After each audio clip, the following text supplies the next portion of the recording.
Reborn into Naruto World with Tenseigan Chapter 703 to Chapter 791.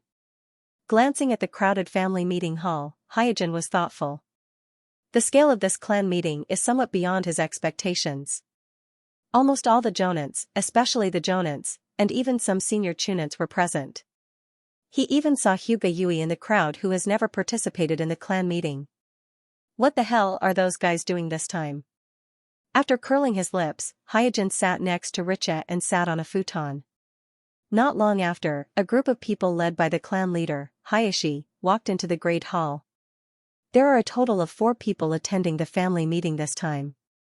In addition to the patriarch Hayashi, the other 3 are the elders who control the power of the Hyuga clan. With the arrival of the Hyuga clan, the family meeting officially began. As the patriarch, Hayashi sat in the main seat with a serious expression, but he was silent and seemed to have no intention of speaking at all. The Hyuga clansmen looked at each other. Cough. At this time, a patriarch coughed twice and said, "Today's family meeting is to discuss what happened in the recent ninja school actual combat drill." What happened in the actual combat drill? Is it about 9 Tails' Jinchuriki? Do you want to discuss immortal arts? As soon as the patriarch's voice fell, the members of the Hyuga branch who participated in the family meeting began to talk.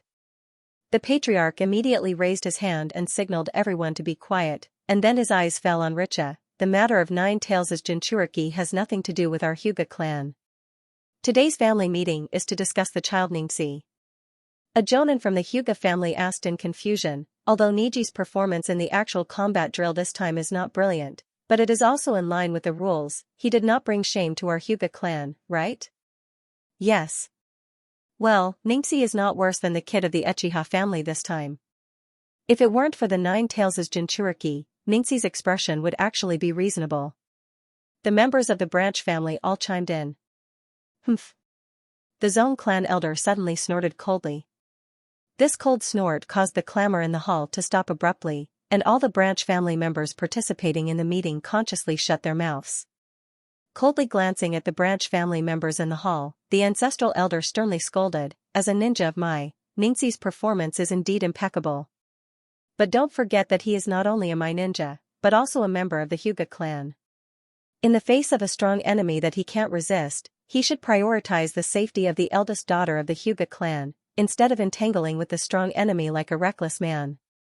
Speaking up to here, the Zone clan elder stared intently at Richa as he asked, enunciating each word clearly, "This old man is extremely curious.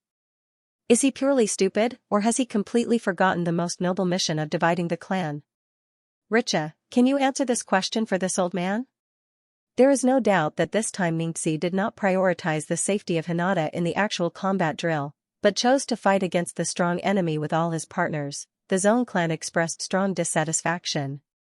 In the eyes of the Zone clan, the biggest mission of the branch family is to protect the Zone clan. The interests of the Zone clan should be higher than parents, higher than brothers, higher than the village, higher than everything. The shouts continued to echo in the hall. However, in the hall full of members of the branch family, except for the shouts of the Zone clan elder, there was silence. In the face of the dissatisfaction of the Zone clan, the members of the branch family all looked anxious, even some jonins were no exception. At this time, Richa slowly lowered his body and put his forehead on the ground. "I'm sorry, I didn't teach him well." Looking at the humble younger brother below, Hayashi, who was sitting on the main seat, had a complicated expression. From an emotional point of view, he did not want to see this scene in front of him, but as the head of the family, he had to protect the interests of the Zone clan, even if it was against his original intention. Richa's deference did not completely dispel the anger of the Zone clan elder. He deliberately let Richa maintain a low posture, and waved to the servant beside him. The servant hurriedly stepped forward and poured a cup of tea for the Zone clan elder. After raising the teacup and taking a sip, the Zone clan elder said slowly, "Richa, you have to understand a truth. If you even forget your own duty, then no matter how outstanding you are, there is no meaning in your existence." A thin layer of sweat suddenly appeared on Richa's forehead, and he nodded repeatedly. "I understand. Xianxia will not make such a mistake in the future." Due to the existence of the caged bird, the Zone clan controlled the life and death of the branch family members. No matter how strong the branch family members were, the Zone clan only needed to activate the caged bird curse to control the life and death of the branch family members. Therefore, when the Zone clan elder said there is no meaning in your existence, it was not an empty threat, but a practical warning. One must know, although there were not many cases of the Zone clan executing the branch family members, it was not unheard of. The atmosphere in the hall became even more oppressive. The tens of branch family members all shut their mouths, and the hall was so quiet that one could even hear each other's breathing and heartbeats. Looking at the silent branch family members in front of them, the Zone clan elders looked at each other and smiled. With regards to this result, the three of them were not surprised. From their point of view, all the branch family members in the Zone clan had already been tamed. As long as they displayed the power of the Zone clan, the branch family members would definitely keep quiet out of fear. Suddenly, the Zone clan elder noticed the expressionless Hyojin in the crowd.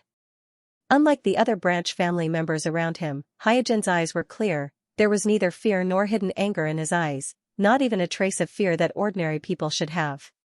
The Zone clan elder's eyes narrowed and said, Hyojin, as Ningxi's teacher, Ningxi's mistake this time also has an unavoidable responsibility. And it is too reckless. Why didn't you report the actual combat drill plan to the Zone clan in advance? This kind of combat drill that cannot be evaluated safely, how dare you hide it from the Zone clan? In an instant, everyone's eyes focused on Hyojin. Richa on the side was afraid that Hyojin was young and impetuous and would do something stupid, so he winked at him repeatedly, signaling him to temporarily give in to the Zone clan. In Richa's view, Hyojin, who is now the headmaster of the ninja school, has quite a lot of prestige in the village.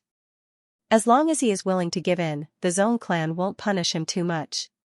Kuroto, who was sitting at the edge of the hall, was shocked and afraid at this moment, looking at Hyojin with a pleading face.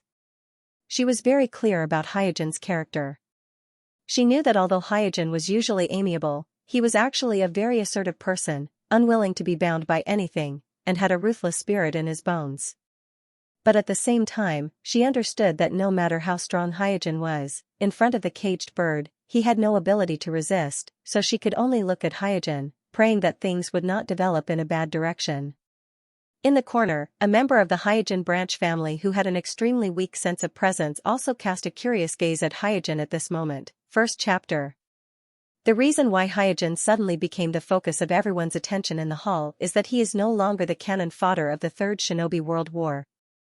Now as the headmaster of the ninja school, he already has a lot of real power and is qualified to attend high-level meetings of the My clan.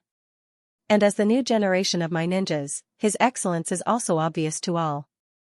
At the moment, more and more My ninjas began to call Hyojin, the Uchiha Jishui of the Uchiha clan, and Hatake Kakashi, the disciple of 4 generations. The 3 of them are regarded as the new generation of My Sannin. Because of this member of the Hyuga branch in the corner is very curious about what kind of attitude Hyojin, a high-spirited young branch member, will deal with when faced with the censure of the elder of the clan. Feeling the gaze of everyone in the hall, Hyojin slowly stood up. Richa, who was crouching on the side, blinked at him repeatedly, almost changing from a hint to an explicit expression. The expression on his face was extremely anxious, almost to the point of directly persuading him. A little further away, Kuroto directly knelt on the ground, looking at Hyojin with eyes full of pleading. She faintly felt that the thing she didn't want to see the most may be about to happen, so she fell into endless panic at this moment. Her eyes were locked on Hyojin's body, her heart almost hanging in her throat. Looking at Yui, who had tears on her cheeks and eyes full of crystal tears, Kuroto showed her a gentle smile as usual. At this time, the elder of the clan frowned and asked, Hyojin, stand up, do you have something to say? In the view of the elder of the clan, at this time, Hyojin should be like Richa next to him, lowering his body and head to the ground to show obedience and respect to the clan. Hyojin turned his head and glanced at the Zone clan elder as his lips curled into an arc. The ancestral elder was puzzled. You. What are you trying to do? Not knowing why, an ominous premonition suddenly surged in his heart, but in the blink of an eye, he suppressed this ominous premonition, because in his opinion, no matter how gutsy Hyojin was, he wouldn't dare to do anything disrespectful to him, a member of the ancestral clan. Swish, just at this moment, Hyojin's figure flashed, and with a speed that was close to phantom-like, he directly appeared in front of the 3 elders' door. You. What are you doing? How dare you? The three elders sitting on the praying mats were all taken aback, and each of them wanted to stand up. With a faint smile on his face, Hyojin stretched out his hands and grabbed onto the sleeves of the two Zone clan elders, pulling them into his embrace. At the same time, his right knee viciously slammed into the lower jaw of the Zone clan elder in the middle. Bang bang, with a few dull thuds, the heads of the three Zone clan elders collided with each other. At this moment, Hyojin flipped his hand and smashed the three Zone clan elders into a pile, and then stepped on the face of the Zone clan elder who had just reprimanded him. Finally, he slowly turned his head and shifted his gaze to the patriarch, Hayashi, who was at the side. Hyojin's sudden attack without warning not only caught the three Zone clan elders off guard, but also shocked Hayashi, who was at the side. However, just as Hayashi subconsciously wanted to activate the caged bird curse seal to restrain the violent Hyojin, his instinct told him that once he did so, there would be an unpredictable and huge disaster. Therefore, the hesitant Hayashi was stunned on the patriarch's seat, and he could only watch helplessly as Hyojin easily took care of the three Zone clan elders. As expected, you don't have the courage to make a move. Looking at the surprised and uncertain face of Hayashi, Hyojin sighed in his heart. Hyuga Hayashi is actually a weak person. In the original time and space, facing the decision of the village to hand him over to appease the anger of the Cloud Village, he did not have the courage to resist and could only accept it passively. In the end, his younger brother Richa lost his life because of him. And in the face of the powerful 7th generation Naruto, he also failed to implement the centuries-old tradition of the Hyuga clan and engraved the caged bird curse on the Vortex Sunflower, who was the daughter of Naruto's wife Hinata and Naruto's daughter. It can be said that the current generation of Patriarch Uchiha and Patriarch Hyuga both like to put on a stern face on the surface and put on a resolute and decisive appearance, but in fact, both of them are weak inside and don't have the responsibility of a patriarch. In the original time and space, the reason why the Hyuga clan has a better ending than the Uchiha clan is that the Hyuga clan doesn't like to cause trouble and Hinata has a good vision. Stepping on the head of the elder of the clan, Hyojin still looked at Hayashi and said lightly, I know that the clan only wants a group of obedient dogs, but in the current chaotic shinobi world, a group of dogs that can only bark can't protect the clan. Our Hyuga clan is one of the 2 clans of the Mai clan, but even a little kid like Naruto has the ability to destroy our entire clan. At this time, it's time to put aside the matter of self-castration. The elder of the clan who was stepped on by Hyojin said angrily, Rebel! Hyojin, do you know what you are doing? With that said, he was about to use the cage bird curse seal to punish Hyojin, but just as he was about to use it, he was shocked to find that the chakra in his body couldn't be used at all. The 2 elders who were thrown to the ground by Hyojin also recovered at this moment and hurriedly tried to use the cage bird curse seal, but they were also surprised to find that they couldn't use the chakra in their body. How can this be? Pulling open their clothes to take a look, they found that Hyojin had quietly engraved the 4 symbol seal on their bodies. The ink-colored seal pattern covered their whole body and completely imprisoned their chakra. Looking at the hysterical elders of the clan, Hyojin smiled and said, I know what I am doing very well, it's you who don't understand. The elder of the clan who was stepped on by Hyojin roared, the clan is the root, you are offending your superiors, do you want to destroy the Hyuga clan? Hyojin shook his head, his eyes slowly swept across the audience, and said, if the clan is gone, the Hyuga clan is still the Hyuga clan, but if the entire clan is gone, then it is really over. Listening to Hyojin's calm tone, several elders of the clan felt a chill in their hearts at the same time, because this time, they really felt the indifference and carelessness Hyojin had towards them and the clan. In the face of Hyojin's surprise attack on the elder of the clan, dozens of branch family members in the hall filled with dozens of branch family members did not step forward to stop him. Everyone just sat in their seats silently, as if nothing had happened in front of them. The hall was silent as usual. Second update. An elder barely propped himself up and roared fiercely at the hall, what are you guys doing? Didn't you see Hyojin's disobedience? However, there was still silence in response to him. You. After perceiving the strange silence in the hall, the elder's momentum suddenly weakened a bit. He, who has always been pampered, realized how much resentment the members of the branch family have accumulated in their hearts. If the entire branch family revolts against the Hyuga clan, then even if there is a cage bird curse, it will not solve any problem, because without the branch family, the Hyuga clan is like a tiger without teeth, and the few remaining members of the Hyuga clan can't support a big clan at all. At this time, as the head of the clan, Hayashi finally spoke. He did not care about the three elders on the side, but looked at Hyojin and asked seriously, "Kuroto, do you think Minxie did not do anything wrong this time?" Hyojin replied, "He tried his best." Hayashi then said, "But he failed to protect Hinata, this is the truth. Hinata is indeed the eldest daughter of the Hyuga clan, but she is first and foremost a ninja, she is my student." After a pause, Hyojin said lightly, "As a ninja, she should be prepared to die at any time. If she dies in this actual combat exercise, it can only mean that she has neither strength nor a little luck." The elder who was stepped on by Hyojin roared, "You bastard, Hinata is a member of the Hyuga clan, she is the future head of the clan, it is natural for Minxie to protect her." Hyojin chuckled and said, "When a ninja puts his own life and death on the protection of others, he is no longer a qualified ninja, and if she is not even a qualified ninja, how can she be the head of the Hyuga clan in the future?" Hayashi frowned and said, "Kuroto, you are too extreme. No, you have been blinded by your family's past glory, and your wills have been corrupted by the privileges you were born with. I can't see the changes in the shinobi world, nor can I detect the danger that is close at hand."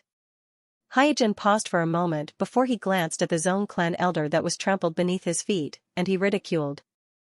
"Just like these few geezers, they've already weakened to the point that they can't even activate the caged bird curse before me. It's truly inconceivable." When the three ancestral clan elders heard this, they were both embarrassed and angry. Hayashi had an awkward expression on his face. Hyojin slowly said, "The caged bird is just a tool. What truly allows the Zone family to maintain their authority is their actual strength, and not the intimidation of the caged bird. The responsibility of the ancestral clan should be to protect the clan and intimidate the weak. When the ancestral clan feels that they should enjoy the protection of the branch clan, the bones of the ancestral clan have already softened." After saying this, Hyojin released the Zone clan elder that was trampled under his feet, and while walking out of the hall, he said casually, "I still have a lot of things to deal with, so I will take my leave first." The Zone clan elder quickly climbed up from the ground and shouted at the back of Hyojin, "Hyojin, don't think that just because you have the protection of the three generations, you can do whatever you want." In the view of the Zone clan elder, the reason why Hyojin dared to act so unscrupulously is because he is the direct descendant of the three generations Naruto, and the headmaster of the ninja school. "Hey!" Hyojin stopped but didn't say anything, just sighed. The Zone clan elder still doesn't understand that the reason why Hyojin can do whatever he wants is not because of someone's protection, but because of Hyojin's own strength. The Zone clan elder continued to roar, "The branch clan should protect the Zone family, this is a matter of course. The strong don't need protection." After answering indifferently, Hyojin left the Zone clan mansion without looking back. Looking at the back of Hyojin leaving, the few Zone clan elders looked at each other, and from each other's eyes, they all saw anger and a trace of unconcealable fear. The source of this fear is that when Hyojin disobeyed the Zone clan elder, he was too calm. From the beginning to the end, he maintained a calm mood, and even had a smile on his face. And according to common sense, when the branch clan rebelled against the Zone clan, they would either be proud of themselves and sweep away their previous grievances, or they would be hysterical and vent the anger in their hearts. But Hyojin didn't act like that, as if he didn't hate the Zone clan, or rather, he wasn't like the ordinary members of the branch clan, who cared about the Zone clan so much. It is this disregard that seeped out from the bones, that is the source of the fear of the Zone clan elders. Angrily coming in front of Hayashi, the Zone clan elder shouted, "Hayashi, why didn't you use the cage bird curse to punish Hyojin just now?" Hayashi said with a tired look, "Forget it." "Forget it?" One of the Zone clan elders suddenly raised his tone and said angrily, "How can we just forget it like this? The dignity of our Zone clan is not allowed to be violated by the branch clan. The Zone clan finally has an outstanding member, do we want to destroy him with our own hands? What will the three generations think of us? What will the other people in the village think of us? I can't let such a farce happen in our Hyuga clan." After Hayashi finished speaking, he got up and left the hall because he had already seen that the elders' endless chatter was just to cover up their own fear and uneasiness. Even if they were really given a chance, they probably wouldn't dare to make a move against Hyojin. Thinking of this, Hayashi suddenly realized that even he himself might not have the determination to fall out with Hyojin, so he thought in his heart, maybe Kuroto is right, the bones of the Zone clan have long been soft. When passing by the practice field, Hayashi stood in front of the window and looked at his daughter, Hinata, who was sweating and working hard to practice soft fist. Suddenly, Hayashi felt that daring to throw himself at the daughter of an Akatsuki member for the sake of his companions didn't seem as mediocre as he thought in the past. On the playground of the ninja school. Looking from afar at Naruto, who was surrounded by the students like stars around the moon, Sasuke, who was leaning against a big tree in the corner, had a bad feeling in his heart. Before this, he was the focus of the ninja school and the target of all his classmates. For this reason, he even felt annoyed and distressed. But now that there was less attention, for some reason, he just felt uncomfortable all over.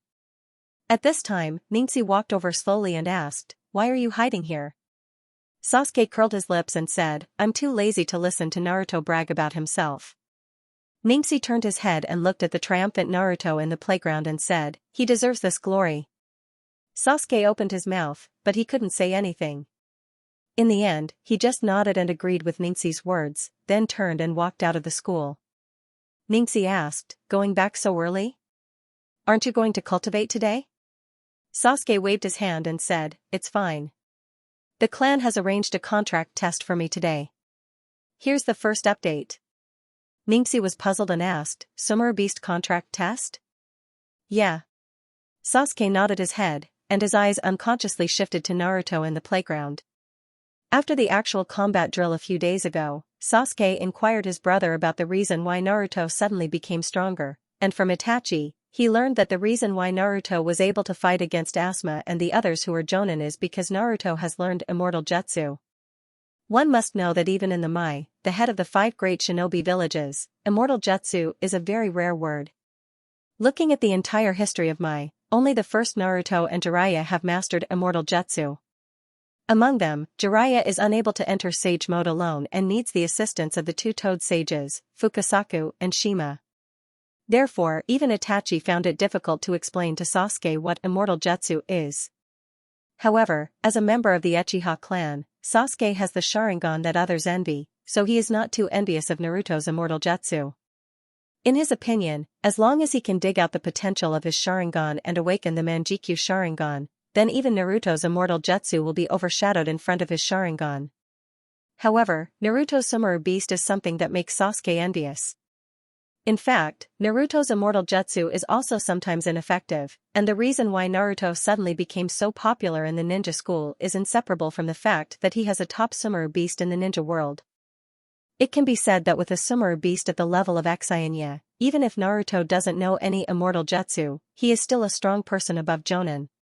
Because of this, Sasuke is also eager to have a Summer Beast of his own, so he made a request to his father, who is the patriarch of the Uchiha clan. In the face of Sasuke's request, Fuyue only pondered for a moment and then agreed. And today is the day that Fuyue arranged for Sasuke to take the Summer Beast contract test. Looking at Sasuke leaving in a hurry with a face full of anticipation, Ningxi felt sour in his heart. He naturally wants to be like Naruto and have a powerful Summer Beast. Unfortunately, the Hyuga clan specializes in jutsu, so they don't have a Summer Beast passed down in their clan, nor do they have a familiar clan of ninja beasts. So, when he made this request to his father, yesterday, Richa felt very guilty and expressed his helplessness. In the Uchiha clan. After returning to the mansion, Sasuke found his father and asked anxiously, "Father, I'm back, when can I start the test of the Summer Beast contract?" Fuyue said with a straight face as usual, "Come with me." Sasuke nodded heavily and quickly followed behind Fuyue. On the way, Sasuke couldn't hold back the excitement in his heart and asked curiously, "Father, what kind of Summer Beast did you arrange for me?" Fuyue said, "Our Uchiha clan has a harmonious relationship with the Ninja Cat clan in the Land of Cats.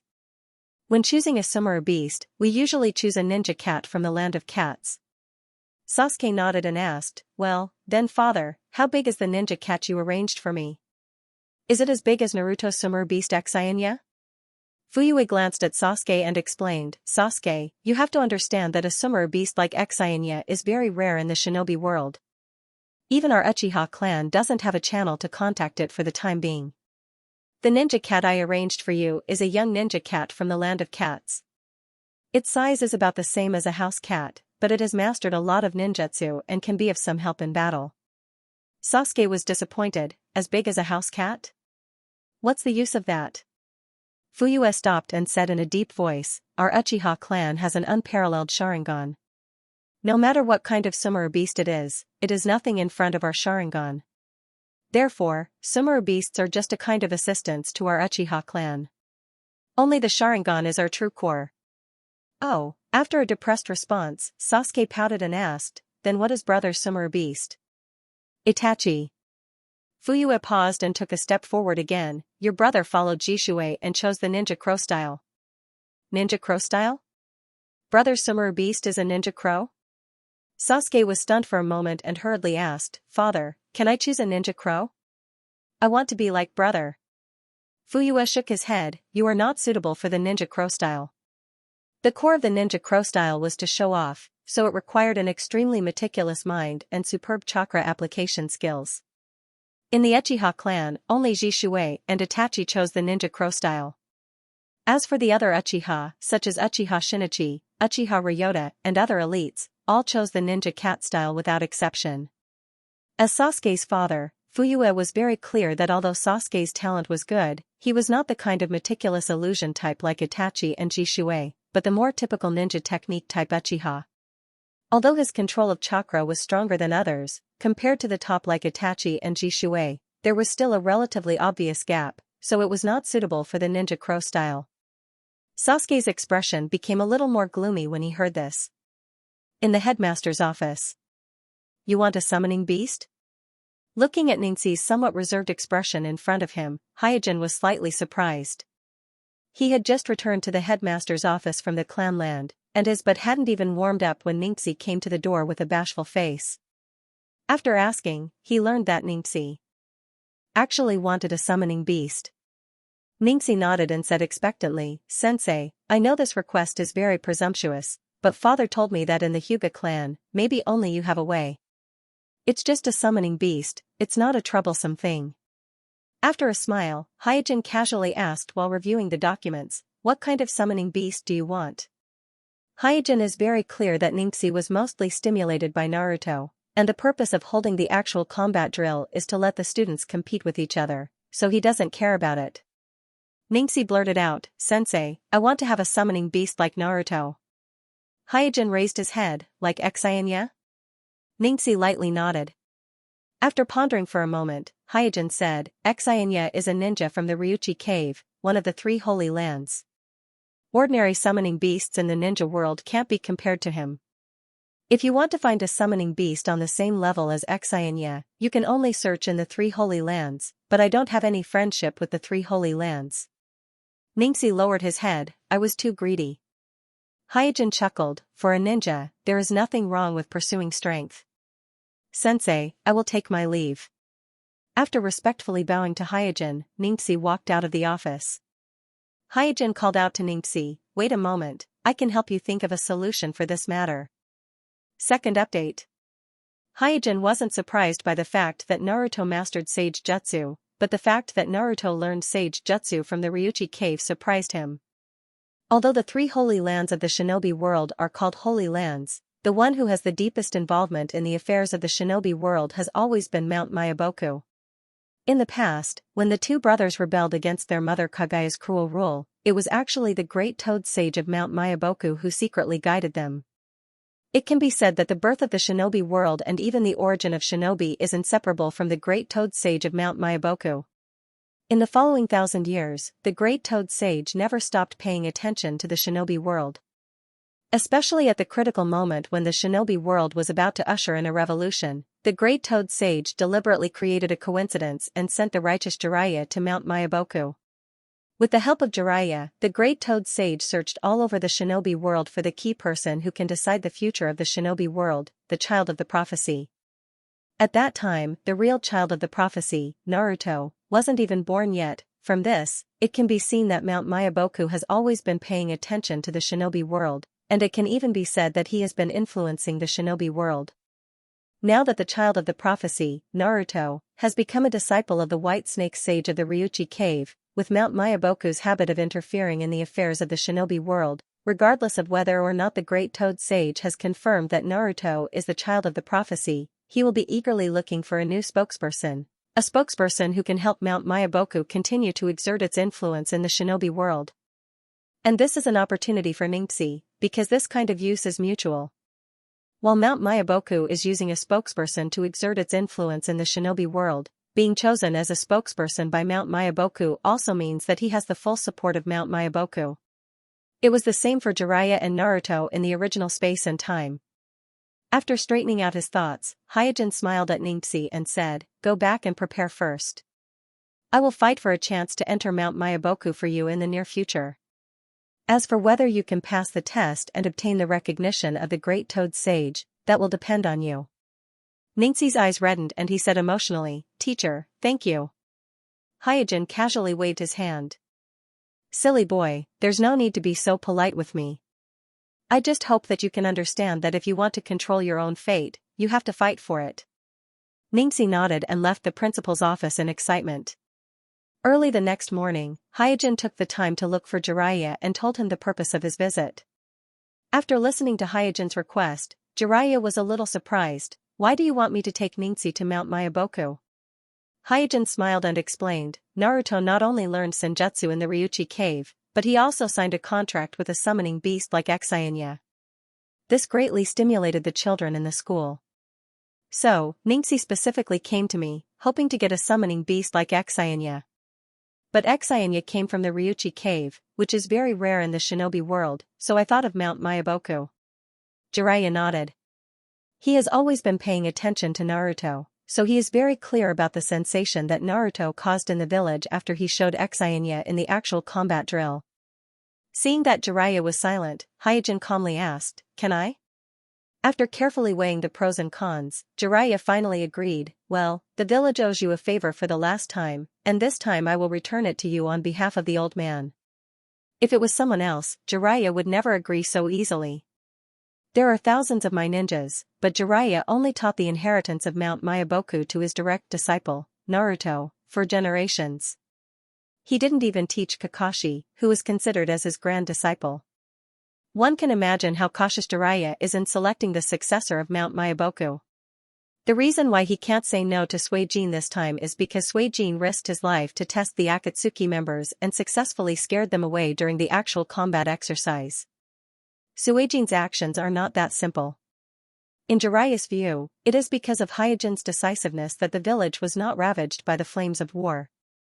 But this matter involves Amatsukami and Akatsuki, so it is not convenient to make it public in the village.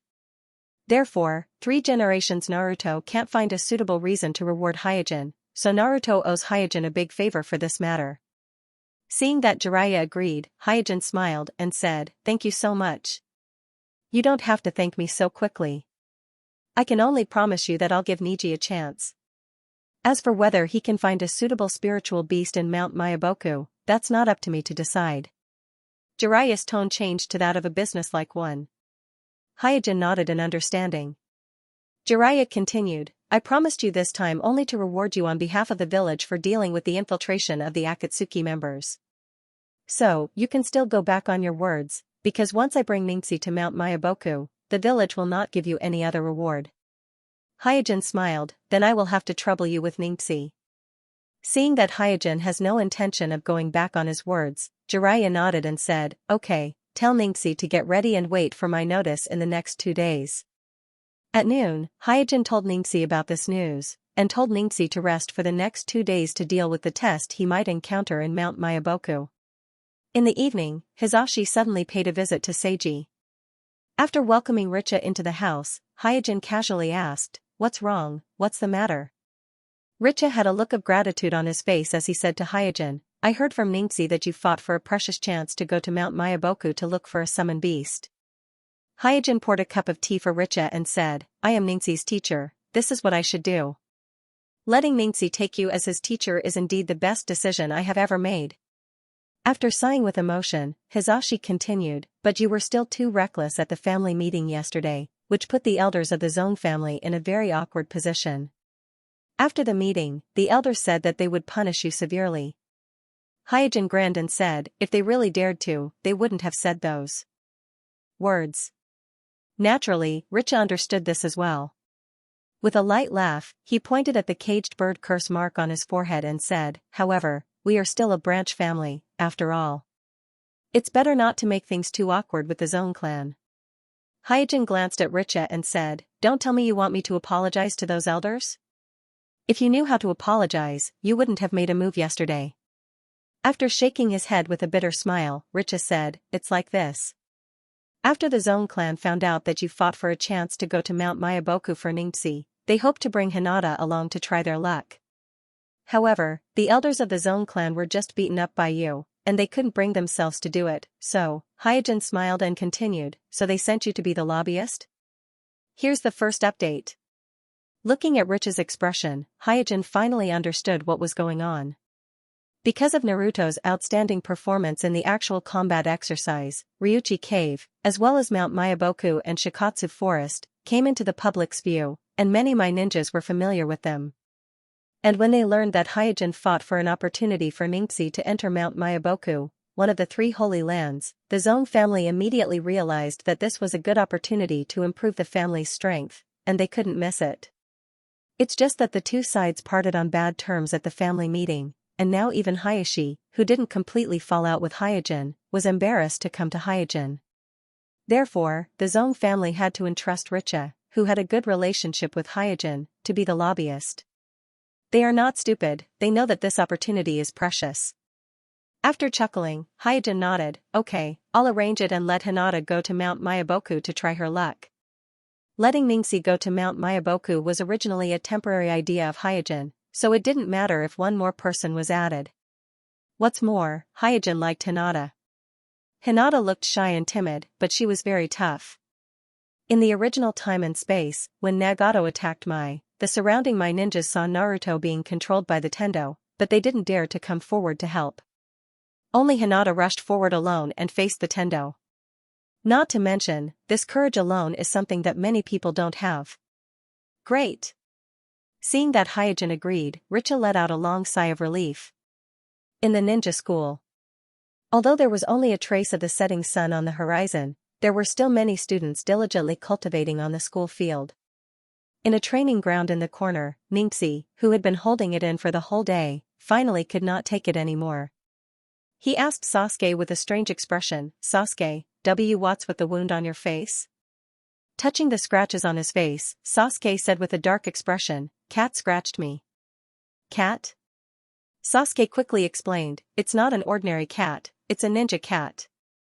Oh, I see. Pausing for a moment, Ningxi said, could the spiritual beast your family arranged for you be that ninja cat that scratched you? Sasuke nodded weakly. Seeing that Sasuke wasn't in a good mood, Ningxi asked curiously, what's wrong? Did the contract assessment not go smoothly? Sasuke sighed, hey, don't mention it. Ninja cats are notoriously arrogant, bad-tempered, and not easy to tame. Even Shinichi, who has awakened the Manjikyu Sharingan, has to pay when using his spiritual beast, Kasai. Therefore, the people of the Uchiha clan generally don't fight with ninja cats unless it's necessary. It's not that ninja cats aren't strong, but they are afraid of trouble. Sasuke was originally dissatisfied with the spiritual beast arranged for him by his family, so during the contract assessment, he showed his emotions on his face. The ninja cat didn't want to spoil him and taught him a lesson on the spot, then ran away happily. So yesterday, not only did Sasuke not get a spiritual beast, but his face was also scratched by the ninja cat. After teasing Sasuke, Ningxi packed up his ninja equipment. Going back so early? Today, it's Sasuke's turn to be confused. In the face of Sasuke's competitor, Ningxi didn't hide anything, Sensei fought for a chance to enter Mount Mayaboku for me, so I can't train too late these days. Sasuke's eyes suddenly became cold, what, a chance to enter Mount Mayaboku? Ningxi nodded lightly. Sasuke blurted out, can I go? Ningxi looked at Sasuke with some surprise, he didn't expect that with Sasuke's pride, he would make such a request, then shook his head, I'm sorry, I can't make the decision on this matter. Sasuke looked at Ningxi with envy and said, no, I was too presumptuous. Back home in the evening, Sasuke mentioned to his father Fuyue about Ningxi going to Mount Mayaboku, and tentatively asked, Father, can I go with you? Knowing that Hyojin fought for a chance to enter Mount Myaboku for Ningxi, Fuyue was also very surprised. As the patriarch of the Uchiha clan, and the commander of the Mai police force, Fuyue naturally knows a lot of secrets that ordinary people don't know. In fact, there are many people in the village who want to enter Mount Myaboku through Jiraiya. As far as Fuyue knows, Danzo once had a big fight with Jiraiya because of this matter, but in the end, the matter was left unsettled. Therefore, Fuyue was very surprised that Hyojin could win against Jiraiya. Sasuke asked again, "Father, can you fight for this chance for me?" Seeing Sasuke's earnest gaze, Fuyue slowly nodded. 2 days later. Having received Jiraiya's notice, Hyojin led Ningxi and Hinata to the appointed place. Not long after, Fuyue also led Sasuke over. Hyojin muttered in a low voice, why are they here too?" Seeing Sasuke walking over from afar, Ningxi was also startled for a moment, and then took the initiative to say to Hyojin, "Teacher, I was the one who told Sasuke about going to Mount Myaboku." Hyojin smiled, "You told him? Aren't you afraid that you'll have another competitor?" Ningxi's eyes were clear as he replied, "I'm not afraid." Hyojin smiled, and didn't say anything else. With the current complicated situation in the village, in order to appease the Uchiha clan, which was becoming more and more restless, Hyojin suspected that even if the Uchiha clan didn't know about it beforehand, 3 generations Naruto would have deliberately leaked this information to the Uchiha clan in some way, so that the Uchiha clan would owe Naruto's faction a favor. After all, the door had already been opened, so bringing 2 or 3 would still be the same. Adding one more Sasuke wouldn't be a loss to Jiraiya, but it could appease the Uchiha clan, and improve the village's stability. 3 generations would definitely do such a deal. Moreover, everyone had seen Sasuke's excellence. 3 generations most likely still wanted to absorb Sasuke into Naruto's faction, and further win over the Uchiha clan. The appearance of Fuyue and Sasuke here was the evidence. Soon, Jiraiya also arrived. Looking at the 3 children, Jiraiya said to Hyojin and Fuyue, "I'll bring them back safely, but whether they can get what they want or not depends on them." Hyojin and Fuyue nodded together. After watching Jiraiya leave with the 3 children, Fuyue turned to Hyojin and said, "I owe you a favor this time." Fuyue was very clear that it was thanks to Hyojin that Sasuke could have such an opportunity. Hyojin lightly said, "Let's talk about it after we get the result." Mount Myaboku. Jiraiya led Ningxi, Hinata, and Sasuke to the front of the Great Toad Immortal, then sat cross-legged on one side and said, "Great Immortal, these 3 children are the village's outstanding juniors. Take a look." Looking at the incomparably huge toad in front of them, the 3 children were a little embarrassed. Hinata even subconsciously grabbed Ningxi's sleeve. The half-asleep Great Toad Immortal's eyes swept across Ningxi and Hinata one by one. Without stopping, but when his eyes swept across Sasuke, his eyes suddenly flashed, "Second update." As soon as he saw Sasuke, Great Toad Sage's half-closed eyes suddenly opened, and an inexplicable light flashed in his already cloudy eyes. There is no doubt that Great Toad Sage has the ability to predict the future to a certain extent. At that time, Great Toad Sage must have seen some kind of trend in the future, and understood that only Yukari and Hamura, who shared Kagaya's huge power, can resist the cruel rule of Kagaya, who has reached the realm of Kekkei Genkai Net, so he approached and lured Yukari to Yukari. Moreover, the reason why he gave Yukari the secret treasure of Mount Myaboku that can resurrect the dead to Yukari in advance, is probably because he foresaw that Hamura would die in Yukari's hands at the beginning of the final battle. He didn't point this out, causing Yukari to be on guard in advance.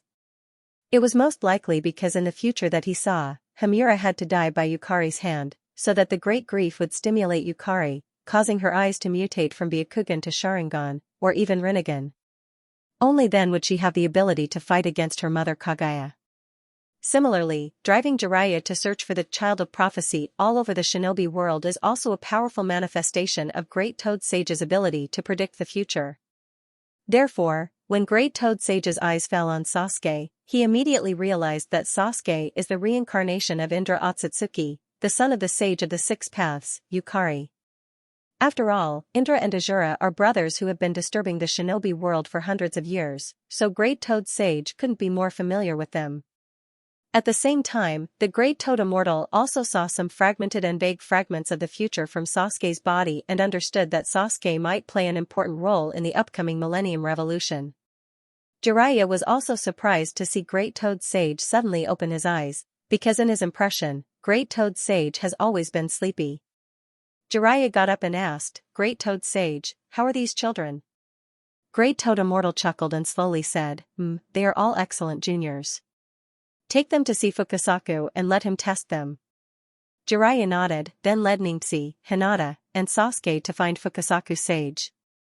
Immortal Fukasaku walked around the three children and carefully examined them. After thinking for a while, he said, "How about this? I'll teach you Mount Myoki's immortal art. Whoever can successfully cultivate it will pass the test." Immortal technique. Hearing that Immortal Fukasaku was going to teach them immortal techniques, the three children immediately became spirited, and Sasuke rubbed his palms together. Jiraiya also said, "Immortal arts aren't that easy to cultivate." Sasuke pouted and said, "If Naruto can learn it, so can I." Jiraiya smiled. Naruto's mastery of immortal techniques caused many people in the village to have some misunderstandings about immortal techniques. They felt that if a 10-year-old brat could learn them, immortal techniques wouldn't be difficult. But in fact, even in the entire shinobi world, only a handful of ninjas possess the aptitude to master immortal jutsu. Even Jiraiya himself needed the help of the two sage toads to smoothly enter sage mode. The only one in my village who could instantly enter sage mode with his own strength was Naruto, the first generation. Not long after, Immortal Fukasaku brought the three children to the toad pond. Looking at the lifelike toad statues piled up by the pond, Hinata asked timidly, "Immortal Fukasaku, why are there so many toad statues here?" "Hey, they aren't statues, they are ninjas who failed to practice immortal techniques." After a pause, Immortal Fukasaku said in a serious tone, "Practicing our Mount Myoboku's immortal technique will cause the body of the cultivator to show some characteristics of toads, and during this process, once the natural energy in the body goes out of control, the cultivator will completely turn into a toad, and their body will gradually petrify, turning into a statue." "What?"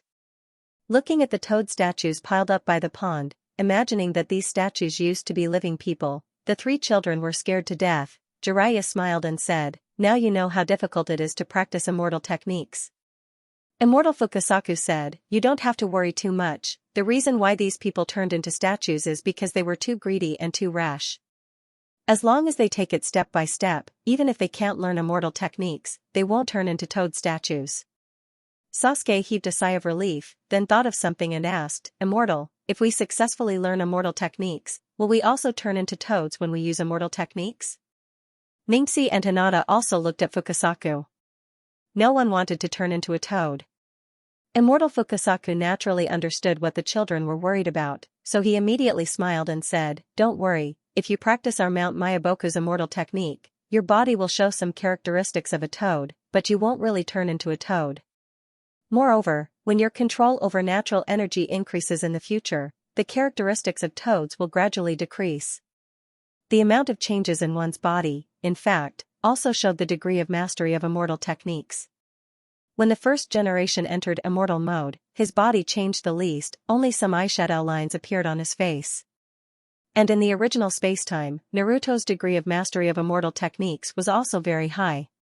When he entered immortal mode, only his pupils became horizontal like those of a toad. In comparison, Jiraiya's control over natural energy was obviously inferior. After he entered immortal mode, not only did a large area of eyeshadow lines appear on his face, but his face, hands, and feet also showed different degrees of changes that were similar to toads. As for Dooku in the original spacetime, because he had already undergone a large-scale transformation of his body before practicing the Ryuchi Cave immortal technique, and he had also savagely absorbed the flesh and blood of Orochimaru, his appearance in immortal mode was a special case, and it didn't have any reference value. Soon, Immortal Fukasaku gently put a drop of toad oil on the arms of the three children, and said, "Okay, you can now start meditating and feel the natural energy." Ningxi looked at the toad oil on his arm and asked, "Immortal, what is this?" "This is called toad oil, it can help you feel the natural energy in the air better." After a pause, Immortal Fukasaku continued to explain, "Those ninjas who turned into toad statues were too greedy and used too much toad oil, allowing too much natural energy to rush into their bodies all at once. In the end, it caused them to lose control. Ningxi's heart skipped a beat, and he nodded repeatedly. I understand. With the silent warning of a large number of toad statues, even Ningxi and Sasuke, who were eager to learn immortal techniques, subconsciously suppressed their impatience and silently felt the natural energy attracted by the toad oil on their arms. Chapter 1 offered. As the nature energy surged into their bodies, Ningxi, Hinata, and Sasuke's bodies began to show various characteristics of toads. Some had small bumps on their skin, some had web-like membranes growing between their fingers, and some had pupils that had become horizontal like toads. Immortal Fukasaku and Jiraiya were not surprised by this since this was a necessary process to cultivate Mount Myaboku's celestial technique. Cultivating a celestial technique was, in fact, a circular process of comprehending the nature energy between heaven and earth, absorbing the nature energy, and integrating it.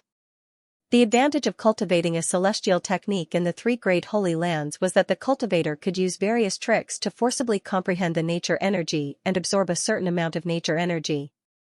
The toad oil that immortal Fukasaku applied on the three children's arms was one of the tricks Mount Myaboku used to cultivate a celestial technique. Once a person's body was smeared with the toad oil, regardless of their talent, they would be able to sense the nature energy in the air for a certain period of time. Through the toad oil, they would be able to forcefully absorb a portion of the nature energy into their body, completing the first two steps of cultivating a celestial technique, perception and absorption. However, the most difficult part of cultivating a celestial technique was not the first two steps of perception and absorption, but the third and final step of integration. Only by integrating the nature energy absorbed into one's body with one's chakra and digesting the nature energy could one be considered to have truly mastered the celestial technique. After a while, the three children sitting cross-legged by the toad pond had more and more toad characteristics on their bodies, and they were becoming more and more obvious. Upon seeing this, immortal Fukasaku shook his head at Jiraiya. Sigh. Jiraiya sighed. The increasing toad characteristics on their bodies meant that the three children were unable to integrate the nature energy absorbed into their bodies. Due to this reason, as the nature energy accumulated in their bodies became more and more like toads. Although the failure of the first attempt did not mean that the three children had no talent in cultivating immortal techniques, it at least showed that their talent in cultivating immortal techniques was far inferior to Naruto's.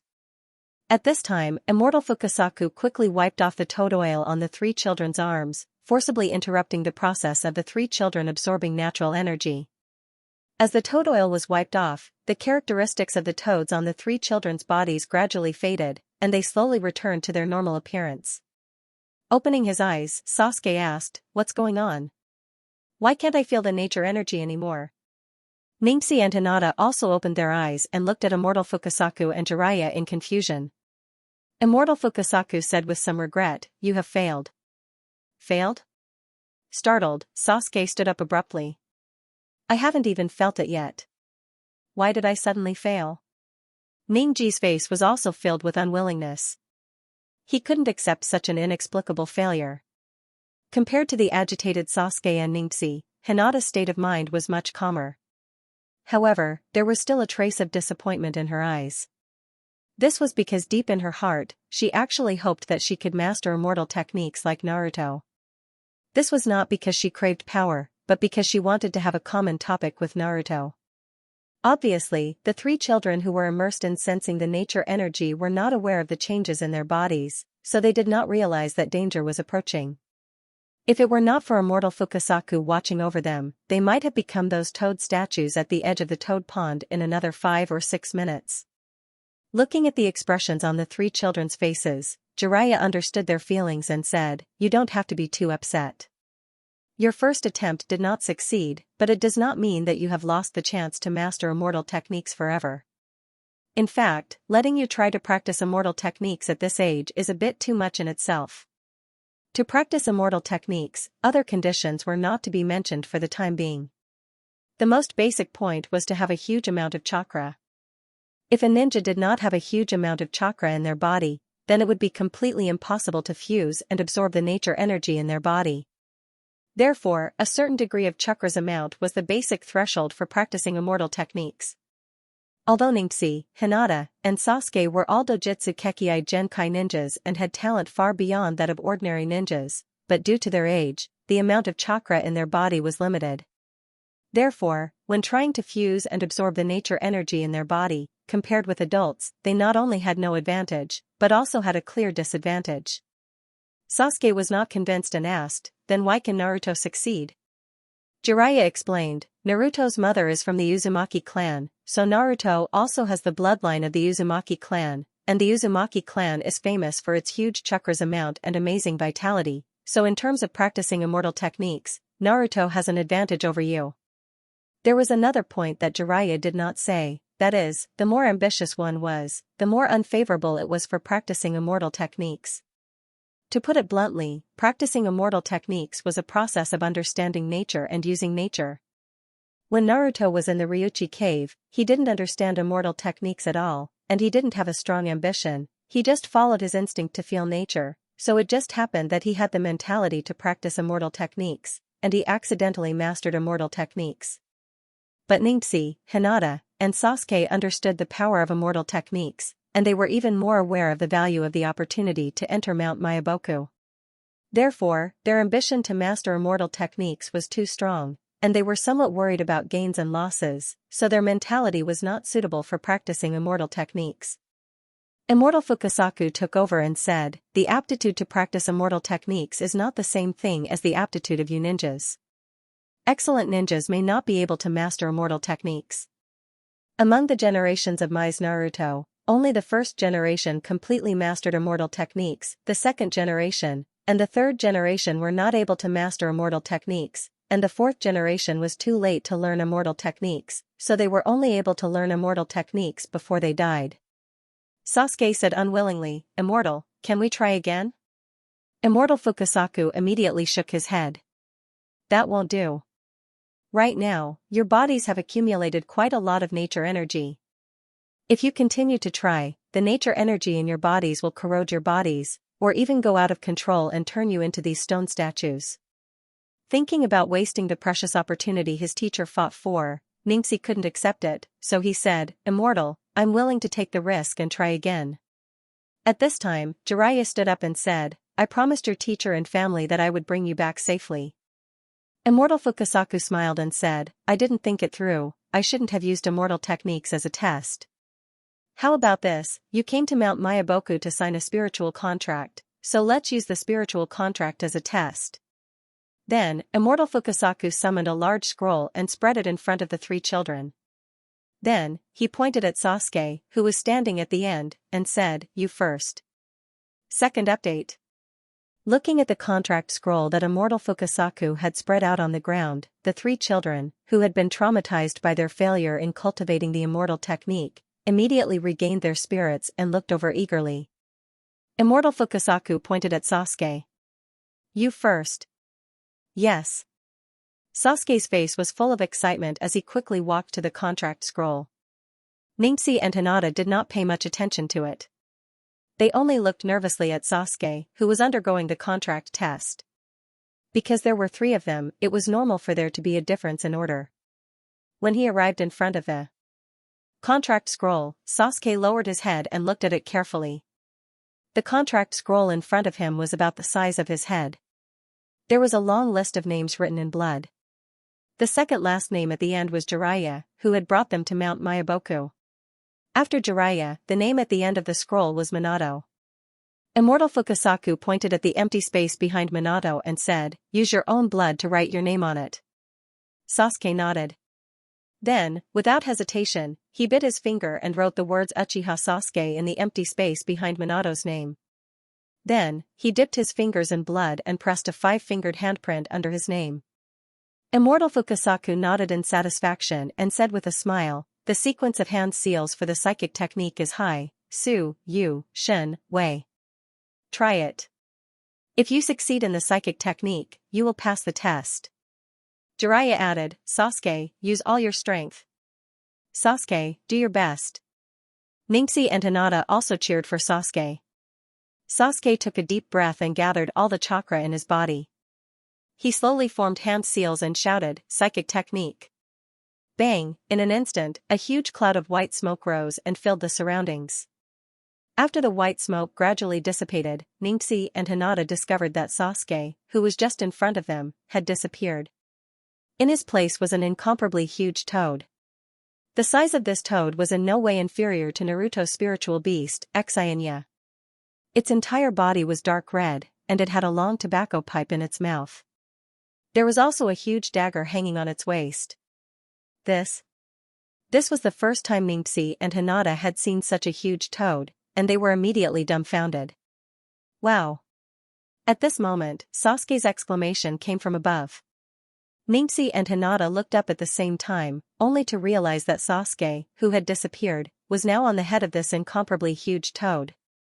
Jiraiya raised the corner of his mouth. I didn't expect that this kid, Sasuke, would be able to channel Buntai's spirit on his first try. Immortal Fukasaku smiled and said, "This kid isn't simple." At this moment, Buntai's eyes turned upwards and glanced at Sasuke, who was shouting on top of his head. He said with some displeasure, "Hey, kid, stop shouting." Suppressing the excitement in his heart, Sasuke hurriedly bowed to Buntai and said politely, "My name is Uchiha Sasuke. I was the one who channeled your spirit here." "The kid from Uchiha's family, huh?" Mumbling, Buntai instructed, "In the future, if there's nothing urgent, don't simply channel my spirit. Do you understand, kid?" "Yes, yes, yes." Sasuke, who looked happy, nodded repeatedly. Although Buntai's tone was not very polite, the meaning of his words was clear. He had already acknowledged the spiritual contract between him and Sasuke. In other words, he had already agreed to become Sasuke's spiritual beast. Thinking that he now had such a powerful spiritual beast, Sasuke hurriedly waved at Xianxia and Hinata, who were below him. "Xianxia, Hinata, I've succeeded. You guys have to work hard too." "That's great." Xianxia and Hinata were very excited at this moment. Both of them were happy for Sasuke's success and were also looking forward to their own contract assessment. This was because, judging from Sasuke's contract assessment, the contract assessment arranged by Immortal Fukasaku would be much easier than the assessment of cultivating immortal techniques. Moreover, once he signed a spiritual contract with the Toad of Mount Myaboku, he would be able to come to Mount Myaboku frequently in the future to try cultivating immortal techniques. Therefore, as long as he passed the contract assessment, not only would he obtain an extremely powerful spiritual beast, but he would also be able to continue trying to cultivate immortal techniques. It could be said that this was an assessment that could change one's fate. At this moment, Immortal Fukasaku instructed, "Buntai, you and Sasuke should go to other places and familiarize yourselves with each other first." "Okay." Buntai responded and then disappeared in front of everyone with a heavy leap. So powerful. Seeing that Buntai, who had such a huge body, was moving abnormally fast and nimbly, Xianxia could not help but exclaim in admiration. At the thought that he would soon obtain such a powerful spiritual beast, Xianxia's heart burned with passion. However, he did not forget about Hinata, who was beside him. Richa had already told him about the conflict that had occurred during the family meeting a few days ago. Therefore, he knew very well that it was his teacher, Xianxia, who had helped him fend off the censure from the ancestral family. He felt guilty for his lack of consideration during the actual combat drill, but he was also extremely grateful for his teacher's protection. Therefore, he took half a step back and said to Hinata, "Miss Hinata, you go first." Hinata said timidly, "Big brother Xianxia, it's better if you go first." Just as Xianxia and Hinata were modestly giving way to each other, Immortal Fukasaku arrived before the contract scroll and slowly rolled it up. This action did not only surprise Xianxia and Hinata, but even Jiraiya was puzzled. "Immortal Fukasaku, why did you put away the contract scroll? Xianxia and Hinata have not been assessed yet." Immortal Fukasaku explained regretfully, "Little Jiraiya, you should know that our Mount Myaboku will only accept one ninja in each generation. Since Sasuke has succeeded, then, what?" Xianxia and Hinata were stunned when they heard that. They had not expected things to turn out this way. Jiraiya was stunned. He realized that what Immortal Fukasaku had said was indeed the truth. There was indeed only one ninja in each generation of Mount Myaboku. He was the only one in his generation, and Minato was the only one in his generation. In the original space and time, the next generation of Minato, Naruto, was also one person, and the next generation of Naruto, Maimaru, was also one person. At that moment, Xianxia came before Immortal Fukasaku and bowed deeply. Immortal, please give me a chance. This opportunity to come to Mount Myaboku was fought for by my teacher. I do not want to disappoint him. Immortal Fukasaku said gently, child, this has always been the rule of Mount Myaboku. Xianxia wanted to say more. But, Immortal Fukasaku shook his head and interrupted Xianxia. Child, this is fate's arrangement. Xianxia looked confused. Fate? Fate? Here's the first chapter.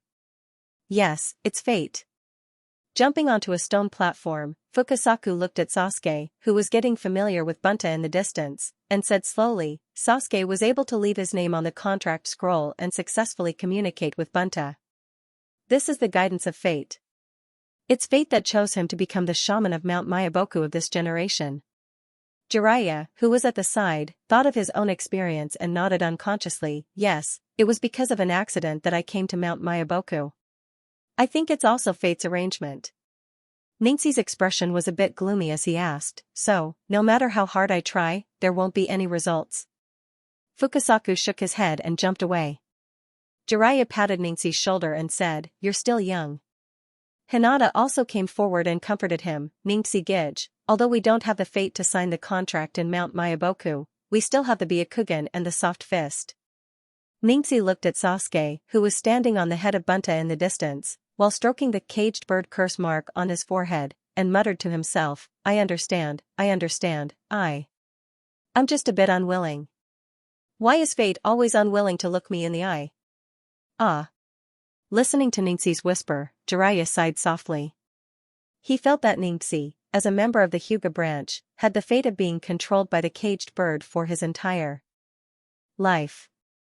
At the same time, he felt a headache as to how to explain this to Hyojin. This trip to Mount Myaboku was proposed by Hyojin, and the reason why he agreed to Hyojin's request was to repay Hyojin for scaring away the Akatsuki members and saving the village. But he didn't expect that after the Uchiha clan got the news, they also came looking for him. According to Jiraiya's temperament, he naturally wouldn't agree, but in order to appease the restless Uchiha clan and maintain the stability of the village, the 3 generations forced him to agree to the request of the Uchiha clan, so he brought along Sasuke Uchiha. As a result, neither Hyuga Neji nor Hyuga Hinata were selected, but Uchiha Sasuke, who signed the summoning contract in Mount Myaboku, was the one who signed the summoning contract, which made it difficult for him to explain to Kuroto. After pondering for a while, Jiraiya still couldn't come up with a good solution, so he shook his head and muttered to himself, forget it, I'll just find another opportunity to repay Kuroto's merit. After a long, Sasuke came back happily. Sasuke, congratulations. Sasuke-kun, congratulations. Xianxia and Hinata quickly put away the disappointment on their faces, forced a smile, and congratulated Sasuke. You two must not have thought that Bunta can spit out kerosene, and is very good at fire and water release ninjutsu. It is a perfect match for our Uchiha clan. After a pause, Sasuke said proudly, also, it can use the sword, transform, and so on, it is not inferior to the powerful spiritual beast of Ryuchi Cave Xianxia. Seeing that Sasuke wanted to say more, Jiraiya immediately interrupted him, okay, let's talk about this later, let's go back to the village first. Sasuke was startled and asked curiously, go back to the village? Xianxia, Hinata hasn't participated in the assessment yet, right? Hey, where is Immortal Fukasaku? Why is he missing? Jiraiya said, they don't have a chance anymore. Sasuke frowned and asked, why? Jiraiya explained, the shaman of Mount Myaboku can only be one in a generation. Since you succeeded in summoning Bunta, they won't have a chance anymore. What? Sasuke was shocked and immediately looked at Xianxia. Xianxia shook his head and said, I don't blame you. In the previous assessment, didn't Hinata and I also failed? Sasuke lowered his head and said, but this round of assessment, if you came first, maybe you would have been the one to sign the contract. Jiraiya said, don't talk nonsense, you can successfully sign the contract in Mount Myaboku is the arrangement of fate, this is both an honor and a responsibility, you have to shoulder the responsibility of protecting the peace of the shinobi world in the future. After Sasuke was recognized by Mount Myaboku, Jiraiya naturally became closer to him and regarded him as one of his own, so whether it was his attitude or the tone of his speech, it was very different from before. Sasuke quickly replied, "Yes, I know." Soon, Jiraiya returned to my village with Xianxia, Hinata, and Sasuke. After sending Xianxia and Hinata back to the Hyuga clan, Jiraiya left with Sasuke. In Hayashi's study room of the Hyuga clan's mansion, Hayashi, Richa, and Hyojin, who rushed over after hearing the news, called Xianxia and Hinata to the study room and asked them about the harvest of the trip to Mount Myaboku. Feeling the concern of the family head, father, and teacher, Xianxia felt ashamed and said with a trembling voice, I'm sorry, I couldn't sign the contract in Mount Myaboku." Hinata also said timidly, "I'm sorry, I also couldn't sign the contract in Mount Myaboku." Hayashi and Richa were immediately disappointed.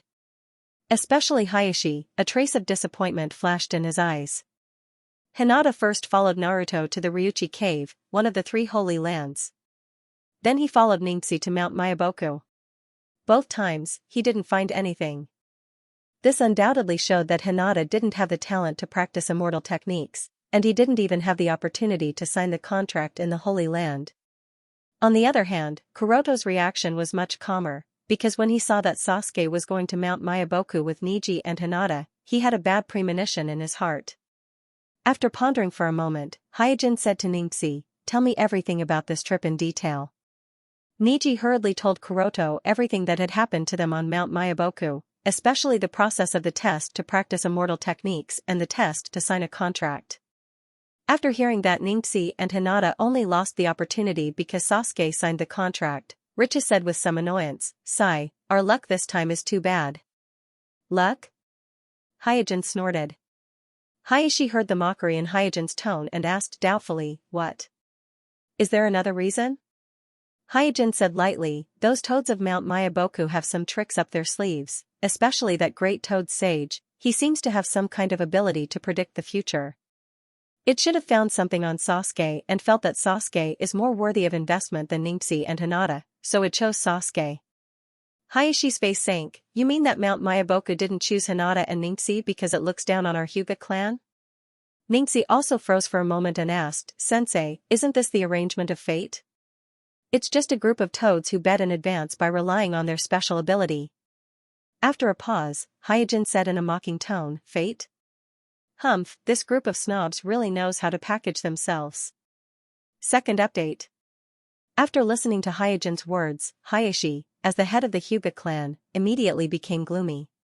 This time, Xianxia, Hinata, and Sasuke's trip to Mount Myaboku was undoubtedly another crushing defeat of the Hyuga clan in front of the Uchiha clan. Now, whether it is in terms of family prestige or overall strength, the Uchiha clan has firmly suppressed the Hyuga clan. Even in the ninja school, Sasuke Uchiha also suppressed Hinata and Xianxia. It can be said that in the competition between the two clans in recent years, in addition to the competition for the position of the headmaster of the ninja school, Hyojin defeated Uchiha Jishui, and slightly recovered a game for the Hyuga clan. In other aspects, the Hyuga clan was almost completely defeated, falling behind the Uchiha clan in all aspects, and even the status of the Uchiha clan is faintly unstable.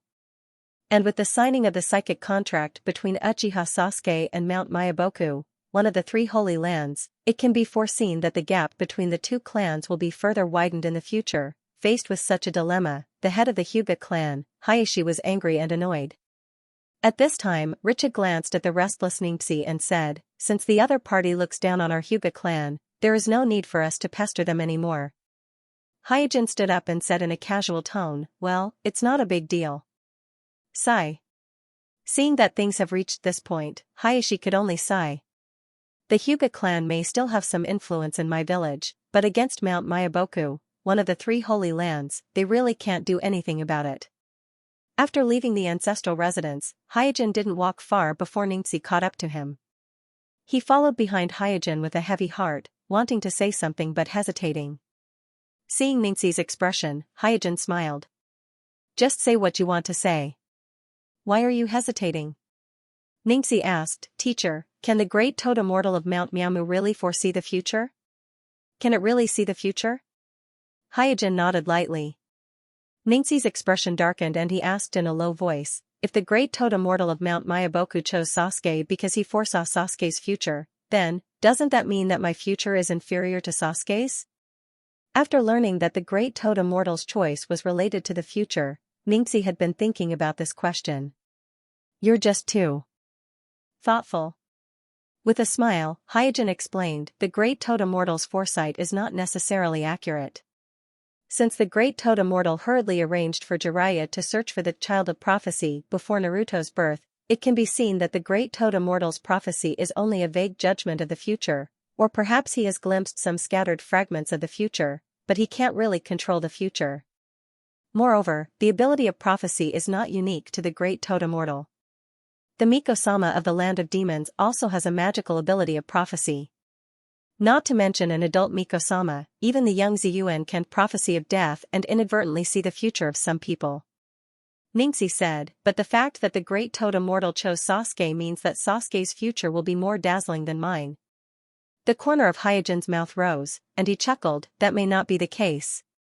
In fact, there is one thing that Hyojin didn't tell Ningxi, and that is because of him, the great totem mortal may not be able to see the future of Ningxi at all. When he was in the land of demons, Miko-sama clearly mentioned to Hyojin that because of the dragon vein, she couldn't see any prophecy related to Hyojin. In other words, as the Jinchuriki of the dragon vein, Hyojin has the ability to shield himself from all prophecies. Because the so-called prophecy is actually just a high-level use of nature energy, and if you look at it carefully, it can be regarded as a kind of sage technique. The nature energy contained in the dragon vein is too rich and huge, so when Hyojin carries it with him, it is equivalent to fusing with nature. Any prophecy about Hyojin will be regarded as a prophecy about the entire nature, thus causing the prophecy to be invalid. This is also why the great totem mortal was able to predict some scattered scenes of Hyojin in the early days, such as the sky blue eyes and other information. But after Hyojin became the Jinchuriki of the dragon vein, the great totem mortal was no longer able to see any future scenes related to Hyojin. And as Hyojin's disciple, Ningxi's fate has long been linked with Hyojin's. When the great totem mortal tried to see Ningxi's fate, Hyojin was bound to be involved. Therefore, in the great totem mortal's eyes, Ningxi is nothing special. Ningxi sadly said, "Teacher, you don't need to comfort me. Even if my future with Sasuke was uncertain before, after this trip to Mount Mayaboku, that uncertainty should no longer exist." Hyojin glanced at Ningxi and didn't say anything. Ningxi continued, after Sasuke signed the spiritual contract with Mount Mayaboku, not only did he obtain the powerful spiritual beast of Mount Mayaboku, he can also enter Mount Mayaboku at any time and try to learn Mount Mayaboku's immortal technique. Plus, his talent isn't any worse than mine, so our fates have been decided. The great totem mortal's choice might not be wrong. Ningxi has thoroughly experienced the terror of immortal technique in actual combat. Naruto, who was at the bottom of the school's taijutsu assessment, as soon as he entered sage mode, he had a powerful strength that could almost suppress a jonin, which shows that the improvement of strength of sage arts completely exceeds the limit of Kekkei Genkai. This time, Sasuke successfully signed the spiritual contract with Mount Mayaboku, which is equivalent to obtaining the possibility of continuing to practice immortal technique. And Ningxi is very clear that Sasuke's comprehensive strength is already above his. If Sasuke also mastered immortal technique and has the help of Mount Mayaboku's powerful spiritual beast, then it will be almost impossible for him to surpass Sasuke. This has nothing to do with effort, it is completely fate. Hyojin said with a smile, "What? Have you accepted your fate?" I just can't see the hope of surpassing them. Naruto has immortal technique and the inheritance of Ryuchi Cave. Sasuke has Sharingan and the inheritance of Mount Mayaboku. Although I have Byakugan, it's just a pair of Byakugan caged in a cage. Teacher, I really can't see the future. Niji said slowly. His eyes were not as bright as they used to be. Hyojin didn't interrupt. After Ningxi poured out his heart, he asked slowly, Mount Mayaboku, Ryuchi Cave, and so on, are they very strong? First update. Ningxi didn't know how to answer Hyojin's sudden question. In his opinion, his teacher should know better than anyone else what the three holy lands meant. Therefore, he didn't understand why his teacher would ask such a question. Before Ningxi could think of an answer, Hyojin asked casually, are Orochi Xianxia and Bunta Toad very strong? This. Stunned again, Ningxi said hurriedly, Teacher, you might not have seen Naruto's spiritual beast, Xianxia, and Sasuke's spiritual beast, Bunta Toad. They are really powerful spiritual beasts. Ningxi knew clearly that Hyojin had only arrived at the scene after Xianxia had left the previous battle drill. Therefore, he guessed that Hyojin hadn't seen Naruto's spiritual beast or Bunta Toad from Mount Myaboku. Otherwise, he felt that his teacher wouldn't have asked such an obvious question. Hyojin smiled and looked at the horizon. It was already evening. The setting sun was setting in the west, leaving only a faint afterglow. On the other side of the sky, the bright moon was faintly discernible in the sky. Looking at the faintly discernible moon in the sky, Hyojin said calmly, be it Mount Myaboku or Ryuchi Cave, they are just dispensable aids. Ningxi was puzzled. Dispensable? At this moment, there was a commotion on the street in the distance. Ningxi looked over and saw a large group of students from the ninja school walking towards him. The ones leading the group were none other than Naruto and Sasuke. Shikamaru, Shelly, Ino, Sakura, and the rest of the students were following behind Naruto and Sasuke in a chaotic manner. They were arguing about something and looked very excited. Soon, the students arrived in front of Hyojin. Hello, Principal. The noise stopped abruptly, and all the students respectfully bowed towards Hyojin. Hyojin asked casually, what are you guys doing? Sasuke quickly said, Headmaster, I want to challenge Naruto today. The corners of Hyojin's mouth curled up when he heard that. He thought to himself, Sasuke thinks he's capable again. Sasuke had just signed a Spirit Link contract at Mount Myaboku during the day, and now he was anxiously looking for Naruto in the evening. It could be seen that Naruto had really provoked Sasuke quite a bit these past few days. Naruto held the back of his head with his hands and looked indifferent. He didn't seem to take Sasuke's challenge seriously. Seeing Naruto's appearance, Sasuke snorted coldly and said, Humph, you'll see what happens today. Naruto curled his lips and said, who's afraid of who? The other students were either supporting Naruto or Sasuke, and it immediately became noisy again. Hyojin smiled playfully and said, the school didn't forbid you guys from exchanging pointers. Why did such a large group of people come looking for me on the streets? Sasuke hurriedly bowed towards Hyojin and said, the school's practice field is too small, and we can't display our skills. Headmaster, please allow us to go outside the village to exchange pointers. If the students wanted to leave the village and exchange pointers outside the village, they had to get permission from the headmaster, Hyojin. Therefore, Sasuke and the others came looking for Hyojin. Hyojin waved his hand and said, I knew it would be like this. Go, but don't go too far. Hyojin had already discovered that Kakashi, Jishuei, and even Itachi were following this group of children in the dark. Therefore, he casually waved his hand and agreed to Sasuke's request. Sasuke's face lit up and his gaze shifted to Ningxi, who was standing beside Hyojin. He said, Ningxi, you come along as. Well. Me. I think I'll pass. Hearing that Sasuke and Naruto wanted to exchange pointers outside the village, Ningxi understood that they would definitely use powerful spiritual beasts. Therefore, he didn't give it much thought and rejected them. He was clear that he had already been left behind by Naruto and Sasuke. He no longer had the qualifications to exchange pointers with them. Naruto asked curiously, why? Sasuke also stared at Ningxi with some doubts. Just as Ningxi was about to find an excuse to reject it, he suddenly realized that Naruto and Sasuke weren't inviting him to exchange pointers with them. Instead, they were simply asking him to observe the exchange, just like the group of students following behind them. Knowing that he had misunderstood them, Ningxi was shrouded by an immense sense of awkwardness and bitterness. Before the actual combat drill, he was one of the top students among his batch. Even Sasuke, who was the strongest among his batch, would be extremely cautious when he invited him to exchange pointers. But now, Sasuke no longer had the intention to invite him to exchange pointers.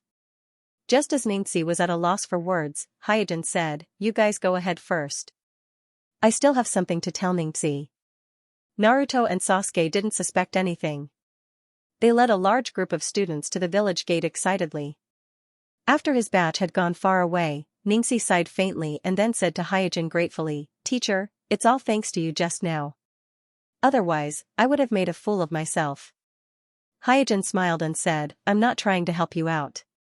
I do have something to tell you. Come with me." Swish, with that said, Suijin grabbed Niji's shoulder, and with a flicker, he disappeared from the spot. After a few leaps, Hyojin directly crossed the outer wall of the village and took Ningxi to an open space outside the village. Ningxi looked around and exclaimed, so fast." He had always known that his teacher's speed was very fast. However, it was only at this moment that he personally felt how fast his teacher's teleportation technique was. In just a blink of an eye, he had already arrived outside the village. Hyojin asked, "Ningxi, do you really want a spiritual beast?" Recalling the scene earlier, Ningxi nodded heavily. I really want to have a real spar with Sasuke, Naruto, and the others. But I don't want you to beg others for me anymore." Hyojin bit his finger and slowly formed a seal while saying, "We don't beg others." He recognized the sequence of Kuroto's hand seals. It was the Hai, Su, Yu, Shin, and way of the art of spiritual communication. Ninku exclaimed, "Teacher, you also have a spiritual beast?" Hyojin's lips curled up and he shouted softly, "Spiritual beast." Bang! In an instant, a huge gust of white smoke surged out and enveloped the surroundings. The evening light was dim to begin with, and the afterglow of the setting sun had already fallen to the horizon. Therefore, as the huge gust of white smoke surged out, the surroundings instantly turned dark. After the white smoke gradually dissipated, the dimmed light did not return. This was because at the place where the white smoke was surging, a huge object the size of a mountain was revealed. It blocked the setting sun on the horizon, dragging out a long shadow. This? Standing under this huge shadow, Niji raised his head with a dumbfounded expression on his face. Here comes the second update. Because he was standing against the setting sun, Ningxi, who was standing in the shadow, could not see the huge creature in front of him clearly. However, his instincts told him that it was a very powerful pressure.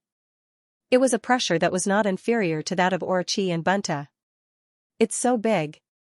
After recovering from the shock, Niji quickly activated the white eye and carefully sized up the man.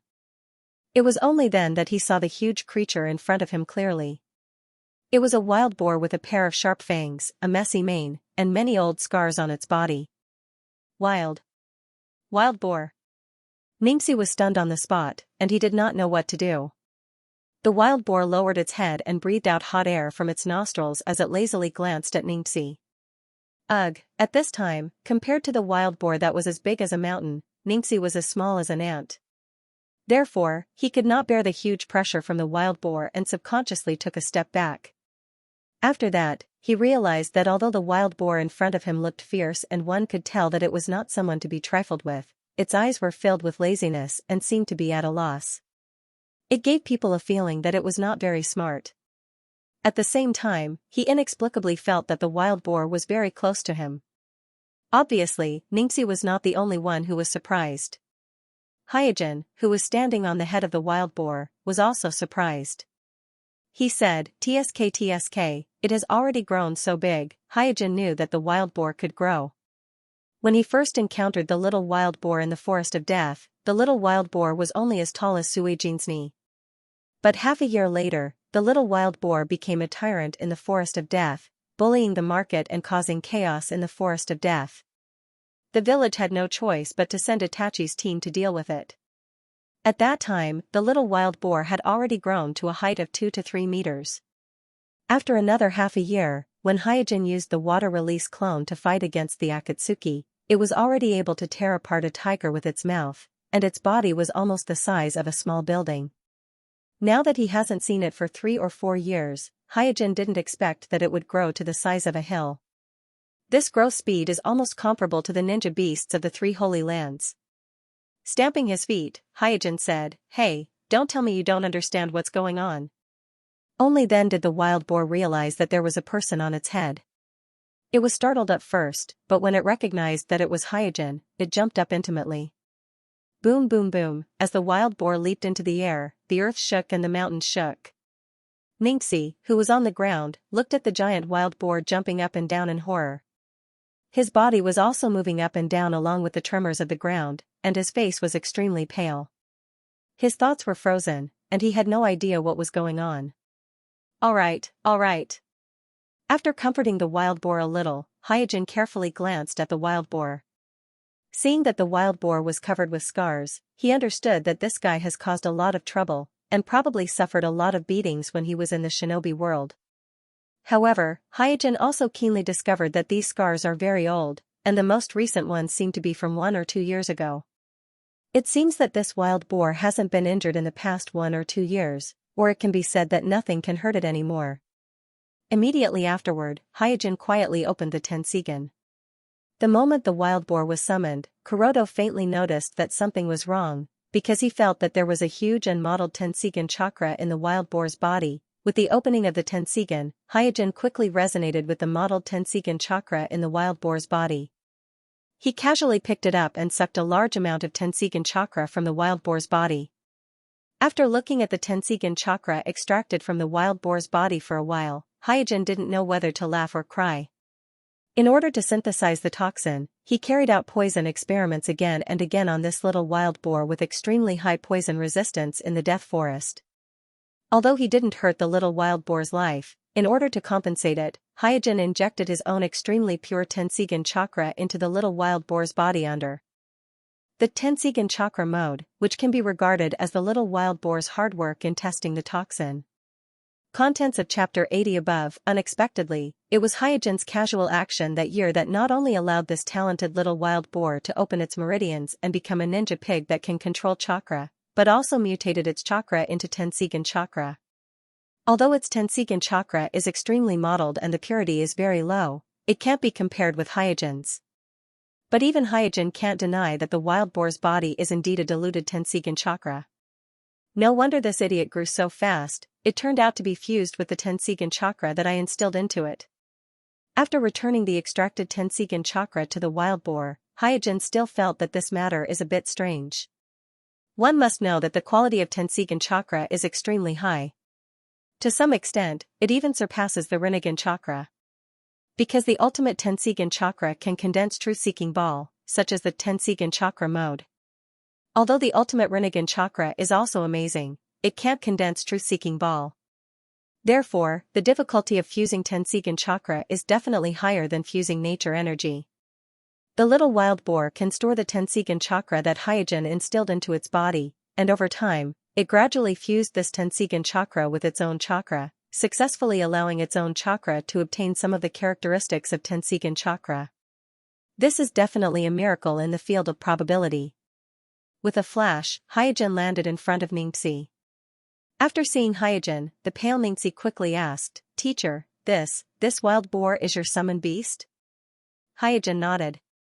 Glancing at the huge wild boar in front of him again, Ningxi wondered, "But why have I never heard you mention it before?" Hyojin naturally won't say that he has forgotten about this wild boar. He just smiled awkwardly. "It's just a summoned beast, there's nothing worth publicizing." But this isn't an ordinary summoned beast. As Ningxi spoke, his gaze unconsciously shifted to the wild boar. Because of the Byakugan, he knew very well that the body of the ninja pig in front of him contained a huge chakra that was not inferior to Orochi and Bunta the toad. Moreover, for some reason, he felt that the chakra in the body of this ninja pig was very close. There was an inexplicable feeling of the same origin, and it was a magical chakra that surpassed his Byakugan chakra. It was vaguely similar to the chakra in his teacher Hyojin's body. First update. Looking at the huge wild boar in front of him, Ningxi suddenly thought of something and asked Hyojin, "Teacher, what's its name?" Hyojin was a little embarrassed. I don't think it has a name yet." "No name?" Stunned, Ningxi looked puzzled. "Teacher, your spiritual beast is so powerful, why doesn't it have a name?" "That's too strange." Hyojin pointed at the huge wild boar. "Look at it. Does it look like it needs a name?" At that moment, the huge wild boar's face was filled with a fawning expression on Hyojin's face. Coupled with its huge size, it gave off an inexplicable feeling that it wasn't smart enough. Ningxi was a little troubled. "But I can't call it a wild boar, right? That's too disrespectful." "That's your problem," Yi Zichen said. Waving his hand, Hyojin said, "Come on. If you're willing, sign a spiritual contract with it." Ningxi hurriedly asked, "Teacher, don't I have to go through some test? Will it agree?" Hyojin said casually, "You've already passed the test." Ningxi was a little puzzled. "I passed?" Hyojin smiled. "Just like your trip to Mount Mayaboku this time, whoever they say passes, that person passes. But for me, whoever I say passes, that person passes." Ningxi pondered. "Teacher, are you trying to tell me that there's no such thing as fate? There's only the arrangements of those who can make decisions?" Hyojin patted Ningxi's shoulder. "Yes, remember this. Fate is always in your own hands. Don't resign yourself to fate until you die." "Yes." Ningxi nodded heavily. After arranging for Ningxi to sign a spiritual contract with the wild boar, Hyojin turned around and instructed the wild boar, "Look carefully. He's my disciple. If he's communicating with you, don't slack off." Hum hum hum hum, the wild boar hurriedly knelt down, nodded its head, and stuck its long tusks into the ground, showing its respect to Hyojin. After completing the spirit contract, Ningxi's spirit was completely different. The depression that had enveloped him before was swept away, and his eyes regained their former vigor. While stroking the wild boar's thick tusks, he asked Hyojin, "Sensei, what ninjutsu is it good at?" "Ahem." After coughing twice, Hyojin said, "You'll have to figure it out yourself." "Oh." Ningxi responded. Hyojin glanced at Ningxi, who was happily sizing up the wild boar, and said solemnly, "At your age, you should be focusing on honing your physical skills and chakra control. It's still too early for you to think about things like spiritual beasts." In the Sky Fortress, Hyojin had arranged for Gaara and Xianxia to train in the most basic physical skills and chakra control. From Hyojin's point of view, 10 years old was the age to solidify one's foundation. At this age, one should focus on honing one's physical skills and chakra control. Then, one should cultivate 1 or 2 ninjutsu that matched one's own chakra attribute, or explore one's own blood limit. Spiritual techniques required a large amount of chakra to support them. Other than Naruto's special physique, other children around the age of 10 would probably consume most of their own chakra during the process even if they could summon powerful spiritual beasts. Therefore, for children of this age, spiritual beasts were a luxury that was too much of a burden. Ningxi explained, "Sensei, Hyojin waved his hand casually and said, "You don't have to explain to me. I know how it feels to be showered in the face by my peers." During his time at the ninja school, Hyojin was also stimulated by the genius Kakashi, so he was very clear about how Ningxi felt at the moment. There were 1 or 2 dazzling peers showing off in front of him every day, and his own efforts were not worth mentioning in front of them. Anyone would have a mental breakdown when faced with such a situation. Things like maintain one and don't be disturbed by external things were actually just empty words. Furthermore, when Ningxi was young, he had personally seen his father, Richa, being punished by the family head, Hayashi, with the caged bird curse seal. From that moment, in his young heart, he deeply understood the difference between the Hyuga clan's branch family and the main family. Because of that, he became especially sensitive and his pride was surprisingly strong. Hyojin continued, "Naruto, I can give you everything that Sasuke and the others have. However, as your sensei, I must let you understand that you yourself are the root of everything. Be it ninjutsu or spiritual techniques, although they are dazzling and fascinating, physical techniques and chakra control are the more important foundations. Don't be enchanted by other things and neglect the truly important things." Ningxi hid the pride on his face and bowed deeply to Hyojin. "Sensei, I will remember this. I will definitely train harder in the future." Hyojin smiled. Although sensitivity and strong self-esteem have all kinds of disadvantages, there is also this advantage, that is, as long as you give a little guidance, Ningxi will execute it to the letter. Knowing that Ningxi was still thinking about the match between Naruto and Sasuke, Hyojin no longer talked nonsense and just said, "I know you can't wait, go." Ningxi took a deep breath and said, "Sensei, I will not lose to Naruto and Sasuke, on the other side, in the open space outside the Mai village." Naruto and Sasuke confronted each other on the open space, while the other students who came to watch the fun hid far away and watched the battlefield nervously. And on a tree further away, stood a group of jonin. If Hyojin was here, he would find that among this group of jonin, there were not only Kakashi, Jishue, and Itachi, but also Red Bean, who was responsible for Naruto's daily life, and Guy, Asuma, and Kurenai, who came to watch the fun. Asuma leaned on the tree trunk with his arms crossed and said, "Jishue, don't blame me for pouring cold water on you. That kid Naruto is unreasonably strong, not to mention the other students. Even ordinary jonin would find it difficult to take him down without a sneak attack. That kid from Uchiha, is his brain fried? Isn't challenging Naruto to death? I say, aren't you worried at all?" Itachi said, "Asuma-sensei, please rest assured, if Sasuke is defeated, I will save him. I will not let the situation get out of control." You. Asuma glanced at Itachi with a trace of contempt in his eyes. Kuroto is indeed a little dissatisfied with Itachi. In his opinion, Itachi neither has any outstanding achievements nor has he shown much strength, but relying on the power of the Uchiha clan, he has been promoted to a jonin, especially a jonin. Recently, he was directly promoted to a jonin, so he is very skeptical about whether Itachi, the eldest son of the Uchiha patriarch, has the strength of a jonin. Itachi didn't care about Asuma's attitude, but looked at Sasuke on the battlefield in the distance. Not far away, Tsunade stood on the crown of a big tree with one hand on her waist, looking at Sasuke in the distance, and asked Jiraiya next to her, "This kid from Uchiha family, is he really recognized by the great Toad Sage?" Jiraiya nodded solemnly. Second update. I didn't expect that the great Toad Sage would choose the Uchiha clan. After a pause, Tsunade continued, "I'm afraid you have to explain to Hyojin, he is not an easy guy to deal with. I heard that not long ago he fought with the Hyuga clan at the Hyuga clan meeting, making the Hyuga clan very embarrassed."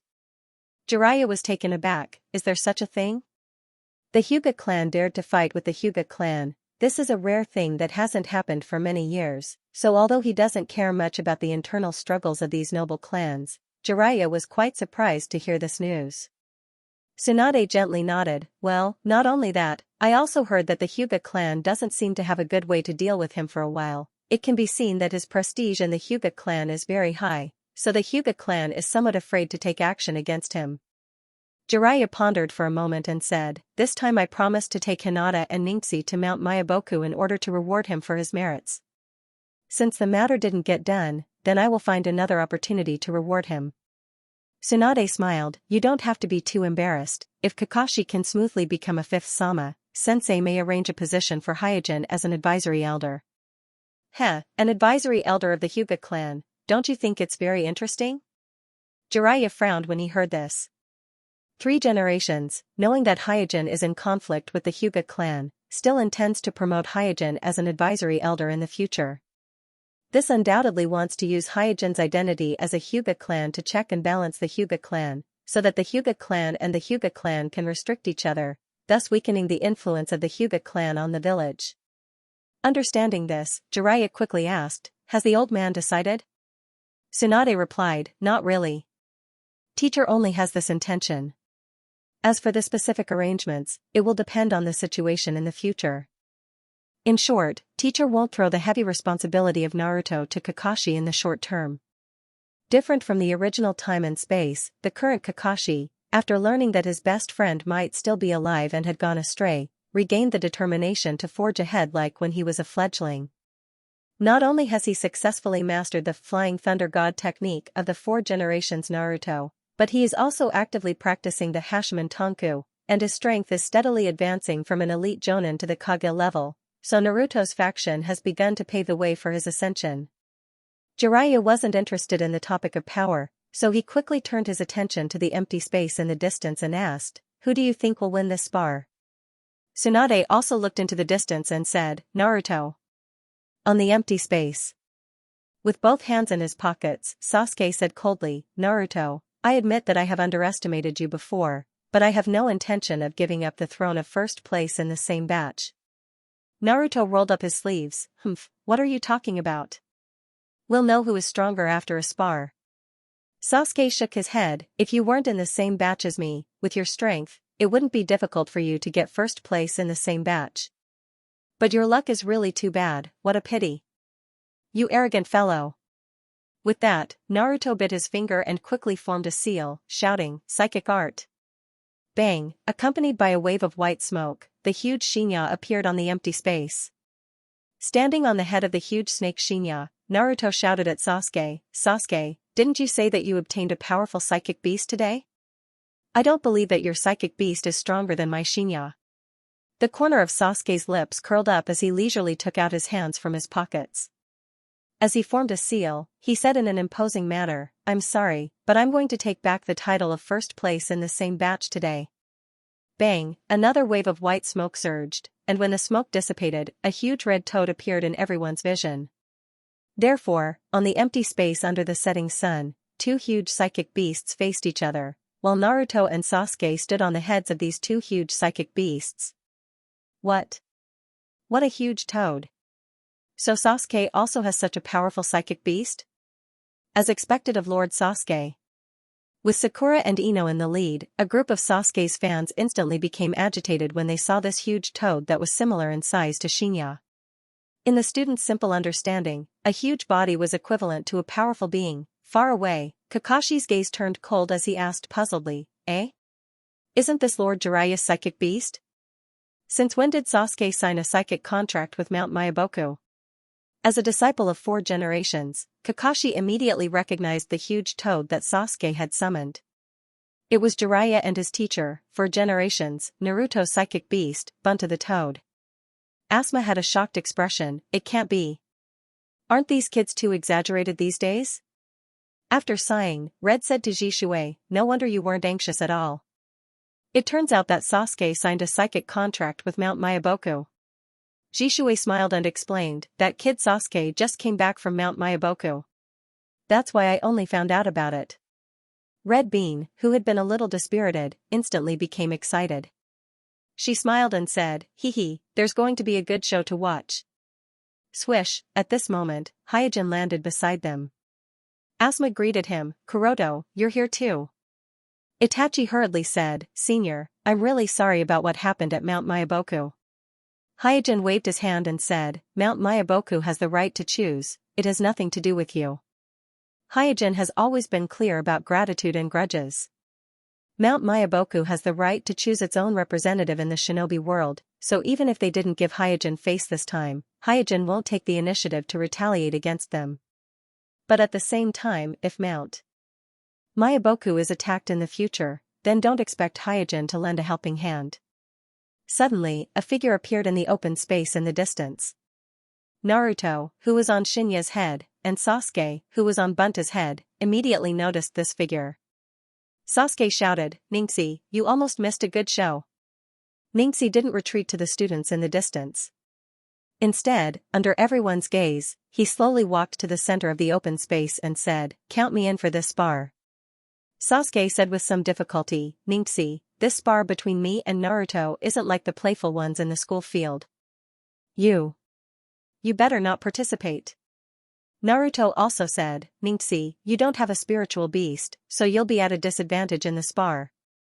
On the big tree in the distance, Tsunade suddenly straightened her body and looked puzzled. "What's going on? Is Xianxia also participating in this spar?" Jiraiya muttered, "This little guy can't be agitated, right? No, I have to stop him. If he gets injured here, it'll be even harder to answer to Hyojin." Bang! Before Jiraiya could finish his sentence, white smoke surged from the open space in the distance. First update. Looking at the huge creature under Xianxia's feet, Jiraiya's mouth twitched. Although because the distance was too far, it was impossible to clearly perceive the chakra level of the summoning beast under Niji's feet, but based on the huge size of the summoning beast that was not inferior to Xianxia and Buntai, it was easy to judge that even if the summoning beast that Niji had summoned was not comparable to Xianxia and Buntai from the 3 Holy Lands, it was by no means simple. Tsunade, who was at the side, snorted and said, "Humph, it seems like we have underestimated the Hyuga clan." On the other side of the tree. "What the hell, are all the students of this batch monsters?" Looking at the scene before him, Asuma was so shocked that he could not close his mouth. Previously, when he did not manage to take down Naruto in the actual combat drill, it had already made him, the son of Naruto, a little depressed. Now that he saw Sasuke and Xianxia summoning powerful spiritual beasts that were comparable to Xianxia, he was even a little dazed. He felt that everything in front of him was too fantastical and unreal. It was not the ninja world that he knew at all. Guy was also shocked and asked, why does Xianxia also have such a powerful spiritual beast? Currently, no one could accurately judge the strength of the wild boar under Xianxia's feet. However, at the very least, its size was there. Even if it was just for show, it was still a great threat to ordinary Chunin and Genin. Eh? Suddenly, Itachi let out a soft cry of surprise. Jishui asked, what's wrong? I seem to have seen this ninja pig before, but... After recalling for a while, Itachi continued, but I am not sure if it is this one, because it did not seem to be this big at that time. Hyojin chuckled and said, to think that you can still remember. Itachi immediately reacted and said, Senpai, could it really be that spiritual beast of yours? In an instant, everyone present, including the indifferent Kakashi, looked at Hyojin. Red Bean even asked loudly, Kuroto, is this ninja pig your spiritual beast? How come I've never heard you mention it? On the sidelines of the open field, Tian, who was looking up, used her elbow to nudge Shaoli, I'm not seeing things, right? Ningji also has such a big spiritual beast? The shock on Shaoli's face was no less than Tian's. He nodded blankly, you're right, I saw it too. Xianxia really has a wild boar the size of a small mountain. Shikamaru came back to his senses and grumbled in a low voice, TSK, I'm so unlucky to be in the same batch as these monsters. Tooth hurriedly nodded and echoed, my family still wants me to fight for the top 3 spots in the same batch. How am I supposed to fight for the top 3 spots if I encounter this group of monsters? Very quickly, seeing this exaggerated scene, the spectating students began to make a ruckus. Everyone was either comparing the strength of the few spiritual beasts or guessing who among Naruto, Sasuke, and Xianxia would be the winner in this spar. Compared to the sidelines, the atmosphere in the field was even more strange. Naruto, Sasuke, and Xianxia, who were standing on 3 huge creatures respectively, were quietly sizing each other up. Their eyes darted back and forth, but no one spoke first. A spar between 3 people was completely different from a spar between just 2 people. Between the 2 targets in front of them, who to deal with first was an important factor that could directly affect the outcome of the spar. At this moment, Bunta the toad under Sasuke's feet said angrily, Brat, didn't I tell you before? If there's nothing important, don't casually communicate with me. Sasuke, who had already activated his Sharingan, said in a deep voice, Brother Bunta, this is a battle for me to regain my honor. Please help me. Humph. After snorting heavily, Bunta glanced at the big wild boar under Xianxia's feet, and then shifted his gaze to Xianxia under Naruto's feet. His expression froze, and one of his hands subconsciously held the short katana at his waist. There was no doubt that Bunta recognized Xianxia. Xianxia, who was on the opposite side, stuck out his tongue and said with a smile, so it's you toad. Obviously, at the same time that Wen Tai recognized Xianxia also recognized Wen Tai, who was also from the 3 great holy lands. Although his tone was full of ridicule, his remaining eye was flickering with eagerness to fight. Naruto hurriedly asked, Xianxia, do you know that big toad opposite you? Xianxia responded, well, it's a troublesome guy. Naruto then pointed to the big wild boar under Xianxia's feet, what about it, do you know it? It's just a stupid pig, I don't know how many of them I kill every year. With just a glance, Xianxia snorted disdainfully. In his opinion, the only real opponent was Bunta. As for the wild boar, not to mention its messy hair, its body was also covered with old scars. At first glance, he knew that it wasn't doing well, and its eyes didn't have the cunning of a high-level ninja beast, and its intelligence was probably not high.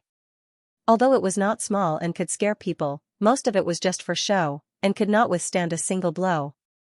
Swish, almost at the moment when Xianxia snorted, it suddenly launched a surprise attack, and in the midst of the whistling sound, a tail hit fiercely towards the wild boar. Boom, Xianxia's thick tail hit the wild boar, and in an instant, the wild boar was swept to the ground, making a loud rumbling sound. Sasuke on the opposite side was taken aback, he did not expect Xianxia to be so cunning, and launched a surprise attack without warning. Bunta pulled out the short katana at his waist and shouted, "Sasuke, be careful." Yes. Sasuke did not dare to be careless, and quickly activated the Sharingan in his eye sockets, ready to receive Xianxia's surprise attack. Xianxia also began to twist his body, looking for a good opportunity to attack. But at this moment, the wild boar that was swept to the ground by Xianxia's tail stood up leisurely, as if nothing had happened, and snorted a few times. Its face showed a casual expression of "I can take this kind of beating all day long. This guy is not just for show." In an instant, Xianxia and Bunta's pupils shrank, and their attention uncontrollably shifted to the wild boar. The wild boar spat out a gust of hot air from its nostrils. Then, it shook the mane on its body. Under the last rays of the setting sun, it charged towards Xianxia, who was coiled up and preparing to launch a surprise attack. Puff! Xianxia immediately opened his mouth, shook his head, and spat out a mud-like substance towards the wild boar and Bunta. After feeling the thick natural energy contained in the mud that Xianxia spat out, Bunta did not dare to take it head-on, and immediately jumped into the air, and said, "Sasuke, use fire release ninjutsu." Sasuke understood, and quickly formed a seal, fire release, great fireball technique. At the same time, Bunta, who was in the air, also cooperated with Sasuke's fire release and spat out a large amount of kerosene. Voila! The large amount of kerosene that fell from the sky was ignited by Sasuke's great fireball technique, and instantly ignited a large area of flame. This flame was like a fire waterfall that sprinkled down from the sky, illuminating the entire sky, and at the same time, enveloped Xianxia and the wild boar on the ground. Xianxia saw that the situation was not good, and immediately twisted his body to avoid the flames that fell from the sky. The wild boar did not dodge, and let the mud that Xianxia spat out and the sea of fire that Bunta spat out to cover it. It just stomped its front hooves heavily. In an instant, a huge wave of chakra spread out from the wild boar's body, enveloping a radius of a few hundred meters. Within the area that was enveloped, Bunta, who was in midair, suddenly felt his body sink, as if something was pulling him down, and dragged him to the ground, and into the fire. At the same time, Xianxia, who was about to move his body to escape the sea of fire, also seemed to have fallen into a sticky mud, and his originally swift and fierce speed suddenly slowed down, and the fire that was ignited by the kerosene poured down on him. Therefore, the three spiritual beasts were trapped in the sea of fire, and they were being roasted by the hot flames. Second update. Inside the Naruto building. 3 Generations Naruto, who was reading some documents, suddenly looked up and found that the dark night sky outside the window, for some reason, suddenly became bright, as if the sun had risen from the sky, making the sky red. Rumble! At this time, a burst of roaring sound came from the place where the flames were shining. Even the Naruto building under their feet was slightly shaking. 3 Generations Naruto asked anxiously, "What's going on?" Whoosh! With a burst of wind sound, the Shadow Guard captain landed in front of 3 Generations Naruto's desk, bowed and replied, "Naruto-sama, there seems to be a fierce battle outside the village. I have sent the Umbu to investigate." 3 Generations immediately stood up and said, "Gather everyone, let's go and take a look." Currently, the village is in troubled times. Not only the Danzo's defection has not been solved, but the Akatsuki organization has also begun to move, so 3 Generations can't afford to be careless. At the same time, several Kages in the root base were also keenly aware of the inexplicable shaking. 3 Generations Tsuchikage pressed his hand on the wall and said, "There is a battle not far away, and the movement is not small. It should be a large-scale ninjutsu." 4 Generations Kazekage was puzzled. Was my attacked? Was it the Danzo or the Akatsuki organization? 4 Generations Laying stood up and was about to go out. After the other Kage looked at each other, they also followed him. Whether the attacker is the Danzo or the Akatsuki organization, they must help Mai to resist the enemy, because if even Mai is captured, then the 5 great shinobi villages that ruled the world of shinobi will really become history. My village. Oh no. Looking at the sea of fire in the distance that almost reflected the entire night sky, Jiraiya exclaimed. Without waiting for Tsunade to answer, his figure flashed and he pounced toward the battlefield. This group of brats is really courting death. Tsunade did not hesitate and quickly followed Jiraiya. On the side of the Jonin who was watching the battle. Not good. Kakashi, who had always been indifferent, also changed his expression at this moment. He instantly activated the Flying Lightning God technique. When the three children each summoned a giant spiritual beast, he faintly felt a sense of unease. However, he felt that with the flying thunder god art in his hands, he would be able to save them in time even if an accident were to happen. However, he did not expect that the spar would develop to such an intense degree as soon as it started. Swish, after flashing to the side of the battlefield, Kakashi instantly felt a wave of heat coming at him. He immediately raised his arms to protect himself, his expression incomparably ugly. Facing such a sea of fire, he did not know how to intervene at all. At this moment, the students who were watching the battle at the side of the battlefield were all panicking and fleeing far away. Their faces no longer had the excitement they had when they were watching the battle. They had originally thought that they had hidden far enough, but when the three peak-grade spiritual beasts started fighting, they realized that they were still too close, and they had almost been swept into the battle. After escaping for a few kilometers, Shikamaru panted heavily and complained, "Is it so dangerous to be together with this group of monsters?" Fong, who was at the side, placed his hands on his knees, his chest heaving up and down violently like a bellows. I'm starting to suspect that those fellows are really from the same generation as us." Sheena, who had always been a man of few words, suddenly said, "Perhaps, this is the so-called genius." Swish swish swish, at this moment, the other superior ninjas, including Hyojin, also followed closely behind Kakashi and arrived at the side of the battlefield. Looking at such a sea of fire, everyone's expression changed. Although they were all superior ninjas, they did not have any good ideas when facing a fierce battle between three peak-level spiritual beasts. In the crowd, only Hyojin had an indifferent expression. Although Jishui and Itachi had worried expressions, when they saw that Hyojin did not have any instructions, they could only suppress the worry in their hearts and stand at the side of the battlefield. On the battlefield, the three gigantic spiritual beasts were still fighting intensely in the oil and fire. The three of them used their chakra to resist the scorching flames as they fought against each other. Xianxia made use of the convenience of his body to entangle the two hind legs of the wild boar. As he tried to trip the wild boar, he spat out a mouthful of mud that contained nature energy at the wild boar. Poochie Poochie, the wild boar, which was drenched in mud, immediately showed signs of petrification on a large scale. At this moment, the wild boar did not care about the petrification on its body at all. Its entire body fell down and used its huge body to press down on Xianxia. At the same time, it used its sharp fangs to stab at Toad Bunta. Seeing the sharp fangs coming at it, Toad Bunta waved his short blade to receive them. With a clang, the fangs that were stabbing toward him were blocked outside his stomach. In this intense battle, the children on the heads of the three spiritual beasts had already lost their composure. They had not expected that the situation would develop to such a state. All of their faces were pale and they were completely powerless to stop the intense battle. They could only forcefully activate their chakra to ensure that they would not fall off the spiritual beasts. Swish swish, very soon, Jiraiya and Tsunade, who were slightly further away, also arrived at the side of the battlefield. Jiraiya shouted, "What are you all standing there for? Hurry up and stop them." Asuma had a helpless look on his face. How are we supposed to stop them?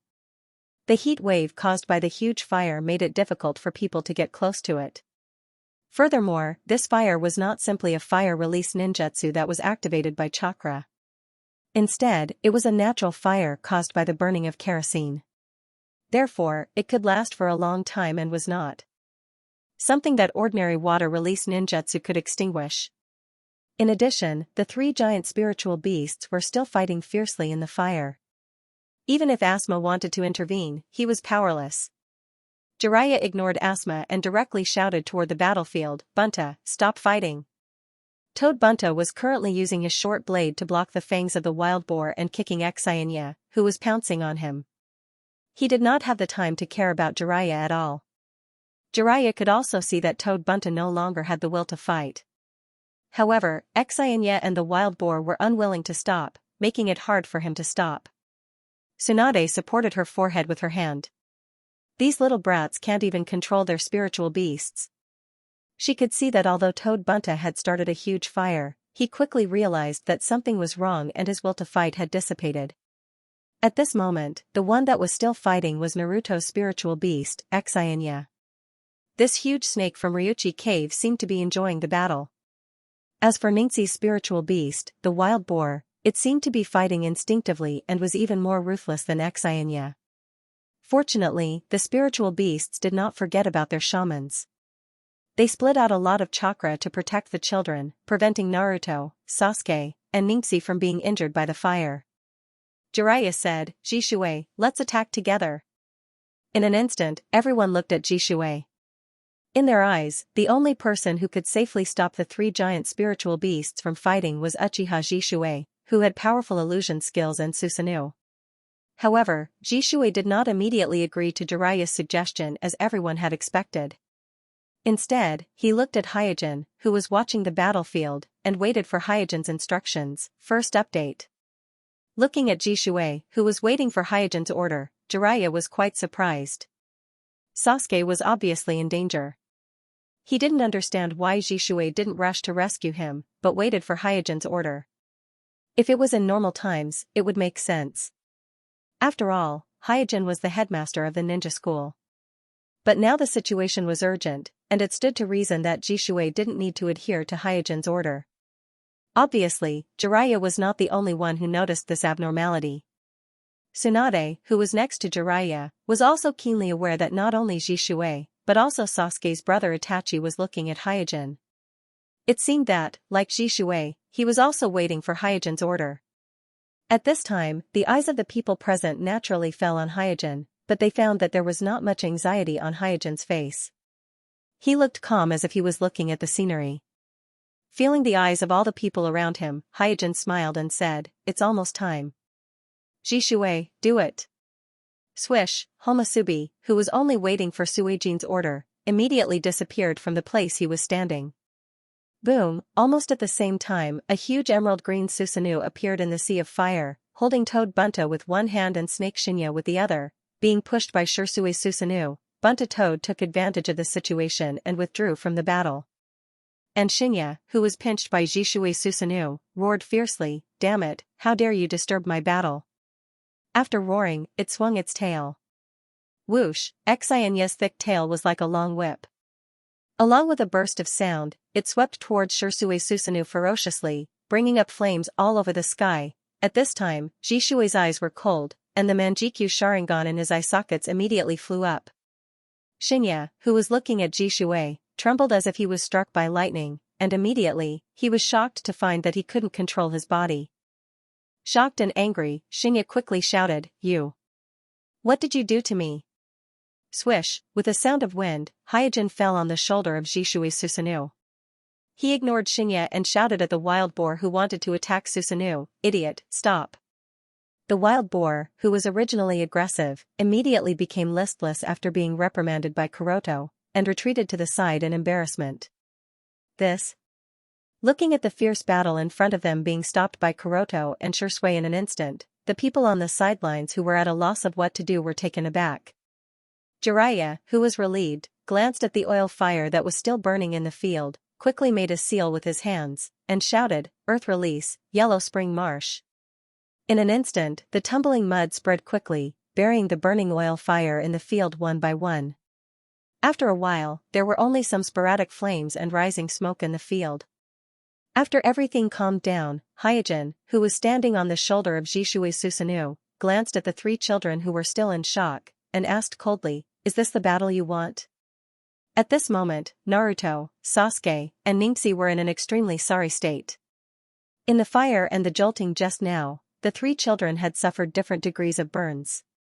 Naruto's hair was curled up from the fire, Sasuke had lost an eyebrow, and Ningxi's entire face was blackened by the smoke. Looking at the mess around them, the three children realized that they had gotten into trouble.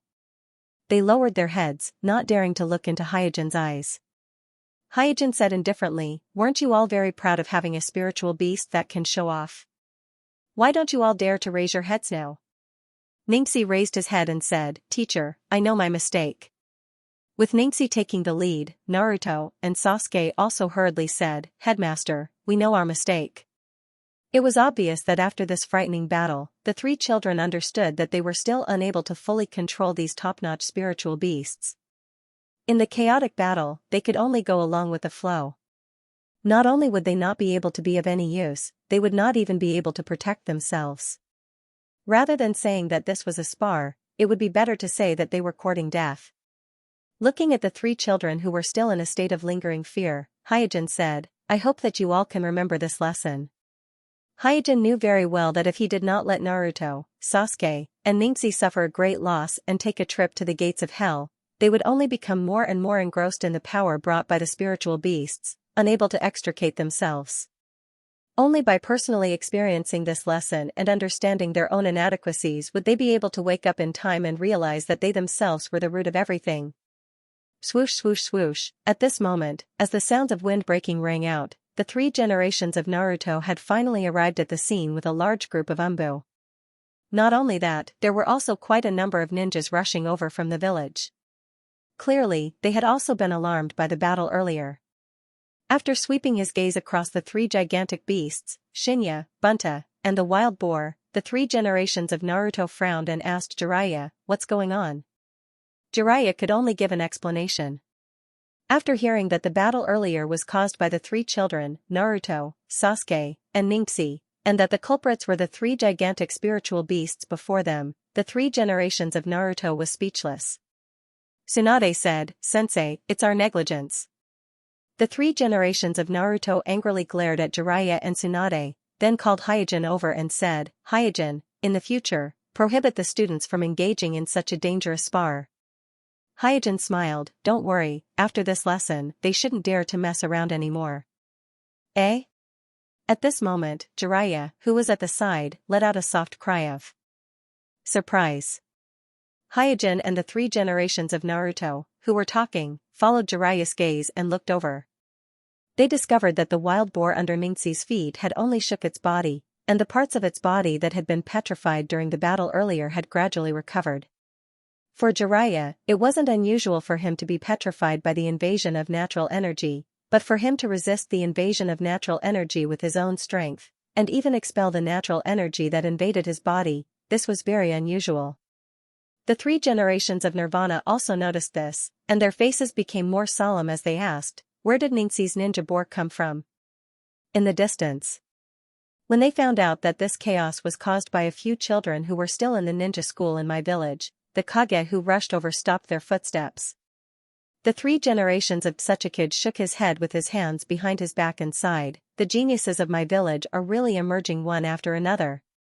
The sigh of the three generations of Tsuchikage immediately resonated with the other Kage.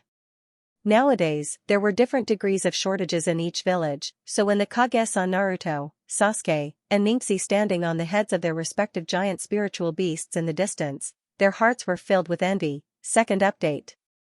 As Hyojin took the troublemakers Naruto, Sasuke, and Xianxia away, the crowd of Jonin on the sidelines also returned to the village together. On the way, Asuma recalled the strange scene of Hyojin and Jishui waiting for Hyojin's instructions before Jishui took action to stop the three summoning beasts just now, and he couldn't help but ask, "Jishui, it was obviously so dangerous just now, why didn't you immediately take action to stop it?" Kakashi, who was walking at the end of the team, also looked at Jishui thoughtfully when he heard this. Not only Kakashi, but Kumo, Guy, and even Red Bean all cast curious gazes towards Jishui. Although the scene just now only lasted for a short period of a few breaths, it left a very deep impression on the crowd of Jonin on the sidelines at that time. Everyone has always known that Jishui and Hyojin have a very good personal relationship, but they never thought that Jishui would actually obey Hyojin to such an extent. This can no longer be explained as a personal relationship, this is purely a relationship between a superior and a subordinate. And Jishui serves as the vice principal of the ninja school, she is the deputy of the principal Hyojin, not a pure subordinate. What's more, as the only known Uchiha in the village who possesses the Manjikyu Sharingan, Jishui can already be regarded as the strongest person in the current My Village, whether it is the three generations Naruto, or the Sannin Jiraiya and Tsunade. In the case of a one-on-one fight, it is very likely that none of them is a match for Jishui. This could be seen from the fact that the three spiritual beasts had instantly stopped the fierce battle. At that time all the Jonins present were helpless in the face of that kind of situation. Even Jiraiya and Tsunade had to borrow the power of other summoning beasts in order to intervene in the battle. But Jishui was able to suppress Xianxia of the Ryuchi cave and Bunta of the Mount Mayaboku by himself. Although the wild boar was chased away by Hyojin, in everyone's opinion, even if there was an additional wild boar, Jishui should be able to deal with it. Faced with everyone's doubts, Jishui smiled naturally and said, "With Elder Jing here, I only need to listen to the arrangements." "Hey, you really listen to the mirror." After a chuckle, Asuma said casually, "What would you do if Jing asked you to deal with your Uchiha clan?" Kakashi frowned. "Asuma, this joke has gone too far." Asuma curled his lips.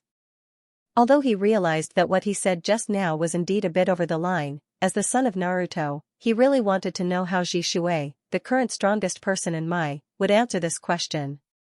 Nowadays, although the conflict between the village and the Uchiha clan is not as acute as when the Nine Tails Rebellion first happened, this kind of conflict has not disappeared and still exists. The huge external pressure can only make the two sides compromise temporarily. If the most fundamental conflict between the two sides is not resolved, then the conflict will erupt sooner or later. And the most fundamental conflict is nothing else but power. At present, the most popular argument in the Uchiha clan is that Naruto has been passed down to the fourth generation, and no matter what, it should be the Uchiha clan's turn. What's more, the current Uchiha clan has left all the other clans in the village behind, and has almost become the strongest clan in the village. Most of the Uchiha clansmen feel that the position of the next Naruto should belong to them. In such an environment, Jishui's attitude is very important. "Asuma-san, you must be joking." After a pause, Jishui's expression became solemn, and slowly said, "Elder Jing will not randomly give orders, but if Elder Jing feels that it is necessary, I will execute it." "What?" Asuma was taken aback, and even thought that he had heard wrong. Kakashi and others were also startled. Jishui's words, in their view, is undoubtedly a blatant choice between the village and the clan. Immediately afterward, several people present subconsciously looked at Itachi next to Jishui, looking at the next patriarch of the Uchiha clan. Asuma regretted at this moment. He felt that he shouldn't have asked Jishui the question just now in front of Itachi Uchiha, the eldest son of the Uchiha clan. When he thought that this matter will inevitably spread from Itachi's mouth to the Uchiha clan, Kuroto felt a little headache. He can't even imagine what kind of pressure the Uchiha clan will put on Jishui and Naruto once they know about this matter. Even he himself may become the target of the Uchiha clan. At this moment, Itachi said calmly, "If it is necessary, I will also execute it." "All the jonins?" On the battlefield that emitted a burnt smell.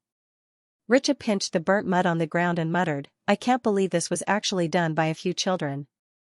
Hayashi, who was looking around at the side, nodded his head, and then looked at Richa with a rather deep gaze, and asked, "I heard that Xianxia obtained a giant spiritual beast, and it seems to be a ninja pig?"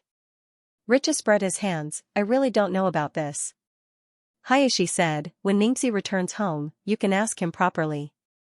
At the other end of the battlefield, Fuyue, who was leading the police force to investigate the battlefield, grinned, and a trace of a smile appeared on his stiff face. No one would doubt that the messy battlefield in front of him was left behind by a battle between Kage-level powerhouses, so when he found out that this was caused by his son Sasuke, he was naturally very happy. Swoosh swoosh swoosh, at this time, a few more shadows landed on the battlefield and began to investigate. There is no doubt that the movement of the three giant spiritual hands just now was too big, so even after Hyojin took Naruto, Sasuke, and Xianxia away, there were still many Mai ninjas who came to investigate. And with the narration of the witnesses, the news that Uchiha Sasuke of the Uchiha clan signed a spiritual contract with Mount Mayaboku, one of the three holy lands, quickly spread throughout the village. Not only that, but the news that Xianxia of the Hyuga clan obtained a top-level spiritual beast also spread like wildfire, becoming another hot topic in the village. In the next few days, the discussion in the village was almost all about the fierce battle between the three top-level spiritual beasts. And as this topic continued to ferment, the atmosphere in the Hyuga clan also became more and more strange. In the Hyuga clan. "Did you hear? Xianxia's spiritual beast is actually Moroku." "Well, I didn't expect Moroku to have such a powerful spiritual beast, I have never heard him mention it before. I heard that the clan is very unhappy that Moroku concealed the matter of the spiritual beast." "Moroku found his own spiritual beast, what does it have to do with the clan?" several members of the branch family gathered together, discussing the matter of Mingxi's spiritual beast in a low voice. At this time, a cold snort came from not far away. Humph, what nonsense are you all talking about? First update. Several of the branch family members who were gathered together looked over, only to see that the person standing not far away was none other than the elder of the Zone clan who had been humiliated by Hyojin during the clan meeting. Damn it! In an instant, several of the branch family members present cried out bitterly in their hearts. If it was in the past, they wouldn't have dared to discuss the Zone clan in public like this.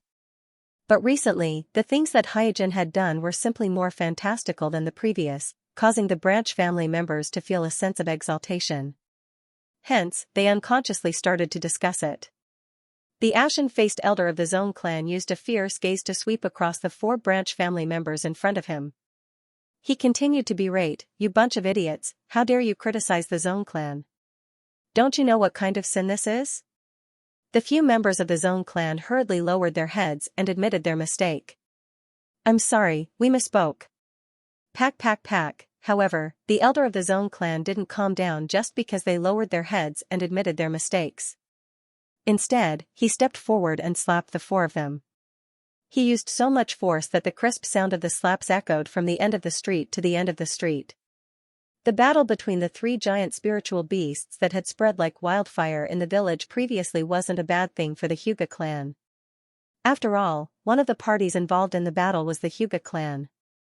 That ridiculous battle that seemed to be caused by the children, in a way, could be considered to have displayed the strength of the Hyuga clan.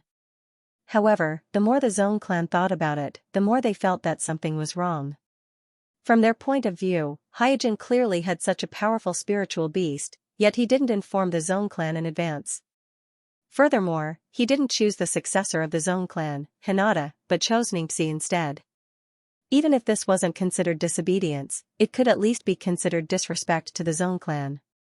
The elder of the Zone clan was already dissatisfied with Hyojin. Now that such a thing happened, he naturally had a stomach full of anger. Among the 4 branch family members who were slapped, 3 of them lowered their heads and admitted defeat. Only Kuroto Aoki, who was sitting in a wheelchair, had a gloomy expression on his face. Noticing that Kuroto Aoki didn't show the respect he should have shown, the anger of the Zone family elder that had just subsided suddenly flared up again and scolded, "What, you sinner, are you still not convinced?" Kuroto Aoki took a deep breath, calmed his emotions, and bowed his head like everyone else. "I'm sorry." Humph. After a cold snort, the Zone family elder continued to scold, "Back then, we didn't execute you and your damned brother Hyuga Ewa together, it was already our Zone family's special kindness to you. I didn't expect that not only do you not know how to be grateful, but you also slander our Zone family behind our back. If I had known this would happen, I wouldn't have let you off." Kuroto Aoki, who had already lowered his head, suddenly raised his head, gritted his teeth and said, "Don't mention Aoba in front of me." Seeing Kuroto Aoki suddenly raise his head, the Zone clan elder froze for a moment before he shouted, "Audacious! Are you unhappy with the previous judgment? Don't tell me you still hold a grudge?" Killing intent flashed in Hyuga Aoki's eyes. "Don't mention Aoba in front of me." Seal. After perceiving the killing intent in Hyuga Aoki's eyes, the Zone clan elder suddenly became furious and immediately activated the Cage Bird Curse seal. With the activation of the Cage Bird Curse seal, Hyuga Aoki, who was sitting in the wheelchair, suddenly fell off the wheelchair, and his whole body wailed in pain on the ground.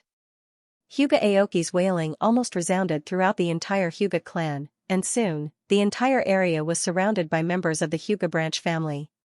Hearing the commotion, Hizashi also rushed over, and seeing this scene, he hurriedly said to the elder of the Zone clan, "Lord Elder, please spare him, he is already a cripple, he won't be able to withstand the ravages of the curse seals."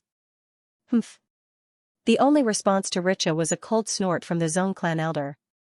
Richa had to persuade Hyuga Aoki, who was wailing on the ground, "Aoki, don't be stubborn, quickly admit your mistake and beg for mercy." Hyuga Aoki didn't seem to hear Richa's persuasion. Although he was rolling on the ground and wailing, he still refused to beg for mercy. The Zone clan elder's face changed at this time, and said fiercely, "Waste, do you think you are Hyojin? You are courting death."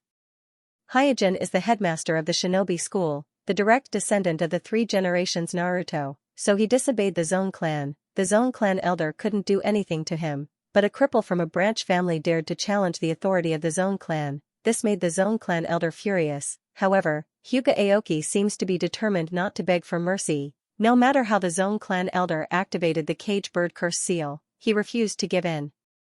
Seeing this, the Zone clan elder narrowed his eyes, and his heart was filled with killing intent. Richa, who was aware of this, quickly said, "Elder, his brain is already confused, and he is a cripple, don't lower yourself to his level." Thinking that the other party is just a cripple, even if he is really dissatisfied with the Zone clan, he can't make any waves, so the killing intent in the Zone clan elder's heart slightly receded. Immediately afterward, the Zone clan elder found that more and more members of the branch family gathered, and the expression on everyone's face was getting more and more gloomy, so he loudly announced, "Hyuga Aoki has disobeyed the Zone clan elder's orders, he will be imprisoned for 3 years. Richa breathed a sigh of relief, and quickly ordered people to send Hyuga Aoki to the clan's prison. The Zone clan elder's anger did not diminish, and directly found the patriarch Hayashi in the Zone clan residence, and said, "Hayashi, we can't let Hyojin act recklessly like this anymore." Hayashi frowned and did not say anything. This topic has been discussed several times within the Zone clan, and he is already tired of listening to it. The Zone clan elder said, "Hayashi, can't you see, Hyojin is challenging the authority of our Zone clan." Hayashi shook his head, "I understand Kuroto, he won't do such a thing. This has nothing to do with whether he did it intentionally or unintentionally. Whether he did it intentionally or unintentionally, what he is doing is shaking the authority of our Zone clan." After a pause, the Zone clan elder said, "Just now, even that cripple from the branch family dared to show killing intent to me. Quickly wake up, Hayashi." Hayashi's face sank. "Hyuga Aoki? If it's not him, who else could it be?" At the thought of the scene just now, the Zone clan elder was infuriated. "Who do you think gave that cripple the courage to challenge our Zone clan?" Hayashi pondered for a while. This news really surprised him. In his impression, after Hyuga Aoki was released, he didn't speak much and didn't intervene in anything, almost like an invisible person. It was only in the last 2 years that he regained some of his vitality and started to interact normally with the people of Hyuga clan. It's hard for him to imagine that such a person dared to show killing intent to the Zone clan elder. The Zone clan elder continued, "There is also the matter of the ninja pig. Hyojin deliberately concealed it, he definitely has evil intentions, we must be on guard." The second update is here. Inside the Hyuga clan's prison. Sitting in a wheelchair, Hyuga Aoki looked up at the bright full moon hanging high in the night sky and sighed faintly. "Sigh, I really can't become a guard dog like Hyojin said." This sigh was filled with a kind of compromise towards fate. He has been angry, resentful, and hesitant, but at this time, all these emotions can't be found on his face. His expression is as calm as water, as if he has accepted his fate. At this time, he couldn't help but recall the battle that changed his life. It was during the Third Shinobi War. He and his younger brother Hyuga Aoki rushed to the front line of the fierce battle against the Mist Village as the personal guards of a member of the Hyuga clan. According to common sense, the members of the Hyuga clan don't have to go to the front line in person. This time, going to the front line is just a formality, and after a while, they will be transferred back to the village, so whether it is him or his younger brother Aoki, they felt that there would be no major problems in this trip. But they didn't think that the information would be leaked. The Mist Village somehow learned their route and intercepted them on their way to the front line. After a fierce battle, his legs were injured, the bones of his knees were completely broken, and his Achilles tendon and other soft tissues were also damaged to varying degrees, completely losing the ability to walk. And this is not the key to his tragic fate. The most important thing is that the member of the Hyuga clan they were protecting had a Byakuga taken away by the Mist Village on the battlefield. The Byakuga being taken away is a scandal that hasn't happened for many years, and for the Hyuga clan, this is undoubtedly a great shame, so the Hyuga clan was furious. As the personal guards of the Hyuga clan at that time, Aoki naturally bore the brunt of this anger. Aoki was fine, after all, his legs were broken in the battle, so he was only put in prison, but Aoki, who was stronger, because he didn't suffer any injuries, instead, he suffered more anger from the Hyuga clan and became the first person responsible for the loss of the Byakuga, and also became one of the few members of the branch family to be executed by the Hyuga clan in recent decades. His younger brother Xianxia had been executed by the ancestral clan, causing Qingmu's mental state to crumble. He sank into boundless rage. From his perspective, the two of them had already done their best. The reason why the white eye had been snatched away was because the descendant of the ancestral clan lacked experience in life and death battles. Not only that, their movements had been leaked. The responsibility shouldn't be shouldered entirely by the two of them. Because of this, Greenwood's heart sank into a quagmire of vengeance. The person who colluded with Kumo village, kidnapped Hinata, and tried to use the hands of Kumo and Konoha to get rid of the head of Zong family was none other than Hyuga Aoki, who was bent on revenge. After his plan was foiled by the River Lord of God, Greenwood didn't give up. After meticulous planning, he found another heaven-sent opportunity and raided the secret storehouse of the Zong clan. Not only did he personally kill an elder of the Zong clan and obtain a pair of Byakugan, he even learned of a heavenly secret from the secret storehouse. It was this secret that caused Greenwood to fall into a state of confusion. Through the fragments hidden in the ancient books of the clan's secret vault, he not only discovered a mysterious map, but he also learned of a piece of history that was intentionally concealed by the clan. He learned that the original intention of the clan to develop the caged bird was not to enslave the branch family, but to protect the entire clan. Just like Hyojin, after learning this, his resentment towards the caged bird lessened a lot, and at the same time, his hatred towards the Zong clan also subsided a lot. In addition, when he raided the secret storehouse of the Zong clan, he had already killed an elder of the Zong clan, which could be considered as revenge for his younger brother Xianxia. So in the past 2 years, he has put aside his hatred and worked hard to integrate into the family. This change, even Patriarch Hayashi noticed. Many of the clansmen found that Greenwood had become a lot more cheerful in the past 2 years, and had also begun to interact with people.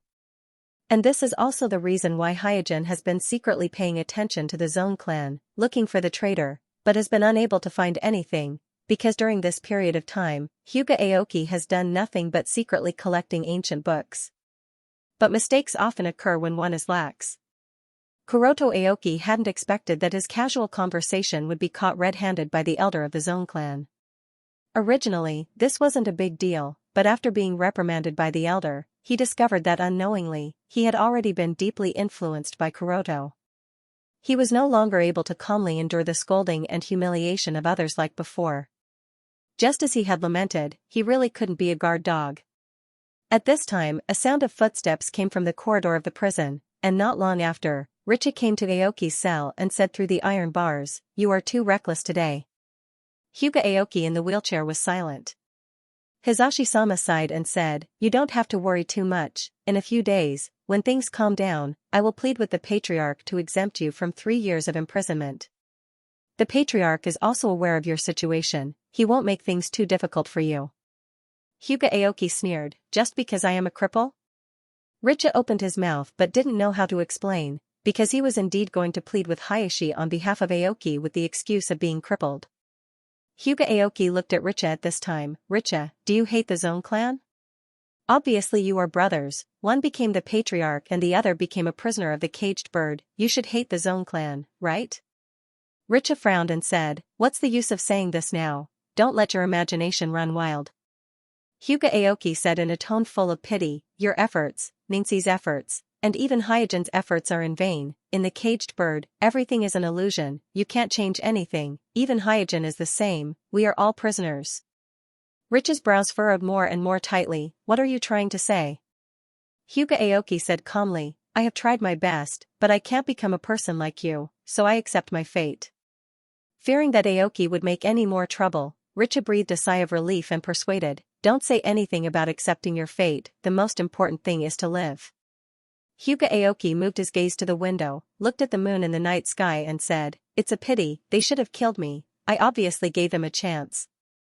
During the day, Hyuga Aoki didn't beg for mercy under the ravages of the caged bird curse seal, it was the last hesitation in his heart. From the perspective of others, his stubbornness was a manifestation of his unhappiness towards the Zong clan. But in reality, only he himself knew that his stubbornness back then was the final thought he had for the Zong clan. It was also a final chance for the Zong clan to kill him. Looking at Hyuga Aoki in the wheelchair in front of him, Richa suddenly had a bad premonition, and quickly asked, "Aoki, what are you going to do?" Hyuga Aoki smiled and said, "What can a disabled person like me do?" Hyuga Aoki smiled and said, "First update." As the storm of the battle between the giant summoning beasts gradually came to an end, the atmosphere in the ninja school gradually returned to what it was before the actual combat exercise.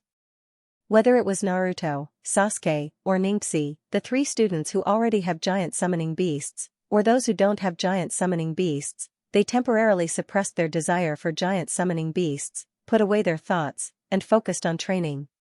Standing in front of the window of the headmaster's office, looking at the students who were running in circles on the field, Hyojin couldn't help but slightly raise the corner of his mouth. Today's students, except for a few, almost all of them have mastered the most basic three bodies technique, and their physical strength and chakra control have also made significant progress. Among them, the excellent students have even begun to learn battlefield tracking, camouflage escape, stealth assassination, and other advanced subjects. One must know that in the original world, Mai's ninja school didn't test the most basic three bodies technique until graduation, so combat was impossible to talk about. Except for the elite 12 roaches, almost all the other students are cannon fodder that can't even be considered as qualified genin. When they go to the battlefield, they can only explore the way and consume the enemy's ninja tools and chakra. This is also the reason why although Hyojin makes one or two big news from time to time, 3 generations has been tolerating him, because the rapid progress of the students has been seen by everyone in the village. At this time, Jishui came to the headmaster's office and reported to Hyojin, "Kuroto-san, Shueimu did not obey your transfer order." Hyojin frowned. Transferring Shueimu out of the ninja school was not Hyojin's idea, but 3 generations Naruto's idea. Because in the last actual combat exercise, Shueimu, as a member of the teacher group, encountered the Jonin group disguised as members of the Akatsuki organization. He was afraid of death and wanted to abandon the students and escape alone, making 3 generations Naruto extremely embarrassed in front of the other 4 Kage. Therefore, 3 generations Naruto signaled Hyojin to transfer Mizuki out of the ninja school after the actual combat drill. Hyojin didn't care too much about this matter. He took the time to sign a transfer order, but he didn't expect that Shueimu would dare to disobey his transfer order and refuse to leave the ninja school. Shursui took another step forward and lowered his voice. "I've received a message from the clan's police force. Yesterday, Shueimu met with an ancestral elder of your clan in private." "Oh?" Hyojin raised his eyebrows and asked casually, "Why are they meeting?" Jishui shook his head. "I don't know what they talked about. I only know that they talked for about 15 minutes and then left. The police force of the Uchiha clan is responsible for the security of the Mai village, so they can openly place various informants in the village. However, because the elder of the Hyuga clan and Shueimu who works in the ninja school are not ordinary people, the Uchiha clan members who discovered their secret meeting did not eavesdrop on their conversation." After thinking for a while, Hyojin ordered, "Arrange someone to keep an eye on them." Jishui nodded and said, "Well, I will arrange it now." Since the last time Hyojin dealt with several elders of the Hyuga clan, the situation in the Hyuga clan has become very delicate. Although the Hyuga clan and the branch clan still maintain harmony on the surface, they have begun to separate in private. Through Richa, Hyojin also learned that some people of the Hyuga clan are trying to deal with him. However, in the process of Hyojin's growth, the Hyuga clan has given him a lot of shelter and help. Even the annoying elders of the Hyuga clan didn't cause him much trouble, so he will not make a move against the Hyuga clan first, but if the Hyuga clan doesn't care about face, then they can't blame him. In fact, for these trivial things, Hyojin doesn't care much. Ever since he had gotten rid of the caged bird curse, the only thing that the Zone family could restrain him was his emotions, not his physical strength. Therefore, no matter what kind of agreement the Zone family had made with Shueimu, or what kind of conspiracy they had, to him, it was just a trivial matter. On the contrary, if the Hyuga clan really does something that can't be shown in public, he can use this as an excuse to clean up the Hyuga clan and take control of the Hyuga clan at the lowest cost. At night, after returning home, Hyojin, as usual, started to study the improvement of the Yin seal. After a period of research, he had more or less figured out the way to improve the Yin seal. Tonight, all he needed to do was to edit and organize the manuscripts, and the next thing he needed to do was to try it out. However, the Yin seal did not only involve all the meridians in the body, but the sealing area of chakra was also the most sensitive and vulnerable part of the human body, the brain. Therefore, no matter how confident Hyojin was in his sealing technique, he didn't dare to try to improve the Yin seal on his Yin body. Because if something went wrong, it might directly damage the Yin body's brain. If this kind of thing falls on someone else, it may be a choice between life and death, but for Kuroto, it's not a big deal. After all, he still has a total of 10 Earth clones that he can use in the laboratory of the Sky Fortress. Even if he doesn't count the Earth clone number 2 that he has already developed, there are still 9 more for him to play with. After sorting out the improvement plan, the next morning, Hyojin left a shadow clone and quietly left the village, and came to the air fortress that was moving irregularly on the sea. After arriving at the air fortress, Hyojin didn't go straight to the laboratory, but called Xianlin, who had transplanted the Eternal Manjikyu Sharingan, and asked, "How do you feel recently? Is there anything wrong with the transplanted Sharingan?" Xianlin hesitated for a moment and said, "My lord, I always feel that there is something wrong with this pair of eyes." Hyojin asked, "What's wrong?" "I don't know how to describe it. It seems like." Xianlin racked his brains for a long time, but was unable to come up with a reason. Hyojin smiled and said, "Do you feel like it's alive and has its own will?" Xianlin nodded quickly, yes, that's right." After pondering for a while, Hyojin explained, "There are 2 main reasons for this situation. First, you are not the original owner of this pair of Sharingan, so it will have a certain degree of rejection towards you. Second, its pupil power is very strong, and it is very close to the Rinnegan that is known as the Eye of the Immortals." As he said that, Hyojin stepped forward and checked the Eternal Manjikyu Sharingan in Xianglin's eye sockets. Xianglin can feel the difference in the eyes, which undoubtedly means that the pair of Eternal Manjikyu Sharingan has almost recovered, and it has the ability to affect the host again. However, according to Hyojin's prediction, it will take at least 3 months for this pair of Eternal Manjikyu Sharingan to recover, and now it has only been less than a month since the transplant. Second update. It's really strange. Staring at the Eternal Manjikyu Sharingan in Xianglin's eye sockets, Hyojin gradually frowned and whispered. Xianglin asked nervously, "Sama, what's wrong? Is there something wrong with my eyes?" Hyojin didn't explain and was still thinking. In the battle to kill Danzo, the pair of Eternal Manjikyu Sharingan in Xianglin's eye sockets was only 1 step away from evolving into Rinnegan. At that time, if Hyojin's action was delayed by 1 or 2 breaths, a new pair of Rinnegan might have been born in the shinobi world. Therefore, being forcibly interrupted at the critical moment of evolution is undoubtedly the heaviest blow to the pair of Eternal Manjikyu Sharingan. Fortunately, this is a pair of Eternal Manjikyu Sharingan that can restore the pupillary power on its own. If it was replaced by an ordinary pair of Manjikyu Sharingan, it would have most likely been directly destroyed. But even so, Hyojin estimated that this pair of Eternal Manjikyu Sharingan would need at least 3 months of nourishment to gradually restore the huge amount of pupillary power consumed in the evolution, and this is already a very optimistic estimate of Hyojin. Before transplantation, he was even prepared to nourish them for 6 months or more. But Kuroto didn't expect that in less than a month, the pair of Eternal Manjikyu Sharingan showed signs of recovery, and it even began to exert its influence on the host Xianglin. "It seems that Xianglin's physique is much stronger than I expected before." After ruling out other possibilities in his mind one by one, Hyojin could only attribute this result to the special physique of the Uzumaki clan.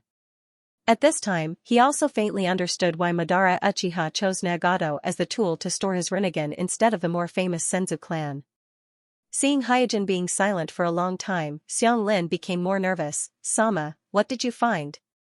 Is there something wrong with my eyes?" Hyojin smiled and said, "Don't worry, I'm just thinking about something."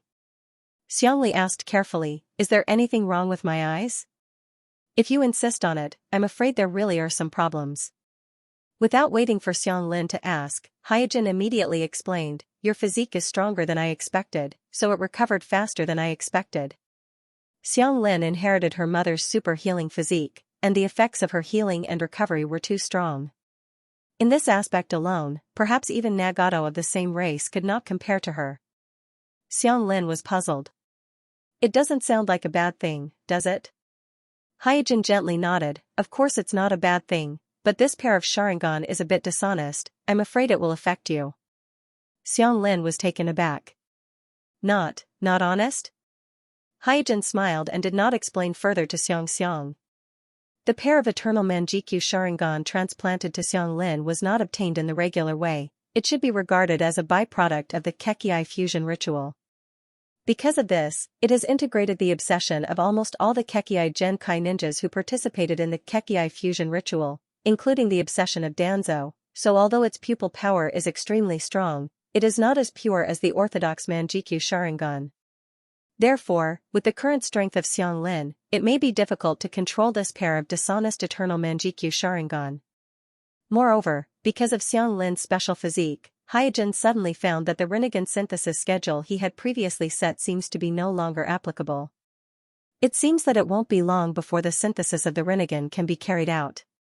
Previously, Hyojin felt that with the recovery speed of the two pairs of eternal Manjikyu Sharingan, the synthesis of the Rinnegan would take at least 8 or 9 months, so he hasn't made a detailed plan for the synthesis of the Rinnegan yet, but with the unexpected recovery speed of the pair of Manjikyu Sharingan in Xianglin's eye sockets, he feels that it is necessary to immediately make a plan for the synthesis of the Rinnegan.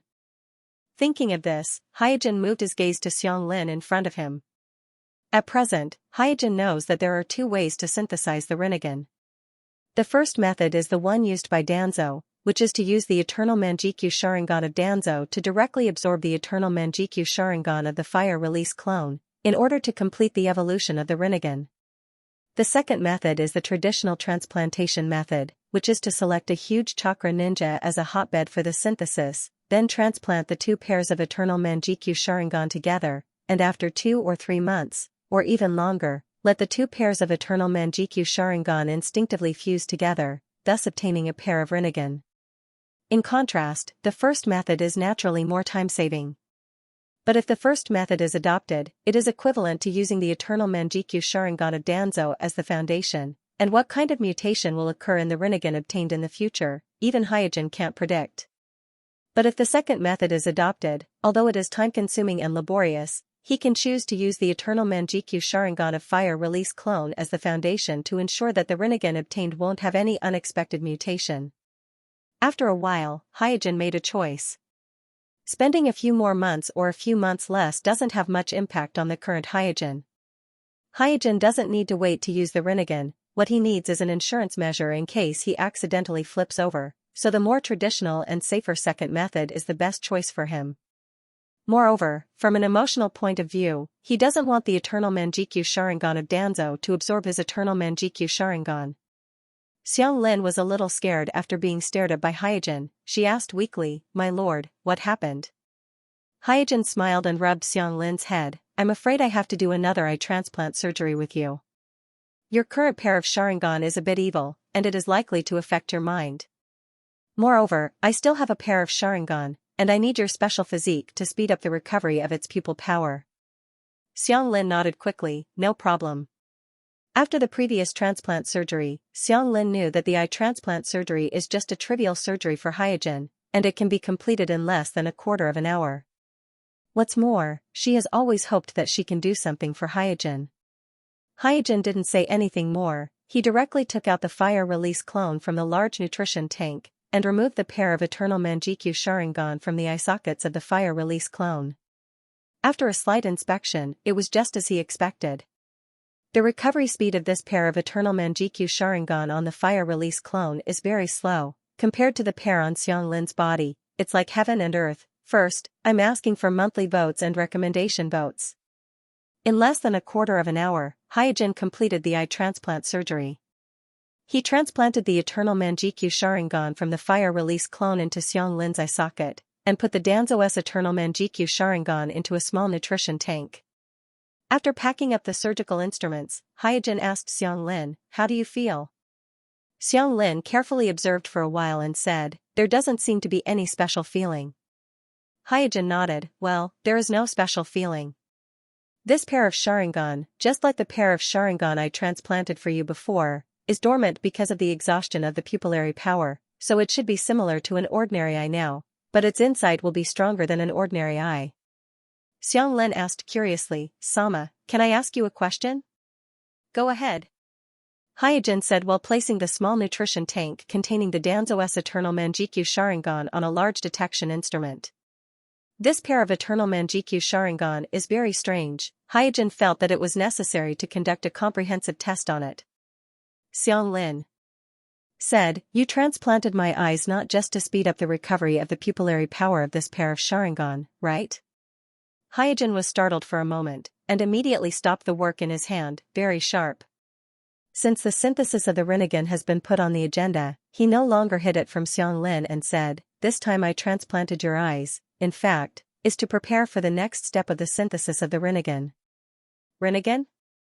Hyojin gently nodded, "Well, it's the Rinnegan." After saying that, Hyojin introduced the synthesis method of the Rinnegan to Xianglin in detail, and finally emphasized, the hotbed of the synthesis of the Rinnegan must be a ninja with a huge chakra, and it is best to be a ninja with a powerful yang release chakra, and the only one who meets this condition is you. Xianglin was silent for a while, and then asked, "Sama, this pair of Rinnegan must be very important to you, right?" N. After receiving Hyojin's affirmation, Xianglin hurriedly nodded, "Please rest assured, I will definitely complete this pair of Rinnegan eyes for you and hand it to you, definitely." Xianglin was not as naive as she looked. After experiencing the hardships of the Kusanaba village, her mind had actually matured a lot, so she understood that the immortal's eye that Hyojin had painstakingly obtained must have other more important uses. It was not as simple as a gift to her. Therefore, she decided that she would try her best to synthesize the celestial eye for Hyojin and hand it over to Hyojin in perfect condition. Hyojin rubbed Xianglin's head and smiled, "This pair of reincarnation eyes is not what I want to use." "Huh?" Xiangli was taken aback. After pondering for a while, Hyojin felt that it was time to tell Xianglin, the reason why the Eye of Samsara is called the Immortal's Eye is that it has the ability to reverse yin and yang and reverse life and death. And this is exactly the ability that I need. Reverse yin and yang, reverse life and death? Xianglin repeated Hyojin's words, still unable to recover from the shock. Hyojin continued, "In the near future, I am going to do a great thing related to life and death, and that thing is full of too many unknowns, even I am not sure if I can survive." After experiencing the Danzo's Kekiai fusion ceremony, Hyojin was full of expectations for the Kekiai fusion ceremony, but at the same time, he also felt a trace of fear.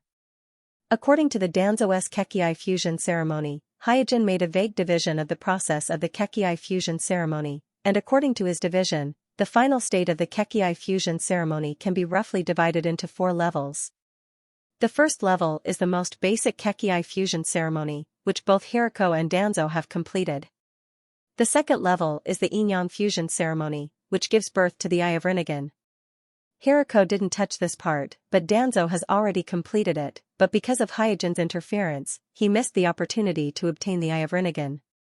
The third level is the initial fusion of the 7 chakra attributes. If completed, one can advance to the 6th path level and have the ability to control the truth-seeking ball. The fourth level is the complete fusion of the 7 chakra attributes. If completed, one can advance to the supreme level of Kekiai fusion ceremony, and the level of one's life will undergo a qualitative change, no longer affected by the corrosion of time, and have endless life. In the shinobi world, only 1.5 has touched upon this level. That one is naturally Kagaya, and the remaining half is the Sage of the 6 Paths, Otsutsuki Yuro. The reason why the Sage of the 6 Paths is only half is because the Sage of the 6 Paths once reached the level of Kekiai fusion ceremony, but later he pulled out the 10 tails from his body and divided them into 9-tailed beasts, and created a shinobi sect and shared his chakra with everyone, so his realm fell from the immortal Kekiai fusion ceremony to the peak of the 6 Paths level. But even the peak of the 6 Paths level can't escape death, so whether it's the Sage of the 6 Paths, Otsutsuki Yuro, or the Otsutsuki Himura who moved to the moon, they couldn't escape the corrosion of time and died on their beds. Although they have extremely strong chakra, and their spiritual bodies still wander in the shinobi world, in the biological sense, they have indeed died of old age. Therefore, having endless life like Kagaya is the best standard to distinguish between the Kekiai fusion ceremony and the 6 Paths level. Just think about it, even the Sage of the 6 Paths, who founded the shinobi sect, couldn't stabilize his realm of Kekiai fusion ceremony, so it can be seen how difficult it is to break through to Kekiai fusion ceremony. So far, even the most successful Danzo in the Kekiai fusion ceremony has only reached the 2nd of the 4 levels, so no matter how many factors Hyojin has considered and how much preparation he has made, the probability of failure is far greater than the probability of success. Xianglin asked worriedly, since it's so dangerous, can't you just do it? Hyojin smiled and said, that's what I'm after. Xianglin asked, then what can I do for you? Hyojin said calmly, if I fail, I need someone to use the Rinnegan to resurrect me. So this is the reversal of yin and yang, the reversal of life and death that you mentioned just now. Xianglin smiled and said without hesitation, my lord, leave this matter to me. Hyojin shook his head, listen to me first, even with the power of the Rinnegan, resurrecting a person is not without a price, and this price is the caster's own life. Are you willing to die for me? Xianglin hesitated for a moment, then said, I am willing. I'm asking for recommendation votes, monthly votes. Looking at the expression on Xianglin's face, which gradually changed from hesitation to determination, Hyojin smiled. For him, it is very good that Xianglin has such a reaction. After all, the topic of death is a huge test for anyone, not to mention Xianglin is just a little girl about 10 years old. Xianglin seemed to be a little dissatisfied with her initial hesitation, and said eagerly, my lord, if it is to resurrect you, I am willing to sacrifice myself. Hyojin turned around and studied the pair of eternal Manjikyu Sharingan of Danzo, and said plainly, don't rush to answer me, there is still time, you go back and think about it. Xianglin came to Hyojin and said, don't think about it, no, you need to think about it. Interrupting Xianglin, Hyojin said, believe me, only when you face death, you will know how terrible it is, so I don't need you to make a decision on the spur of the moment. Xianglin was stunned and immediately lowered her head. Hyojin operated the instrument and said lightly, you are just my best choice, not my only choice, so don't have too much psychological burden, even if you don't agree, it will not have much impact on my plan.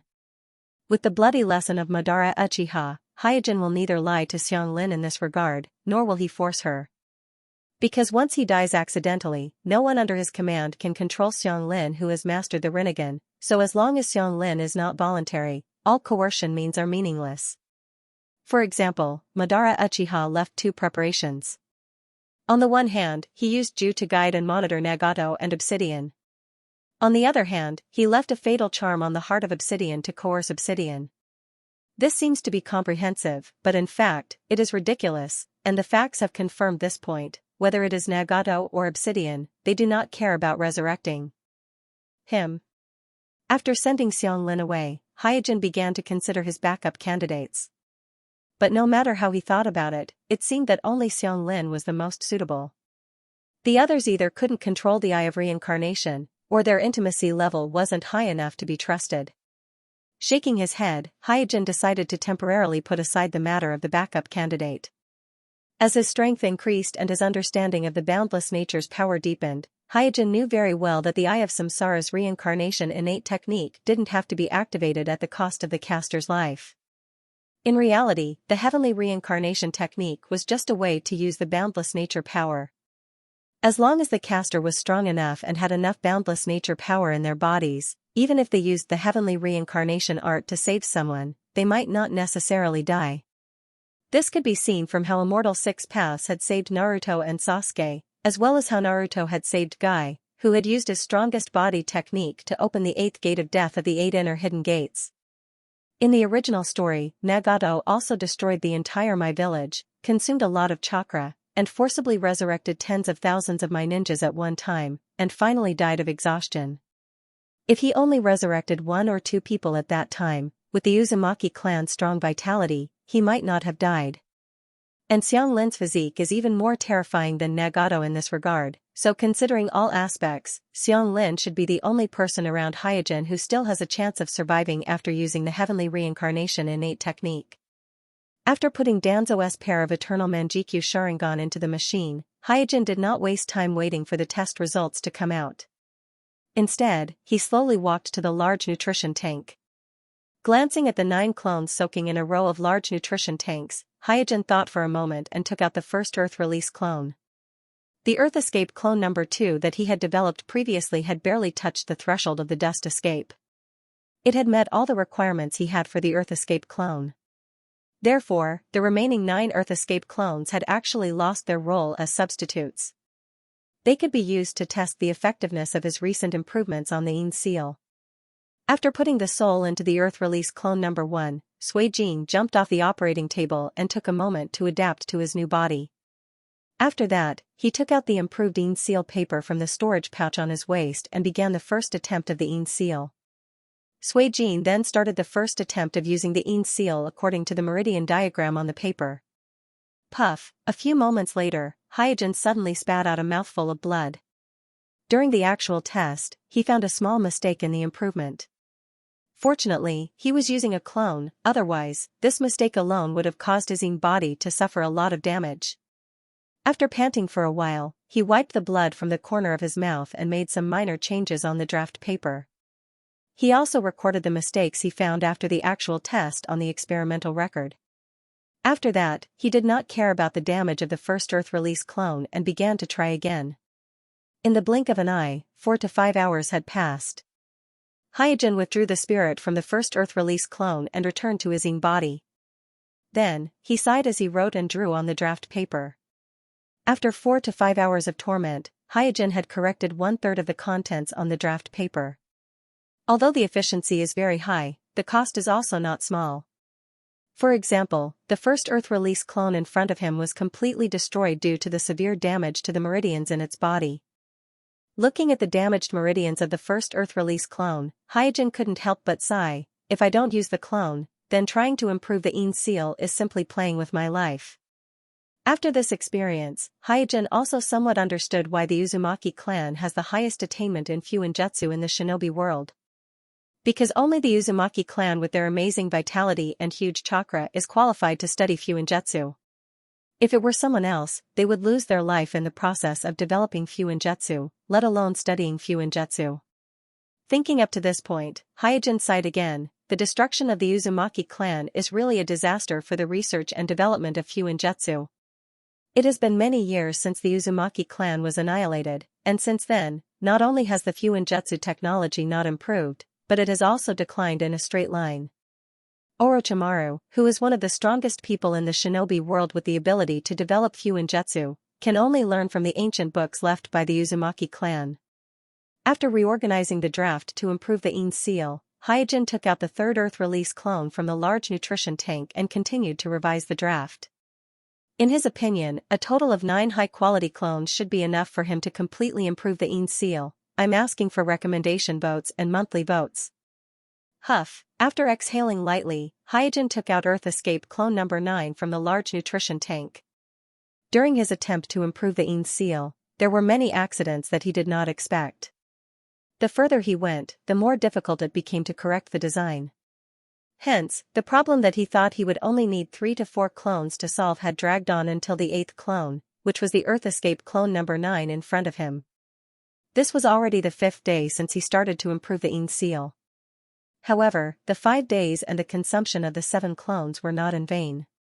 Currently, he had already corrected 90% of the improved design. There were not many parts that needed to be corrected. Hence, he did not delay any further. He immediately sent his spirit into Earth Escape Clone Number 9 and began the final proofreading. Due to the large number of mistakes that he had made previously, the proofreading this time was very smooth. From the initial hand seal, to the inscription of the sealing technique, to the extraction of chakra from the meridians in his body, everything was done in one go. There were no twists and turns. After a long time, Xianxia, who was controlling Earth Escape Clone Number 9, slowly opened his eyes. Looking at the mirror in front of him, he noticed that there was a diamond-shaped mark of the Yin seal between his eyebrows. Although the color was still very faint and it seemed to be faintly discernible, the mark had indeed appeared. So, the first step is a success. Xianxia mumbled to himself. However, there was not much joy on his face. This was because he had completed this step on Earth Escape Clone Number 6 before. However, when he started to store chakra, he accidentally exploded his head. Not to mention the clone body, even his own spirit body was greatly affected by the accident. It took him a long time to recover from it.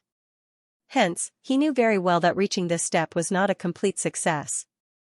He still had to go through the 2 crucial steps of storing chakra and releasing chakra before he could confirm whether the improvement was a success or not. Hyojin collected his thoughts and sat cross-legged on the operating table. He began to store chakra in the sealed area of his brain. Having learned his lesson from the previous headshot, he was very careful this time. The process of extracting the chakra from the meridians in his body was very gentle, and the process of depositing it into the sealed area of his brain was even more meticulous. It was as if he was using his chakra control ability to the extreme. Time trickled by, and in the blink of an eye, an entire night had passed. After coming out of his meditative state, Hyojin got up and stretched his limbs. Then, he went to the mirror and carefully observed the diamond mark between his eyebrows. Compared to before, the diamond-shaped mark between his eyebrows was much deeper, as if it wasn't just a line on his skin, but a faint purple gem embedded between his eyebrows. Gently stroking the diamond mark, Hyojin thought to himself, the process of storing chakra is not sluggish at all. It seems that the improved design I made yesterday is feasible. Later, I'll try to use rough methods to store chakra and see if there are any accidents. After making up his mind, Hyojin's spirit body returned to his Yin body and then made do with resting in the laboratory. He hadn't had a proper rest for a few days. In the blink of an eye, another week had passed. During this week, Hyojin had used various methods to test the storage of chakra. In the end, it was proven that his design this time was safe and reliable. No matter how much he tossed and turned, there were no accidents.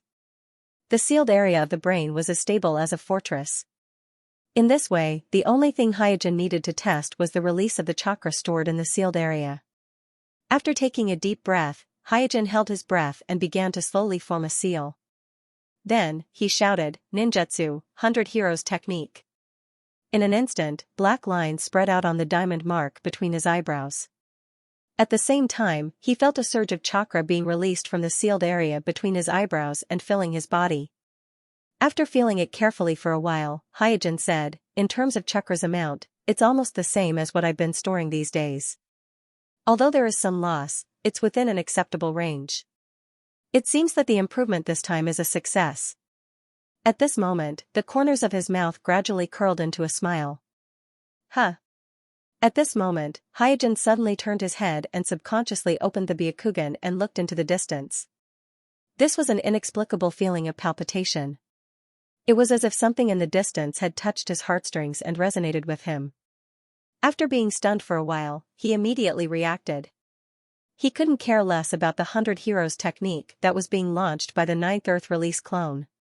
He immediately withdrew his spirit body and returned to the Yin release body, and then instantly opened the Tenseigan, on the moon. Otsutsuki Samurai gasped for breath while taking the towel handed by the puppet servant and wiped the sweat on his face.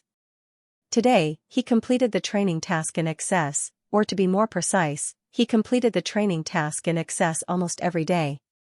Since the last time he used the giant Tenseigan to control the meteorite to attack the shinobi world, a huge sense of crisis has shrouded his heart, so he didn't dare to relax even for a moment. He couldn't imagine that someone in the shinobi world could resist the meteorite attack launched by the giant Tenseigan. This simply subverted his previous understanding of the shinobi world. In the face of such a strong enemy, he knows that with his current strength, he can't complete the last wish of his ancestor to destroy the failed shinobi world and re-establish order. Therefore, he can only continue to strengthen his training and constantly improve his strength. As the last Otsutsuki on the moon, Tonari's talent even exceeds that of the prophecy's child Naruto, so under this almost crazy high-intensity training, his strength has increased rapidly.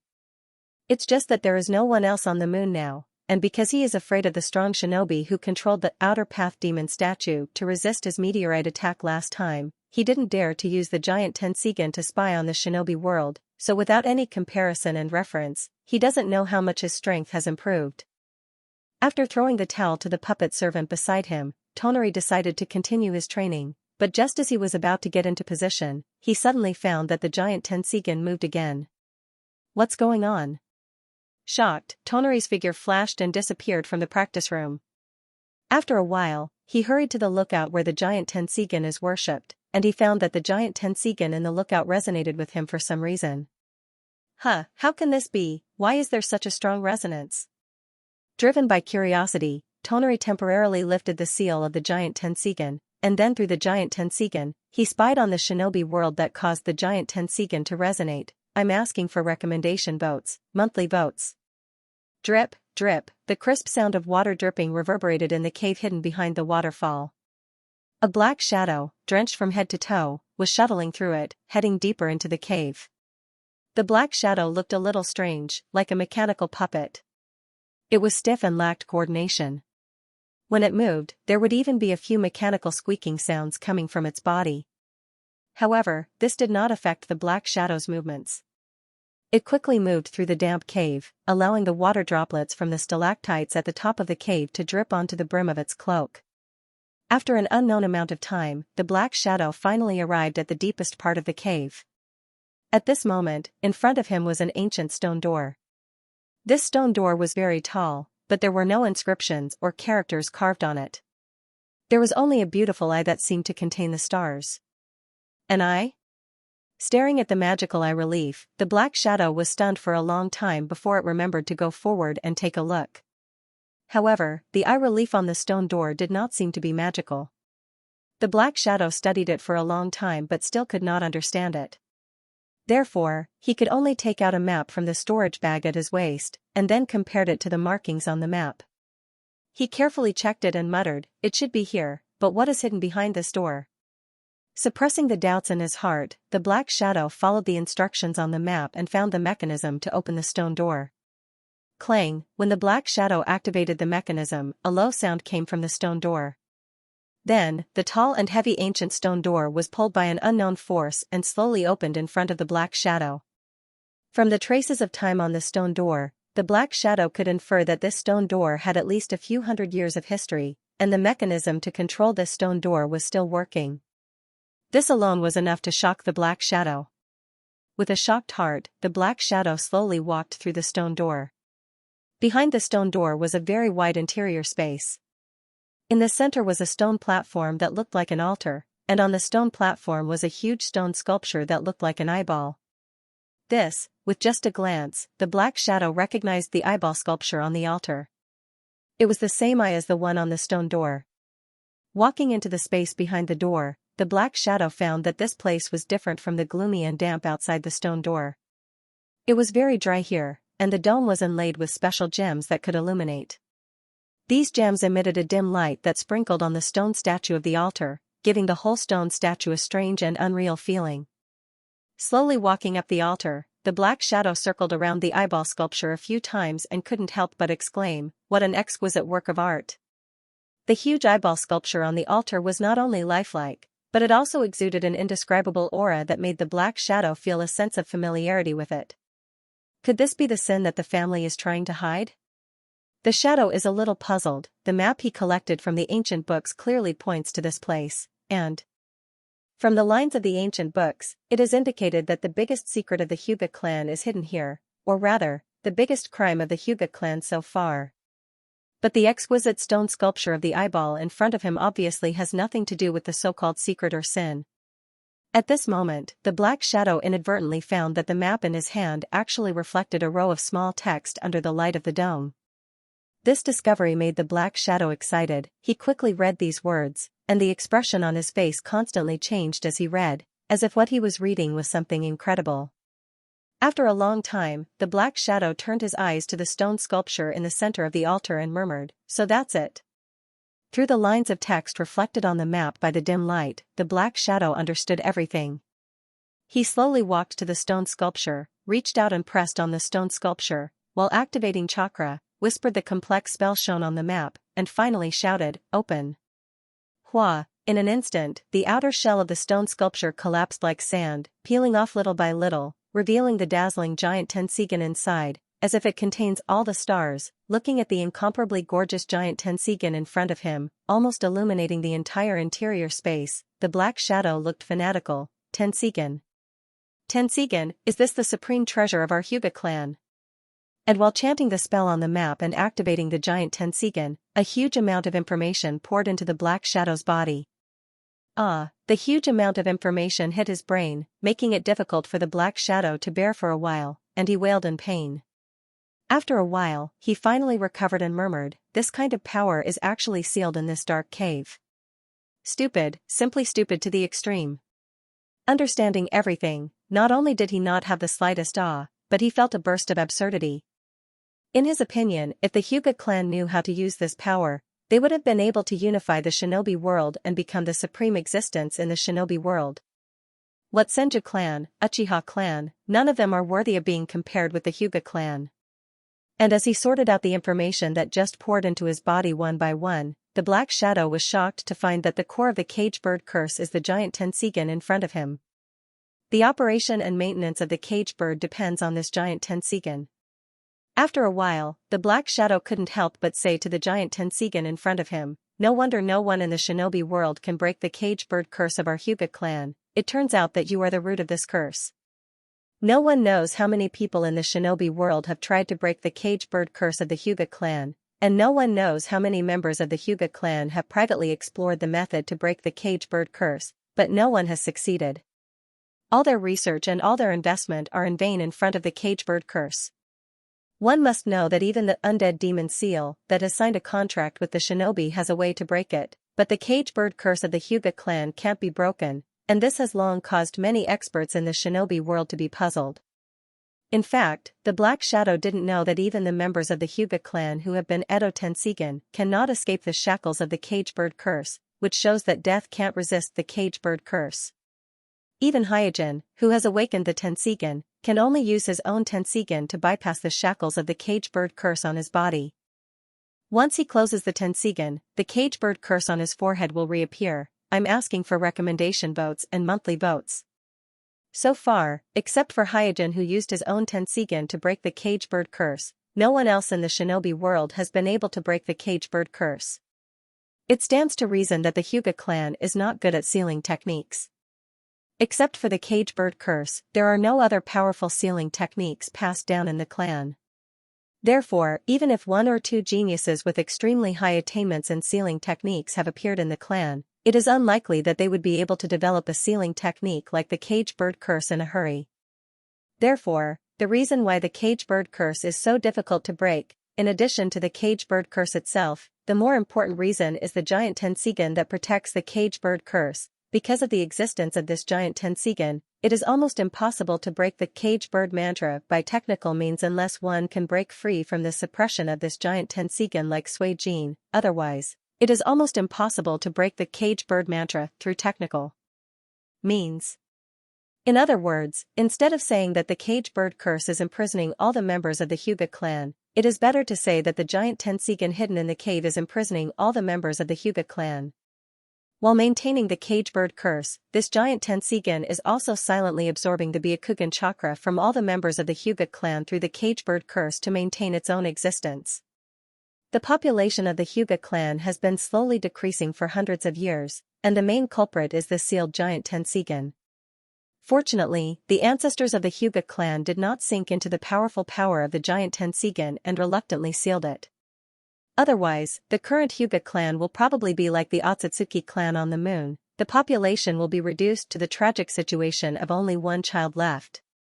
Worried that the descendants may not be able to control themselves and sink into the great power brought by the giant Tenseigan, the ancestors had to completely erase all the records related to the giant Tenseigan in the clan, even the entire history, leaving only clues and a few key ancient books, leaving the power to protect themselves when the clan encounters the disaster of extinction in the future.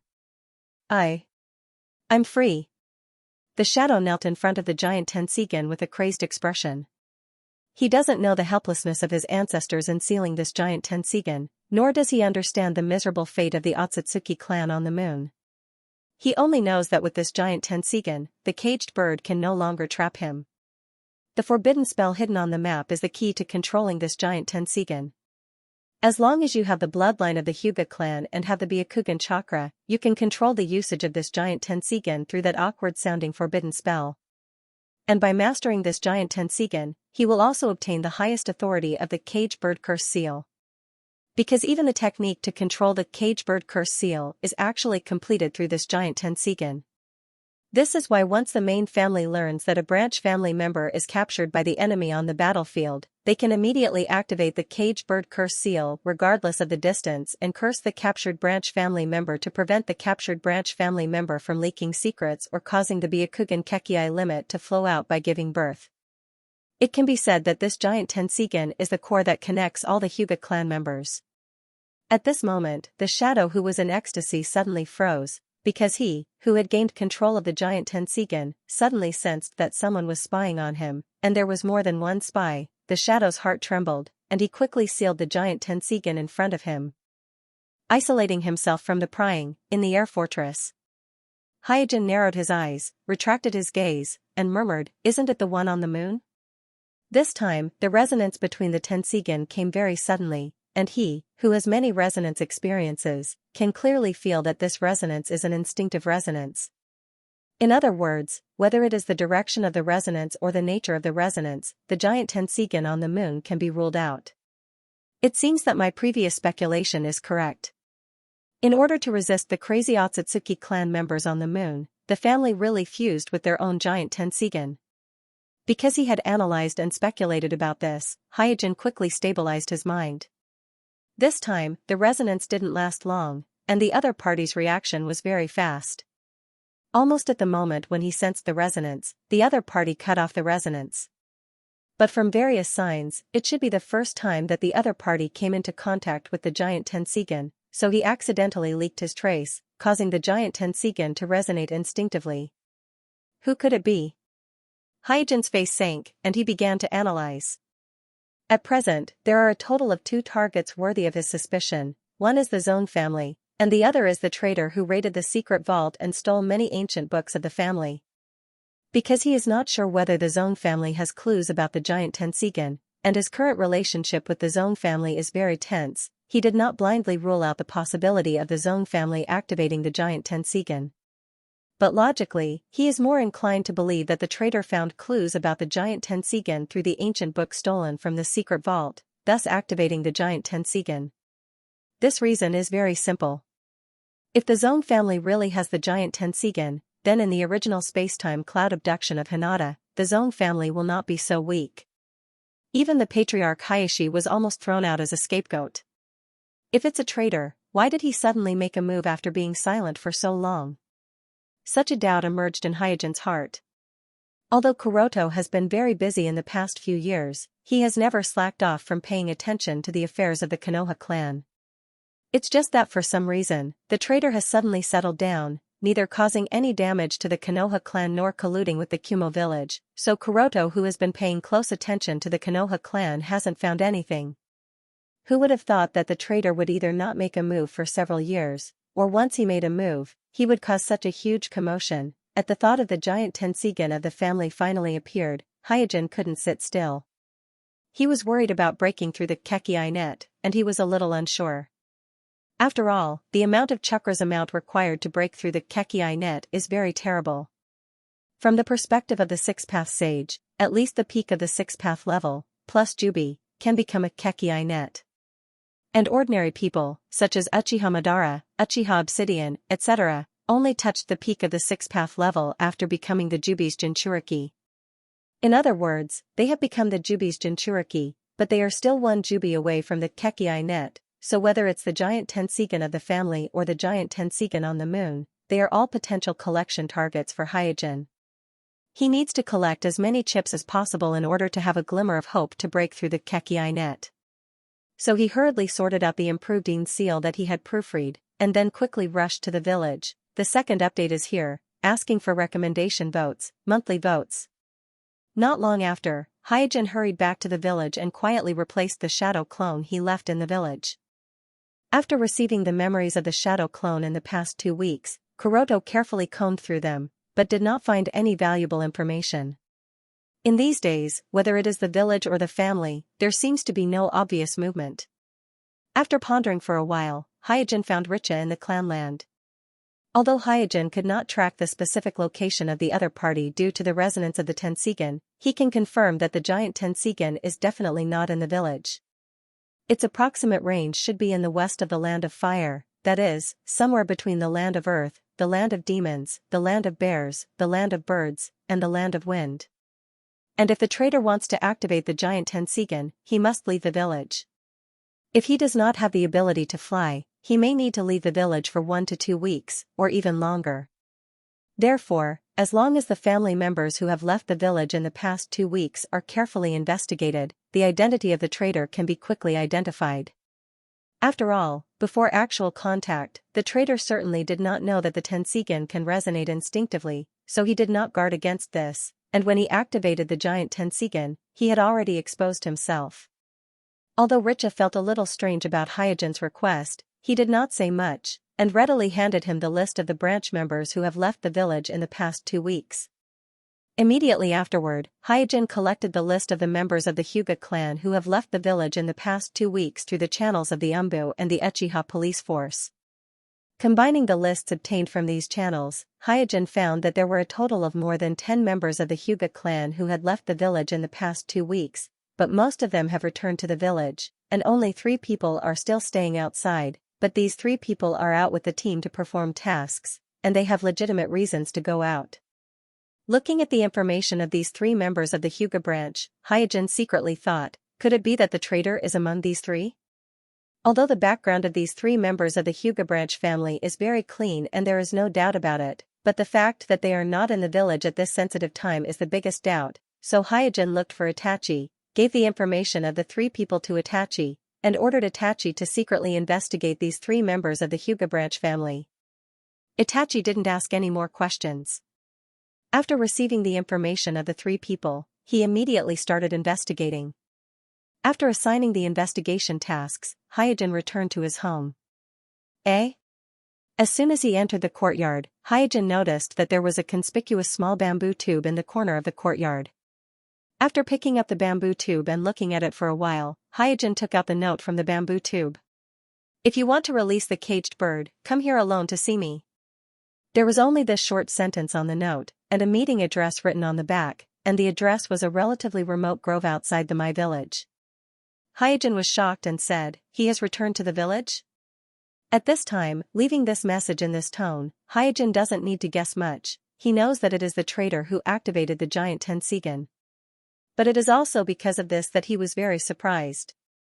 Because when the resonance occurred, the traitor should be very far away from the Mai village, at least farther than the distance between him and the Mai village when he was in the air fortress at that time. After realizing that the traitor activated the giant Tenseigan, Kuroto immediately set off from the air fortress and returned to the village, but the traitor can return to the village almost at the same time as him, which shows that the traitor's mobility is comparable to him with the Tenseigan chakra mode. One must know that Hyojin in the Tenseigan chakra mode is already one of the fastest in the shinobi world, but the traitor can actually be comparable to him, which makes him a little surprised. This guy's strength seems to be a lot stronger than I expected. After a pause, Hyojin curled his lips and said, "Humph, I didn't expect you to take the initiative to jump out before I found you. Well, I want to see who you are." Although he doesn't know the purpose of the other party's appointment, Hyojin decided to go to the appointment, because for him, this is the best opportunity to investigate the other party's identity. If possible, he can even use this opportunity to directly subdue the other party and seize control of the giant Tenseigan. Whoosh! After making up his mind, Hyojin's figure flickered and disappeared from the small courtyard in a burst of wind. It didn't take long for Hyojin to come to the agreed place on the note. He pushed away a piece of grass and found a person wrapped in a cloak in the depths of the woods. Hyojin approached the other party while activating the Byakugan. And the moment he activated the Byakugan, his brows wrinkled unconsciously, because in his Byakugan vision, the person wrapped in the cloak is not a living person, but a very ordinary puppet. Tisk. After a light sigh, Hyojin asked, "Who are you, and why did you leave such a note in my house?"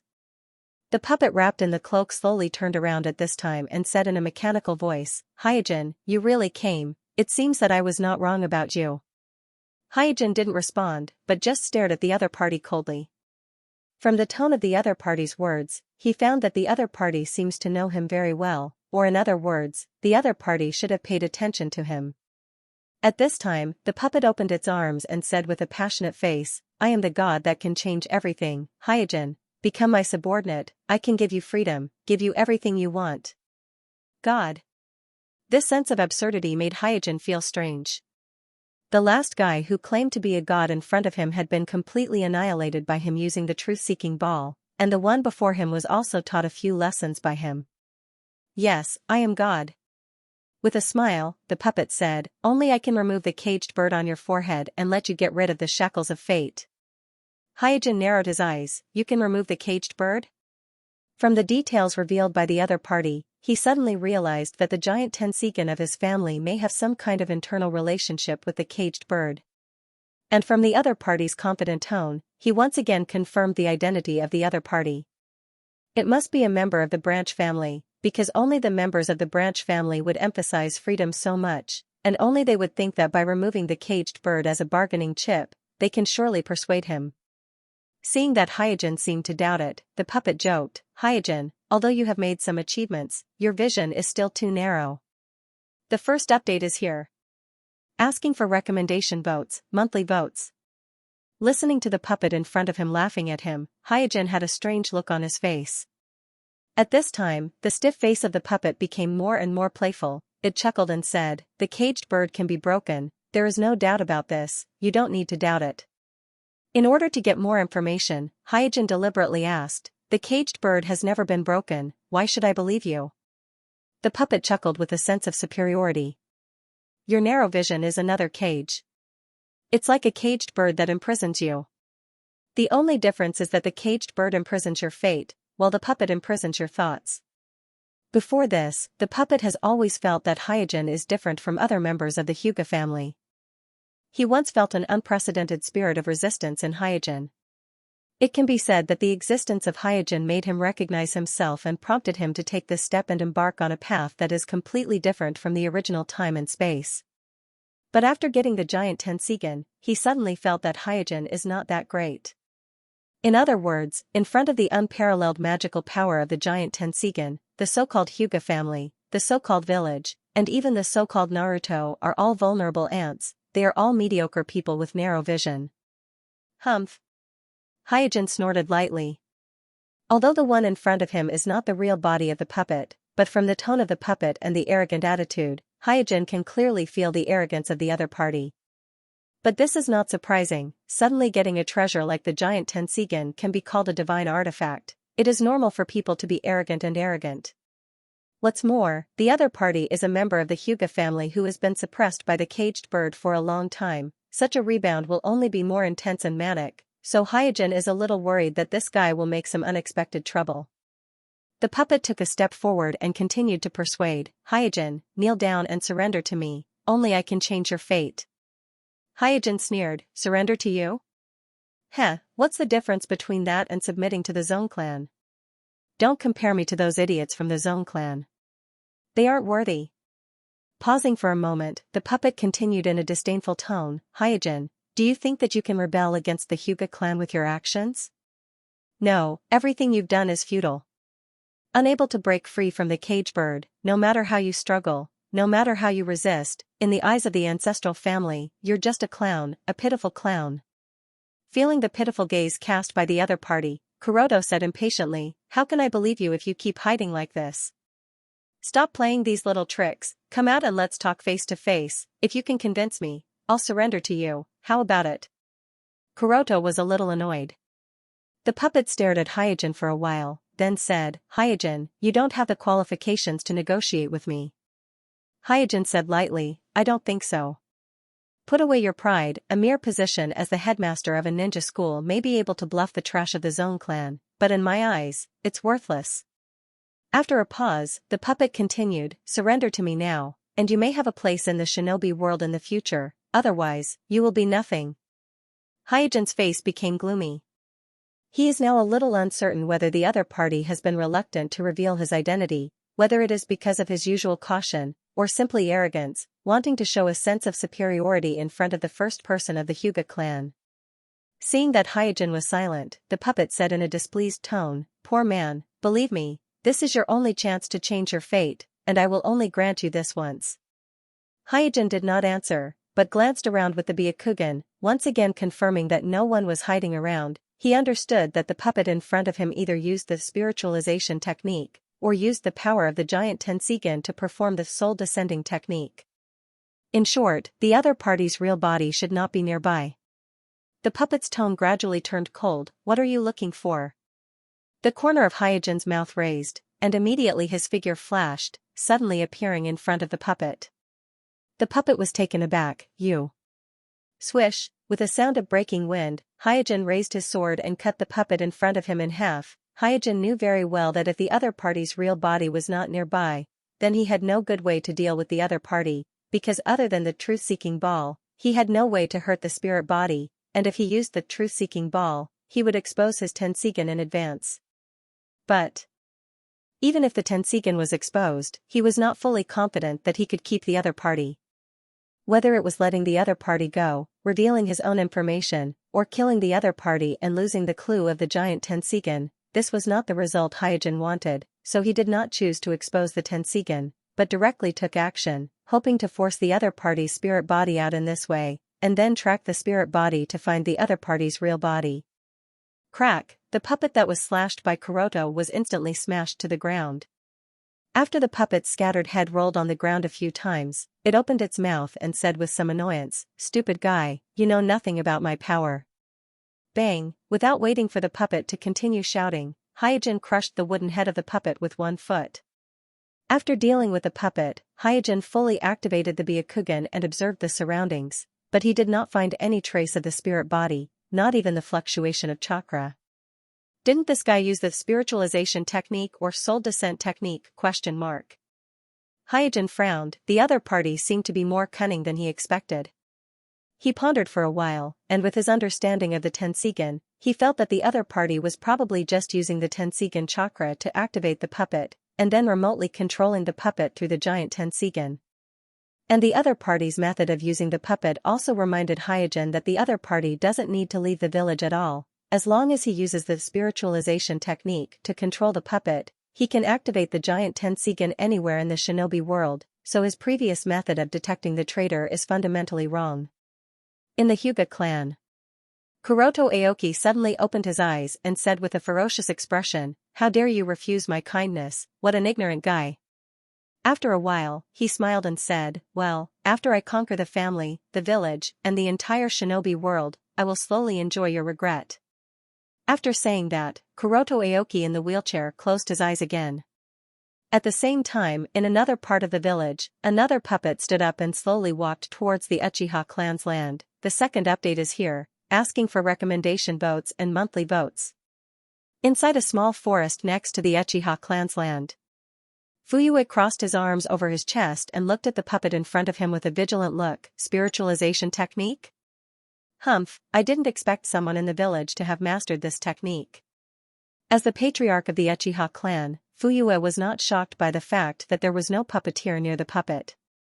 Because when he was a teenager, he had fought alongside Kato Duan and had seen Kato Duan's secret technique, spiritualization technique.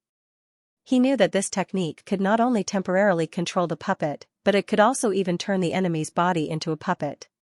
It's just that after Kato Duan's death, no one in the village knew this magical secret technique anymore. The puppet smiled noncommittally, then asked, "What do you think of my proposal just now? Do you think I will believe your words?" With that said, Fuyue activated the Scarlet Sharingan and said coldly, "Speak, who are you? What are you trying to do here? I advise you to be honest here, otherwise, I don't mind taking you to the police building's torture room to have a taste of our Uchiha clan's genjutsu torture." The puppet smiled and said, "It doesn't matter who I am, I just want to help your Uchiha clan get back what belongs to you." With just you? Fuyue's face showed the usual arrogance of the Uchiha clan. Although the Uchiha clan longs for the position of Naruto, they have not fallen to the point where they need the help of an unknown puppet. Humph. Feeling Fuyue's contempt, the puppet snorted in displeasure, then immediately raised its hand and clenched its fist towards Fuyue. Just when Fuyue was slightly surprised, he suddenly felt his body being pulled by an inexplicable force, and his whole body involuntarily flew towards the direction of the puppet. The puppet grabbed the surprised Fuyue with its outstretched arm and said with a smile, "Chief Uchiha, am I qualified?" Fuyue, who was pinched by the neck, immediately understood that the puppet in front of him was by no means ordinary, and immediately wanted to use the Manjikyu Sharingan to deal with the enemy. But at this moment, he suddenly discovered that the chakra in his body had been sucked out along the arm of the puppet that was strangling him. How is this possible? A horrified expression slowly spread across Fuyue's face, replacing his original astonishment. He had never heard of such a method. After throwing Fuyue far away on the ground, the puppet laughed heartily and said, "Uchiha is just SOSO." Fuyue struggled to get up from the ground, his heart was filled with shock and fear. He never thought that he, who has the Manjikyu Sharingan, would be defeated by a mere puppet.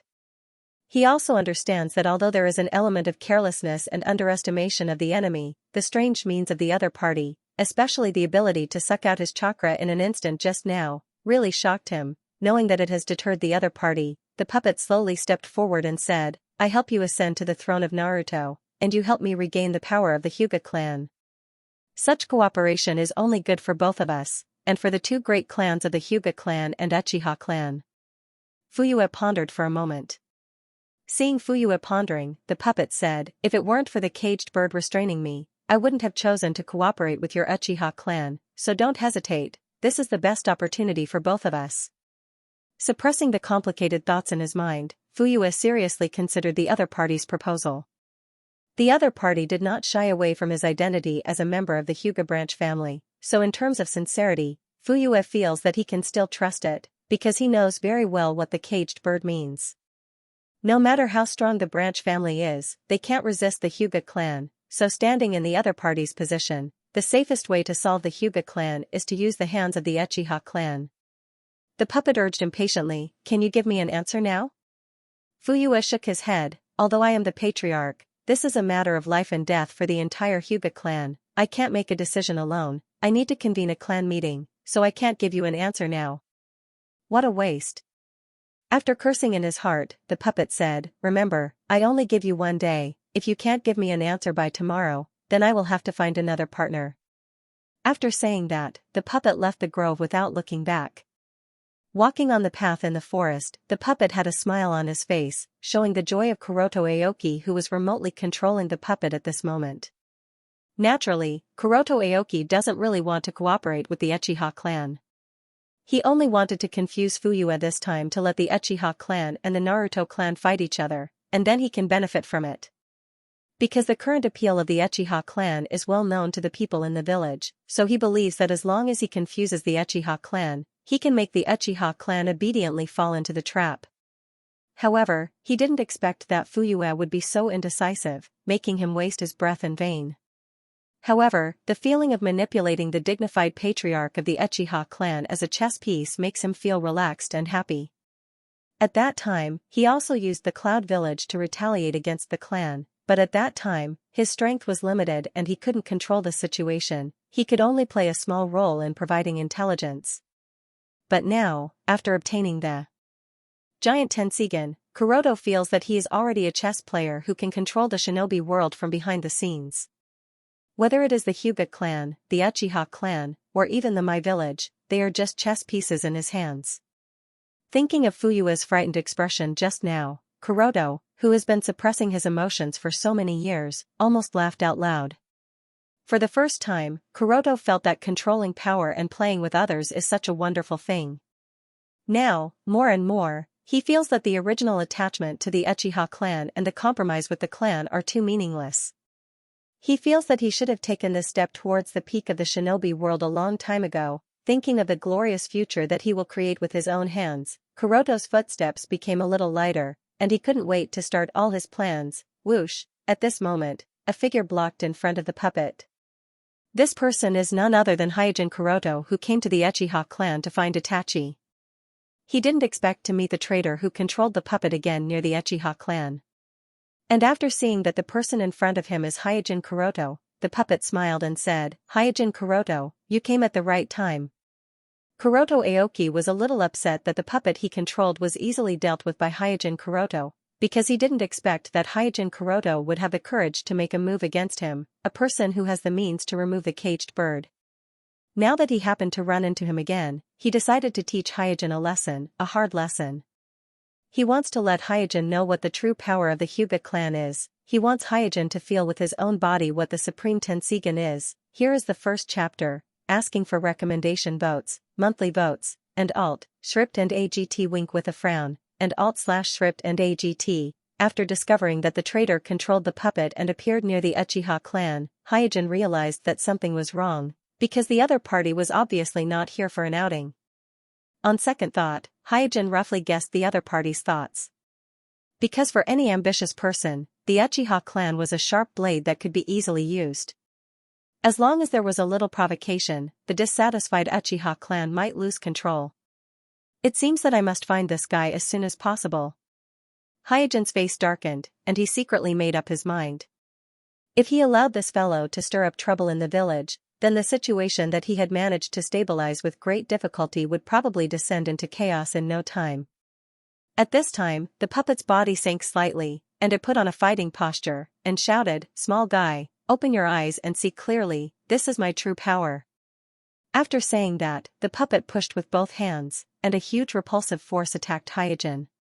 Boom, with a loud roar, Hyojin and everything around him were blown away by this huge repulsive force. After flying for dozens of meters, Hyojin could barely stabilize his body. You should be familiar with this kind of power. Back then, the leader of the Akatsuki organization, Nagato, used this move to destroy the village. The puppet chuckled before continuing in a mocking tone, "Your mind should be filled with shock right now, right? Hee, perhaps even deep regret. You should be able to determine whether what I said was true or false now, right?" Hyojin squatted on the ground with a calm face, and thought to himself, "It seems to be much weaker than the one on the moon." Just now, he resisted the opponent's rain wheel, not because he couldn't avoid it, but because he wanted to test how strong the opponent's repulsive force could be, so as to judge the state of the giant Tenseigan controlled by the opponent. According to the situation of the blow just now, he could clearly feel that the giant Tenseigan of his family was obviously inferior to the one on the moon in terms of ocular power. However, this was also reasonable. After all, the giant Tenseigan on the moon had merged almost all the Byakugan of the Otsutsuki clan living on the moon, and the family's giant Tenseigan had at most a few hundred pairs of Byakugan at the beginning. In terms of the number of Byakugan fused, the two giant Tenseigan were not on the same level at all. At the same time, Hyojin also tried to track the source of the opponent's chakra, and the result was speechless. Obviously, the family's giant Tenseigan, like the one on the moon, also has the ability to transmit chakra remotely, and this kind of long-distance transmission of chakra is untraceable. Just like Hyojin borrowed the giant Tenseigan chakra on the moon to deceive everyone, including Nagato, who had the Rinnegan. The puppet in front of him also borrowed the family's giant Tenseigan chakra to avoid Hyojin's detection, so Hyojin couldn't track it. The puppet didn't know that Hyojin had analyzed a lot of information from its attack just now. It continued to say, "Unfortunately, it's too late for you to regret it now. I said that I would only give you one chance to submit to me, and you have failed to live up to my kindness." Hyojin slowly got up. Since he couldn't find any clues from the puppet in front of him, he didn't bother to talk nonsense anymore. Seeing Hyojin get up, the puppet smiled and said, "But don't worry, I won't kill you. I want you to witness with your own eyes how I lead the family to the top." Whoosh. Before the puppet finished speaking, Hyojin flashed in front of the puppet in a burst of wind and waved the Kusanagi pill in his hand. So fast. The puppet was taken aback. As it retreated, it subconsciously raised its arms in front of its body to protect itself. In an instant, the cold blade cut through the puppet's arms in front of its body like cutting tofu, neatly cutting off the joints of the elbows, leaving only half of the smooth fracture. After jumping back to the ground, the puppet was shocked and angry. "How come your body flicker technique?" Whoosh. Hyojin's figure flashed again and came behind the puppet. Feeling the turbulence of the airflow behind it, the puppet held back what it wanted to say. It knew that Hyojin had sneaked behind it, so it wanted to turn around and use Rain Rui to send Hyojin flying. However, just as it twisted its body halfway, its vision was filled with a flash of the blade. Then, it found that the upper half of its body was high in the air. Crack, with a crisp sound, the upper half of the puppet's body fell heavily to the ground, shattering into a large pile of components. Only its head was more or less intact. After rolling on the ground a few times, it crashed into a large tree before stopping. At this time, the puppet's head roared angrily, "Hyojin!" Hyojin still didn't say a word and walked over slowly with Kusanagi Maru. Although the other party has the support of the giant Tenseigan, the puppet controlled by it is too ordinary, not even a high-quality one. If it uses the giant Tenseigan's ability to sneak attack, it may cause some trouble to Hyojin, but if it's a one-on-one fight, it's completely not enough. Hyojin doesn't even need to use his Tenseigan to easily kill the opponent. The puppet seemed to be completely angered by Hyojin's contempt, and it roared, "How dare you despise me like this, I will make you pay the price." At this moment, Hyojin Aoki, who controlled the puppet remotely, was furious. His sense of superiority after getting the giant Tenseigan was ruthlessly trampled on by Hyojin. At the same time as the puppet roared, the puppets hidden by Hyojin Aoki in every corner of the village all stood up. These puppets seemed to have a soul in an instant, and without avoiding the villagers, they all flew towards the grove where Hyojin was. In just a moment, these puppets rushed to the grove and surrounded Hyojin. There are more than a dozen of these puppets, and they stretched out their hands towards Hyojin together, and the chakra in their palms quickly gathered into a dazzling ball of light. Feeling the violent chakra fluctuations around him, Hyojin's expression became solemn. Boom. Boom, in an instant, these chakra balls like Rasengan shot towards Hyojin from all directions, causing a burst of violent explosions. When these puppets rushed over, they had already attracted the attention of many Mai ninjas, and with the violent explosions, the nearby Mai ninjas immediately gathered in the direction of the grove. The Uchiha clan, which was the closest, reacted even more quickly. The moment Patriarch Fuyue noticed the explosion, he led a large number of elites of the police force and rushed towards the direction of the explosion. "I'm asking for recommendation votes and monthly votes." Why? Why is this happening? In surprise, the last puppet on the field weakly dropped its arm that was holding Hyojin's arm. After fighting with Hyojin, Hyojin Aoki, who was controlling the puppet behind the scenes, realized how fast and fierce Hyojin's taijutsu was. In the face of such taijutsu, he didn't even have time to use many of his moves, and the puppets he controlled were destroyed one by one. But these were not enough to surprise him. What really surprised him was that the unique skill he used to extract Fuyue's chakra failed on Hyojin. Obviously, Hyojin Aoki, who had just mastered the giant Tenseigan, didn't know that the giant Tenseigan's ability to extract chakra by force was ineffective on the descendants of Otsutsuki Himura who had the Byakugan. Not to mention Hyojin, who also had the Tenseigan. Even if it was an ordinary member of the Hyojin's branch family, his unique skill would not work. Hyojin slowly raised the Kusanagi Maru, ready to give the puppet a final blow. He didn't know why the puppet was so surprised, and he didn't want to find out about it at the moment. Looking at the cold light reflected on the sharp blade of the Kusanagi Maru, the puppet said angrily, "Hyojin, taijutsu is nothing at all. You don't know what real power is.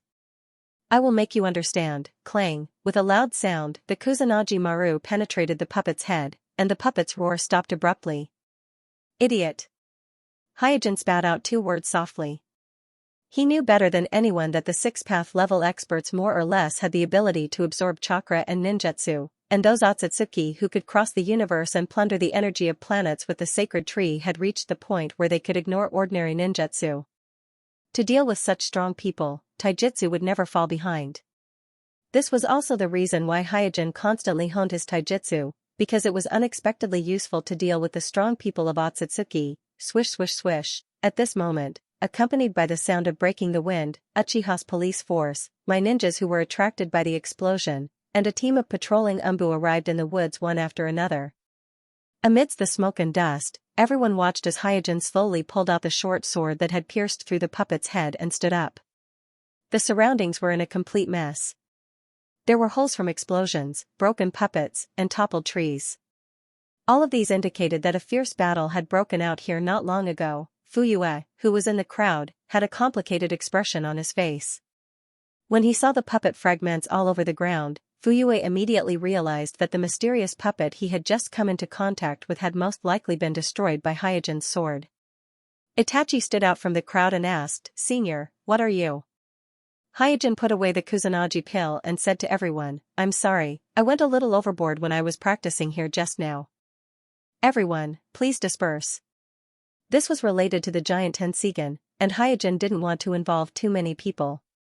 Everyone saw that there were only puppet fragments scattered on the ground, there were no injured people, and there was no smell of blood. In addition, Hyojin was now one of the top executives of Mai, so although everyone had some doubts, they still dispersed one by one according to Hyojin's instructions. After the others left, Itachi, who deliberately stayed behind, came forward and asked, "Senpai, what is going on?" Hyojin said, "Stop the investigation task I gave you before, I have a new task for you to do." Considering that the other party could use the spirit body to control the puppet and go out to activate the giant Tenseigan, then the previous method of finding the traitor by investigating the people who went out in the past 2 weeks would be meaningless. At present, Hyojin had no other clues, so he could only choose to use the stupid method to find the traitor by investigating all the members of the Hyuga branch family. Fortunately, Hyojin had 2 Jinjutsu masters, Ji Shui and Itachi, by his side. As long as he didn't care about the cost, he could quietly investigate all the members of the Hyuga branch family in a month at most. At the same time, after the battle just now, Hyojin always felt that something was wrong. Judging from the other party's performance, after getting the giant Tenseigan, the other party's mentality had been completely distorted, and he was immersed in the power brought by the giant Tenseigan. The other party even controlled the puppets to besiege him in the village, and with the other party's unscrupulous attitude, there should be no need to hide his identity to this extent, so Hyojin faintly felt that there should be some other reason for the other party to hide his identity so much. In the Hyuga clan. Pa, with a heavy slap on the armrest of the wheelchair, Hyuga Aoki roared with a distorted expression, "Damn it." Being slapped in the face twice in a row by Hyojin is not a pleasant experience. If it was in the past, Hyuga Aoki might not care about such humiliation, but since he got the giant Tenseigan, his mentality has changed. He feels that he is the chosen one, a superior god, so he can't tolerate being defeated in the hands of a branch family. After restraining his emotions, Hyuga Aoki said, "The movement just now can't be hidden from them, now is not the time to fight with them, I can't stay here any longer." Thinking of this, Hyuga Aoki called the prison guard. The guard is also a member of the branch family, plus Hyuga Aoki is disabled, so he opened the prison door and walked in without any wariness, and asked, "What's wrong?" At this time, Hyuga Aoki put his hand on the guard's body, and then suddenly launched the giant Tenseigan to extract the ability of chakra, but found that it was the same as when he faced Hyojin just now, there was no effect at all. It turns out that this trick can't be used on the family members.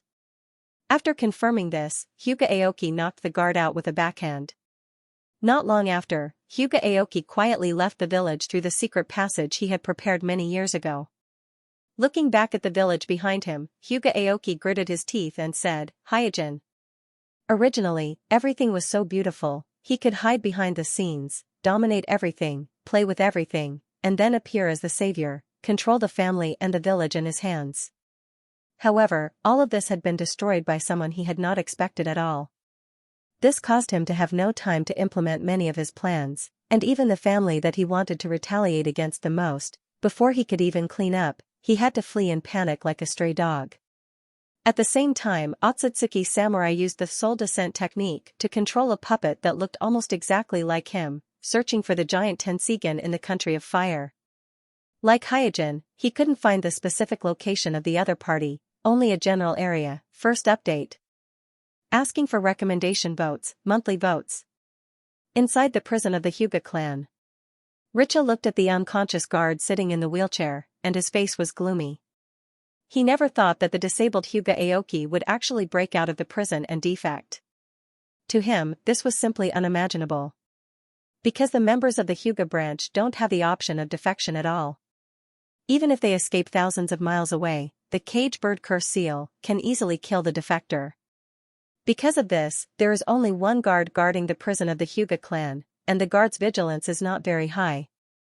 Hyojin on the side didn't say much, just quietly observed the surroundings, looking for any clues that the other party may have left behind. After solving the puppets in the grove, Hyojin returned to the clan land without stopping, and the first thing he did was to find Richa.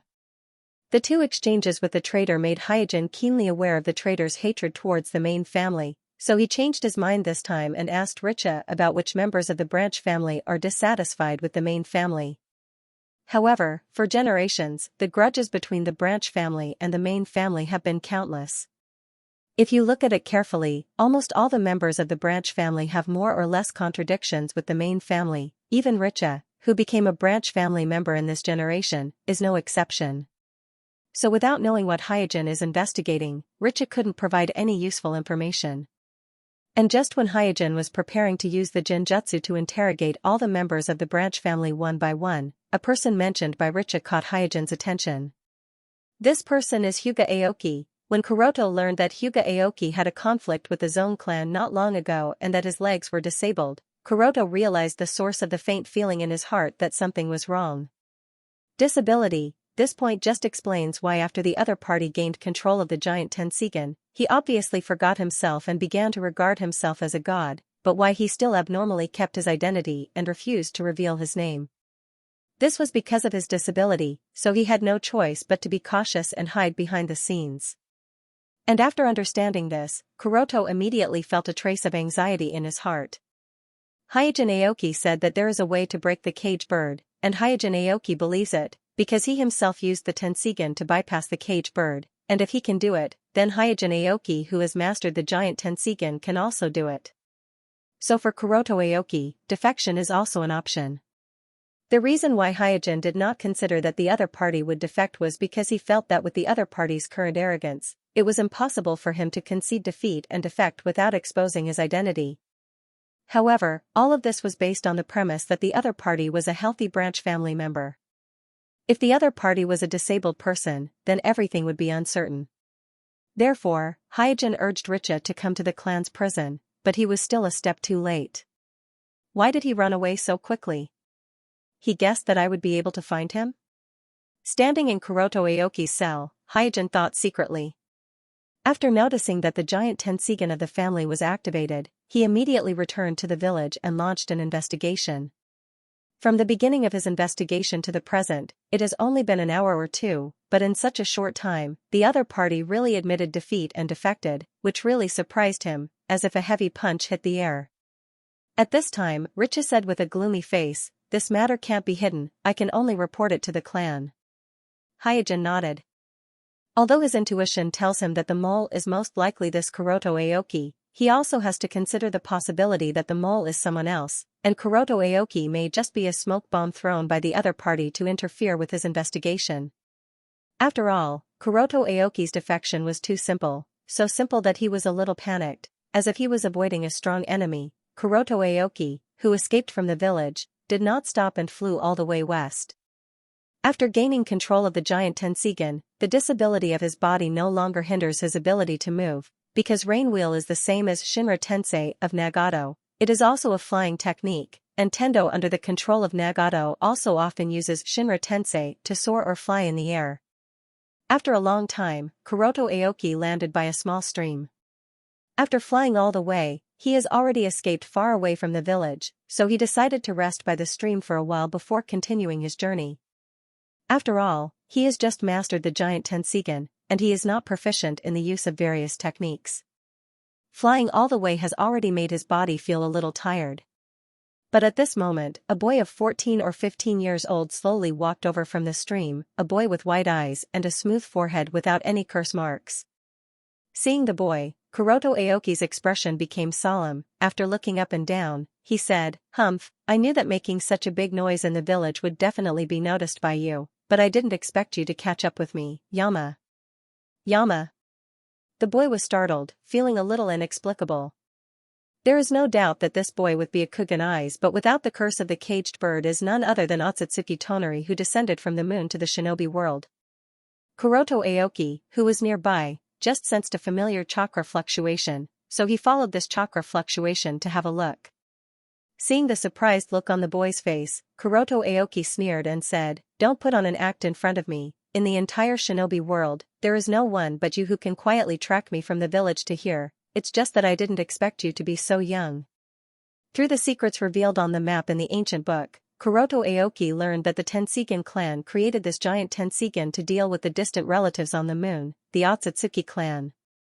And after learning that there is a giant Tenseigan on the moon and an Otsutsuki clan living there, Kuroto Aoki immediately equated the mysterious organization Amatsuki with the Otsutsuki clan on the moon.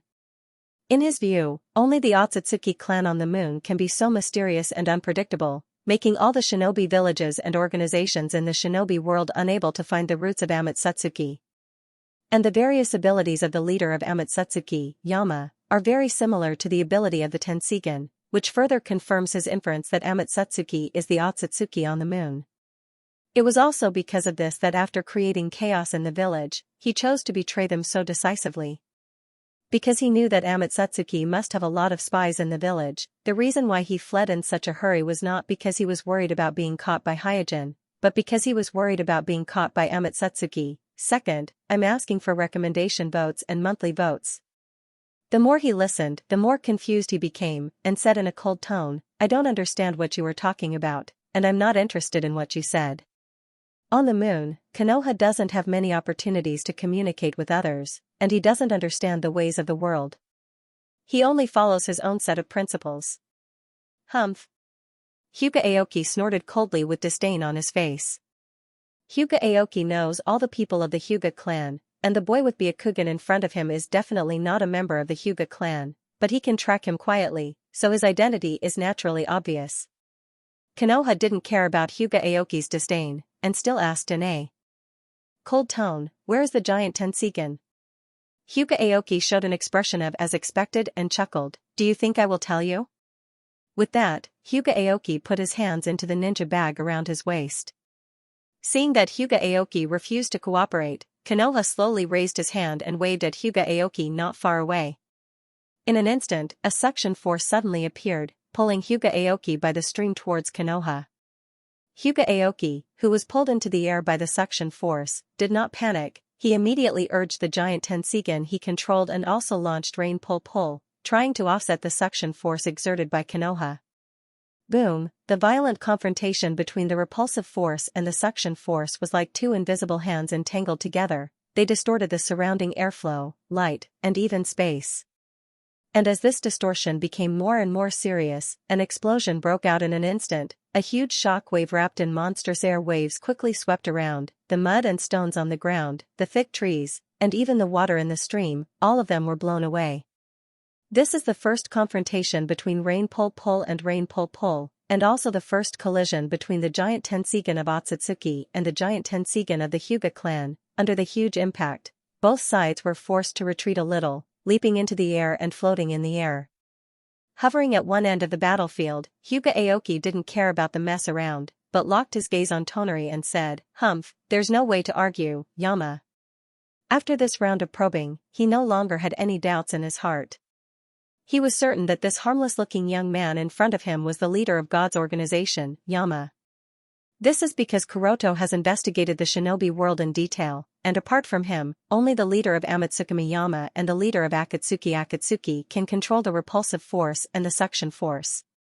Akatsuki's leader was able to do this with the help of the Rinnegan's ability, and Amatsukami's leader, Yama of Amatsukami, was undoubtedly able to do this with the help of the giant Tenseigan.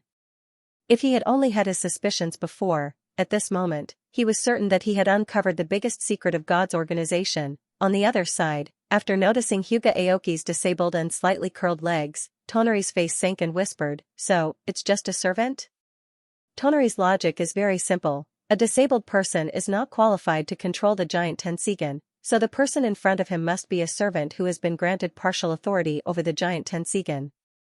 And after understanding this, Tonari's attitude changed, and his originally cold face now had a natural condescension. In the eyes of the Otsutsuki clan on the moon, the Hyuga clan living in the shinobi world is essentially a group of poor relatives from the countryside.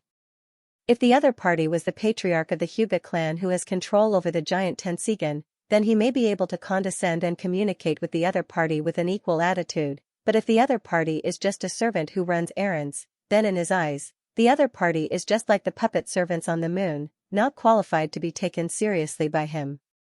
Thinking of this, Tonari no longer asked about the giant Tenseigan, because he felt that a mere servant certainly wouldn't know where the giant Tenseigan is, so he asked, where is your master? I want to see him. The blue veins on Hyuga Aoki's forehead bulged, and he said angrily, you bastard, how dare you humiliate me like this? Tonari didn't understand why Hyuga Aoki was angry, so he said lightly, you are too presumptuous. Didn't your master teach you the etiquette that should be given to the superior? Using the ancestral family to humiliate me. After a pause, Hyuga Aoki said coldly, well, Yama, I admit that you have completely angered me, and you will pay for your arrogance. This shinobi world didn't belong to you before, it doesn't belong to you now, and it won't belong to you in the future. Tonari said, this shinobi world is a failed product, my purpose is not to possess it, but to rebuild it. Hyuga Aoki was startled, rebuild it? This is the last wish of the ancestor, it is the supreme will that can never be violated. After a pause, Tonari continued, this shinobi world created by the Sage of Six Paths is rotten and stupid, such a shinobi world is not worth fighting for at all. Hyuga Aoki was shocked, you want to destroy the shinobi world? Tonari gently nodded, destroying the shinobi world is not to kill, but to rebuild it in the future. Hyuga Aoki was still immersed in Tonari's words, and said in horror, so this is the ultimate goal of Amatsukami. Before this, Hyuga Aoki always thought that although Amatsukami must be hiding some kind of conspiracy, but compared to Akatsuki, Amatsukami at least has some bottom line, and is a party that can be cooperated with. But after obtaining the giant Tenseigan, and understanding the secret of the moon, as well as the grudge between Hyuga and Otsutsuki, Hyuga Aoki knew that he was naturally standing on the opposite side of Amatsukami, and Amatsukami has become the biggest obstacle for him to reach the peak of the shinobi world. But after listening to Tonari's words, he was shocked to find that he is probably the only person in the shinobi world who knows the true purpose of Amatsukami. Seeing Hyuga Aoki's horrified face, Tonari continued, with the narrow-mindedness of a servant like you, it is impossible for you to understand the lofty ideals of the ancestor, so let your master come to see me.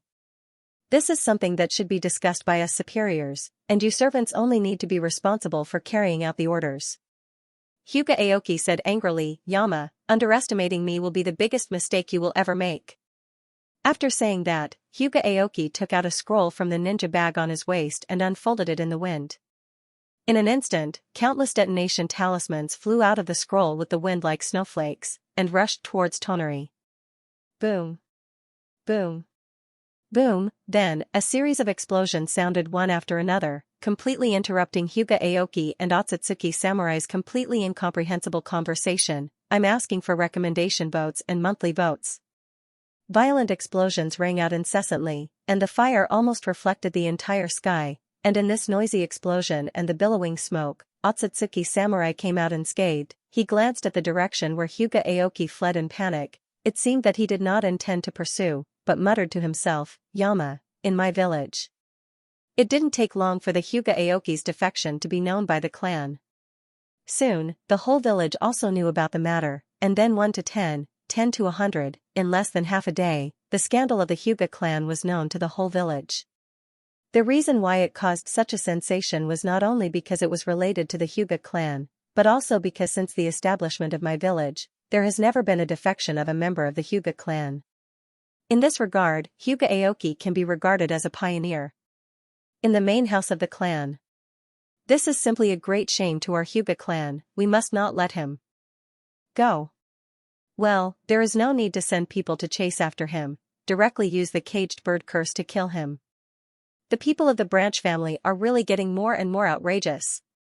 Several elders of the clan were discussing the defection of Hyuga Aoki with a passionate expression at the moment. In the main seat, Patriarch Hayashi also had a gloomy face.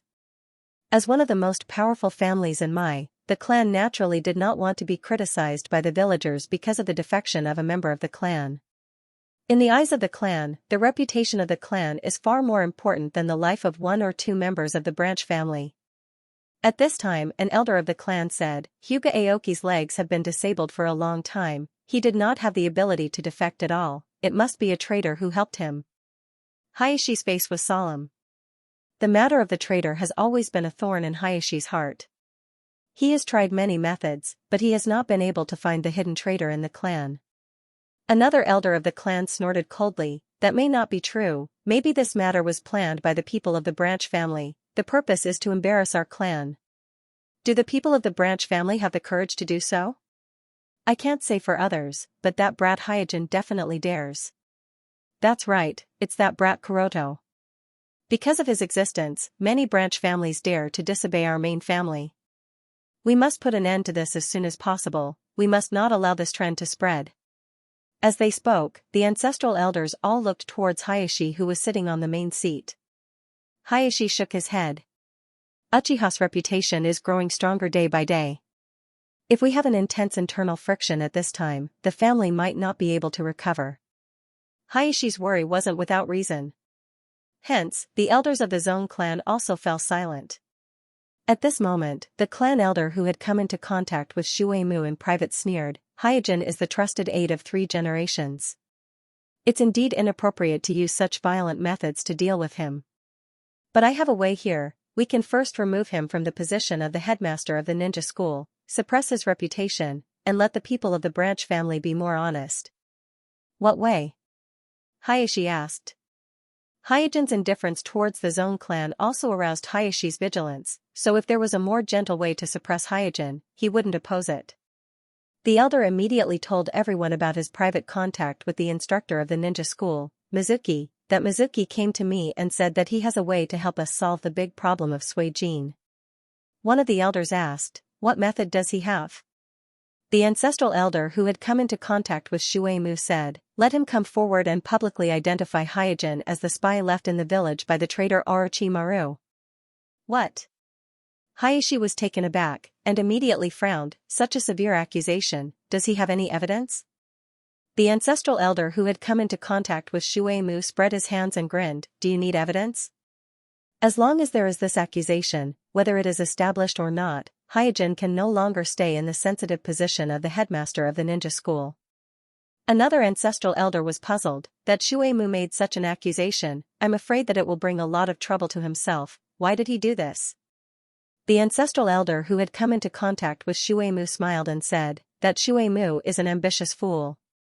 After making a fool of himself in the actual combat exercise, not only did he have no hope of promotion, but he also can't stay in the ninja school anymore, so his condition is that our Hyuga clan will support him in becoming a jonin. Hayashi hesitated, in this way, our Hyuga clan will lose the position of the headmaster of the ninja school, this is not appropriate, the price is still too high. Even the ancestral elders present had to admit that it was precisely because of the existence of the headmaster of the ninja school, Hyojin's reputation in the village had improved a lot. The ancestral elder who had come into contact with Shui Mu suggested, I have also considered this issue, this matter was promoted by our Hyuga clan, for the benefit of the village, we removed the clansman who occupied the position of the headmaster of the ninja school, as compensation, as a better clansman to take the position, it should be understandable. Hayashi narrowed his eyes, you mean? Let Hyoho replace him, the position of the headmaster of the ninja school is too influential, it must be replaced by someone from our ancestral family. After a short pause, the elder said confidently, with the prestige of our Hyuga clan, I believe that Sandaime-sama will make a choice, after all, Hyuga Kuroto is just a branch family, it is impossible for Sandaime-sama to offend the Hyuga clan for him.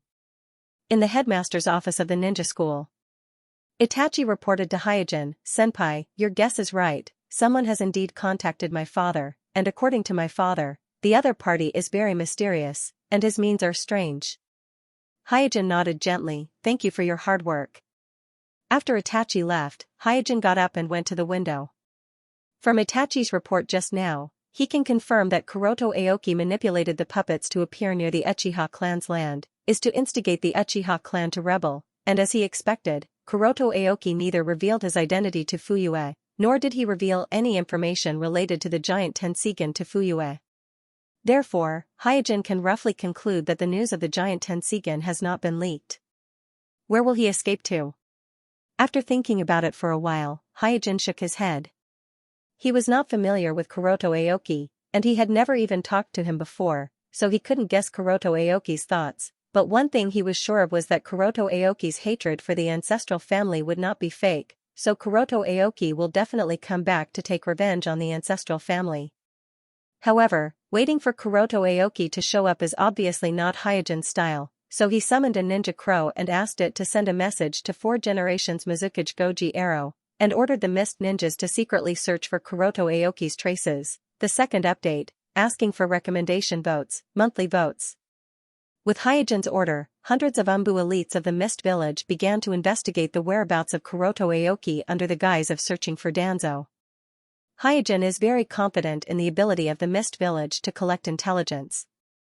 In the search for Dead Ale, the hunt for Danzo, and other key events, almost all of the information provided by the Mist Village played a decisive role and saved Hyojin a lot of trouble.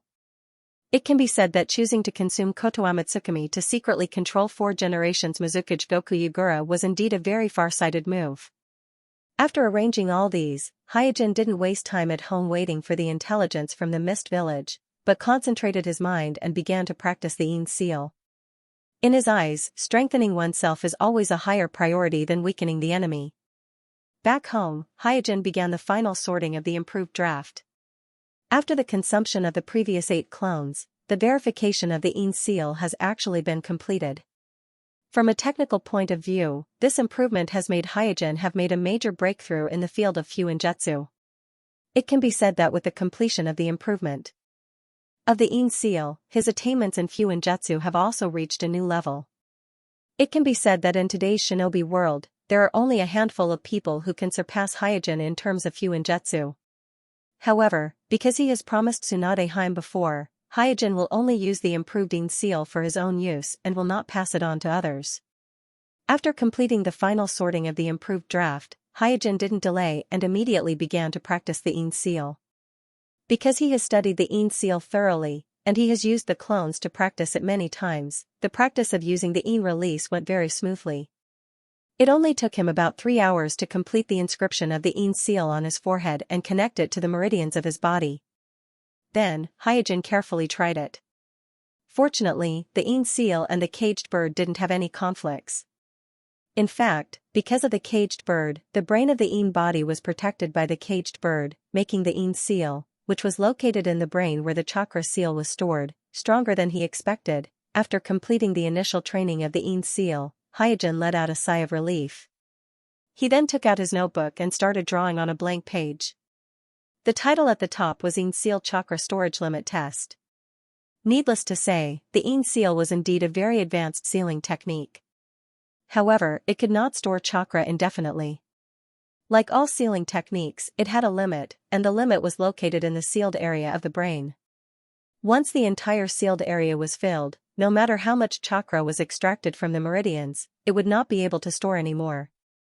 Therefore, testing the Yin seal's storage limit was the first research project Hyojin had to complete after mastering the Yin seal.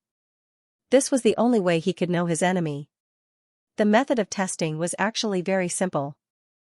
Hyojin took out the Earth Escape clone that he brought out from the Sky Fortress from the sealing scroll and placed it in front of the Yin body. Then, he controlled the Yin body to activate the Yin seal and extract the chakra from the Yin body. Then, he continuously transported the chakra through the meridians of the Yin body to the sealed area of the Yin seal. I'm so tired. After a long time, Hyojin, who had completed the chakra seal, shook his head and felt a tiredness that came from the depths of his soul. Extracting chakra did not only deplete one's physical energy, but it also depleted one's mental energy. Therefore, after extracting chakra from one's entire body, not only would one's body be exhausted, but even one's spirit body would be in a trance and have all sorts of negative reactions. Moreover, it had been a long time since Hyojin used up chakra to this extent. After resting for a while, Hyojin carefully sensed the sealed area in the brain. He realized that the whole sealing process had used up about 10% of the chakra. In other words, if Hyojin extracted 100 units of chakra's amount, then only 90 of them could be stored. The rest would be consumed during the extraction, movement, and storage process. 90% storage efficiency, Hyojin mumbled as he made notes in his notebook. This level of consumption was still acceptable to him. However, the sealed area was empty at the moment, so the consumption would be smaller. As the amount of chakra in the sealed area increased in the future, the consumption would definitely increase. This was unavoidable. After estimating the consumption ratio, Hyojin calmed down and sensed the sealed area again. Then, the corner of his mouth curled up slightly. After completing the storage of chakra, the sealed area was still empty. It was obvious that the sealed area's capacity was very impressive.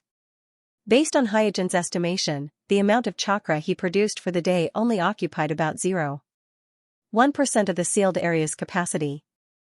Based on this figure, if Hyojin wanted to fill up the entire sealed area, he would need to continuously supply chakra to the sealed area for 3 years. Of course, this calculation method was inaccurate. As the sealed area was filled, the consumption would gradually increase and the storage efficiency would gradually decrease. Therefore, if he wanted to completely fill up the sealed area, it might take more than 4 years. In order to further verify this point, Hyojin activated the 100 Grand Arts and instantly threw his spirit body into the Earth Escape avatar opposite him. He used the wide eye to observe the Een Escape avatar in the state of the 100 Grand Arts and the sealed area in the Een Escape avatar's brain. Through the Earth Escape avatar's perspective, he once again confirmed that the day's amount of chakra only occupied about 0.1% of the sealed area's total capacity. After the spirit body returned to the Een Escape avatar, Hyojin began to record the data in his notebook. As he wrote, he suddenly realized that the Een seal and the 8 inner hidden gates were actually very compatible.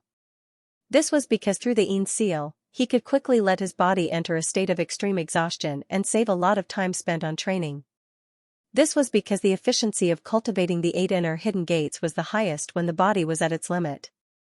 As for the consumption of the body, for ordinary people, this might be a big problem that was difficult to avoid, but for Hyojin, this was not a big deal. This was because with the current strength of his Een Escape avatar, as long as he did not go too far, it would not cause irreversible damage to his body. I'm asking for recommendation votes and monthly votes. For the next few days, Hyojin kept testing the data of his improved Een seal, and he was satisfied with the results. At least the Een seal that he improved would not be any worse than the original. It was another early morning, and the gentle sunlight shone through the gap of the curtains into Hyojin's room. Hyojin, who was sitting cross-legged on the floor, slowly opened his eyes. He turned his head and glanced at the soft morning light that shone on the carpet. He spaced out for a while, and then he smiled and started drawing on the notebook in front of him. He did not rest again that night. He spent almost the entire night with his eyes closed, sensing the details of the Een seal's storage of chakra, and optimizing and correcting the problems that he discovered. After a long time of recording, he let out a soft sigh.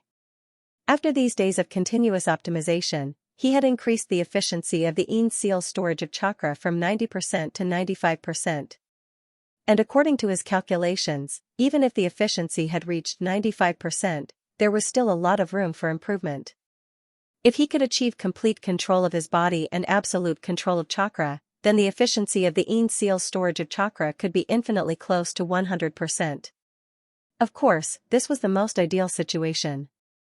If Hyojin wanted to achieve this, he must first break through his own limits, and completely understand the 8 inner hidden gates, to reach the level where he could open the 8th gate, the Death Gate. At this moment, Hyojin suddenly closed the notebook. Swoosh, after a few breaths, an umbu landed on the balcony outside Hyojin's window, and said respectfully, Master Hyojin, in half an hour, Naruto-sama will hold a high-level meeting in Naruto building, please be sure to attend on time. Okay. In the room, Hyojin responded. Sorry for the interruption. The umbu bowed, and then immediately activated the teleportation technique and disappeared. After the black operation left, Hyojin got up and came to the mirror. As he moved his body, he muttered, Why do you suddenly want to hold a high-level meeting? For the past few days, he had been busy cultivating the Een seal and did not pay much attention to what was happening in the village.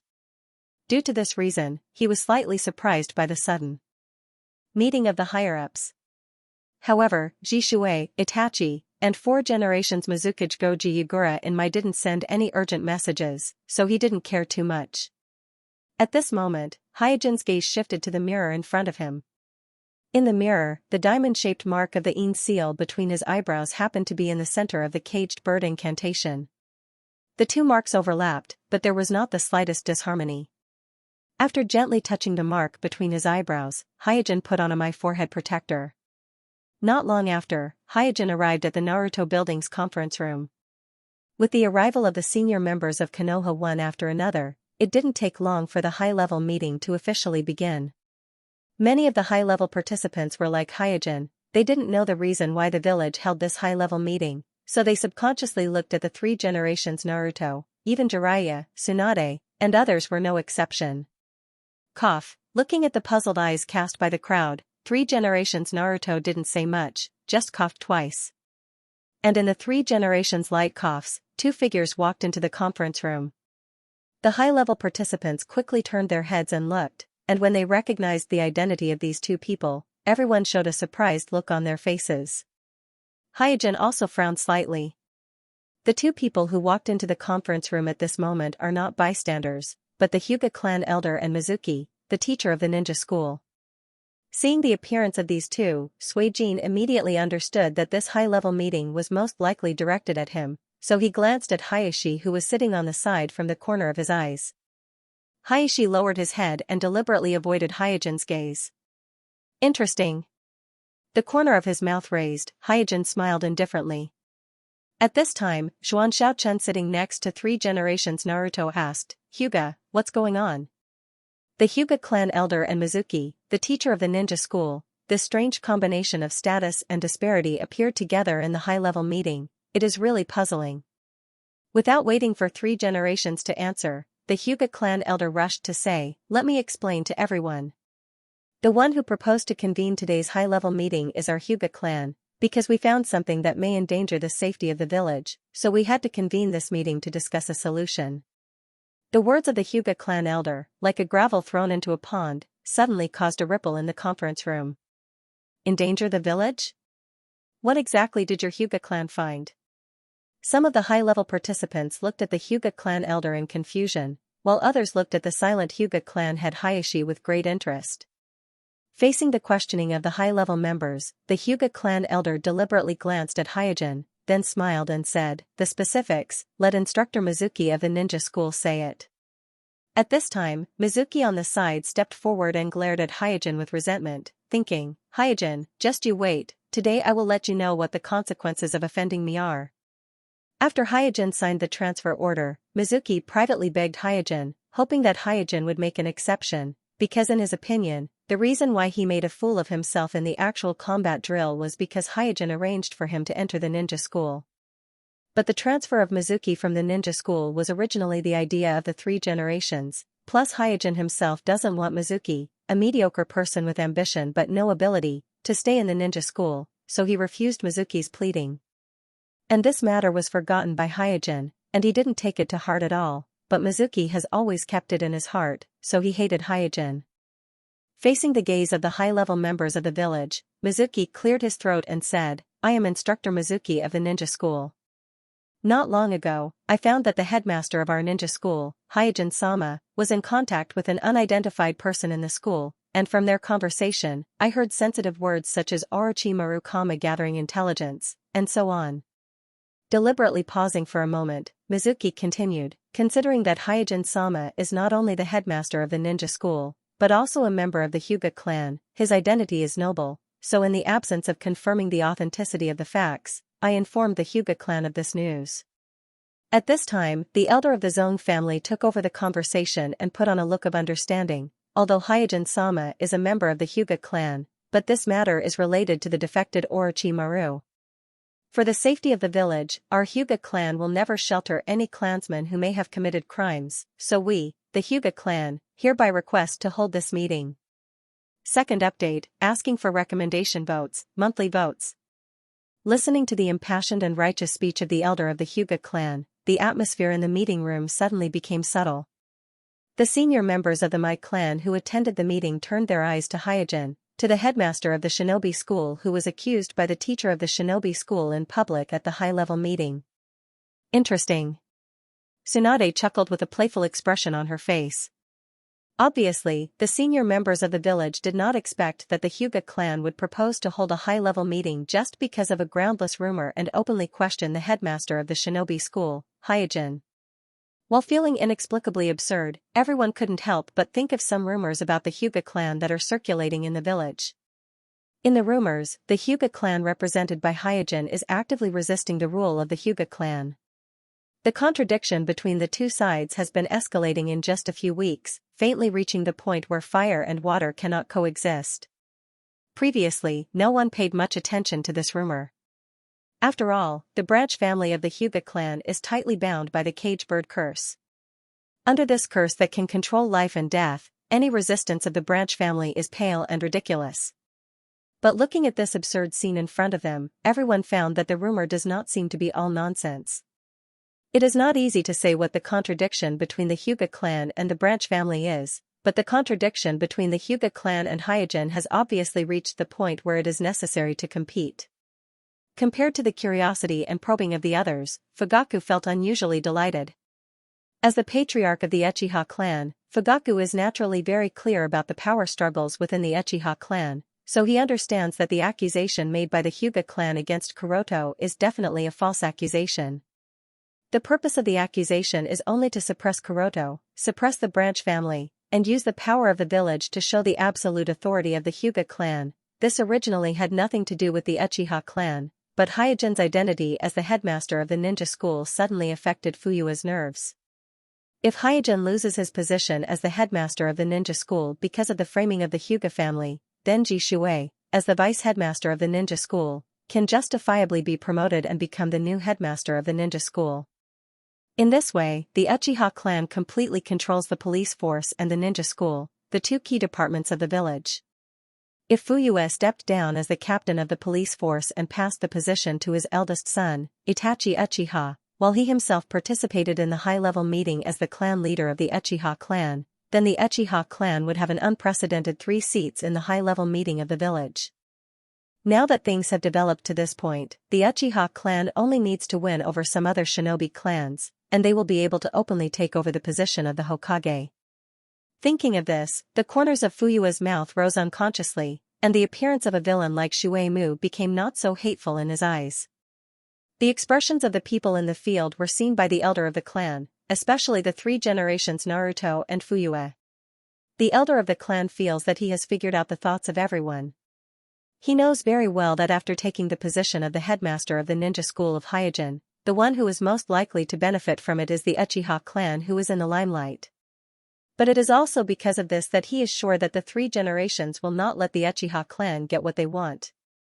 In addition, the accusation of Hyojin was initiated by the Hyuga clan themselves, showing their absolute loyalty to the village, so no matter what the consideration is, the 3 generations will continue to let the Hyuga clan take over the position of the headmaster of the ninja school as he expected.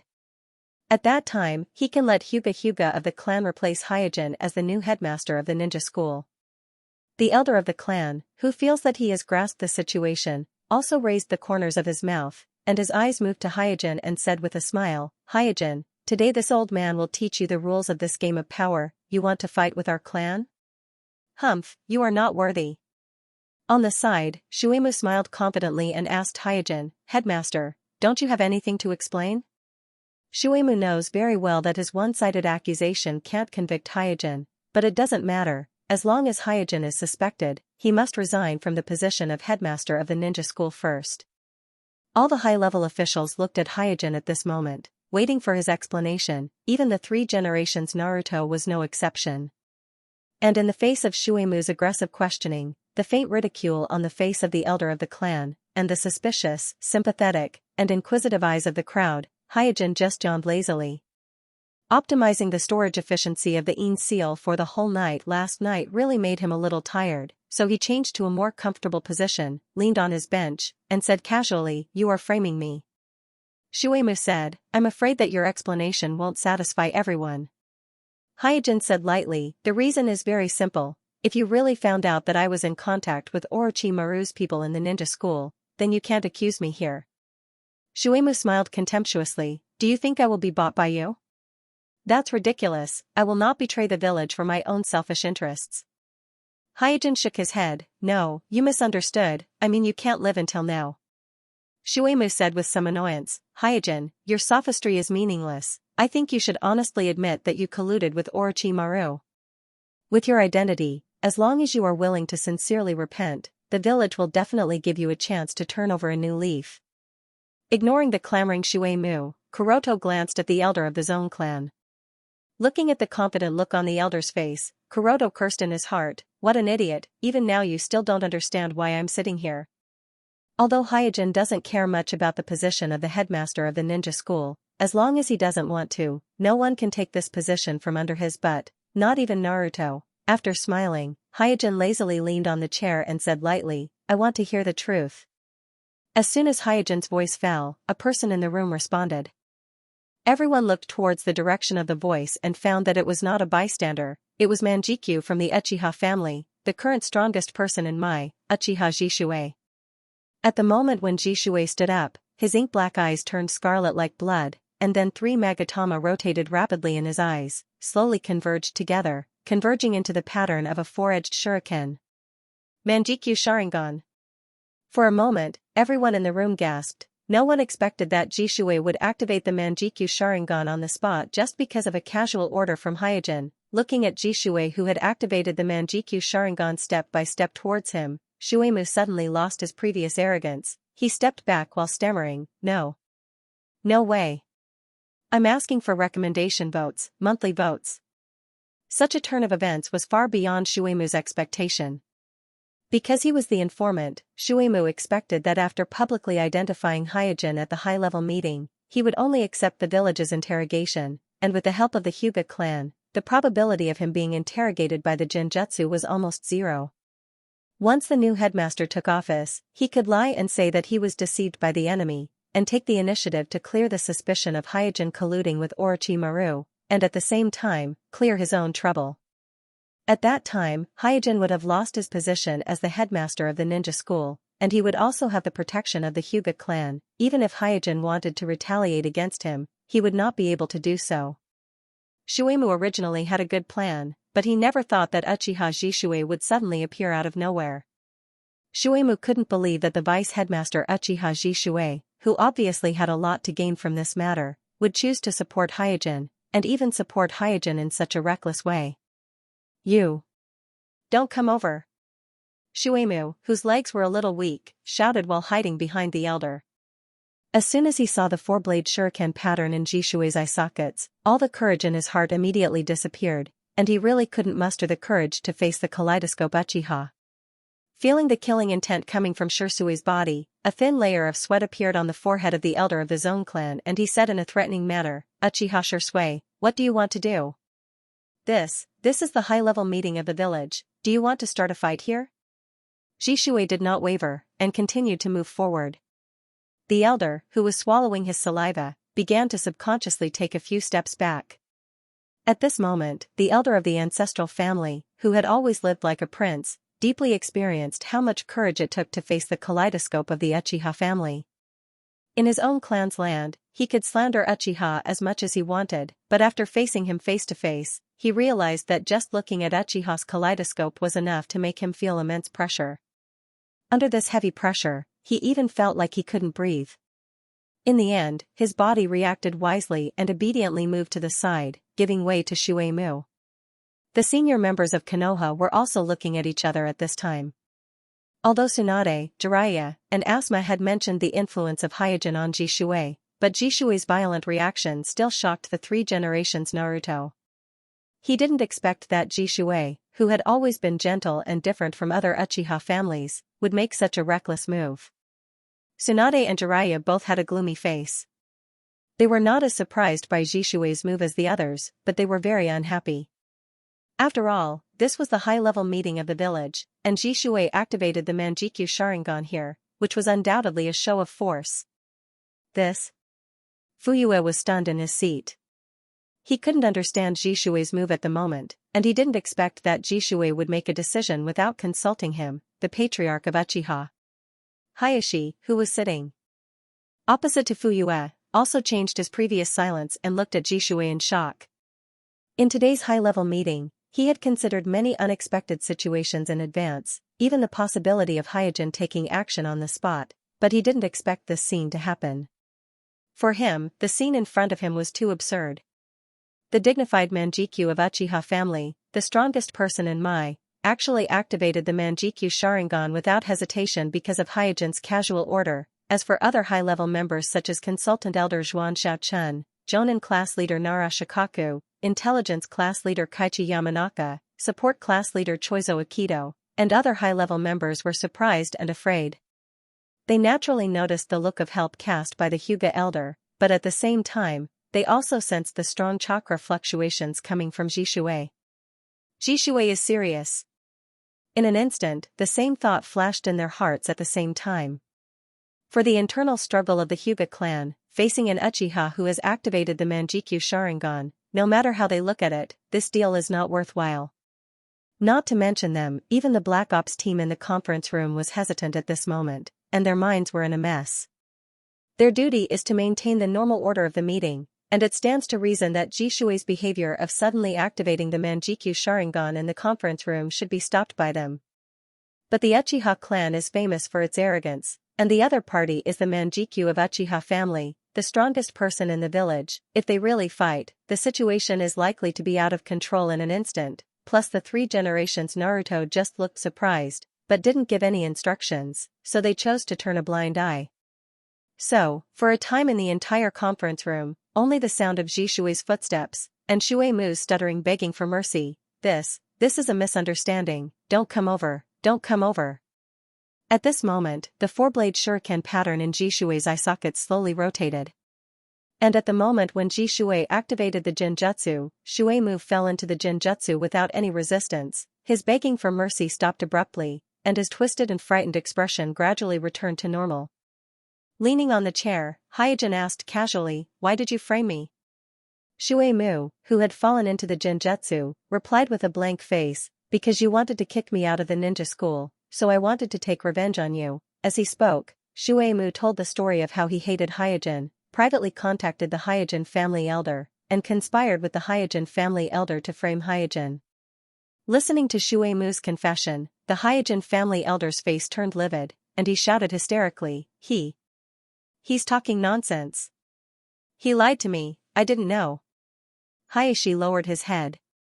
At the thought of the Hyojin family's ugly behavior being directly displayed in front of all the senior members of the village, he was so ashamed that he wanted to crawl into a hole in the ground and hide.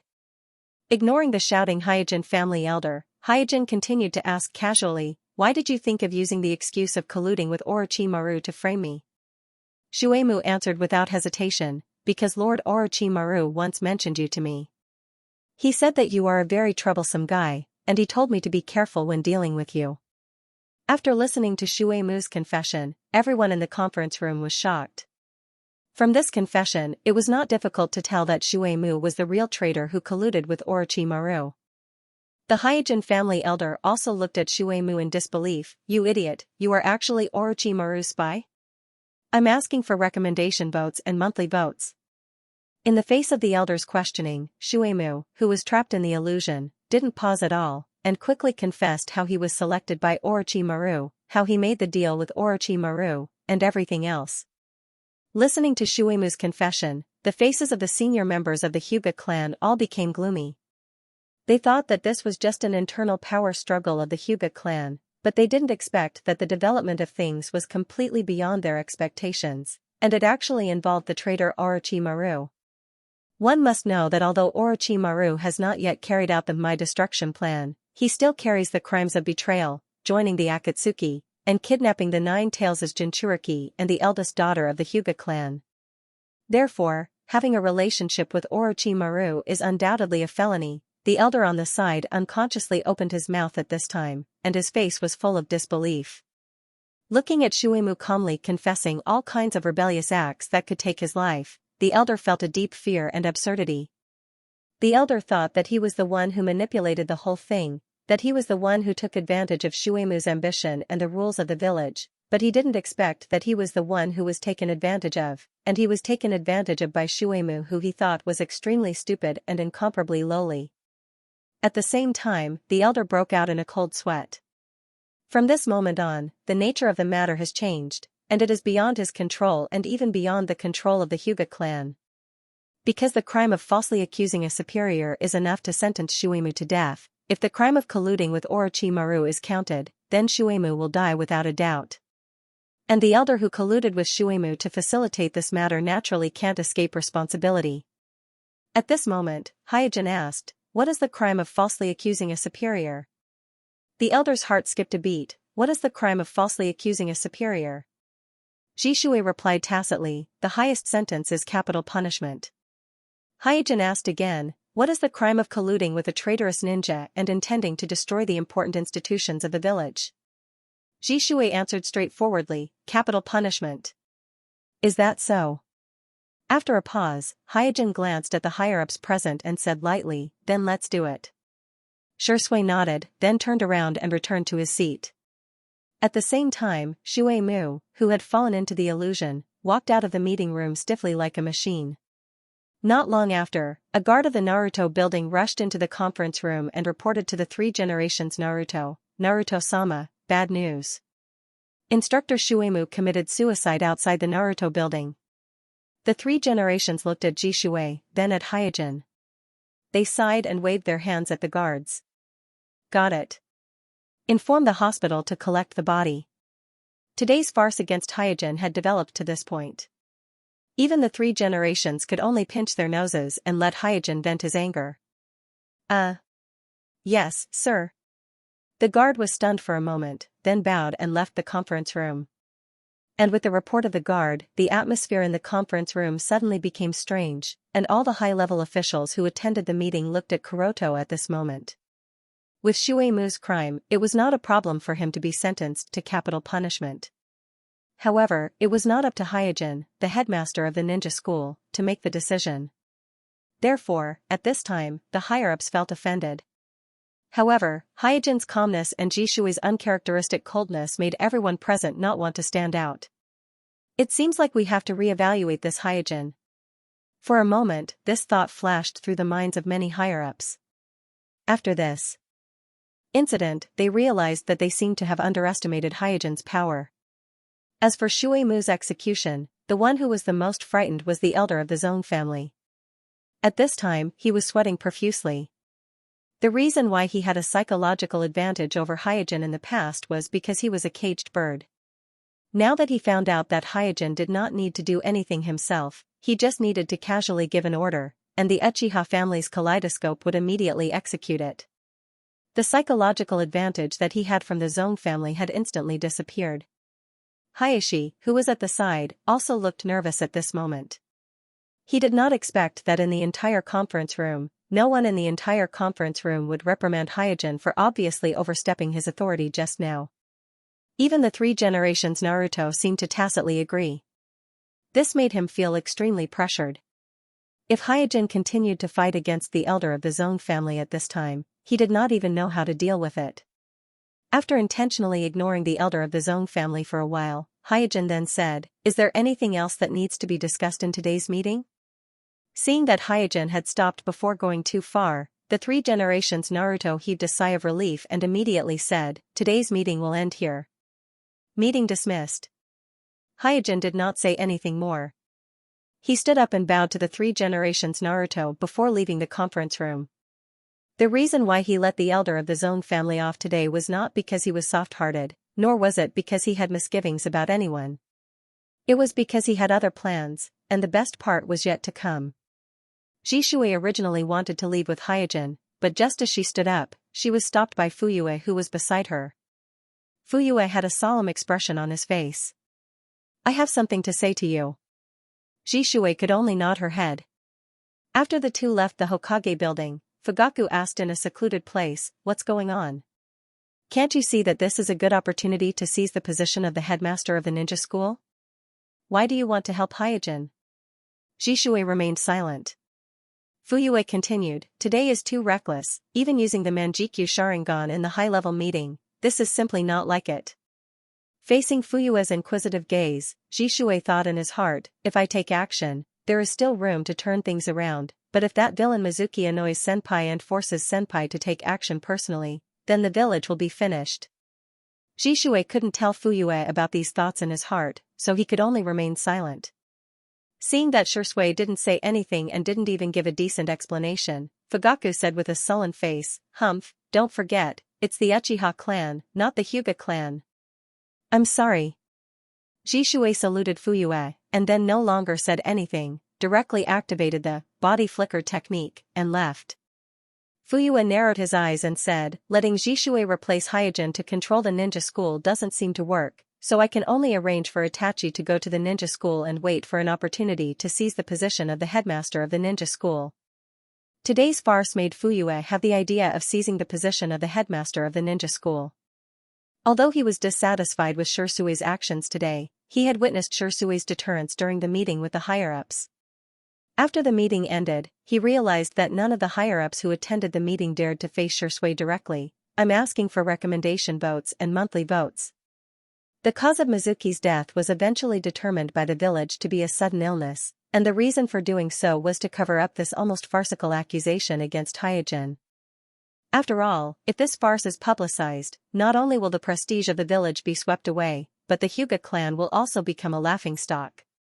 And at the behest of 3 generations Naruto, the high-level members of the Hyuga clan chose to remain silent afterwards, as if this high-level meeting did not exist.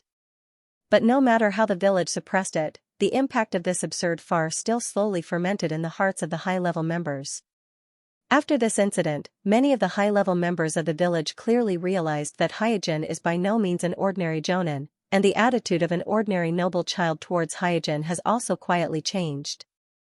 And the Hyuga clan, which single-handedly promoted this farce, naturally became a lot more honest, and several elders of the Hyuga clan didn't even leave the Hyuga clan's mansion. This time's matter can be said to have made the Hyuga clan lose face. Fortunately, the village blocked the news in time, otherwise, the Hyuga clan would inevitably become a joke among the villagers.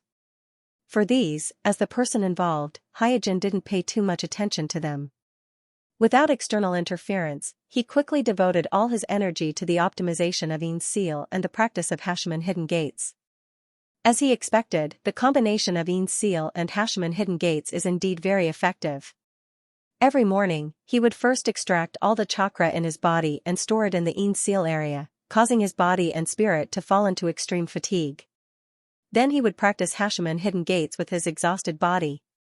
The essence of Hashiman hidden gates is to break through the limits of the body step by step through continuous practice, so practicing Hashiman hidden gates in the extreme state can at least increase the efficiency of practice by 50%. In other words, Hyojin practicing in this way for 1 day is equivalent to him practicing in the normal way for 1.5 days. As for the price, it is only the wear and tear of the body, and with the strength of his Ein body, as long as he doesn't accumulate these wear and tear for a long time, it won't hurt the foundation of his body. For this reason, Hyojin specially made a cultivation schedule. Of the 7 days in a week, the first 4 days were used to practice the 8 inner hidden gates. As for the remaining 3 days, the Ein escape true self was placed in a large nutrient tank, using the nutrient solution to make up for his losses so that they wouldn't accumulate. During the 3 days that 246 was free, his spirit body did not stay idle either. Instead, he continued to develop the Earth Escape clone that had yet to be fully developed while his Ein Escape body was repairing itself in the large nutrition tank.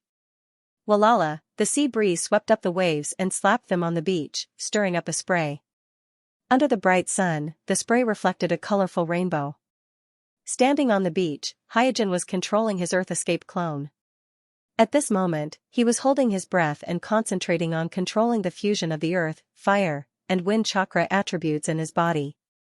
Time passed by in a flash. It had been a full 2 weeks since the farce last time. In these 2 weeks, Hyojin handed over other matters to Jishui, Itachi, Goji Yagura, and the others, while he wholeheartedly practiced the 8 inner hidden gates and developed the Earth Escape clone. Due to the improvement of the cloning technology, Hyojin's Earth Escape clone had a very high affinity with the Earth Element chakra. He didn't have to spend much effort to learn the Explosion Escape.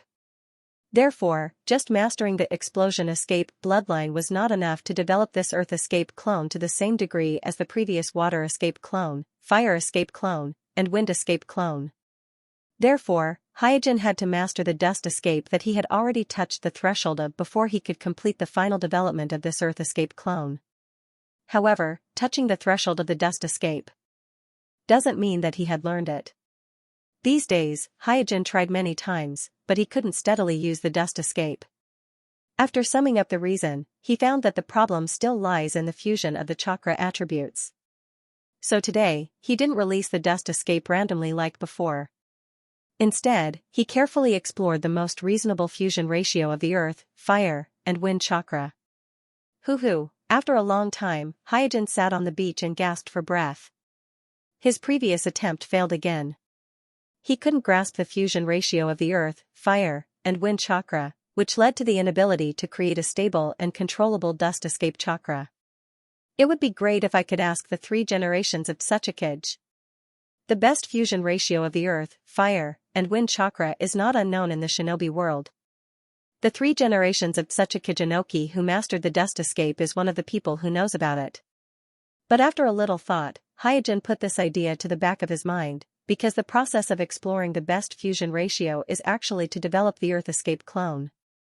Hyojin's ultimate goal is not to learn the Dust Escape, but to develop the Earth Escape clone by learning the Dust Escape, so that the Earth Escape clone and the spirit body can be perfectly compatible. During the rest, Hyojin glanced at the cliff not far away. The cliffs by the sea had traces of being ravaged by the Dust Escape. Looking from afar, the cliffs seemed to have been cut by a sharp knife that was tens of meters long. All kinds of cuts were smooth and neat, and the angles were tricky.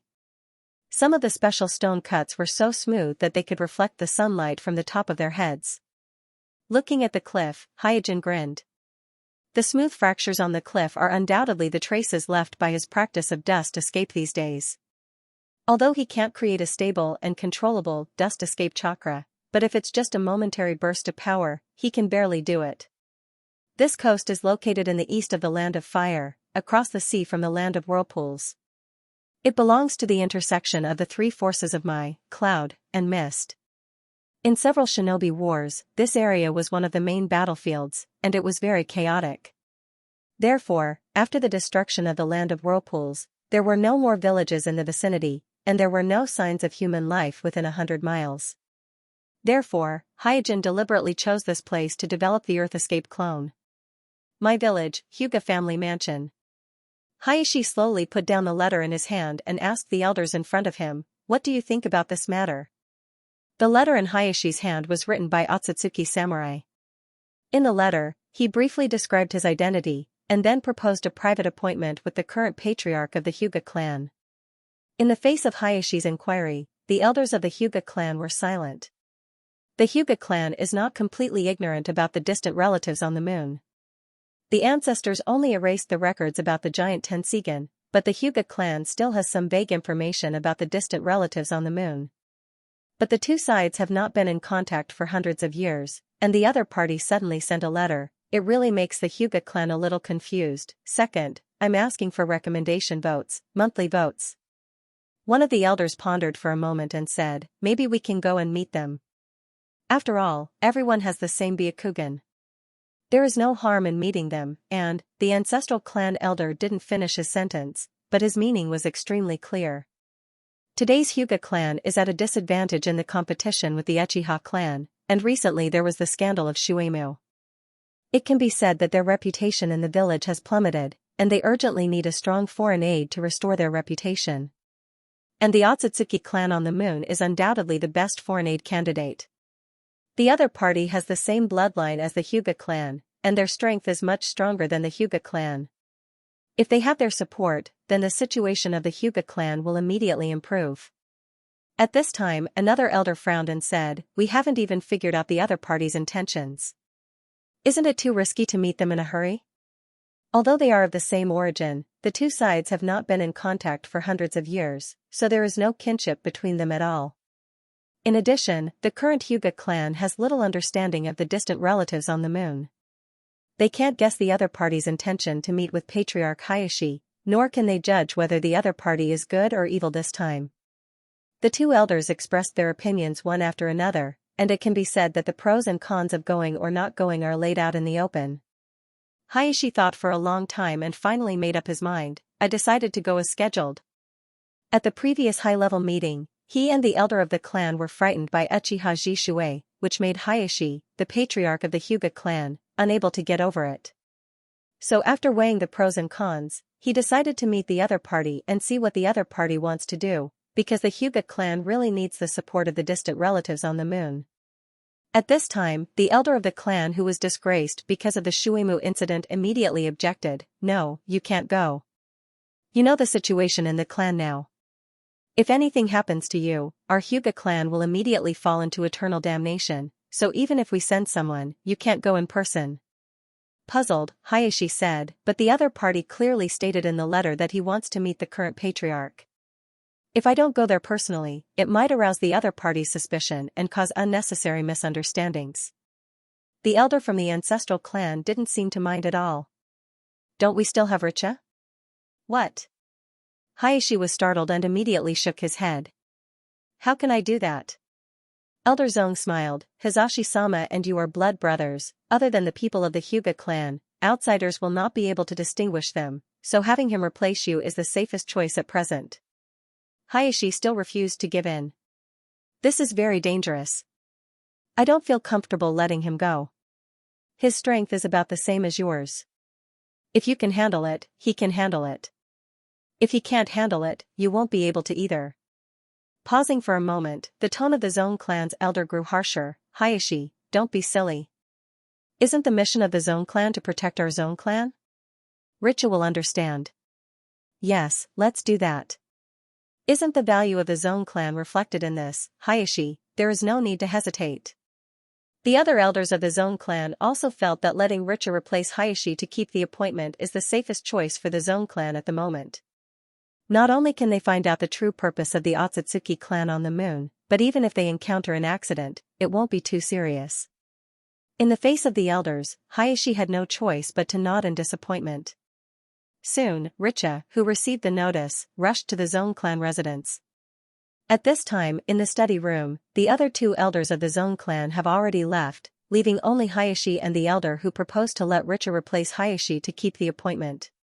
After bowing to the two elders, Richa sat on the futon. At this time, the Zone clan elder handed the letter sent by Otsutsuki samurai to Richa. Take a look at this first. After taking the letter and reading it, Richa was surprised. This is? The Zone clan elder introduced Richa to the distant relatives of the Otsutsuki clan living on the moon, and then said, this time, the other party's intentions are unclear. So the Zone clan hopes that you can replace Hayashi to keep the appointment and find out what the other party wants. Hearing this, Richa subconsciously looked at Hayashi who was sitting in the main seat. However, Hayashi avoided his gaze and just sat in his seat, bowing his head and not saying a word. Richa suddenly understood that this was not only the decision of the Zone clan elder, but also his brother's decision. So, he forced a smile and said, no problem, this is what I should do. The Zone clan elder smiled with satisfaction. Richa, you can think like this, it shows that you have not forgotten the mission of the Zone clan elder. I am very pleased. Richa pulled his mind back to this appointment and reread the letter sent by Otsutsuki samurai. From the content of the letter, Richa couldn't see the other party's purpose, so he pondered for a while and suggested, should we go and inform Kuroto? He has been in the Umbu before and has experience in dealing with various situations. He may be able to provide us with reasonable suggestions. As soon as Richa mentioned Hyojin, the Zone clan elder became furious and slammed his palm on the tea table in front of him and roared, is it that without Hyojin, our Hyuga clan can't do anything? In the Zone clan elder's mind, contacting the distant relatives on the moon is not only to restore the prestige of the Hyuga clan, but also to suppress the branch family represented by Hyojin. So even if he puts aside his personal grievances, he will not agree with Hyojin's participation in this matter. Richa also didn't expect the Zone clan elder's reaction to be so intense, and quickly explained, Zone clan elder, I don't mean that, I just consider that Kuroto is the most experienced jonin in the family, let him participate, maybe he can provide us with a lot of help. The Zone clan elder also realized that he had lost his composure and snorted coldly, this is the top secret of the family, unrelated people have no right to know, let alone the right to participate. Seeing that the Zone clan elder didn't even think about it and refused, and Hayashi in the main seat did not say anything, Richa had to reply, I understand. The Zone clan elder then said, Richa, I must remind you that this matter is likely to be related to the future of our Hyuga clan, it is the top secret of the family, so you must not leak it to anyone, understand? Richa nodded, yes. The Zone clan elder waved his hand, you go and prepare. Richa took one last look at his brother Hayashi, and said with a smile, don't worry, brother, I will get things done. After that, without waiting for Hayashi to answer, Richa got up and left the study, I'm asking for recommendation votes and monthly votes. Inside the root base. The corners of Dedale's mouth curled into a smile as he strode through the dark passage. The current 5 Kage conference has reached an impasse. After several meetings, the 5 Kage were unable to discuss an effective way to deal with Akatsuki, so Dedale, as the guard of the 3 generations Tsuchikage, had to stay in the dark palace. With Dedale's nature, naturally, he couldn't hold back in the palace, so after a long time of coaxing and pestering, he finally persuaded his teacher, the 3 generations Tsuchikage, to allow him to move freely in my village. Looking at the sunlight at the exit of the passage, Deadale was happy. Finally, I can see the sunlight. Immediately afterward, Deadale found 2 figures dressed as my ninjas standing at the exit, and his face immediately sank. The 2 people guarding the door were none other than Kurenai and Asma. Kurenai applied to be transferred from the Umbu to protect Deadale, while Asma listened to the guidance of Gale. In order to get closer to Kurenai, he followed Kurenai and applied to be transferred. After arriving in front of Deadale, Red politely said, "I'm Sunset, we've met before in the country of hot water. This one next to me is Asuma, we'll be your tour guides. Where do you want to go? We can take you there." Deadale looked at Kurenai and Asma and then curled his lips, really troublesome. Kurenai didn't care about Deadale's attitude and said sincerely, "Thank you for the last time." Huh? Deadale was a bit confused. Seeing Deadale like this, Kurenai smiled, "Don't worry, we won't ask you about Amatsukami. I just want to thank you. If you didn't save us last time, Gale and I might have died." Deadale reacted and said, "Hey, I already told you, I'm not Xidagarba, and I didn't join Amatsukami." Kurenai smiled and nodded, "I understand. What do you know?" Deadale curled his lips and complained, "Humph, if I meet someone from Amatsukami, I will definitely make them look good." Deadale felt that ever since he got involved with Amatsukami, his life became gloomy, and because of this misunderstanding, the entire rock village was destroyed by Akatsuki, which made him so depressed that he wanted to vomit blood. Seeing Deadale's flustered and exasperated appearance, Asuma moved closer to Red and whispered, "Is he really someone from God's organization?" Kurenai said with certainty, "Yes." According to the analysis of the village's intelligence team, the probability of Deadale being God's organization's Xidagarba was as high as 95%. Therefore, apart from Rock Village's denial, the other villages had basically tacitly accepted the fact that Deadale was God's organization's Xidagarba. In the 5 Kage meeting, Laying also repeatedly proposed to let Deadale establish a connection with Amatsukami. At this time, Deadale took out a small lump of explosive clay from the ninja bag on his waist and muttered, "Where should I go first?" At this time, Deadale took out a small ball of explosive clay from the ninja bag on his waist and muttered, "Where should I go first?" Bang, accompanied by a burst of white smoke, a lifelike explosive bird appeared in front of them.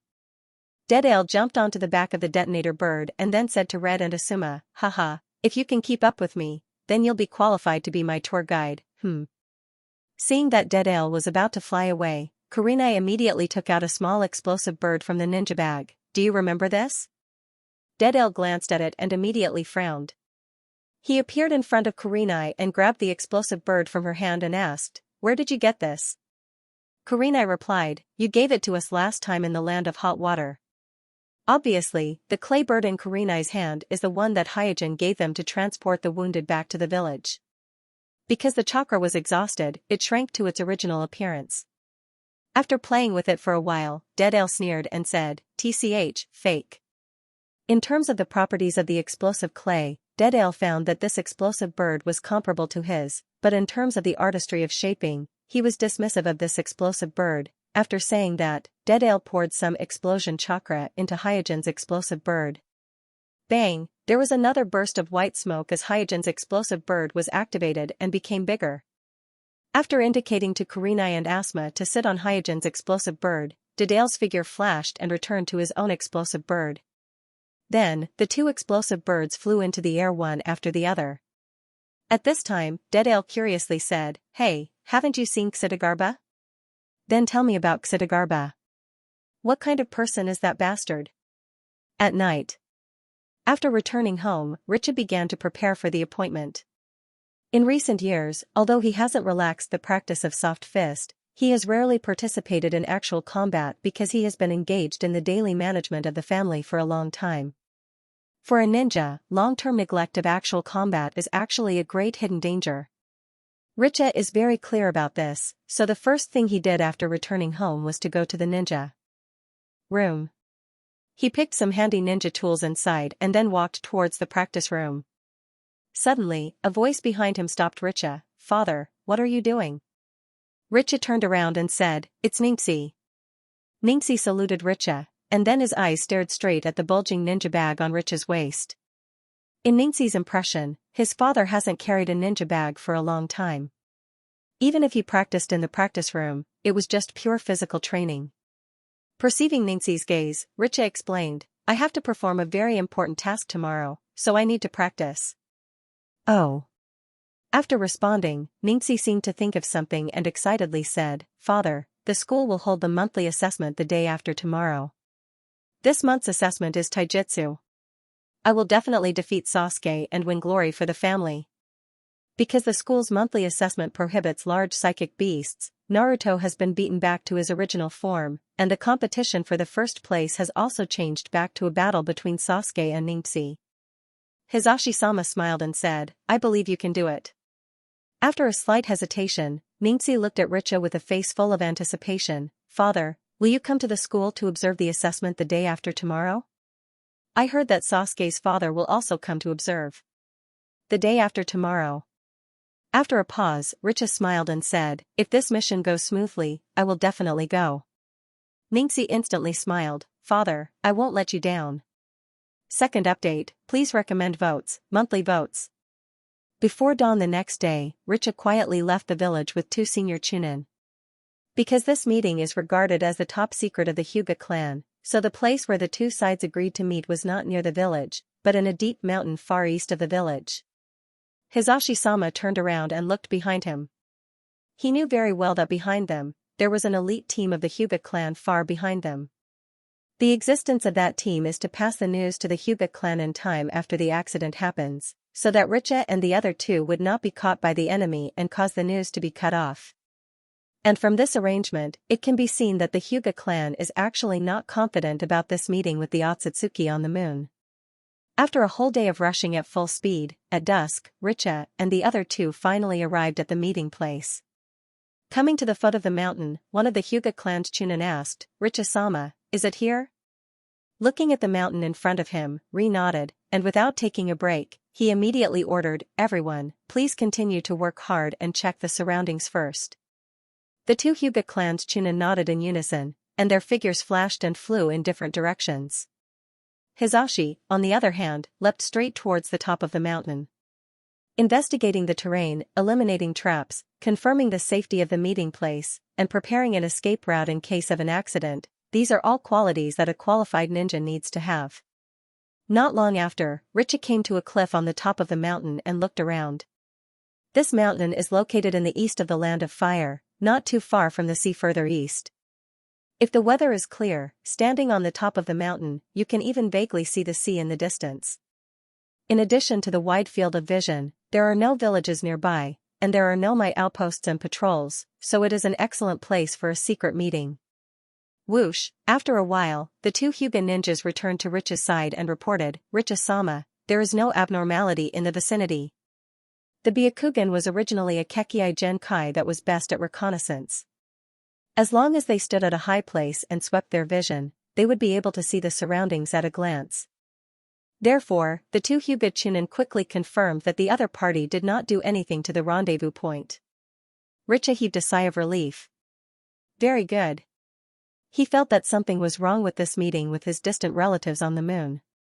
Because this is a bit abnormal, the 2 sides have clearly not been in contact for hundreds of years. It stands to reason that even if they want to re-establish a relationship, the other party should visit the Hyuga clan openly and not in such a sneaky way. Time passed by bit. The setting sun that hung in the sky gradually disappeared below the horizon, while the bright and clear full moon slowly rose into the sky. The cold moonlight shone on the cliff, reflecting a deep shadow under the feet of the 3 people on the cliff. After waiting for a long time and not seeing the other party appear, one of the Hyuga chunin asked doubtfully, Richa-sama, why isn't the other party here yet? Don't tell me they are going to break the appointment? Richa, who was equally perturbed, said with a sullen face, calm down. At this moment, another Hyuga chunin pointed to the bright night sky and exclaimed, look, the sky. Is there a figure in the sky? Richa quickly looked up and saw that in the night sky, a figure was slowly descending from the sky with his back facing the bright and cold moonlight, like a dream, floating towards the mountain peak. Seeing this scene, the 3 of them, including Richa, were shocked.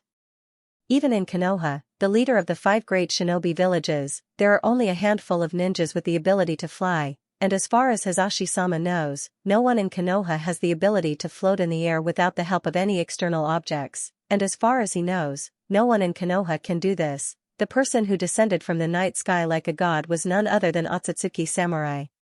He did not land on the cliff, but floated in front of Richa and the others. He looked down at Richa and the others, then locked his eyes on Richa, and said calmly, "Are you the patriarch of the Hyuga clan today?" Richa nodded. Although the other party's appearance was only a 14 or 15 years old boy, the other parties floating in the air completely shocked Richa and the others, so that Richa did not dare to look down on him. After carefully observing Hisashi for a while, Tanato showed disappointment on his face and muttered to himself, "Is this the extent of the patriarch of the shinobi clan?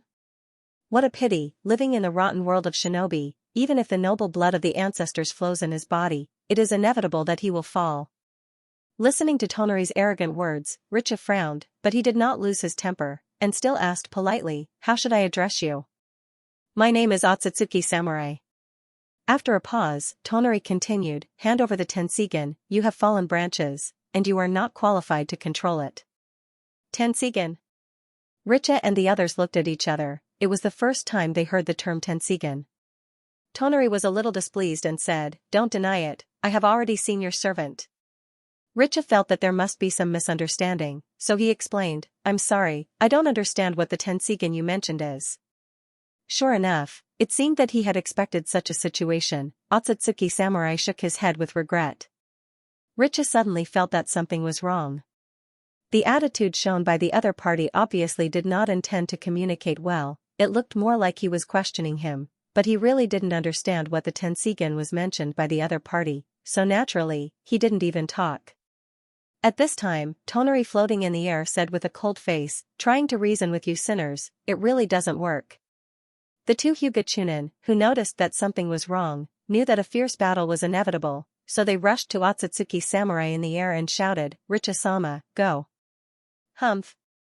With a light snort, Tonori just waved his hand, and the 2 Hyuga Chunin who rushed to him were suspended in the air, unable to move.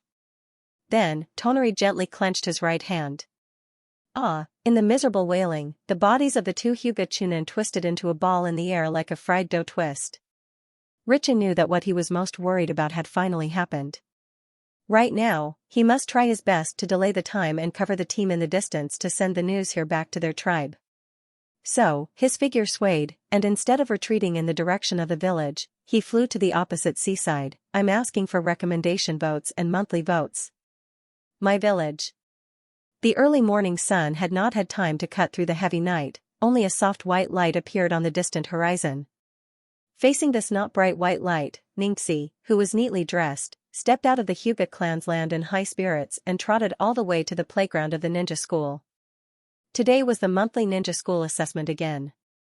He mustered up his energy and wanted to defeat all his peers in today's assessment to prove the Hyuga clan's taijutsu. As soon as he stepped through the gate of the ninja school, Xianxia found a black shadow warming up under the big tree by the door. When he got closer, he found that the black shadow warming up was Sasuke, so he said, "Hey, so early?" Sasuke looked at the playground in the distance and said, "That guy is earlier than me." Xianxia looked over and found a figure running laps on the playground, and it seemed that he had been running for a while. When he took a closer look, the figure was none other than Xiaoli, who did not know any ninjutsu. "Liluaka," Xianxia whispered softly. Obviously, he was not the only one who was diligent. Whether it was the talented Sasuke or the mediocre Xiaoli, they were all using hard work to implement their own ninjutsu. At this time, Sasuke moved his gaze to Naruto rock in the distance and said with a solemn expression, "I heard that idiot Naruto stayed up there all night." Xianxia followed Sasuke's gaze and found a black shadow on the head of 4 generations Naruto rock. So he activated Byakugan and confirmed that the black shadow was Naruto, who was sitting cross-legged, so he asked, "He is absorbing natural energy?" Although Xianxia gained nothing from the previous trip to Mount Mayaboku, because he had tried to practice immortal arts, he quickly understood the purpose of Naruto sitting on Naruto rock for a night. Nodding his head, Sasuke said coolly, "I hope I can witness the Dragon Pit Cave's celestial art in today's test." After saying that, Sasuke glanced at Xianxia again. By the way, how are your preparations going? I recently learned a new move. I hope you won't disappoint me today. Otherwise, this month's assessment won't be challenging at all. Xianxia said, I'm afraid you're going to taste defeat today. Defeated? With a smile, Sasuke said firmly, I'm sorry, but my father and brother will be here to observe the assessment today, so I will not lose, and I will not lose. Xianxia said coldly, what a coincidence, my father will also come, so I won't lose. The two children could not allow themselves to fail in front of their father, so they immediately began to compete. Humph. After snorting at the same time, the two children began their own morning exercises. Boom boom boom, continuous explosions spread from the forest all the way to the coast, the violent roar and the skyrocketing fire frightened the birds in the forest to flee in all directions. Clutching his injured left shoulder, Richard gasped for breath while running in the forest. At this time, his pace was a little messy, and there was not much chakra left on his body, and the ninja tools that filled the bag before he set off were all used up. The news should be able to be passed back. Due to excessive blood loss, Rich's consciousness was faintly blurred, and this thought flashed in his mind. The reason why he did not retreat in the direction of the village, but fled to the opposite coastline, is to cover the team that followed behind them. And according to his estimation, if the team did not encounter any additional attacks, then the details of his meeting with the Otsutsuki clan on the moon should have been passed back to the family. Sending the news back to the family is the thing that Richa is most concerned about right now. Because from the brief contact last night, he could keenly feel the contempt of the other party for the Hyuga clan. It is a kind of arrogance and disdain that is engraved in the bones. And what makes him even more afraid is the various magical means of the other party. Although Hizashi is not a top-level ninja, and there is a clear gap between him and a real Kage-class ninja, but he is definitely one of the best among the Jonin, at least in the village. There are not many Jonin who can defeat him. But facing Otsutsuki samurai, he can't do anything at all. Not to mention killing the other party, he can't even hurt the other party. He almost used all his skills and consumed all his ninja tools to barely escape until now.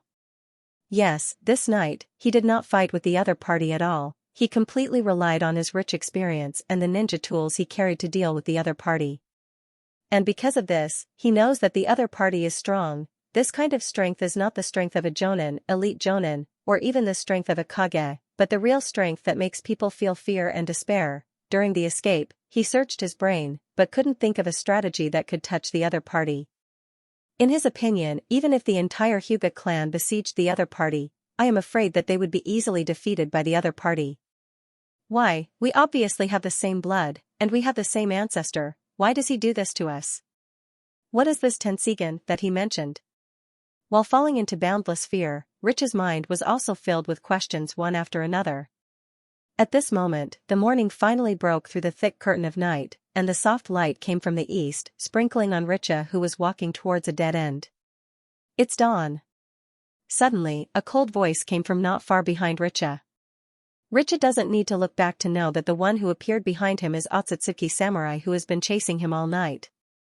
The other party obviously has no experience in chasing, so Richa relied on his skills and ninja tools to delay for the whole night, but the other party learns and adapts very quickly. In these few hours before dawn, the elite Jonin Richa didn't even have the ability to deal with the other party. A strong enemy is behind him, but Richa didn't have too much panic. He already knows that he can't escape today, but he can feel the warm morning light sprinkling on his face before he dies. He doesn't think it's too bad. Suddenly, he thought of his son, Xianxia, and remembered that he promised to go to the ninja school today to watch the monthly test of this month's ninja school, so he said in his heart, sorry, Xianxia, if I don't keep my promise. In midair, Tonari looked indifferently at Richa, who was still staggering forward, and was a little puzzled. Do you think you can escape? No one can save you now. Your persistence is meaningless. At this time, Richa, who staggered step by step, finally rushed out of the forest and came to the coastline. The sea breeze with some fishy smell blew, making Richa's mind a little clearer. He found that there was a cliff in front of him, and he had nowhere to escape facing the sea. Kneeling on the edge of the cliff, Richa sighed, is this the end? At this time, Tonari also fell from midair and slowly walked towards Richa, all except your supercilious eyes. However, Hizashi didn't pay any attention to the approaching Sarutobi, and his eyes fell on the cliff in front of him, because for some reason, there were cuts of different angles and depths on the cliff, and the cuts were very smooth. Some of them even reflected light. Following these strange cuts, Rich's gaze extended out and found a figure sitting on the beach not far away, and the figure seemed to be turning his head and looking over curiously. Tonari stopped, apparently also noticing the figure on the beach not far away, so he stretched out his left hand toward the other party and said calmly to Richa, "I said, your persistence is meaningless, no one can save you." After saying that, Tonari activated Rain Will Pull, wanting to absorb the person on the beach and execute him in front of Richa, so as to completely defeat Richa's heart defense and obtain the information of the Tenseigan. It's the end of the month, please support me with the monthly votes, thank you everyone. Otsutsuki Samurai instantly launched Rain Will Pull, and like an invisible hand, it suddenly grabbed the figure on the beach in the distance.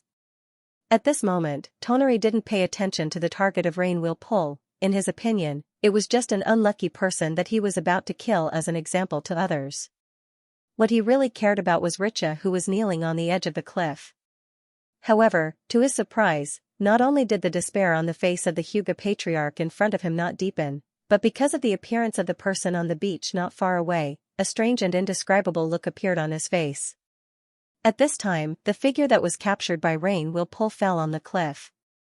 With a cold expression on his face, Tanato said to Hizashi, "All the creatures in the shinobi world are the same as the shinobi world created by the Sage of Six Paths, depraved and dirty. In my eyes, your Hyuga clan is no exception, but for the sake of the glory of the ancestors, I gave you a chance, but you betrayed my kindness with deception."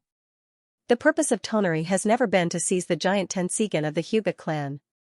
As cold and arrogant as he is, he doesn't care to seize anything. He just can't tolerate the existence of another giant Tenseigan in the shinobi world, even if that giant Tenseigan is far from being comparable to the giant Tenseigan of the Otsutsuki clan. Because the Tenseigan is the Tenseigan, it represents not only a kind of power, but also represents the Otsutsuki clan on the moon. It is the most precious treasure of the Otsutsuki clan on the moon, a divine object that can never be desecrated. Therefore, when he realized that there is also a giant Tenseigan in the shinobi world, Tonari couldn't calm himself down at all, because when he thought that the noble giant Tenseigan was controlled by the lowly Hyuga clan, he couldn't help but feel that the giant Tenseigan was being desecrated. With that said, Tanato casually glanced at the figure that he captured with Rain Pull, intending to continue to attack Rich's psychological defense. "You are just some insects that need to be eliminated, no matter how you resist, no matter how much you struggle, you can't change the fate of perishing together with this failed shinobi world. Your fate has already been decided, so stop the meaningless struggle and hand over the Tenseigan." While speaking, Tonari stretched out his left hand towards the figure, wanting to execute this unlucky bastard in front of Richa just like how he killed the two Hyuga Chunin yesterday, making Richa realize that the shinobi world is not worth mentioning in front of the Otsutsuki clan. At this moment, Richa did not pay any attention to his benefactor. Instead, he respectfully said to the figure that was pulled over by his benefactor's wheel of luck, "I'm sorry to have dragged you into this." The abbot's gaze froze, and his hands hesitated slightly. Rich's respectful attitude immediately made him realize that this unlucky bastard who was caught by him did not seem to be an ordinary person. The figure grinned, "It doesn't matter, I was just worried about the lack of a sparring partner." Gotcha. As soon as the figure's voice fell, the ground under Tonari's feet cracked, and a clay centipede broke out of the ground and quickly wrapped around Tonari's legs. At the same time, the figure also pulled the injured Richa down the cliff and retreated to the beach. Boom! Immediately afterward, there was a violent explosion on the cliff. After a while, Tonari walked out of the fire and smoke unscathed. His expression was still indifferent, as if he didn't care much about the sneak attack of the figure just now. However, he still carefully looked at the figure and found that the other party was wearing a black cloak with golden edges, a strange mask with a rock pattern on his face, and there was also a good chakra fluctuation on his body. He really didn't look like an ordinary ninja. There is no doubt that this figure is Hyojin, who was practicing dust release with the earth release clone. On the beach, watching Tonari walk out of the explosion unscathed, Richa sighed and immediately said to Hyojin next to him, "You'd better run away, he is very strong. Ordinary ninjutsu is useless against him, and he can also exert a strong repulsive and suction force like Nagato, the leader of the Akatsuki organization. There is no chance of winning against him." Hyojin didn't speak and just smiled. He came to the beach early in the morning, originally planning to practice dust release, but he didn't expect to suddenly meet Richa and Otsutsuki Samurai. When he first saw them, Hyojin was actually a little surprised, but soon he roughly guessed the ins and outs of the matter. Obviously, Otsutsuki Samurai on the moon also noticed that the giant Tenseigan of the Hyuga clan was activated by Hyuga Aoki, so he came to the shinobi world and made contact with the Hyuga clan. And the reason why it was Richa and not Patriarch Hayashi who appeared here is most likely because the clan couldn't judge the intentions of Otsutsuki Samurai, so they didn't dare to let the Patriarch Hayashi leave the clan's land, so they let Richa come here. Just as Tanari looked at Hyojin, Hyojin also looked at Tanari. Tisk, just a puppet?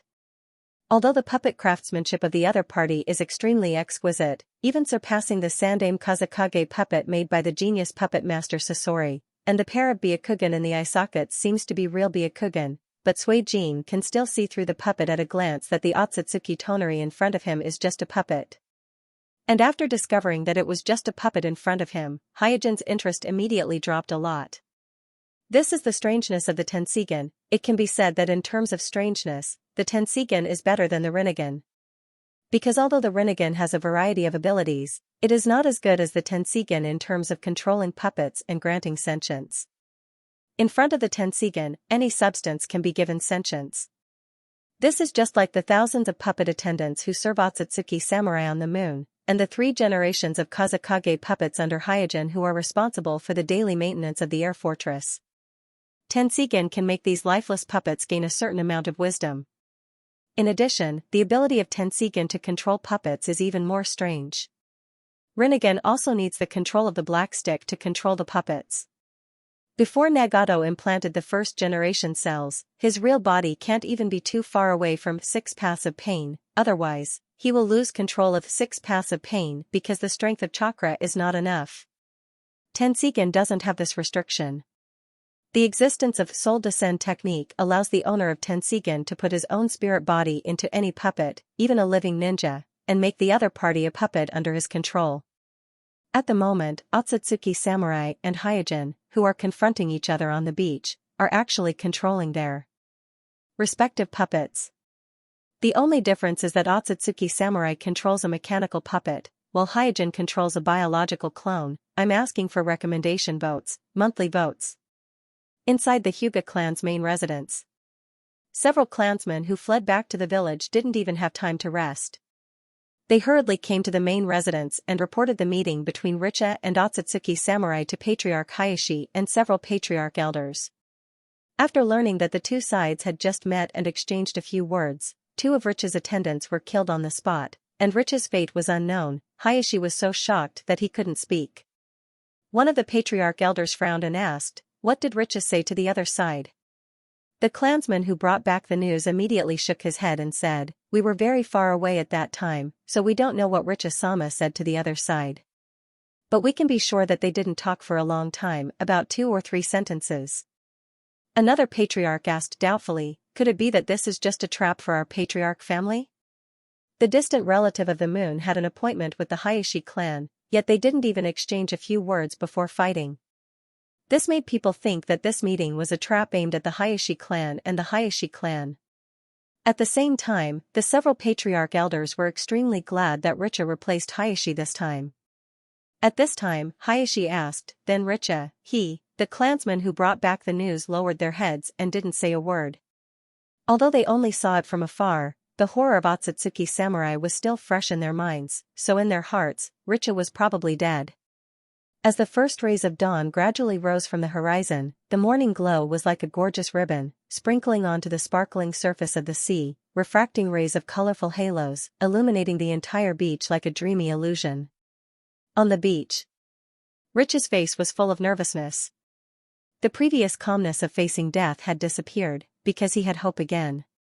In the ninja world, the 3 words Amatsukami represented a legend, so although he knew that Otsutsuki Samurai was incomparably powerful, he still felt lucky in his heart. Hyojin, on the other hand, was calm. Encountering Otsutsuki Samurai in this situation is indeed a bit beyond his expectations, but that's all. Otsutsuki Samurai doesn't have a Tenseigan and can only rely on the giant Tenseigan on the moon. In fact, there is nothing to be afraid of. Although he can't kill the other party can't hurt him either. On the cliff by the coast, Otsutsuki Samurai slowly floated into the air and said to Richa, "Hey, you seem to have regained hope. Is it because of this person?" Without waiting for Richa to answer, Otsutsuki Samurai said coldly, "Your hope is really cheap. The appearance of this person can't change anything. I told you long ago that no one can save you. You'd better give up. Why do you have to show such an embarrassing appearance before you die?" The episode of being attacked by Hyojin just now, Konoha didn't care at all. In other words, in the entire shinobi world, only the Hyuga clan's giant Tenseigan is able to tug at Kuroto's heartstrings, and the Rinnegan shinobi who used the Outer Path Demon statue to resist the meteorite attack launched by the giant Tenseigan a few years ago. In addition, other people, even the Hyuga clan which has the same ancestor as him, are humble in his eyes. Hyojin glanced at Richa next to him and said, "Does he always talk like this?" Richa nodded awkwardly and said, "I'm very sorry." Hyojin smiled and said, "You are lucky to meet me. Please be careful." Richa opened his mouth, but in the end, he still didn't say the true identity of Otsutsuki Samurai. Because this distant relative on the moon is the top secret of the Hyuga clan. Before the family makes a decision, he is not qualified to disclose the secret of the clan to Amatsukami. At this moment, Otsutsuki Samurai raised his hands towards the two people on the beach. As Konoha slowly raised his arms, a huge suction force acted on Hyojin and Richa, as if there was a pair of transparent hands grabbing them and pulling them towards Konoha. Hyojin, who had expected this, didn't panic at all. He threw his hands forward, and countless white clay butterflies flapped their wings and flew towards Otsutsuki Samurai as if they were alive. The flying speed of these clay butterflies is not slow. Coupled with the suction force of rain pull exerted by Konoha, they instantly surpassed Hyojin and Richa and arrived in front of Konoha. Seeing this, Konoha immediately turned the suction force into a repulsive force, trying to repel all these clay butterflies. Of course, Hyojin wouldn't let him succeed, so he immediately shouted, "Explode!"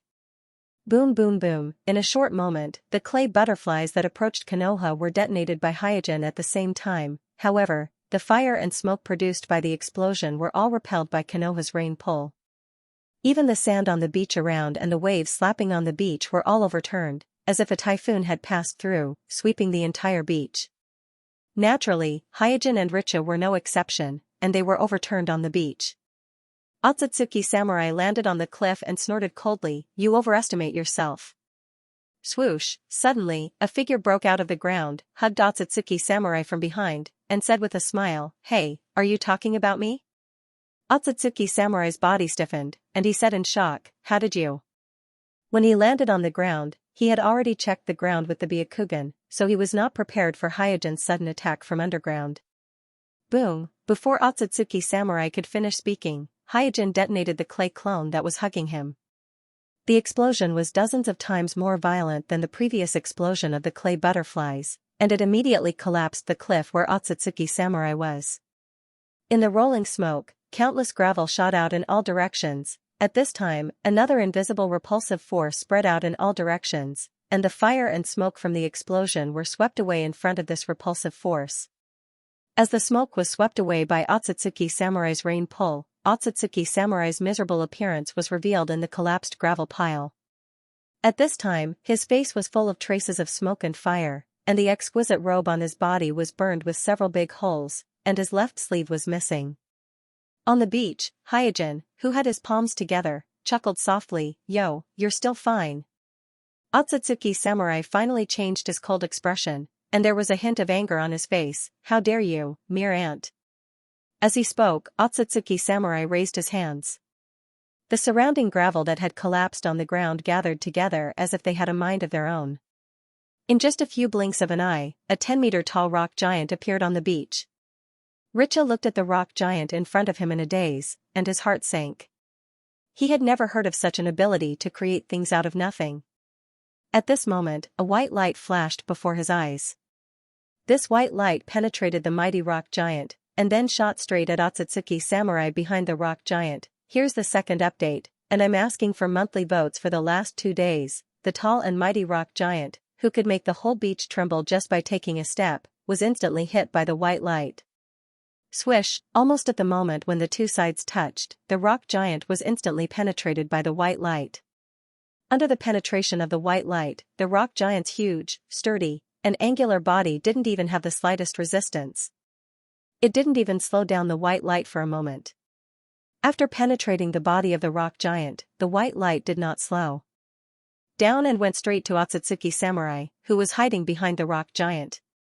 Otsutsuki Samurai, who had no combat experience, did not expect that Hyojin's attacks would come in waves, and the timing of each attack was so uncomfortable, as if each attack was aimed at his waist. Caught off guard, seeing that the white light was already in front of him, Otsutsuki Samurai had no time to make any effective response, and could only barely move his body. Swish, the white light flashed and disappeared in a flash. Otsutsuki Samurai was shocked and quickly looked down, but was surprised to find that his right shoulder, which was brushed by the white light, had completely disappeared together with his entire right arm. Not even a trace of remains was left, as if it had been completely erased, and the fracture was extremely smooth. This. Looking at his broken puppet body, Otsutsuki Samurai was shocked and angry.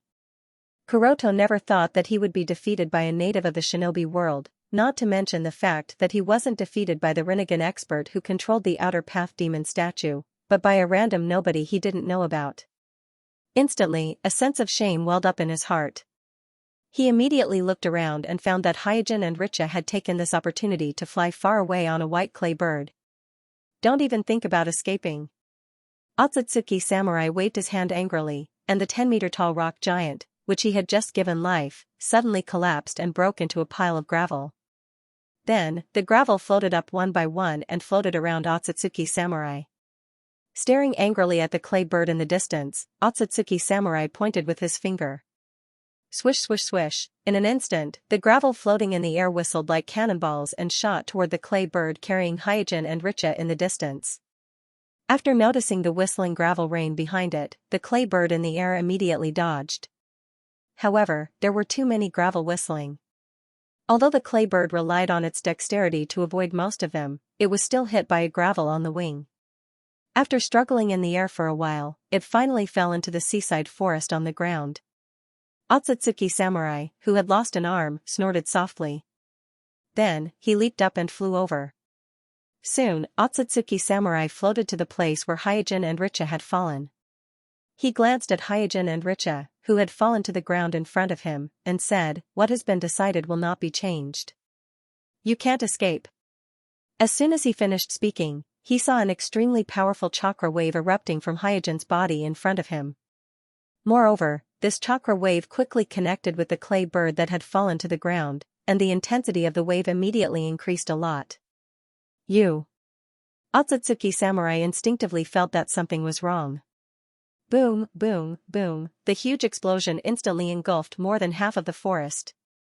The light in the surroundings also brightened and dimmed. At first, it was dazzling, but then it quickly darkened.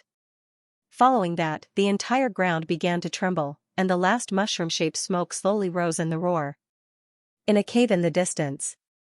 Feeling the violent tremors on the ground, Hyojin smiled. "Hey, I didn't use all the explosive clay in vain. The effect seems pretty good."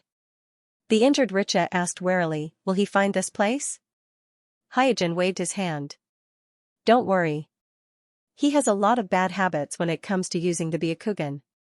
With just a few tests, Hyojin was keenly aware that there were many very obvious problems with Otsutsuki Samurai's use of the Byakugan. In theory, the Byakugan without the caged bird curse mark has a 360 degrees omnidirectional field of vision. That is to say, even if Otsutsuki Samurai only controls this puppet, there is no blind spot. But in practical use, no one can always maintain a 360 degrees observation without a blind spot. Because no matter who it is, their attention is limited. Even Hyojin, when using the Byakugan to observe, there is a comfortable angle that he is used to, and this angle is only about 180 degrees. After several tests by Hyojin, he found that the comfortable angle that Otsutsuki Samurai is used to is only about 120 degrees. This is undoubtedly very good among ordinary people, but it is nothing among the top Jetsukekei Genkai ninja. In addition, Otsutsuki Samurai's observation skills are also very poor. When using the Byakugan to observe, he completely relies on the chakra fluctuations to distinguish. Hyojin only used the clay clone that converges the chakra fluctuations to test a little, and almost succeeded. But this is not surprising. Now Otsutsuki Samurai is the only one left on the moon. He naturally lacks actual combat experience. In addition, there is a giant Tenseigan on the moon that can be called a miracle. With the existence of this almost omnipotent giant Tenseigan, Otsutsuki Samurai naturally has less thoughts on developing the Byakugan. Richa looked at Hyojin with some surprise. I didn't expect Xianxia to know so much about the Byakugan of the Hyuga clan. In the distant sky. Hey, what's going on over there? After seeing the mushroom-shaped smoke cloud rising from the distant forest, Deadale, who was sitting on the clay bird, immediately stood up and looked over. In the past few days, after getting rid of Red and Asma who were pestering him, he rode the clay bird to the land of hot water, but he didn't find any clues about Amatsukami or Xianxia, so he sat on the clay bird and went south along the coastline of the land of hot water. After flying to the center of the explosion, Deadale jumped down from the clay bird and fell into the explosion pit. Looking at the surrounding charred crater, Deadale clicked his tongue in amazement. TSK, what a beautiful explosion. Too wonderful, simply too wonderful, At this moment, a miserable figure crawled out of the rubble not far away. Deadale leaned over and said with a smile, "Brother, this didn't kill you?" TSK, your life is really tough, The first update is here. Asking for monthly votes on the last day, Naruto's world in the eyes of the Tenseigan. Naruto's world in the eyes of the Tenseigan. But from the time I started writing until now, it's been almost a whole year. I haven't missed a single day, nor have I taken a day off. In this regard, I feel that I've done quite well. What do you guys think? August is coming to an end, and there are only 20 hours left until September. I hope that everyone can support me and vote for me. If you forget, it will be a waste when September refreshes. And in September, I will try my best to adjust my work and rest schedule, so that the daily updates will be completed on the same day, and not until the next morning. Here, I thank everyone, please support me. Naruto's world in the eyes of reincarnation is the last day of August. Please support me with monthly votes, currently typing, please wait for a moment. After the content has been updated, please refresh the page to get the latest update. Inside the cave. Faced with Rich's doubts, Hyojin casually said, "The Byakugan Kekai of the Hyuga clan is one of the 2 Kekai of my village. It's normal for me to have some understanding of it." Richa nodded and didn't delve into this topic anymore. After all, the other party saved him this time. If he continues to dwell on this topic at this time, it will undoubtedly seem a little ungrateful, so he looked at the rock pattern mask on Hyojin's face and asked, "How long do we have to hide here?" Kuroto smiled and kept her in suspense. "Don't worry, you'll know soon enough." Richa looked puzzled and opened his mouth, but in the end, he held back and didn't ask. As a member of the Hyuga clan, he has been used to obeying the arrangements of the Hyuga clan and is used to not questioning. Hyojin crossed his arms over his chest and leaned against the wall of the cave. The reason why he was able to get rid of Otsutsuki Samurai this time is not only because Hyojin knows Byakugan very well, but more importantly, Hyojin also knows Tenseigan very well. It can be said that when Otsutsuki Samurai will use Rain Pull, in what way, and with what strength, Hyojin can guess it in advance. Coupled with his understanding of Rain Pull, so that when he is controlled by Otsutsuki Samurai with Rain Pull, not only will he not panic, but he will also cleverly use the characteristics of Rain Pull to launch an unexpected counterattack against Otsutsuki Samurai. In short, in Hyojin's view, Otsutsuki Samurai, who is used to suppressing people by force, is very rough in using the giant Tenseigan, far less delicate than himself who has been limited by chakra's amount. Of course, this is also because he encountered Hyojin who is very familiar with the Tenseigan. If it were someone else, it would not be so easy to face Otsutsuki Samurai's puppet body. Even Hyojin, when facing Otsutsuki Samurai's puppet body, it is actually not as easy as it looks on the surface. One must know that the giant Tenseigan on the moon and Hyojin's individual Tenseigan cannot be confused. First of all, in terms of chakra's amount, the two are not on the same level. The giant Tenseigan on the moon is a fusion of the Byakugan of the entire Otsutsuki clan on the moon. It is the chakra collection left by Otsutsuki Himura on the moon. Hyojin's Tenseigan is forcibly activated through genetic engineering. It belongs to a small probability event that is difficult to replicate. The chakra contained in it is also at the individual level, far from being comparable to the giant Tenseigan.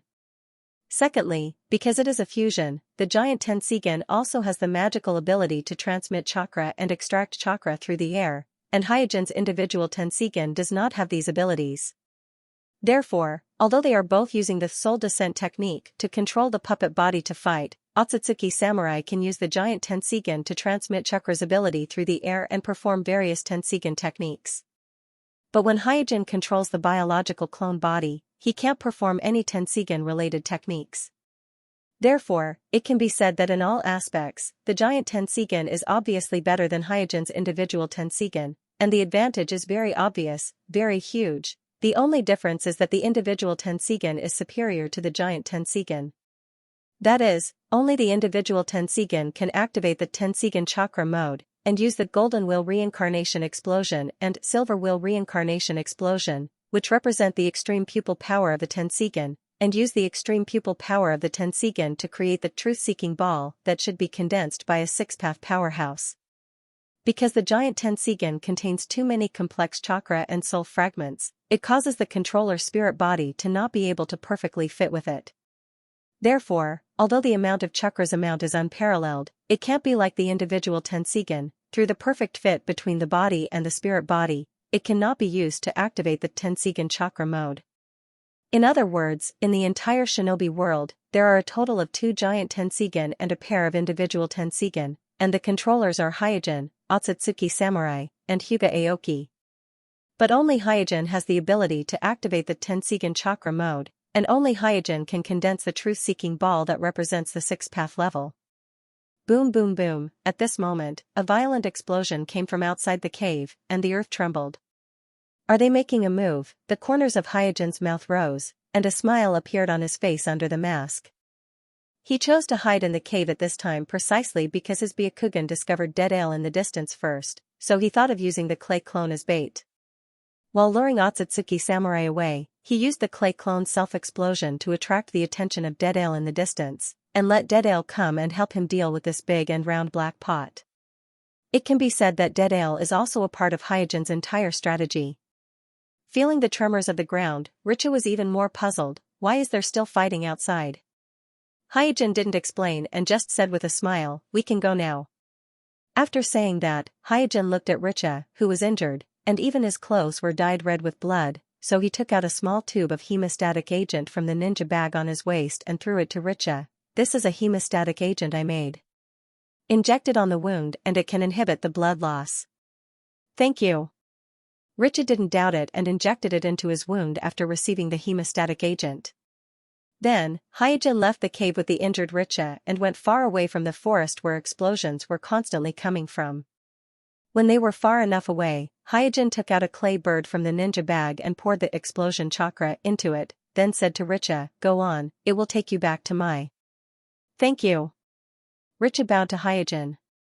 Hyojin waved his hand indifferently. "Good luck won't always be with you, be careful in the future." Richa nodded gratefully, then jumped on the clay bird and flew in the direction of Mai. At this time, his heart was full of doubts. He didn't understand why Xidagarba of Amatsukumi's organization was so friendly to him, and he didn't understand why Xidagarba didn't ask him about Otsutsuki Samurai. These behaviors were somewhat abnormal. However, he was seriously injured at the moment and didn't have too much energy to analyze these things. With the successful escape, the breath in his chest was finally released, so his mind began to fall into a trance at this time, and his eyelids became heavier and heavier. Second update, the last 10 hours of August, continue to ask for monthly votes. Whoosh. Whoosh. Whoosh, streaks of black shadows, accompanied by sharp wind-breaking sounds, quickly shuttled through the dense forest. The speed of these black shadows was extremely fast. In the mottled forest, which was blocked by the canopy of trees, they almost all flashed by. If it was not for the fact that the sky was bright, one might even mistake these black shadows as a group of ghosts that wandered in the darkness. The one in the lead was none other than the 3 generations Inoki. After learning that his disciple Deadale got rid of the tour guide arranged by Mai and sneaked out of my village alone, he was taken aback and quickly chased after him. Inoki is very clear that Deadale has been targeted by Akatsuki, and if he encounters Akatsuki alone in the shinobi world, then it will be a disaster. This was originally a private matter of the Rock Village, and at most, Mai, as the host, needs to send some people to assist the 3 generations Inoki. But considering that Deadale left my village without permission, it is likely that he is going to contact the mysterious Amatsukami, so the 4 generations Leing, the 4 generations Kazakage, and the 4 generations Mizukage all followed behind the 3 generations Inoki. After several discussions in the Gakage assembly, the 5 Kages have basically determined a fact. That is, relying on the strength of the 5 great shinobi villages alone is no longer enough to destroy the Akatsuki organization. Although no one is willing to admit this embarrassing fact, the repeated failures of the 5 Kage meetings have proved this point from the side. Therefore, Amatsukami is the life-saving straw for the 5 great shinobi villages to deal with Akatsuki. But for some reason, Amatsukami's Kaze and Homasubi's Homasubi, which have been relatively active before, have all inexplicably disappeared recently, so that Mai completely lost the channel of communication with Amatsukami. This forced everyone to focus their attention on Deadale, who is suspected to be the new member of Amatsukami, Xidagarba. So, what was originally just a private matter between the 3 generations Inoki and his disciple has evolved into the 5 great shinobi villages. Not only that Tsuchikage, Leing, Kazakage, and Mizukage were dispatched, but Mai also sent the elite squad led by Kakashi, as well as the patriarch of the Uchiha clan, Uchiha Fuyue, who volunteered to participate in the operation. As a result, a large group of elite ninjas quickly advanced in the forest in a fan-shaped formation. Suddenly, Inoki, who was flying at a low altitude using super heavy rock technique, stopped and looked up at the distant sky. As the 3 generations Inoki stopped, the entire team also stopped and looked at the distant sky. At this time, everyone found an inconspicuous black dot in the distant sky, and when they looked carefully, they found that it was a strange white bird. Clay bird. After recognizing the white bird flying in the sky, the 3 generations Inoki breathed a sigh of relief, and then he jumped and flew to the sky, stopping the clay bird that was flying towards my village. However, when he saw the person riding on the back of the clay bird, the 3 generations Inoki was startled. Because the person on the back of the clay bird was not Deadale, nor was it Xidagarba of Amatsukami, but a seriously injured and unconscious Hyuga. After the 3 generations Inoki guided the clay bird to the ground, the Mai ninjas immediately recognized that the injured person on the clay bird was Hyuga Richa, the younger brother of the Hyuga clan, so the accompanying medical ninjas quickly treated Richa. After the medical ninjas were busy, Richa finally woke up. Looking at the large group of people in front of him, Richa, who had just woken up, was taken aback, and subconsciously asked, Where is this? Fuyue didn't answer Richa's question, but asked, What happened to you? Why are you so seriously injured, and what's the matter with this clay bird? Feeling the inquiring eyes of the people, Richa was a little embarrassed. The Otsutsuki clan on the moon is a secret of the Hyuga clan, and without the permission of the main family, as a member of the branch family, it's not good for him to disclose it to outsiders. Seeing Richa's awkward expression, Fuyue said sternly, Richa, this is not just your own matter, this is related to Amatsukami, it's related to the safety of the village, you must tell us what happened. In the current ninja world, only Deadale and Xidagarba of Amatsukami can use the clay bird to this extent. And like everyone else, Fuyue is also sure that Deadale is Xidagarba of Amatsukami, so when he saw the clay bird, he immediately realized that the injured Richa is likely to be in contact with Amatsukami. And as the patriarch of the Uchiha clan, he is also eager to get in contact with Amatsukami. Because there are 2 kaleidoscope Uchiha in Amatsukami, and in Fuyue's view, as long as these 2 Uchiha return to the clan, then Uchiha clan will ascend to the position of Naruto. Looking at the several Kage surrounding him, Richa also realized that things have changed, and it is no longer an internal affair of the Hyuga clan, so he had to pick and choose, hiding the sensitive identity of Otsutsuki samurai, saying that he encountered a strong enemy while carrying out a family mission, and then was rescued by Amatsukami's Xidagarba. Just when everyone was about to continue to ask questions, a Mayumbu standing on the top of a tree shouted loudly, Everyone, look, another clay bird is flying over. 3 generations Inoki immediately jumped and once again flew to the sky to stop the clay bird. Deadale, who was sitting cross-legged on the clay bird, saw his sensei 3 generations Inoki and suddenly smiled awkwardly. "Hey, old man, why are you here?" The third Suchikage Inoki coldly sized up Deadale. He saw that Deadale was in a sorry state. His robe was tattered, his face was black, and a large part of his hair was burnt. It looked like he had gone through a bitter battle, so he asked, "What's going on?" Deadale quickly complained, "Old man, I am really unlucky today. I met a psychopath for no reason and was almost killed." 3 generations Inoki coldly snorted and immediately said with a straight face, "Come down with me first." Soon, 3 generations Inoki led Deadale to the ground. Seeing a large circle of people on the ground, Deadale rubbed his chin and asked in confusion, "What are you doing?" At this time, Richa stood up and looked at Deadale, who had obviously experienced a hard battle, and immediately said sincerely, "This time, thank you very much." Deadale scratched his head, "Huh. There are only 10 minutes left in August. If you still have a monthly ticket, it will be a waste if you don't vote." After sending off Richa, Hyojin returned to the battlefield and hid in the distance to silently observe the battle. He witnessed the whole process of the battle between Deadale and Otsutsuki Samurai's incomplete puppet body. The whole battle was almost one-sided. Perhaps because he suffered a big loss in the hands of Hyojin before, Otsutsuki Samurai completely put away his initial contempt when facing Deadale this time and used his Byakugan's insight to the limit. Moreover, at this time Otsutsuki Samurai didn't know anything about explosion release and dust release like he did when he faced Hyojin. Therefore, Deadale was in a completely passive state. Even the dust release, which he regarded as his trump card, didn't have the effect of defeating the enemy in one blow, which made him depressed and annoyed. Fortunately, Deadale's life-saving ability is also first class in the shinobi world. In the original space-time, Deadale had successfully escaped from the hands of Kakashi, Guy, and other Mai ninjas after losing both his arms and his combat power. As for the battle with Sasuke afterwards, if he hadn't taken out all the anger he received from Itachi on Sasuke and insisted on competing with Sasuke, he wouldn't have died. Therefore, despite being at a disadvantage from the beginning, Deadale still relied on his rich combat experience to successfully get rid of Otsutsuki Samurai's pursuit. From this, it can be seen that Otsutsuki Samurai lacks combat experience. And when the battle was over, Hyojin didn't stay on the beach and quietly returned to his sky fortress. On the way, Hyojin made a basic assessment of Otsutsuki Samurai's strength. Because Otsutsuki Samurai is controlling a puppet, his chakra's amount, speed, strength, and other basic physical data, Hyojin has no way to know. Hyojin can only roughly judge that Otsutsuki Samurai lacks combat experience, the use of the Byakugan is not exquisite enough, and the understanding of the various ninjutsu and tools of the shinobi world is also very lacking. Of course, these are not the most fatal flaws.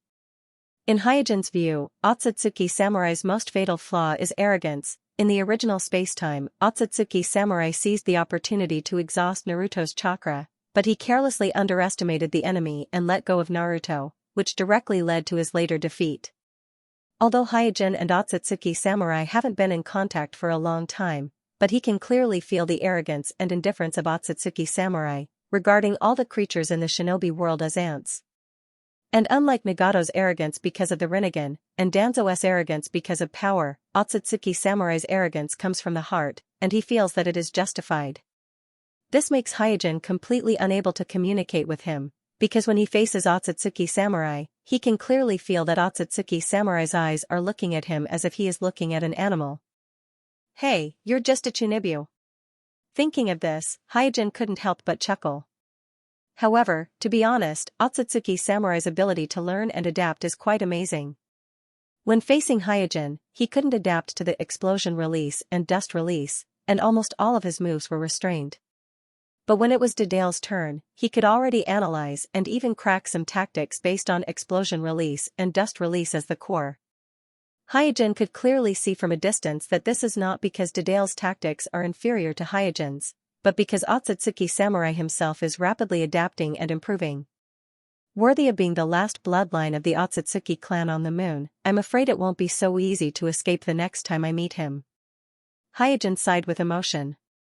Fighting with Otsutsuki Samurai's puppet is actually meaningless, because even if the puppet is defeated, it wouldn't hurt his foundation. It's just like dealing with Hyojin's Earth Escape clone. At most, it would cause Hyojin to lose a clone, but it wouldn't hurt Hyojin's foundation. Therefore, repeatedly entangling with Otsutsuki Samurai's puppet is a very stupid thing to do. Not only will it not hurt the other party, but it will also give the other party combat experience. If you want to truly deal with Otsutsuki Samurai, you either have to eliminate the soul of Otsutsuki Samurai's puppet or find Otsutsuki Samurai's main body on the moon. And these 2 points are actually very difficult to achieve. With the support of the giant Tenseigan on the moon, Otsutsuki Samurai can use the Shinra Tensei that Nagato used to destroy Mai without blinking an eye. In terms of sustained combat, he is stronger than Nagato, who is a Uzumaki and has transplanted the first-generation cells. Once Hyojin reveals the Tenseigan and arouses Otsutsuki Samurai's vigilance, even if he enters the Tenseigan chakra mode, it will be difficult for Hyojin to resist the large-scale cannon launched by Otsutsuki Samurai with rain pull. The final result is a stalemate, entering the stage of chakra that Hyojin dislikes and is the least good at. And the limit control range of the truth-seeking ball of 70 meters is not enough for Hyojin to launch a surprise attack outside the line of sight. Therefore, if he wants to deal with Otsutsuki Samurai, Hyojin must set up a trap. How to set up this trap? Hyojin actually has a general idea, but he still needs the cooperation of the giant Tenseigan of the Hyuga clan to be sure. Not long after, Hyojin, who has been analyzing the weaknesses of Otsutsuki Samurai all the way, returned to the Sky Fortress. Not long after he returned to the laboratory, Xianxia and Gaara came to the laboratory together. Due to the frequent access of Hyojin's Earth Release clone during this period of time, coupled with some daily clues, Xianxia and Gaara, who are getting older and more like ninjas, have vaguely guessed something. So after weighing the pros and cons, Hyojin told the 2 children about his clone body. Therefore, he didn't hide anything and directly came to the 2 children in the image of the Earth Release clone and asked, "Why are you here instead of training?" Xianxia, who had her eyes closed, opened her eyes at this time, revealing the scarlet Sharingan in her eye sockets. Hyojin was startled for a moment, and then immediately sighed with emotion. What an amazing physique. In terms of recovery, I'm afraid that your physique is unique in the entire shinobi world. The activation of the Sharingan meant that the pupil power of this pair of Sharingan had been completely restored. Xianxia quickly said, "Sir, I think this pair of Sharingan is better than the previous pair." "Oh, is that so?" After smiling, Hyojin said slowly, "Your feeling is not wrong. This pair of Sharingan is the orthodox eternal Manjikyu Sharingan. It is formed by the fusion of the Manjikyu Sharingan of 2 Uchiha who are connected by blood. It is indeed purer than the previous pair of eternal Manjikyu Sharingan." At this time, before Xianxia could speak, Gaara rushed to say, "Sir, Xianxia is too stupid. It is not safe for her to be responsible for your resurrection, so this mission should be undertaken by me." "Huh?" Hyojin let out a soft sound of surprise and looked at Gaara with interest. "Here's the second update, asking for recommendation votes and monthly votes. But with everyone's support, I suddenly jumped to the 3rd place in the monthly votes ranking. Here, I am sincerely grateful to everyone, thank you. It is your support, your tolerance, that allowed this book to go all the way to where it is today, that allowed me, a salted fish, to persevere until today. A new month has arrived. In this September, we will continue to move forward. I will continue to update without interruption, and I hope everyone will continue to support me, begging for monthly votes. Begging for subscriptions. Begging for recommendation votes. Oh, intersection. Oh, thank you. The world of Naruto in the eyes of reincarnation. Thanks and September currently typing. Please wait for a moment. After the content is updated, please refresh the page to get the latest update. After hearing Gaara's words, Xianxia became anxious. "Gaara, who are you calling stupid? You're the big idiot." Previously, Hyojin had asked her to go back and think about it. However, in the entire Sky Fortress, other than Hyojin and the 3 generations of Kazekage puppets, Gaara was the only person she could come into contact with. Therefore, she had mentioned this matter to Gaara. However, she did not expect that Gaara would call her stupid in front of Hyojin. This made her feel angry and wronged. Gaara's face turned red. I am speaking the truth. It's better for me to shoulder such an important mission. It's safer. You're a girl. Don't mess things up. Xianglin pouted. How dare you look down on me? I am not looking down on you. After a pause, Gaara stuttered, it's just that this kind of thing isn't suitable for you. If I'm going to sacrifice my life for His Excellency, I should be the first to do it. Watching the two children bicker, Hyojin pursed his lips and smiled. It was obvious that Gaara was not looking down on Xianglin. It was just that after learning that Xianglin had accepted the Rinnegan and shouldered Hyojin's resurrection plan, her life would be in danger. Therefore, he wanted to snatch this mission from Xianglin's hands and shoulder the danger himself. Whether it was Gaara or Xiangli, their childhood was filled with too much darkness and pain. After Hyojin rescued the two children back to the Sky Fortress, they had long regarded each other as their most cherished family and companions. Gaara would not object to any of Hyojin's decisions, but that did not stop him from using his own methods to protect Xianglin. After the two children quarreled for a while, Hyojin waved his hand. The two children immediately stopped and looked at Hyojin, waiting for Hyojin's judgment. Feeling Gaara's ardent gaze, Hyojin shook his head. Gaara, I've never doubted your loyalty to me, but this mission isn't suitable for you. Gaara was disappointed. My Excellency, but Hyojin slowly explained. I understand your feelings and know why you're doing this, but you have to understand that not everyone can bear the Rinnegan. In theory, at least a part of the bloodline of the Sage of Six Paths can bear the Rinnegan. In other words, in the shinobi world, only the Uchiha clan, Senju clan, and Uzumaki clan can withstand the Eye of Rinnegan, and the probability of other shinobi being able to withstand the Eye of Rinnegan is not completely non-existent. After all, miracles always happen, but the probability is very small, it can almost be regarded as zero. This is why Uchiha Madara entrusted his Rinnegan to Nagato, who has the bloodline of Uzumaki. Because other people can't use the Rinnegan's natural rebirth technique to resurrect him, they can't even bear the Rinnegan transplant, let alone use the Rinnegan's natural rebirth technique. Gaara's physique is definitely one of the best in the shinobi world. But because he doesn't have the bloodline of the Sage of Six Paths, he, like most people in the shinobi world, is not qualified to bear the Rinnegan. Even Hyojin's release wouldn't be qualified to bear the Rinnegan if he hadn't received the Tenseigan for so many years. Xianglin proudly snorted. Humph, what do you think? Gaara turned his face to the side. Hyojin smiled again and said. In fact, you don't have to worry too much. Xianglin's healing physique is rare in the world. If it was someone else, using the Rinnegan innate technique would indeed result in death. But if it's her, according to my speculation, the probability of her survival is very high. Really? The two children asked in unison. Hyojin nodded seriously. According to his speculation, if his body is well preserved and he died not long ago, then Xianglin's Genjutsu won't consume too much of the power of Genjutsu. Coupled with Xianglin's almost immortal physique, it can be said that she has the highest survival rate in the shinobi world after using the Rinnegan innate technique. Xianglin's face lit up, and Gaara also breathed a long sigh of relief. Both of them have unconditional trust in Hyojin, and as long as Hyojin says that he will be fine, they firmly believe that he will be fine. After sending Gaara away, Hyojin brought Xianglin to the operating room.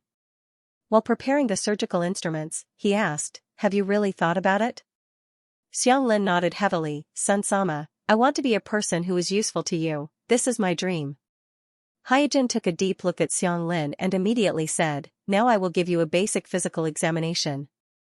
If there is no problem with your physical condition, and there is no problem with the eternal Manjikyu Sharingan in your eye sockets, I will perform the implantation surgery on you today and implant another pair of eternal Manjikyu Sharingan into your body. Xianglin asked curiously, are you going to fuse with the Rinnegan today? Hyojin nodded and said, well, I will use the most traditional fusion method this time, and this method requires a lot of time, so the sooner the surgery is performed, the better. Although the Danzo's method of absorbing the power of the pupil is convenient and fast, there are too many uncertainties, it is not safe, and it is easy to make mistakes in the process of absorption and fusion. In addition, Xianglin has no experience in using the eternal Manjikyu Sharingan. Asking her to use the eternal Manjikyu Sharingan technique to absorb another pair of eternal Manjikyu Sharingan is tantamount to asking a child to fiddle with explosives. Hyojin continued, the process of this fusion may take about 3 months, but considering your special physique, the time required for the fusion may be shortened a lot. Xianglin was a little nervous. Sun-sama, can I do anything while the Rinnegan is being fused? Hyojin said, you will definitely have to stop your daily training, but there should be no impact on your general movements, it's just that you will have to endure the pain of not being able to see for a few months. Xianglin smiled and said, as long as you can eat, drink, and sleep. Hyojin smiled, then pointed to the operating table, lie down. Soon, Xianglin lay down on the cold operating table, ready to accept Hyojin's physical examination. While fiddling with the equipment needed for the physical examination, Hyojin asked, by the way, do you know why I, Arrow, wanted to compete with you for the resurrection plan? Xianglin nodded, well, he wanted to protect me. Hyojin smiled and said, so, you know all about it. Xianglin, with a proud look on her face, said with a sly smile, Sun-sama, in fact, he is much more stupid than I am, I just reacted to it, he thought I didn't know, humph. First, I ask for monthly votes, recommendation votes. After a comprehensive physical examination, Hyojin confirmed that Xianglin's body is very healthy, and the state of the pair of eternal Manjikyu Sharingan in her eye sockets is also normal, and all aspects meet the conditions to fuse with the Rinnegan. After confirming the data again and again, Hyojin did not hesitate and immediately took out the small nutrition tank from the storage room where the pair of eternal Manjikyu Sharingan of Danzo are stored. Returning to the operating table, Hyojin said to Xianglin, all the data of your body is normal, now I will start the transplant operation. Xianglin nodded, then squeezed out a smile to make herself look less nervous. Seeing this, Hyojin comforted her, don't worry, this is just a small operation for me, it will be over soon. Xianglin quickly said, I'm not worried at all. Hyojin smiled, no longer said anything, and directly started the operation. Eye transplant surgery, Hyojin has performed many times before and has long been familiar with it, so in just a moment, he perfectly implanted the pair of eternal Manjikyu Sharingan of Danzo into Xianglin's eye sockets. Feeling the squeezing of the eye sockets, Xianglin said with some discomfort, my lord, my eye sockets feel swollen. At this time, Hyojin took out the fusion liquid, and while mixing the concentration ratio, he explained, well, at the beginning, you will feel a little swollen, when the two pairs of eternal Manjikyu Sharingan start to fuse, this swollen feeling will gradually reduce. Oh. On the operating table, Xianglin first responded, then her body suddenly curled up into a ball, and said in pain, my lord, my head hurts. Hyojin, who was mixing the fusion liquid, was taken aback, and immediately activated the Byakugan. In the vision of Hyojin's Byakugan, the chakra fluctuation in Xianglin's eye sockets is very violent, so violent that it can cover the fluctuation of Xianglin's own chakra. Moreover, this chakra is very twisted, very violent, and completely different from the ordinary chakra. Realizing that something was wrong, Hyojin furrowed his brows and hastened the concoction of the fusion liquid. He had prepared the fusion agent out of habit, just in case. He did not know if he would use it or not. However, he did not expect that an unexpected situation would occur as soon as the transplant surgery was completed. In the blink of an eye, Hyojin had completed the concoction of the fusion agent and injected it into the body of Xianglin, who was suffering unbearably.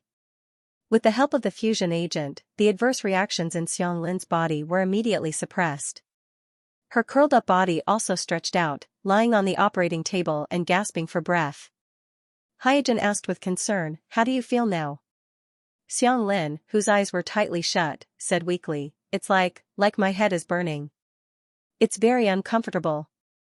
Hyojin narrowed his eyes, and the expression on his face became more solemn. He had expected that fusing with the Eye of Reincarnation would not be easy, so he had eliminated all other options from the very beginning, and had directly chosen Xianglin, who had the strongest physique, as the hotbed for fusing with the Eye of Reincarnation. But now it seemed that even with Xianglin's special physique, it was still very strenuous for her to fuse with the Eye of Samsara. I'm still careless. Hyojin sighed and thought about a solution. In the ninja world, except for those Otsutsuki, there are only a few people who have Rinnegan, and the closest and most familiar example to Hyojin are Uchiha Madara and Danzo, who almost succeeded. In these two examples, there is no need to mention Uchiha Madara. Because Madara himself is the reincarnation of Indra, he has a powerful chakra close to the sixth path level. In addition, he later secretly transplanted the cells of Hashirama and obtained the sage body of the Senju clan. His physique was so strong that it can be said that in his time, he was only slightly inferior to the first-generation Naruto Hashirama. And Danzo, who almost succeeded in getting the Rinnegan, not only transplanted the cells of Hashirama, but his body also got a qualitative change in the Kekkei Genkai fusion ceremony, and he has 7 kinds of Kekkei Genkai, which has long been beyond the scope of ordinary people. Because of this, Kuroto was able to evolve the Rinnegan by absorbing the power of the pupil. Otherwise, if he still had his old body, not to mention evolving the Rinnegan, even withstanding the power of the eternal Manjikyu Sharingan would be more than enough for him. It must be known that with Kakashi's talent and age, the Manjikyu Sharingan alone can make him breathless. Therefore, from the 2 examples of Madara and Danzo, it can be seen that only a part of the sage body is not enough to become a hotbed for breeding the Rinnegan. Even Xianglin, who has a unique healing physique, is no exception. It seems that it is necessary to make up for Xianglin's sage body. After pondering for a moment, Hyojin had an idea, and this idea he got from Nagato. In the Battle of the Rain Village, although Nagato could control the Rinnegan, his skinny body and the special wooden card under him gave Hyojin a very deep impression. From these details, it can be seen that Nagato, who only has the Uzumaki sage body, can barely control the Rinnegan, and if he wants to control the Rinnegan and the Outer Path Demon statue at the same time, he must make a greater sacrifice. Not only must he overdraw his vitality, but also must sacrifice a certain amount of mobility. But in the battle when the Akatsuki destroyed the village of Mai, Nagato recovered to his peak state, his skinny body and leg injuries were all healed. Not only could he control the Rinnegan and the Outer Path Demon statue at the same time, he even unearthed the ultimate pupil technique Luan Tomb Edge Prison hidden in his Rinnegan. Hyojin speculated at that time that Nagato must have transplanted the first-generation cells to complete the sage body of the Senju clan, and then fused the Uzumaki and Senju clan's sage body into the 6th-path level sage body. Only in this way can it be reasonably explained why Nagato's physique has been enhanced so much. And to make Xianglin meet the conditions to nurture the Rinnegan, either the strength of Xianglin's chakra or the quality of Xianglin's sage body must be improved. The strength of chakra can't be improved overnight. The only way Hyojin can think of is the bloodline fusion ceremony, and for Xianglin, who has already begun to fuse with the Rinnegan, it is obviously unrealistic to carry out a bloodline fusion ceremony, so the only way is to learn from Nagato, to complete the quality of Xianglin's sage body, so that Xianglin's Uzumaki sage body can be upgraded to the 6th-path level sage body. But Xianglin's situation is a bit different from Nagato's. When Nagato transplanted the first-generation cells, he already had the Rinnegan, so not only is the Rinnegan not a burden, but it can also help him suppress the first-generation cells. And Xianglin is currently fusing with the Rinnegan, so her physical state is extremely unstable, not to mention the fact that there is no Rinnegan to suppress the first-generation cells. Her own Uzumaki sage body is also restrained by the fusion of the Rinnegan, so at this time, transplanting the first-generation cells to Xianglin, with Hyojin's experience, the probability of failure of the surgery is very high. After thinking about several cases of transplanting the first-generation cells in the ninja world, Hyojin suddenly had a whimsical plan in his mind. Second update, new week, begging for recommendation votes, monthly votes. The inspiration for Hyojin's plan came from Obsidian.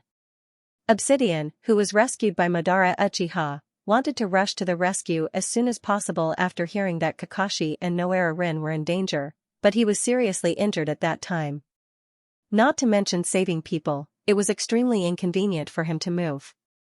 At this time, the special white Zetsu doppelganger Hoodlum helped Obsidian a lot. Obsidian put Hoodlum, a special white Zetsu doppelganger, on his body in the way of wearing, and with the help of Hoodlum's strong body and the continuous stream of first-generation chakra contained in Hoodlum's white Zetsu physique, he immediately gained the ability to rescue Kakashi and Noara Rin. Hyojin's plan was to use his own advanced biological cloning technology to tailor a biological armor for Xianglin like the special white Zetsu doppelganger Hoodlum. Because Xianglin, who was in the state of integrating the Rinnegan, her physical state was extremely unstable and could not withstand the stimulation of any ritual or surgery. Only by doing what Obito had done at the time, using external clothing to receive assistance, would he be able to help her while minimizing the effects of external stimuli on her body. Therefore, the cooperation model between Obsidian and Hoodlum was the only effective way that Hyojin could think of at the moment. What's more, this model could not only improve the success rate of Xianxlian's integration with the Rinnegan, but also improve Xianxlian's combat effectiveness later. For example, on the night of the Nine Tails Rebellion, the reason why Obsidian, who was only 14 or 15 years old, could fight with 4 generations Naruto and resist the 4 generations Naruto's Rasengan was inseparable because he wore hoodlum at that time. At the same time, because Obsidian was wearing hoodlum's disguise, his height and physique had changed significantly. That was how he managed to fool his instructor, for generations, Naruto.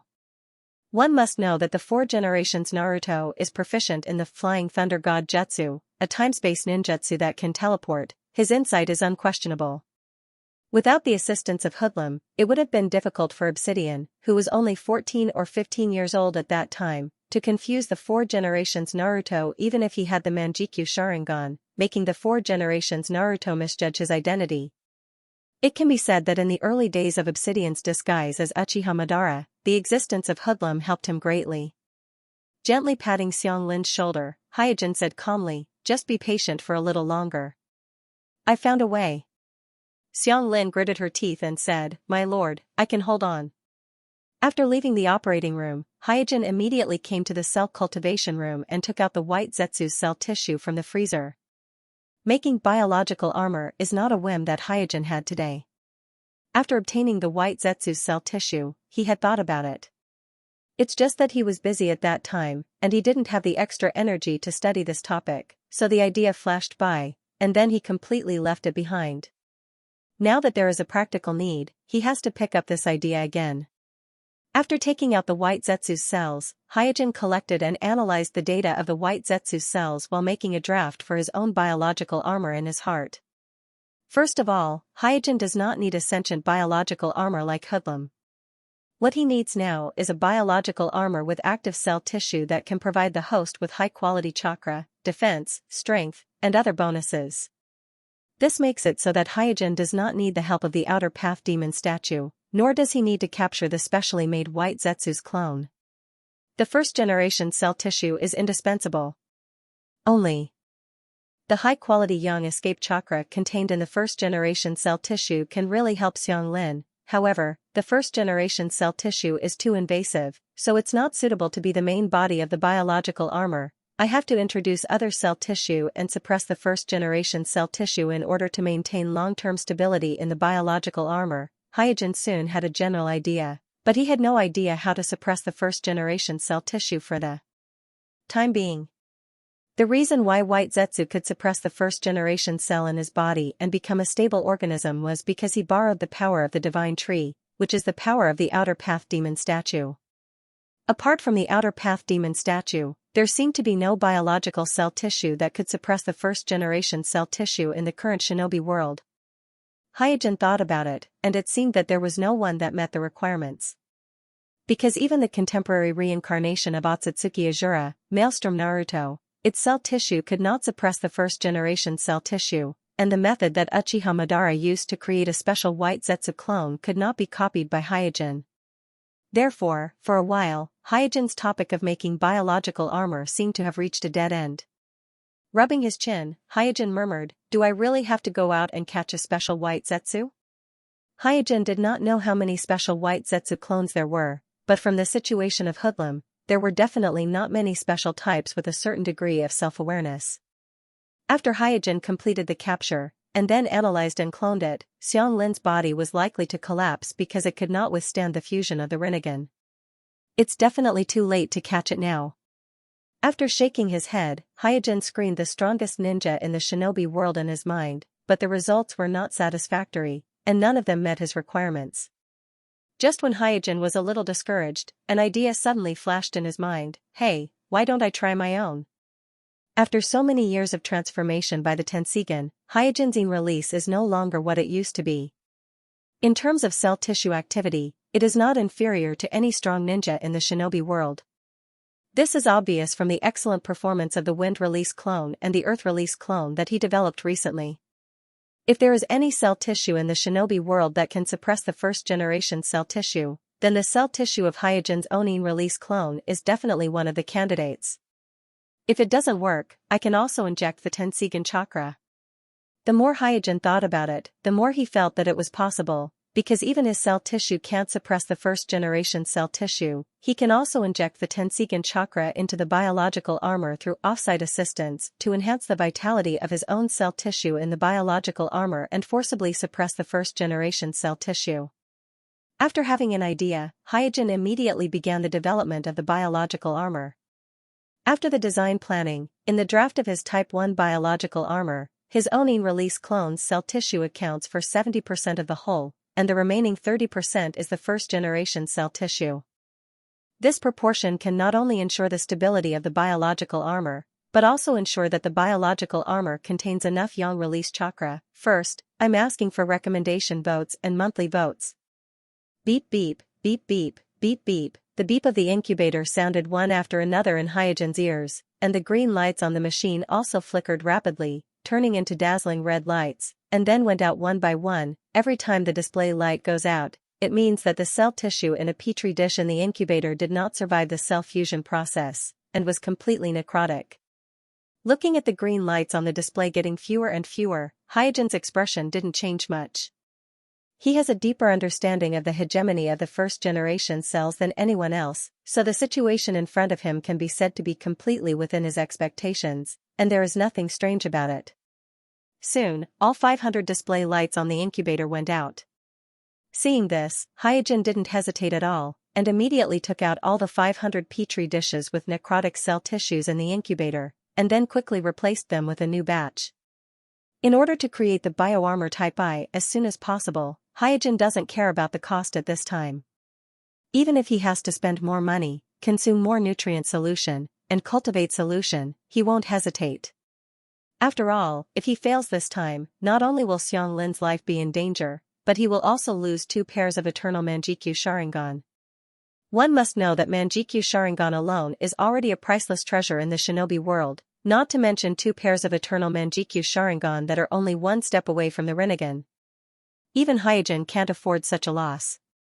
In this way, under the continuous beep and repeated failure of the display lights, Hyojin calmly replaced batch after batch of petri dishes. When he replaced the 22nd batch, there was finally a green light on the incubator that remained until the end, which means that after experiencing tens of thousands of failures, finally a cell tissue in the petri dish survived the cell fusion process. Great! A trace of joy appeared on Hyojin's calm face. To be able to have a successful cell fusion in more than 10,000 fusion attempts, this is absolutely lucky in Hyojin's view, because according to his prior estimation, the probability of a successful fusion within 30,000 attempts is only 50%. After taking out the petri dish that completed the cell fusion from the incubator, Hyojin immediately put it into the shaper. Because he is not making a complete clone, but a hollow bioarmor, Hyojin needs to edit a human mold with the help of the shaper, so that the cell tissue that has completed the cell fusion will grow in a pre-edited mold. Otherwise, the cell tissue will grow disorderly, and only God knows what it will look like in the end. According to the normal ratio, Hyojin simply edited the mold, and placed the cell tissue that has completed the cell fusion into the mold, and put it into the large nutrient tank. Then, while injecting Tenseigan chakra into the large nutrition tank to accelerate the rapid growth of the cell tissue, Kuroto sorted out the data of the cell fusion just now. The cell fusion experiment just now has accumulated a lot of experience for him to make a yang-release clone in the future. Although the requirements of the yang-release clone are much more demanding than the requirements of the Type 1 bioarmor, from the experiment results just now, at least it can be seen that Hyojin's current technical reserves are enough to support him to try to make a yang-release clone. As for the rest, it depends on how much luck Hyojin has and how much he is willing to spend. When he thought about the cost, Hyojin felt a little distressed. Just now, in the pursuit of efficiency, he completely ignored the problem of cost. Without data analysis and correction, he almost recklessly tried more than 10,000 times in a row. Although he was lucky to have a harvest, in just 1 or 2 hours, he spent tens of millions. In addition, there was an accident when he was practicing the dust release in the Sky Fortress. A skylight was opened on the top of the Sky Fortress, destroying several layers inside the Sky Fortress. Even the defensive enchantment protecting the Sky Fortress was damaged. So, including the high repair cost, The funds that Hyojin extorted from the Danzo and the 5 great ninja villages have been consumed. Sigh, I have to worry about the funds again. In the evening, after Hyojin spent most of the day to cultivate the Type 1 bioarmor regardless of the cost and chakra, the Type 1 bioarmor finally came out. Because of the hasty production, this first-generation bioarmor has not undergone any data analysis. Whether it is the design or the initial cell editing, there are many flaws. But after all, this is only a temporary model, so Hyojin doesn't care too much about these details. After taking out the Type 1 bioarmor from the large nutrient tank, he immediately went to the operating room. On the operating table, Xianxia curled up into a ball again, but this time she didn't scream in pain like she did in the morning. Instead, she clenched her teeth, and her body trembled. Hyojin wiped the sweat from Xianxia's forehead and said softly, "Don't be afraid, I have found a solution." Xianxia closed her eyes and asked, "What solution?" Kuroto helped Xianxia down from the operating table, and then instructed, "Stand still for a while." Xianxia quickly listened to Hyojin's arrangement, endured the severe pain in her head, and stood still. At this time, Hyojin put the Type 1 bioarmor on Xianxin's body from behind and explained, "This is the bioarmor I tailor-made for you. It is a fusion of my cell tissue and the cell tissue of the first Naruto. It contains high-quality yang-release chakra, which can help you fuse with the Rinnegan." Knowing that it was a bioarmor made by Hyojin, Xianxia didn't have any resistance. Instead, she asked curiously, "Sir, what does it look like?" Hyojin was speechless for a moment. In terms of appearance, this hastily made Type 1 bioarmor is not beautiful. It is the same as Baiju's special clone, Hoodlum. It is also white, and the surface is covered with irregular folds. Not only does it not have the feeling of a body's muscles, but some areas are also a bit deformed, and even look a little ugly. Just as Hyojin was preparing the words to describe this Type 1 bioarmor for the temporarily blind Xianxia suddenly shouted in surprise, Sir, my body feels warm, and my head doesn't hurt anymore."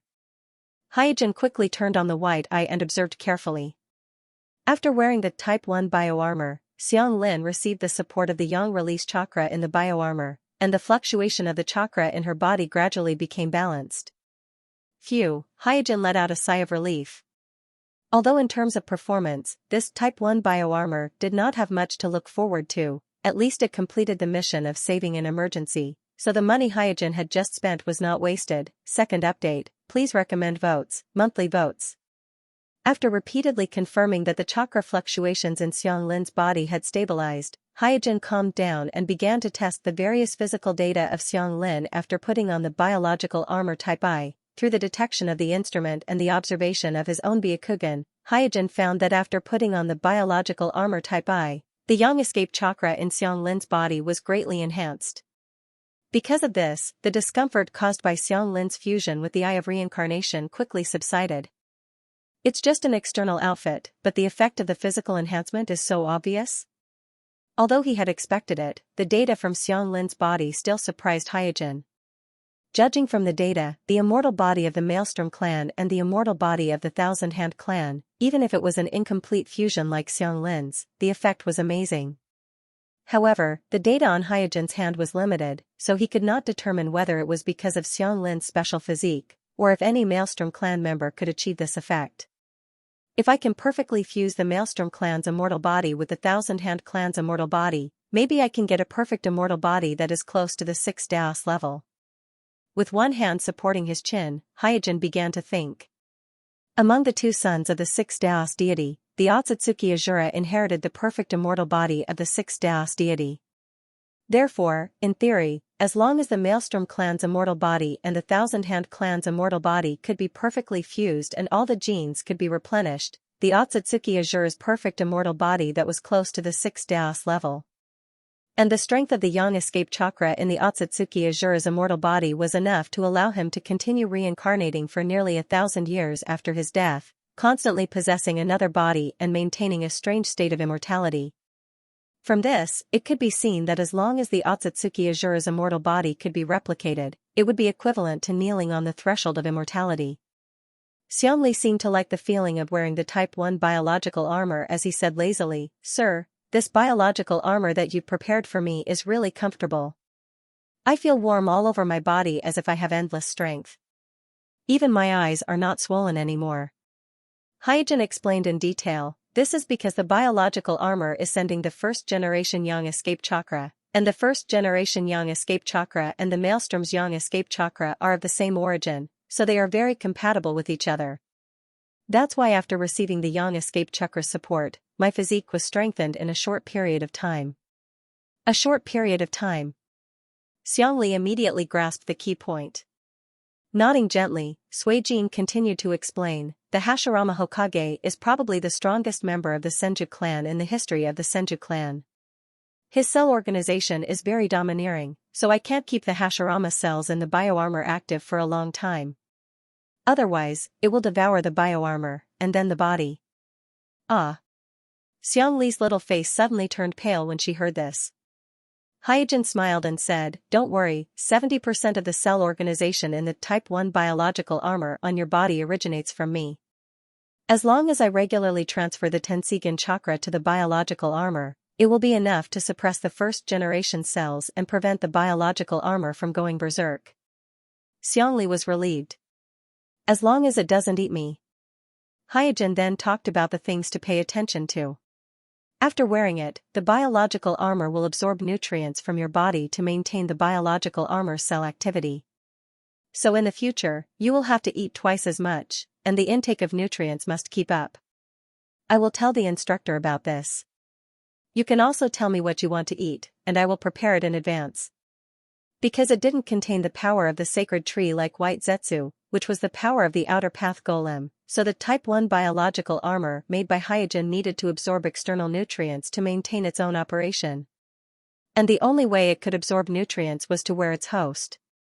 So once the biological armor was put on, it was equivalent to one person having to bear the consumption of two people, so naturally, the appetite would also be doubled. As soon as she heard that she could eat as much as she wanted, Xiangli was immediately happy. She secretly thought, I can finally eat to my heart's content. Because Xiangli was at the critical moment of fusing with the Rinnegan, Hyojin didn't further test the performance of the Type 1 biological armor. Instead, he sent Xiangli back to rest. This Type 1 biological armor was only a temporary model. There wasn't much to look forward to in terms of performance. If he wanted to improve its performance, he could only wait for the future improvement model. However, as he watched Xiangli leave in the Type 1 biological armor, Hyojin suddenly realized that the biological armor actually had another hidden function. This function was that Hyojin could directly descend his spirit into the biological armor through the soul descend technique. Through controlling the biological armor, he could control Xiangli and then control the Rinnegan in her eye sockets. The advantage of this was that Hyojin didn't need to directly descend his spirit into Xiangli's body. After all, not only would it be strenuous for him to occupy a life form with a spirit body for a long time, but Xiangli's spirit body would also be severely damaged. However, the biological armor without a soul and consciousness was different. It was like a clone, or rather, like a puppet that could be controlled by Hyojin at will. In addition, 70% of the cells in the biological armor belonged to Hyojin himself. This allowed Hyojin to control the biological armor with ease. My village. In the evening glow, Ningxi walked happily towards the clan's land. Today was the monthly examination of the ninja school. Although his father Richa couldn't be present, he still defeated Sasuke in the final battle and won the first place in the physical technique assessment, winning back the honor that should have belonged to the Hyuga clan's soft fist. As for Naruto, although he successfully entered the sage mode in the assessment after a night of absorption, but before it was his turn to face Sasuke or Ningxi, the natural energy he absorbed all night was exhausted. When it was his turn to face Sasuke, he was forced to cancel the sage mode and was beaten up by Sasuke with great embarrassment.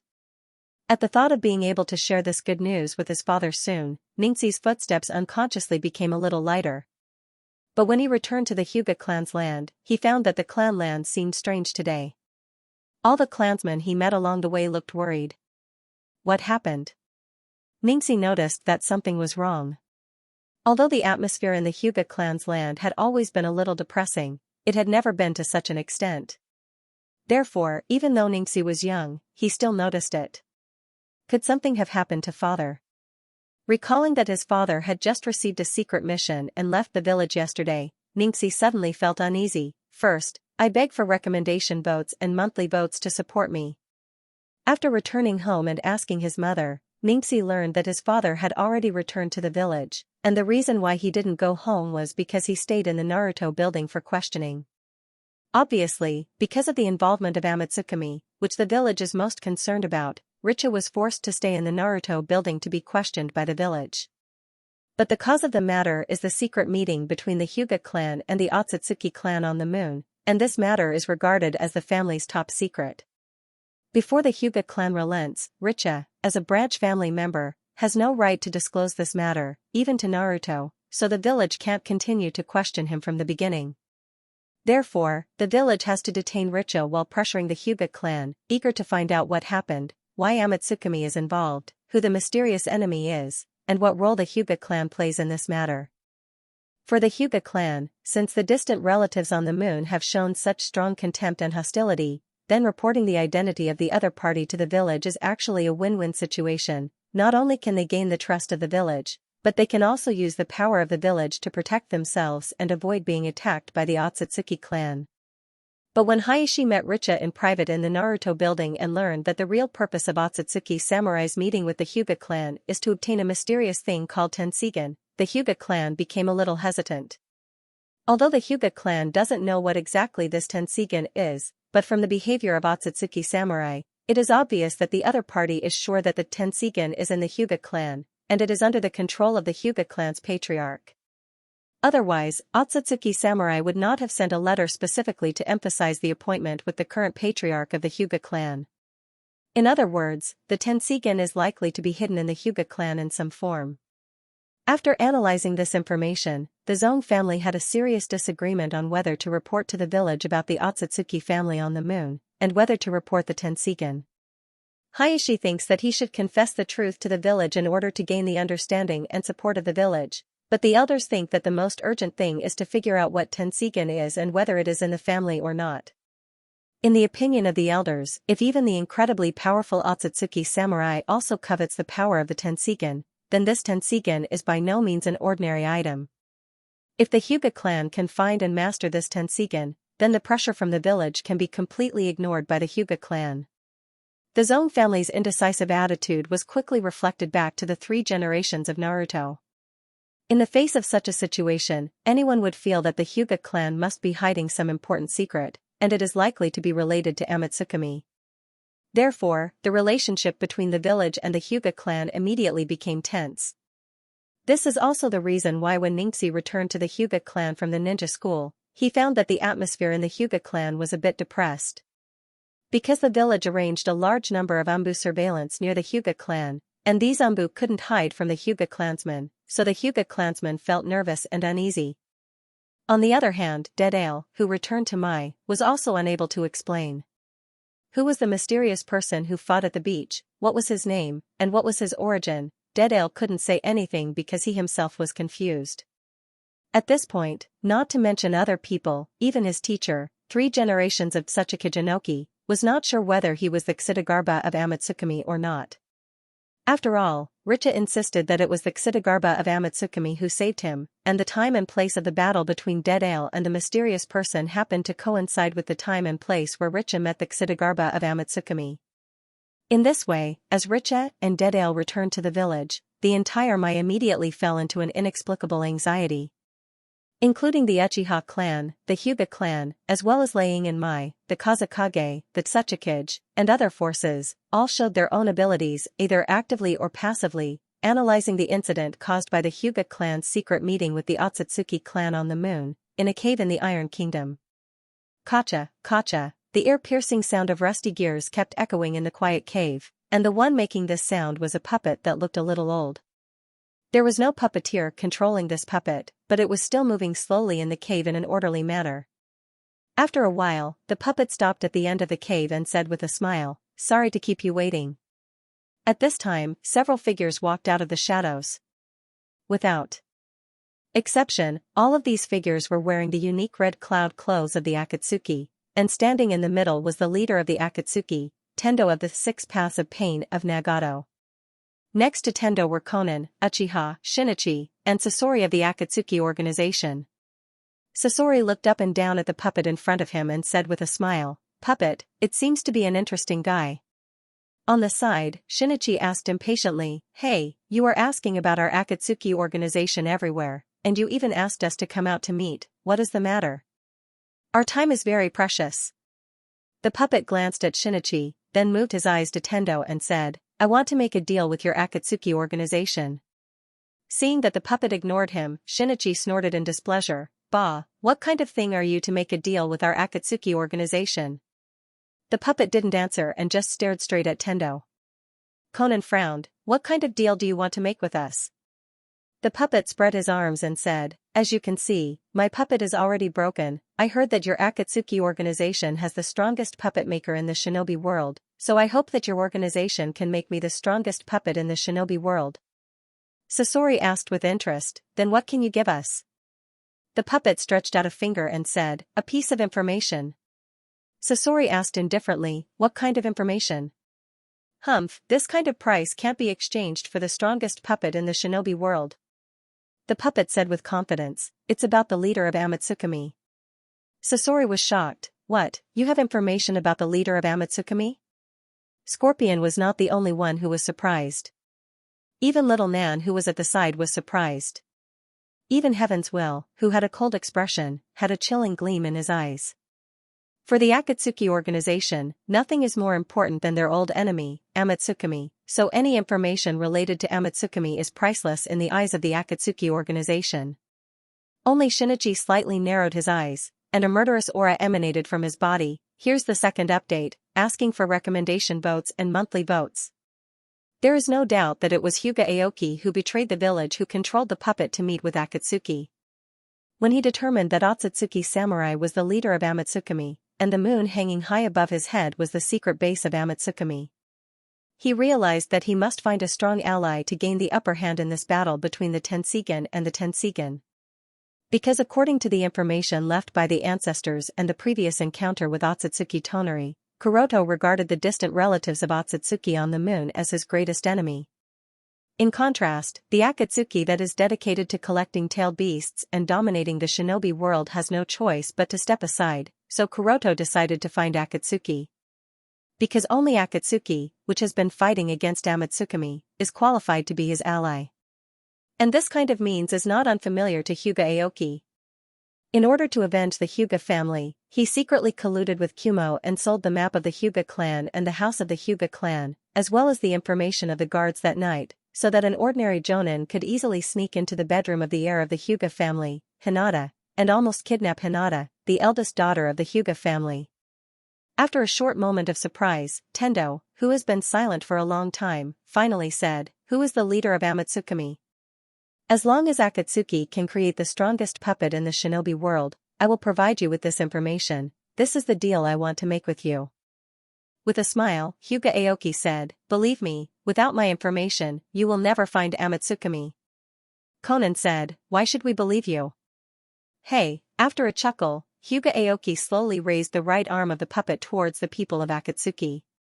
Swish, in an instant, a huge repulsive force was released from the body of the puppet, attacking the 4 members of Akatsuki in the cave. This? Konan and the others were caught off guard, as if their bodies were pushed by an invisible hand. And just when Konan, Shinichi, and Sasori were about to be blown away by this repulsive force, Tendo raised his arms and shouted, "Shinra Tensei!" Boom! 2 huge repulsive forces instantly intertwined with each other, causing a loud explosion due to the rapid turbulence in the air. What Hyojin Aoki borrowed is the power of the Hyuga clan's Tenseigan, and the power of rain pull that he performed is even stronger than that of Hyojin's Tenseigan. As for Nagato, who had mended the vortex, the thousand-hand race's immortal body, and obtained the 6 paths immortal body, the power of the Shinra Tensei was much greater than before. As a result, the 2 intertwined repulsive forces clashed more and more intensely. It was as if 2 invisible hands were tearing at each other in the air, causing the entire space to distort. Boom, another ear-piercing explosion rang out, and the entire cave shook violently. The puppet controlled by Hyuga Aoki and the Tendo controlled by Nagato were both shaken back several meters in this violent turbulence. At this time, Konan, Shinichi, and Sasori looked at the puppet opposite them with a solemn expression. As we all know, in the current shinobi world, only the leader of Akatsuki, Nagato, and the leader of Amatsukami, Yama, can control the repulsive force and the suction force. The puppet in front of them can also use a similar ability, and the power is not even less than that of Nagato, which makes people feel afraid. Compared to Konan and Sasori, who were more surprised than afraid, Shinichi was more afraid than surprised. If he completely scoffed at the puppet's words before, then after the test just now, he somewhat believed that the mysterious puppet in front of him may really know the identity of his boss. I must kill him. In an instant, Shinichi made up his mind in his heart, in order to protect the identity of Hyojin, in order to protect the secret of Amatsukami, he must do this. Hyuga Aoki smiled and said, "How is it, can you believe me now?" Konan asked sternly, "Who exactly are you?" Hyuga Aoki said, "I can't tell you who I am yet. You only need to know that Amatsukami is the common enemy of me and your Akatsuki. And please believe me, it is impossible to defeat Amatsukami with just your Akatsuki, because you can't even imagine the power of Amatsukami." After weighing the pros and cons, Tendo said in a deep voice, "Well, I agree to this deal." Very wise choice. Hyuga Aoki nodded, but in his heart, he was secretly relieved. After facing the leader of Akatsuki, he realized how terrifying this strong person with the Rinnegan is. Before the fight, he wanted to teach the other party a lesson and gain some advantages for future cooperation, but after the fight, he found that he completely underestimated the strength of the other party. Fortunately, neither side had the intention to fight to the death, otherwise, even if he has the support of the giant Tenseigan, the puppet he controlled would definitely be the first to collapse. At this time, Sasori asked, "What kind of puppet do you want?" Hyuga Aoki replied straightforwardly, "The strongest puppet." Humph. With a light snort, Sasori curled his lips and said, "What a simple standard. But what kind of level does it have to reach to be considered the strongest?" Hyuga Aoki said matter-of-factly, "That's your problem. Kuroto Aoki doesn't know much about puppets, he only collected some puppets because he can use the spiritualization technique, and most of the puppets he collected are defective, so he can't give a specific standard for puppets." After saying that, Hyuga Aoki didn't stay any longer, he controlled the puppet to soar into the air and quickly left the cave. With the power of the giant Tenseigan, Hyuga Aoki flew at full speed while detecting the movement behind him. Without stopping at all, he almost flew out of the land of iron in one breath. After arriving in the territory of the land of dragon, Hyuga Aoki landed in a dense forest. At this moment, he suddenly turned around and shouted, "Who's there?" As soon as Hyuga Aoki's voice fell, a figure walked out from behind a big tree not far behind him. This figure was none other than Uchiha Shinichi, whom he met not long ago in the cave. Hyuga Aoki's face sank. "Uchiha Shinichi? Why are you following me? Does your Akatsuki want to break the contract?" Uchiha Shinichi said coldly, "I didn't expect to be discovered by you." After awakening the Manjikyu Sharingan, Uchiha Shinichi's perception has greatly improved, so he was able to avoid Hyuga Aoki's detection and follow him all the way to the land of dragon. It's just that Hyuga Aoki's mobility is too fast, and Shinichi has exhausted too much stamina to chase him all the way, so he inadvertently exposed himself. I'm asking for recommendation votes and monthly votes. Looking at the Uchiha Shinichi in front of him, Hyuga Aoki said with a serious expression, "Cooperating with me is the most beneficial thing for your Akatsuki organization, you should be very clear about this." Hyuga Aoki didn't know the real purpose of Uchiha Shinichi's pursuit. He thought that Akatsuki went back on its word and wanted to find out his identity by following him. Uchiha Shinichi didn't say much nonsense and quietly activated his Manjikyu Sharingan. Letting the other party misunderstand that this pursuit was inspired by Akatsuki is not a bad thing for Shinichi, because such a misunderstanding can destroy the cooperation between the other party and Akatsuki. Even if this pursuit fails, it can delay the time for Akatsuki to learn about Amatsukami. And when he saw the scarlet Manjikyu Sharingan in Shinichi's eye sockets, Hyuga Aoki understood that there is no room for negotiation now. "It seems that I have to teach you a lesson so that you will cooperate with me honestly." Hyuga Aoki was angry that Akatsuki went back on its word and secretly prepared for a fight. Kuroto's mentality has long been different from the past. If it was before, he would naturally hide as far away as possible from the Uchiha Manjikyu, but after obtaining the giant Tenseigan and understanding the power of the Tenseigan, Kuroto doesn't even put an Uchiha who awakened the Manjikyu Sharingan in his eyes. Whoosh! With the sound of wind breaking, Uchiha Shinichi launched a surprise attack on the puppet controlled by Hyuga Aoki with the body flicker technique. Hyuga Aoki, who was already prepared, didn't bother to figure out from which direction Shinichi would attack him, so he immediately released a comprehensive defensive rain wheel. Boom! Boom! Boom! A huge repulsive force instantly swept out in all directions. In just a short moment, the surrounding scenery changed beyond recognition. Trees, grass, stones, and even the soil on the ground were all sent flying in the explosion. Shinichi, who was rushing towards Hyuga Aoki, was naturally no exception. His sneak attack was directly intercepted by rain pull in midair, then violently flew out and fell to the ground. Standing in the middle of the messy battlefield, Kuroto Aoki sneered, "Is this the level of the Uchiha clan's Manjikyu? Humph, you're just like your patriarch, so weak." In the distance, Shinichi, who was in a sorry state, crawled up from the ground and said, "You really are my man. There's nothing to be surprised about." Shrugging his shoulders, Kuroto Aoki continued, "If this is also a test by your Akatsuki, then it should end here." Obviously, Kuroto Aoki doesn't want to completely fall out with the Akatsuki organization, especially when he is in urgent need of a top-level puppet. Pooh, spitting out the soil that was stuffed into his mouth in the storm just now, Shinichi then asked, "The Hyuga clan?" Because he knew the true identity of the leader of Amatsukami, coupled with a complex tone of contempt and fear when Kuroto Aoki mentioned the Uchiha clan just now, Shinichi asked tentatively. Kuroto Aoki was startled for a moment, then no longer hid it and said, "How did you guess it?" "Sure enough, it's the Hyuga clan. It seems that the problem lies with the boss." Uchiha Shinichi secretly said, no longer doubting that Kuroto Aoki knew the true identity of Amatsukami, because in his opinion, if there is really someone who can find out the true identity of Hyojin, then Hyojin's clan is undoubtedly the highest probability. After confirming the information he wanted to confirm, the corner of Uchiha Shinichi's mouth rose, and his hand suddenly pulled.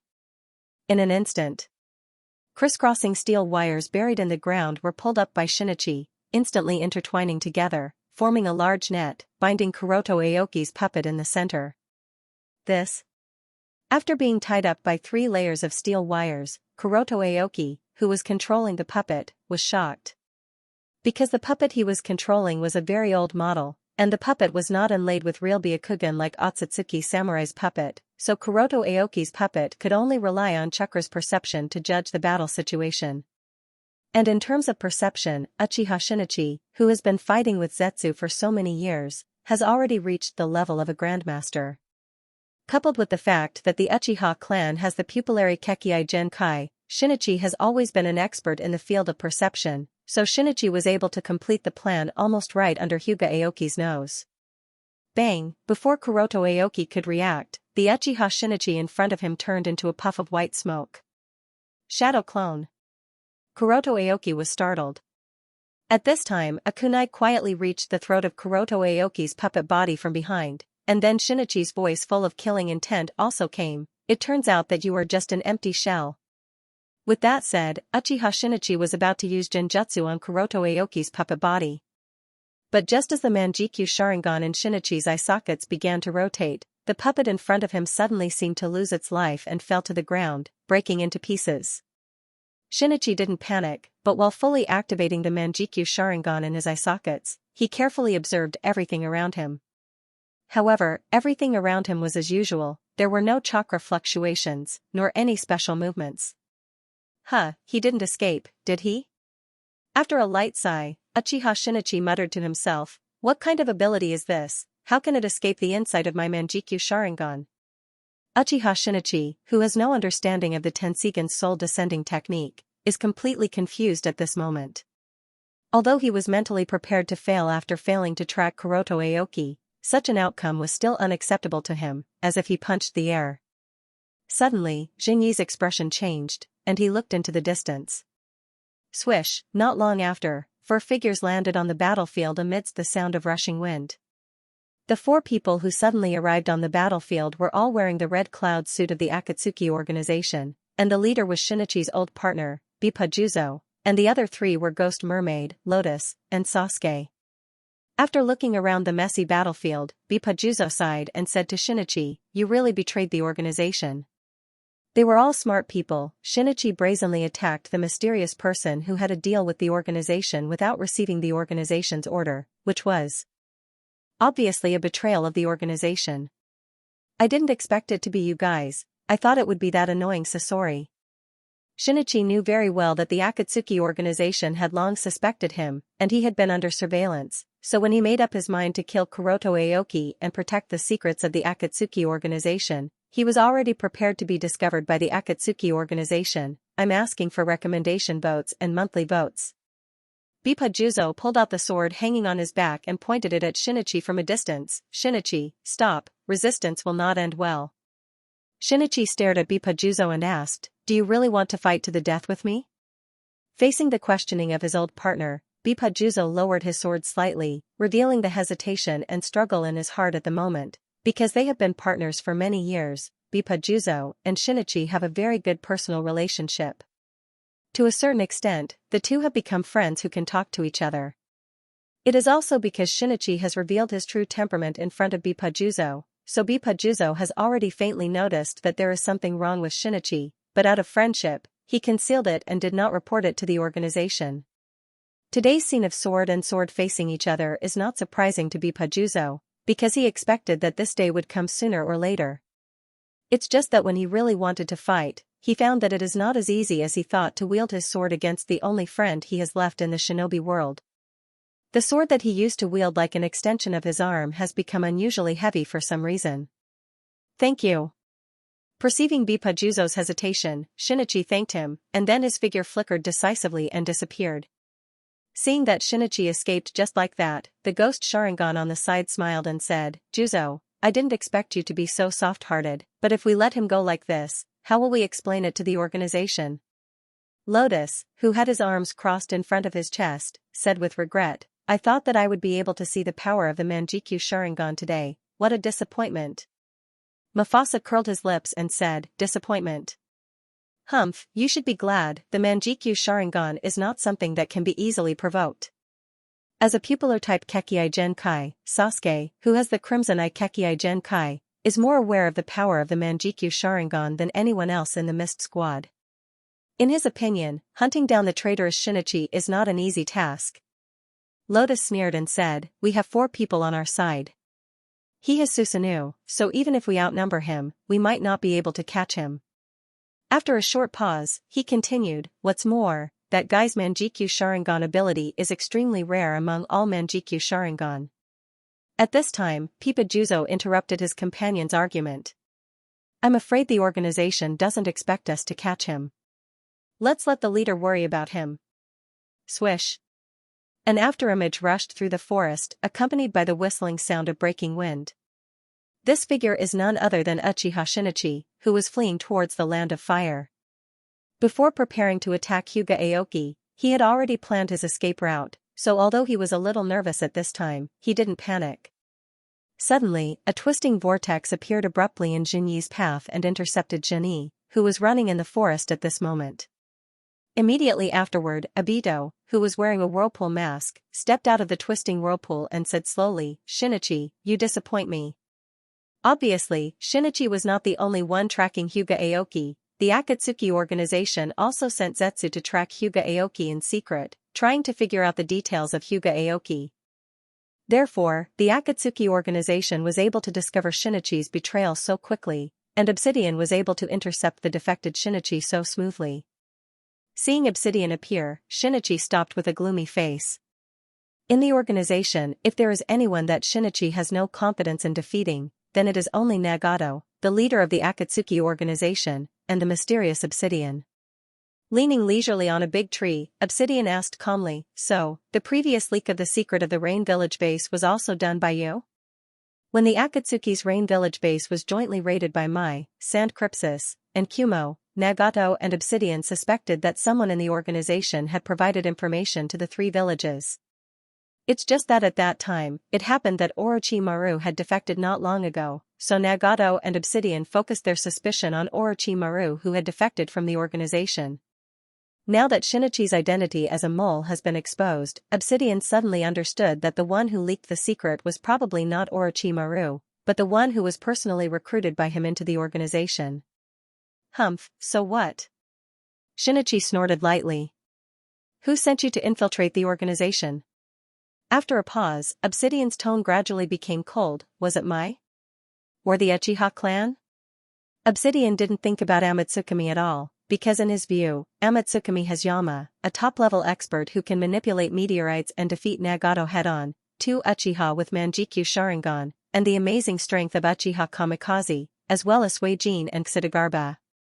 If Shinichi is a spy planted by Amatsukami, then Amatsukami has the opportunity to gather all its members and launch a surprise attack on Akatsuki, but Amatsukami didn't do so, so Obsidian subconsciously ruled out the possibility of Shinichi being a spy of Amatsukami. However, what Obsidian doesn't know is that Hyojin doesn't have the ability to manipulate meteorites at all.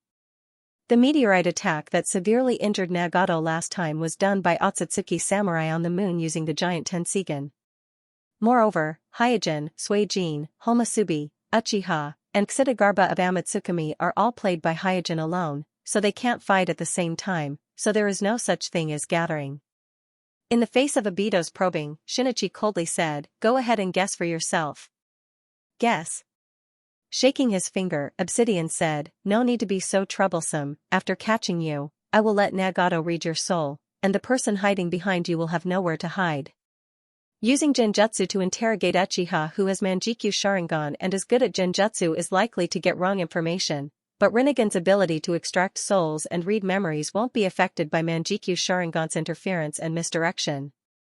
At the thought of Nagato's ability to extract souls, Shinichi's mind was shaken. Regarding Nagato's Rinnegan, even Shinichi who has Manjikyu Sharingan has the same instinctive awe. Swish swish swish, just when Shinichi was slightly distracted, a series of roots broke out from the ground and wrapped around his body. Would release? Shinichi was taken aback. Although Kuroto's perception is extremely strong, there are roots under his feet, so he wasn't on guard against them. The Obito took advantage of this and directly injected would release chakra into these roots. At the same time, a twisted vortex appeared on Shinichi's body, and it continued to spread. Soon, his whole body was twisted, and he was sucked into the vortex. The corner of the masked man's mouth twitched as he disappeared into the vortex as well. I'm asking for recommendation votes and monthly votes. Just when Obsidian thought that he had succeeded and was about to return to the Kamui space, a vague phantom suddenly appeared at the place where Shinichi was sucked into the vortex, and then this phantom quickly turned into a real one, as if it was created out of thin air. A Uchiha Shinichi appeared out of thin air. After letting out a sigh of relief, Shinichi didn't stop and immediately activated the body flicker technique and disappeared. As soon as Shinichi left, the twisting vortex appeared again, and then Obsidian walked out of it with a gloomy face, glanced in the direction where Shinichi escaped, and said coldly, "You can't escape from my palm." Then, Obsidian leaned back and shrank back into the vortex again. Shinichi, who was running away, has already activated the Manjikyu Sharingan in his eye sockets. Just now, Shinichi was indeed sucked into the Kamui space by Obsidian. If it was someone else, making such a mistake would mean that everything is over. Obsidian doesn't even need to go to the Kamui space to fight, he can directly throw his target into the Kamui space without food and water for a few days, and the target will naturally become a fish on the chopping board. But Shinichi is different. Realizing that he was tricked, he directly activated the Manjikyu Sharingan in his right eye, time-stopping technique, turning back a few seconds, returning his body to a few seconds before he was attacked by Obsidian. Through this direct time distortion method, he cleverly escaped from Obsidian's Kamui space. Not long after, the twisting vortex appeared in front of Shinichi again, intercepting him. Obsidian walked out of the vortex and said with a smile, "Shinichi, I know that you have studied me, and I have also studied you. Although you rarely use the Manjikyu Sharingan after joining the organization, you can't hide the ability of your eyes from me. I know that you can maintain your current state for a short time, and you also have the ability to slightly distort time." Shinichi didn't answer, he just gasped while staring at Obsidian, looking for a flaw in Obsidian's ability. He has already consumed a lot of stamina while chasing Hyuga Aoki all the way, and now facing a strong enemy who also has a pair of Manjikyu Sharingan, he naturally doesn't dare to be careless. Obsidian continued, your Manjikyu Sharingan ability is indeed rare in our Uchiha clan. This is also the reason why I have been hesitant to attack you. But you have disappointed me. You clearly know the secret of the Naka Shrine Slate, but you are willing to become the dog of the village. You do not deserve the ability given by your bloodline. Disappointed in me. The expression on Shinichi's face slowly changed from disdain to anger, and then he shouted, don't joke around, after you killed Kurumi, there is nothing to say between us. The only meaning of my life is to kill you and avenge Kurumi. Ignorant. Obsidian said coldly, as long as you help me complete the Eye of the Moon project, I can return you a perfect Uchiha Kurumi. No, I can return you a perfect world. In that world, there are no lies, no disputes, no killing, you can live happily with the person you love there. Shinichi shook his head firmly, I am different from people like you. You killed Kurumi, I must avenge this hatred, even if I have to become the enemy of the whole world. Obsidian also shook his head and said regretfully, I will not allow anyone to hinder the Eye of the Moon project. Since you choose to resist, then I can only kill you. Whoosh, a light breeze blew through the forest, lifting up a leaf. The green leaf fluttered with the wind, swayed between Shinichi and Obsidian, and then fell to the ground. Whoosh, whoosh, the moment the leaf touched the ground, Shinichi and Obsidian, who were confronting each other, moved at the same time. The two of them attacked each other in the forest at an extremely fast speed. Both of them used their Manjikyu Sharingan to the extreme, and the shurikens that were shot out were blocked by each other's shurikens in midair. Clang clang clang, in an instant, the harsh sound of metal clashing resounded through the entire forest in bursts of collision sparks. After a battle of throwing ninja tools, Shinichi fell to the ground, and before he could take a breath, he pulled out the steel wire that he had quietly set up during the fight. Swish, the steel wire instantly popped out, intertwining into a large net, covering Obsidian. Hiss, listening to the detonation of the detonation talismans in his ears, Obsidian's Manjikyu Sharingan noticed that there were still a lot of detonation talismans tied to these steel wires, so he immediately summoned a giant round fan and protected in front of him. Boom. Boom, the continuous explosions resounded through the forest. Staring at the battlefield filled with flames and thick smoke, Shinichi's face showed a bit of expectation. Such an attack naturally can't kill Obsidian, but in this confrontation, both of them have Manjikyu Sharingan, and both sides maintain a tacit understanding, a kind of unique arrogance unique to Uchiha. Whoever is forced to use the ability of Manjikyu Sharingan first will lose. Soon, the smoke dissipated, revealing the figure of Obsidian who was holding a round fan. Huh. Seeing that the other party resisted his attack without using the ability of Manjikyu Sharingan, Shinichi was stunned, and his eyes unconsciously fell on the round fan that Obsidian was holding. The round fan in Obsidian's hand is very large, almost as tall as a person. It seems to be made of wood, and there are several Magatama patterns on the surface of the fan. At first glance, it is obvious that it is an Uchiha-style round fan. Obsidian smiled at this time, and then quickly made a seal with his hands.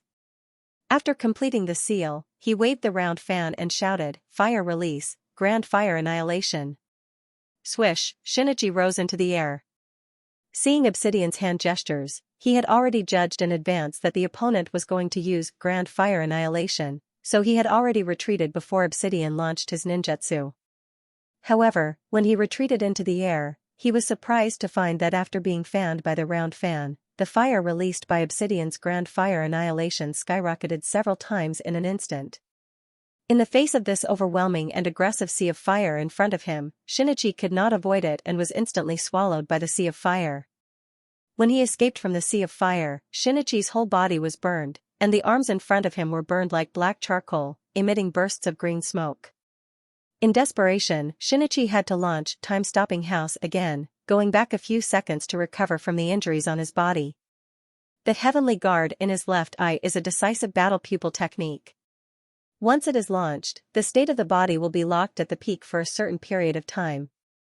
But in the face of Obsidian who can dodge the battle at any time, Heavenly Guard is very weak, because Obsidian can delay the invincibility time of his Heavenly Guard by turning himself invisible. Moreover, activating Heavenly Guard once consumed a lot of pupil power, and he can't afford to waste it at all. Seeing that Shinichi was forced to use the ability of the Manjikyu Sharingan first, Obsidian smiled a little proudly. I'm very curious, how much vision do you still have now? Second update, please recommend votes, monthly votes.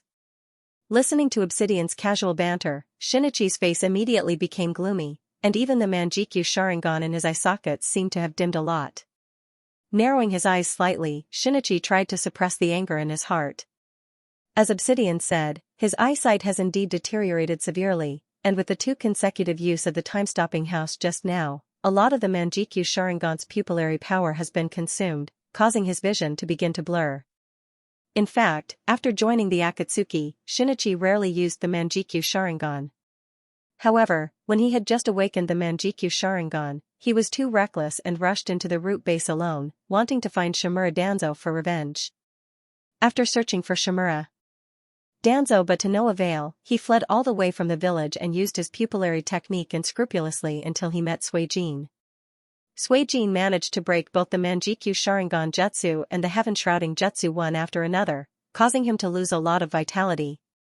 It can be said that in just a few days, his Manjikyu Sharingan's pupillary power has been squandered away. This is somewhat similar to Sasuke's situation in the original timeline. After awakening the Manjikyu Sharingan, Sasuke has actually only experienced 3 battles: the capture of the Yatsubi by the Eagle Squad, the Gakage meeting, and the killing of Danzo. The span of time between these 3 battles is at most a few months. And in just a few months, Sasuke's eyesight has greatly deteriorated due to his inner chakra, and the newly awakened Manjikyu Sharingan was almost blind, to the point where he had to fuse with the eternal Manjikyu Sharingan. From this, it can be seen that as long as the Manjikyu Sharingan can be used, it's impossible to blind someone. So after being reminded by Hyojin, Shinichi understood the cruel fact that the Manjikyu Sharingan's pupillary power cannot be restored, but it's too late, the decline of his eyesight is already irreversible. I can't be entangled with him anymore. Feeling the constantly shrinking shadow of Obsidian in his vision, Shinichi knows that if he continues to be entangled with him, he will definitely die. Swish, after making up his mind, Shinichi's figure flickered and ran away. Looking at Shinichi's panicked back, Obsidian chased after him and said with a smile, "Didn't you just say that you want to kill me? Why do you only know how to run now?" Shinichi, who was running, did not answer, but silently restrained his emotions. He knew very well that Obsidian was deliberately trying to provoke him. "It seems that Uchiha Kurumi isn't that important in your heart, at least not as important as your own life." Shinichi said, "Yuchichi." Kue, Kainer said, "I," and said. However, Shinichi knew that in order to use the pupillary technique, he must maintain a clear vision, so he kept shuttling between the trees, making it impossible for him to lock on to his target. Hearing Obsidian mention Uchiha, Shinichi's mind was in a mess. He instinctively wanted to turn around and fight again, but he was soon overcome by reason and chose to continue running. However, it was such a small flaw that Obsidian behind him seized and instantly used the pupillary technique Holy Might. Swish, a twisted whirlpool suddenly appeared at the calf of Shinichi's left leg. Because the size of the whirlpool was not large, it only took 1 or 2 breaths of time for the whirlpool to complete the distortion. When it disappeared, it also erased all of Shinichi's limbs below the left knee. "Ah!" Shinichi cried out in pain, then immediately endured the pain and activated his pupillary technique, Temporal House, to restore his calf that had just been erased by Obsidian's Holy Might. Obsidian, who was chasing after him, sneered, "Shinichi, how long can your pupillary technique last?" The pupillary technique consumed by Obsidian's Holy Might was related to the size of the Holy Might's area of effect. The smaller the area, the smaller the consumption. The pupillary technique consumed by Shinichi's Holy Might was only related to the duration of the distortion. Every time it was activated, it would be consumed. Therefore, Obsidian and Shinichi's attack and defense seemed to be tied, but in fact, Obsidian's consumption of pupillary technique was much smaller than Shinichi's. In addition, Obsidian's body had already been implanted with first-generation cells, so the depleted pupillary technique could slowly recover. Therefore, it would not take more than a few rounds to exhaust Shinichi. Plop! At this moment, Shinichi suddenly dashed out of the forest and plunged into a fast-flowing river at the edge of the forest. Swoosh! Obsidian's figure flashed and landed at the edge of the forest. Although he could vaguely sense Shinichi in the water, the turbulent water blocked his vision, making it difficult for him to accurately use his pupillary technique. Jumping onto the crown of a big tree, Obsidian looked at the direction of the river and saw that it was flowing all the way to the east, towards the direction of the country of fire. He suddenly thought to himself, looks like this escape route was premeditated. After a light snort, Obsidian's figure flashed and chased after him. For him, Shinichi must die, not only because Shinichi knew too many secrets of the Akatsuki organization, but also because he personally recruited Shinichi into the Akatsuki organization. Now Shinichi's betrayal was equivalent to a loud slap on his face, causing his reputation in the Akatsuki organization to plummet, so he must personally execute Shinichi. Along the way, Obsidian seized the opportunity when Shinichi was in the water to breathe, and launched Kamui twice, once even almost directly twisted Shinichi's head. And Shinichi also used his pupillary technique House of Time to save his life again and again. Two of the best Uchiha kaleidoscopes, around a river, launched a fierce life and death chase, and as the state of his body continued to decline, Shinichi's reaction became slower and slower, his body also became heavier and heavier, and gradually he could only move with the help of the water. In this chase, the two crossed the border and came to the territory of the country of fire. And when the river flowed into the flat terrain of the country of fire, the water immediately slowed down, and the surface of the river became calm and clear. Seeing that the river could no longer cover him, Shinichi had to drag his exhausted body out of the river. Obsidian followed closely behind him to the river, as if he was on an outing, calmly said, "It's over. I didn't expect the gap between us to be so big." Half kneeling on the ground, Shinichi panted heavily, his chest violently moving up and down like a bellows, his eyelids were as heavy as lead, and even his mind was a little blurred. He thought that this escape would be very difficult, but he didn't expect it to be this difficult, and he also didn't expect that he was completely no match for Obsidian. Swoosh swoosh swoosh, at this time, figures came from the direction of the Mai village and arrived at the river. Obsidian frowned and looked over, only to see that all the people who came were wearing the Uchiha clan emblem with the Uchiha clan emblem, and the one in front was the current clan leader of the Uchiha clan, Uchiha Fuyue. "I'm asking for recommendation votes, monthly votes." After a brief pause on Fuyue's body, Obsidian's gaze moved to Itachi who was half a body away from Fuyue, and then locked on Jishui who was standing next to Itachi. Looking at these familiar faces, Obsidian's face under the vortex mask suddenly became gloomy. There is no doubt that the patriarch of the Uchiha clan led all the elites of the clan to this remote river, obviously to meet Shinichi Uchiha who had defected from the Akatsuki organization. The one who planted you in the organization turned out to be the Uchiha clan, what a surprise. The Uchiha clan appearing here to meet Shinichi was indeed beyond Obsidian's expectation. In his opinion, Fuyue, the current patriarch of the Uchiha clan, is indecisive, dragging his feet on both external and internal matters. He should be the one in control of the situation, but he always drifts with the current and is led by the nose by the situation. For such a person, Obsidian didn't care about him at all. But now that he found out that Shinichi is likely to be a spy that Fuyue secretly planted in the organization several years ago, Obsidian frowned and had to pay attention to this Uchiha clan patriarch again. The exhausted Shinichi glanced at Fuyue and others and complained, "If you had come any later, you would have had to help me collect my corpse." Fuyue didn't say anything, but analyzed the situation in front of him. He is very clear about the strength of Shinichi. Shinichi who has awakened the Manjikyu Sharingan is definitely a Kage, but the masked man wearing the vortex mask of the Akatsuki organization was able to force Shinichi into such a desperate situation seemingly unharmed. It can be seen that the masked man's strength is far above Shinichi's.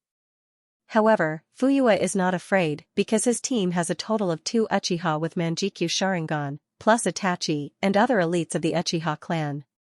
He doesn't believe that with so many experts on his side, they can't deal with a single person, but considering that there may be other members of the Akatsuki organization hiding nearby, he didn't act rashly for the time being. Just like Fuyue, Obsidian is also weighing the pros and cons. Obsidian doesn't care about the other Uchiha Sharingan, the only thing he is afraid of is Jishui, who has the blink ability.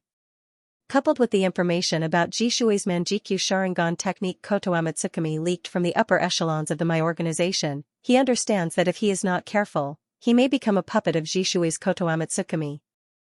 At the same time, just like Fuyue is worried about reinforcements from the Akatsuki organization, Obsidian is also a little worried that Amatsukami, who is cooperating with the Mai organization, will suddenly intervene at this time.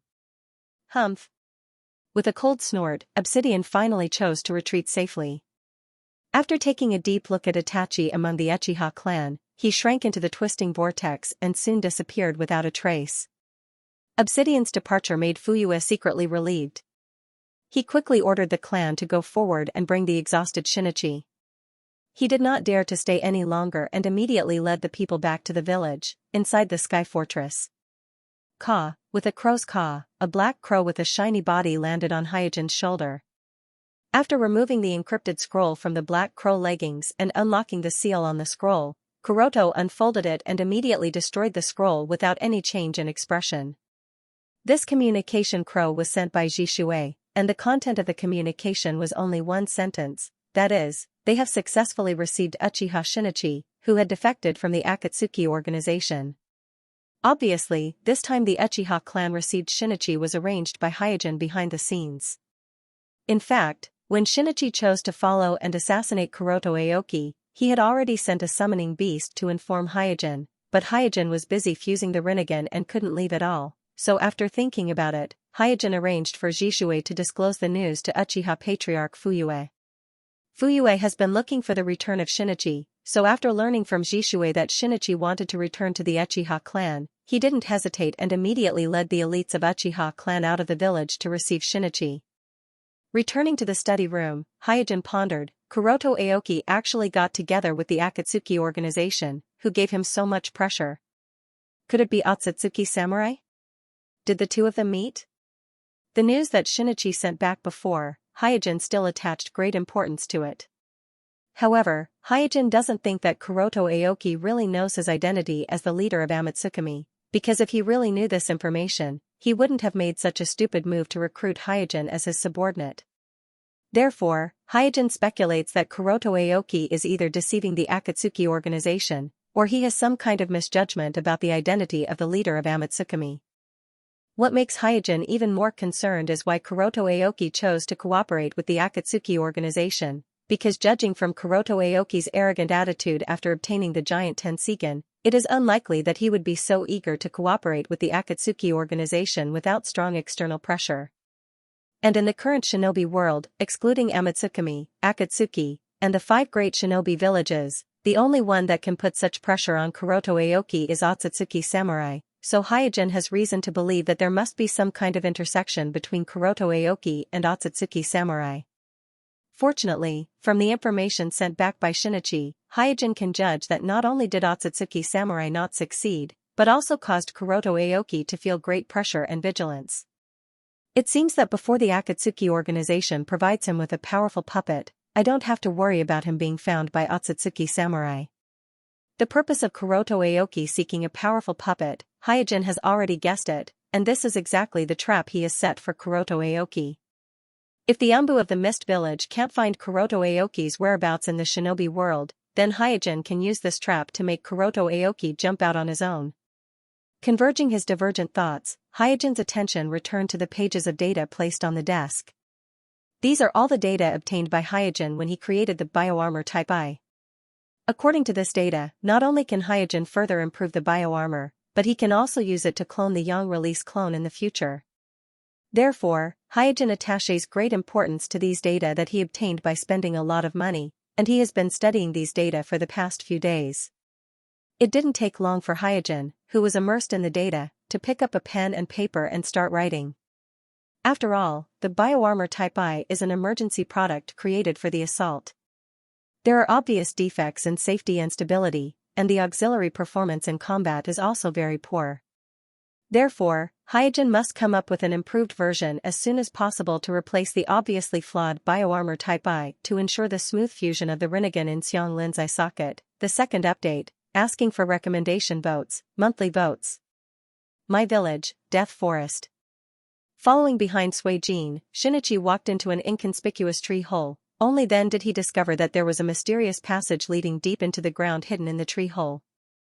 Walking along the dark passage, Shinichi arrived at the former underground laboratory of Sui Jin. Looking at the various instruments and surgical instruments around him, he couldn't help but sigh, TSK, I didn't expect you to have a secret laboratory here. Those guys in the village probably wouldn't have thought of this. Hyojin ignored Shinichi and walked straight towards the depths of the laboratory. Since moving the laboratory to the Sky Fortress, it has become a small workshop of Xianxia. Xianxia will carry out some surgeries or some small experiments that don't need to be kept confidential here. For example, the operation to transplant the first-generation cells to Zhishui was completed by Xianxia here. Seeing Xianxia walking towards the depths of the laboratory, Shinichi quickly restrained his curiosity and quickly followed. Shinichi's return has caused a lot of disturbance in the village. As a former member of Akatsuki, although Shinichi didn't commit any serious crimes, he participated in many of Akatsuki's operations. Not long ago, when Akatsuki raided Rock Village, Shinichi was also one of the attackers. Therefore, many people in the 5 great villages were disgusted and even clamored to severely punish Shinichi. The 3 generations Tsuchikajinoki is one of the representatives. But for Shinichi's return not only means that the village has an Uchiha Shinichi with Manjikyu Sharingan, but also through Shinichi, a former member of Akatsuki, they can gain an in-depth understanding of the internal situation of Akatsuki and analyze the weaknesses of each member of Akatsuki. Compared to punishing Shinichi to vent their anger, accepting Shinichi can obviously bring more benefits to the village. Therefore, whether it is the Naruto faction or the Uchiha clan, both chose to support and tolerate Shinichi's return. Especially the Uchiha clan, after Shinichi's return, they used their entire clan's influence to put a lot of pressure on the various forces. However, the necessary interrogation is still indispensable. Therefore, during the week of Shinichi's return, he spent almost all of his time in the interrogation room of the Naruto building, which can be regarded as his neighbor for a week with Richa, who was also detained in the interrogation room. And the Uchiha clan is obviously much stronger than the Hyuga clan, not to mention that Shinichi himself is an Uchiha with Manjikyu Sharingan. His return has increased the influence of the Uchiha clan by a lot, so after a week of interrogation, after explaining all the information about Akatsuki, he lifted the ban one step ahead of Richa. Although he still can't leave the village without permission, he has gained the right to move freely in the village, so there is this scene in front of us. At this time, Xianxia led Shinichi to a storage room. Walking to the deepest freezer in the storage room, Xianxia slowly opened the freezer, revealing the body of Kurumi Uchiha inside. In the freezer, Kurumi Uchiha has a serene face. At first glance, it seems that she is just asleep. Compared with a living person, it seems that the only thing missing is a ruddy face, breathing, and heartbeat. In preserving the body of Kurumi Uchiha, Xianxia used the latest technology. This is not only to fulfill his promise to Shinichi, but also to make it easier to resurrect Kurumi Uchiha in the future. Because the better the preservation of the body, the less the caster consumes the power of the Jinjutsu, and the smaller the price paid. As soon as he saw the body of Kurumi Uchiha in the freezer, Shinichi immediately calmed down. Kuroto leaned against the wall with his arms crossed over his chest and said, "I will not break my promise to you, and I have been very careful in preserving her body." Looking at his seemingly asleep girlfriend, Shinichi's eyes immediately became wet, then he hurriedly turned his head to the side, avoiding Xianxia's gaze. Knowing that Shinichi does not want to see him cry, Xianxia left the storage room without saying a word. After a long time, Shinichi walked out, his eyes red and swollen. As he rubbed his eyes, he pretended to be casual and said, "Unlucky, something accidentally fell into my eyes just now. It's really uncomfortable." Xianxia was too lazy to expose him, so he just asked, "Are you relieved now?"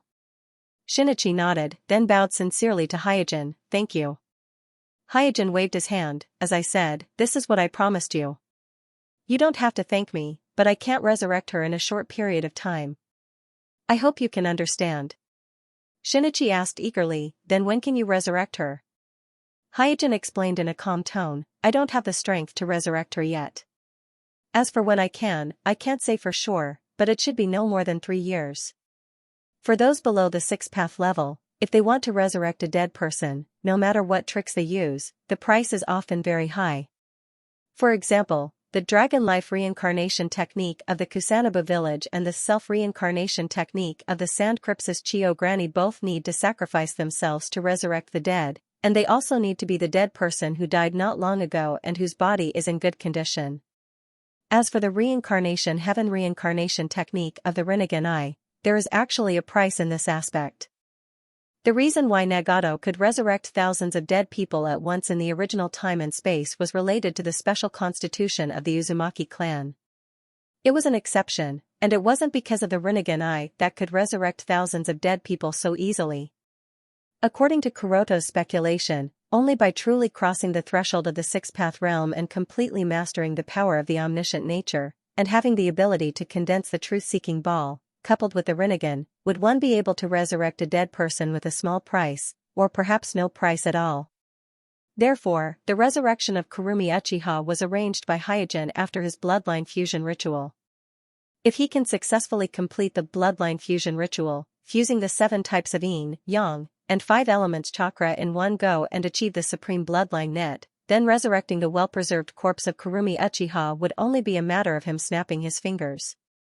According to the development progress of his various chakra clones, the storage speed of the Yin Seals chakra, the cultivation of the 8 inner hidden gates, the optimization of the ritual, the choice of location, and other factors, he would be able to complete all the preparations for the bloodline fusion ritual within 3 years at the latest. Therefore, the resurrection of Kurumi Uchiha would need at least 3 years at the latest. 3 years, huh? After murmuring, Shinichi nodded. Back then, his agreement with Hyojin was that he would work for Hyojin for 15 years, and then Hyojin would help him resurrect Kurumi Uchiha. Only 5 to 6 years had passed, so even if he added 3 years, it wouldn't exceed the agreed time limit of 15 years. I'm asking for recommendation votes and monthly votes. After discussing the resurrection of Kurumi Uchiha, Hyojin said, "Tell me about Akatsuki." Hearing Hyojin mention Akatsuki, Shinichi's face immediately became serious. "I haven't taken the initiative to contact you these days, and I think you should have guessed it. They have been suspecting me for a long time, and I have been under their surveillance." Shinichi's perfunctory attitude, even with his partner Pipa Juzo's help, it was difficult not to arouse Obsidian's suspicion. In addition, in the previous battle of Akatsuki's attack on my village, Obsidian assigned Shinichi the task of taking the opportunity to destroy the Uchiha clan. As a result, Shinichi deliberately lured the Uchiha elites to chase him out of the village. Not only did he not destroy the Uchiha clan according to the plan, but he also let the Uchiha clan escape Nagato's large-scale attack. Therefore, after this battle, Shinichi was basically under surveillance 24 hours a day, and his every move was restricted. This is also the reason why Shinichi chose to assassinate Hyuga Aoki despite his identity being exposed after discovering that Hyuga Aoki may have information about Amatsukami, because he knows very well that he has lost the ability to transmit information, and it is only a matter of time before his identity is exposed. Rather than being exposed by Akatsuki in the future, it is better to take the initiative and solve the problem of Amatsukami's information leak before his identity is completely exposed. Well, I have already guessed it. Hyojin gently nodded, expressing his affirmation. Shinichi shrugged. So I don't know much about Akatsuki's recent activities, but I vaguely heard that the organization has recruited some new members and is accumulating strength. New members? Hyojin paused and asked, which new members? Shinichi shook his head and said, I'm sorry, I haven't seen any of them. Hyojin then asked, is there any other information? Shinichi carefully recalled and said, Akatsuki has recently been collecting information about the remaining Jinchuriki, especially the 4 generations Mizukage, the Mist's 6 tails Jinchuriki, the Cloud's 8 tails Jinchuriki, and the Takunan village's 7 tails. Jinchuriki. Hyojin frowned slightly. Among the 9-tailed beasts, the 2nd, 4th, and 5th tails have fallen into the hands of Akatsuki, so the remaining 1, 3, 6, 7, 8, and 9 tails are the Akatsuki's targets. From Shinichi's description, Akatsuki seems to be focusing on the 3 tails, 6 tails Jinchuriki, 7 tails Jinchuriki, and 8 tails Jinchuriki. In other words, Akatsuki has no plans to make a move on the 9 tails Jinchuriki. The 9 tails Jinchuriki is Naruto, and as the murderer of Naruto's parents, Obsidian knows this very well, so there is no need for Akatsuki to deliberately collect information about the 9 tails Jinchuriki. The Akatsuki has no plans to make a move on the 1 tails Jinchuriki. Obviously, through the spy planted in the Sand Crypsis, they learned that the Sand Crypsis has secretly executed the previous Jinchuriki, so Akatsuki mistakenly thinks that the 1 tails Jinchuriki is currently in a state of resurrection. The 1 tails is in my hands, and the 9 tails and 7 tails are in the village, so they are relatively safe. But the safety of the 3 tails, 6 tails, and 8 tails Jinchuriki is very difficult to guarantee. Although the 3 Jinchuriki are currently gathered in my village because of the Gakage assembly, but the Gakage assembly has been going on for a long time, and they may return to their villages at any time. After all, each family has a lot of things to do, so it's impossible for the Kage to stay in my village for a long time. Once they return to their respective villages, there's a high chance that they will be captured by the Akatsuki just like the 4 tails and 5 tails. Although these Jinchuriki are very strong, under the sneak attack of the Akatsuki, as long as they're intercepted, their chances of escaping are very slim. As if remembering something, Shinichi suddenly said, "Right, I also found something strange recently." "What strange thing?" Hyojin looked at Kuroto. Shinichi replied, "You should have heard that when Nagato's 6 paths of pain encountered Danzo, except for the Tendo, the other 5 paths were destroyed by Danzo. According to the usual practice, Nagato should immediately replenish the damaged 5 paths, but for some reason, after so long, Nagato hasn't replenished the 5 paths. Only the Tendo has been active." Listening to Shinichi's narration, Kuroto's thoughts diverged as he pondered over this information. Shinichi continued, "Originally, I was responsible for guarding Nibi's Jinchuriki and casting illusions on her regularly. But one day, Scorpio took Nibi's Jinchuriki away from me, and I've never seen her again." As he said this, Shinichi's tone became more serious. "In the base, even the chakra of Nibi's Jinchuriki, I never felt it again." Hyojin asked, "What do you think?" "I suspect that they took Nibi's Jinchuriki to other bases that I don't know about. However, Nibi's Jinchuriki can also freely enter the tailed beast state and maintain her will in the tailed beast state. In the organization, other than me, only the leader Nagato and the masked man can suppress her for a long time. If they don't let me watch over her, they can only let Nagato and the masked man watch over her personally, but according to my observation, both Nagato and the masked man can move freely. It seems that they don't have a guard mission, so I'm very confused about how they dealt with Nibi's Jinchuriki, as well as the 4-tailed and 5-tailed Jinchuriki that they captured later." Shinichi voiced out his conjecture and doubts. It seems like they haven't been idle either." In the face of Shinichi's doubts, Hyojin couldn't give an accurate answer for a while, so he could only sigh. But one thing is for sure, during the days when he developed the Earth Release clone, cultivated the 8 inner hidden gates, improved the Een seal, and fused the Rinnegan, Akatsuki was not foolishly idle.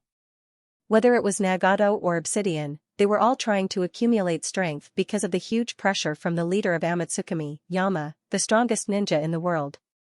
And all the strange phenomena that Shinichi found should be some of the attempts of Akatsuki to increase their strength and accumulate strength. After all, they are old enemies, and Nagato and Obsidian are very clear that if they can't solve Amatsukami and defeat the strongest leader of Amatsukami, then whether it is Nagato's plan to resurrect Jubi and suppress the entire ninja world with his own strength and let the ninja world find peace and fear, or Obsidian's plan to resurrect Jubi and activate the Eye of the Moon to let the ninja world find peace in their dreams, it will be difficult to implement. Second, I'm asking for recommendation votes and monthly votes. Although there is not enough information, Hyojin is sure that the way Nagato improves his strength must be the excavation and development of the Rinnegan. For the Rinnegan, because he has not really mastered it, Hyojin's understanding is very one-sided, either the vague information in his memory, or some information collected from several battles with Nagato. And these information seem to be a bit outdated now. Hyojin has carefully studied Nagato. He found that although Nagato arrogantly called himself a god after understanding the power of the Rinnegan, but after all, he received the guidance of Jiraiya, one of the 3 ninjas. He is a qualified ninja, he knows how to judge the situation, and he also knows the truth of the extreme. This can be seen from the collusion between Danzo and Hanzo to kill Yahiko. At that time, Nagato was already furious, and he even summoned the Outer Path Golem, but after repelling Danzo and Hanzo, he was neither controlled by anger, nor was he overwhelmed by the power of the Rinnegan to rush into the nest of Hanzo in the Hidden Rain village to fight with Hanzo. Instead, he wisely chose to stay dormant, licking his wounds silently while secretly accumulating strength. It was not until he dug out the new ability of the Rinnegan and created the 6 paths of pain that he quietly killed Hanzo, who had the title of demigod, and at the same time, he also secretly ruled the Hidden Rain village. It can be seen that when he realizes that his strength is not enough, Nagato, who often talks about God, can also crazily improve his strength. But Hyojin didn't panic at all, because as long as the most critical step of the tailed beast is stopped, Nagato can't resurrect Jubi, and can't use Jubi to complete the fusion of the 7 chakra attributes and step into the true 6-path level, then no matter how hard Nagato tries to dig out the Rinnegan, he won't be able to improve as fast as him. And through the information brought back by Shinichi this time, he found that the Akatsuki organization was the same as the Sand Crypsis. They were all kept in the dark, and they thought that Isao had died with the execution of Isao's Jinchuriki. In this way, the Akatsuki organization will think that Isao needs a few years to resurrect, and ignore Isao in these few years. And these few years are more than enough for Kuroto to complete all the preparations for the Kekii Genkai fusion ritual, and to break through the supreme Kekii net. After temporarily putting aside the matter of the Akatsuki organization, Hyojin said to Shinichi, "I heard Jishui say that your eyesight is seriously declining, and it has affected your combat power?" "Yeah." Masato reflexively covered his eyes with his hands as he responded. Hyojin said casually, "Pay attention to take care of your body during this period of time. I will arrange an operation for you in the near future." "Operation?" Startled, Shinichi asked excitedly, "Is it the operation to implant the Hashirama cells?" Hyojin gently nodded. Shinichi then asked, "As long as I implant the Hashirama cells, my pupillary powers can be restored?" Hyojin replied, "Yes, once you integrate the yang release chakra in the Hashirama cells and complete the yin and yang integration, you will obtain the power of the Jinjutsu. The pupillary powers consumed by your Manjikyu Sharingan will not only slowly recover, but it will also be further improved." Shinichi rubbed his hands impatiently. "When can I have the operation? Can I do it tomorrow?" Hyojin chuckled and said, "Why are you so anxious?" Shinichi looked depressed. "I can't not be anxious, you don't know. I secretly sparred with Itachi yesterday, but I can't beat him. Don't you think it's ridiculous?" Hyojin looked straight at Shinichi. Shinichi was puzzled. Why are you looking at me like this?" "Ahem." Hyojin lightly coughed twice and said with a smile, "I forgot to tell you, this operation, you and Itachi will be carried out at the same time, so you will recover your pupillary powers, he will also recover." That's not the same." Shinichi argued, "Even if I recover my pupillary powers at the same time, I will definitely be stronger than him." Hyojin smiled. Compared to Itachi, who could calmly take advantage of his advantages to the limit, Shinichi was obviously more reckless, and Jishui lacked some ruthlessness. Therefore, if they were to really fight to the death, Shinichi and Jishui might not be Itachi's opponent. This did not mean that Shinichi and Jishui were inferior to Itachi in terms of hard power, but they were inferior to Itachi in terms of temperament. One was not as calm as Itachi, the other was not as cold as Itachi. After smiling, Hyojin said, "The operation should be carried out in 1 or 2 months, you just wait patiently." Shinichi was a little puzzled. Why does it take so long? Hyojin glanced at Shinichi and said angrily, "Do you think the transplanting of the first-generation cells is a small operation like an eye transplant? If you are not careful, you will die. Of course, I have to prepare well." Hyojin has tried many methods, but he could not completely suppress the aggressiveness of the first-generation cells, so in terms of transplanting the first-generation cells, his technical progress over the years is limited. And with Jishui's talent, coupled with a pair of eternal Manjikyu Sharingan full of pupillary power, she almost failed in the surgery of transplanting the first-generation cells.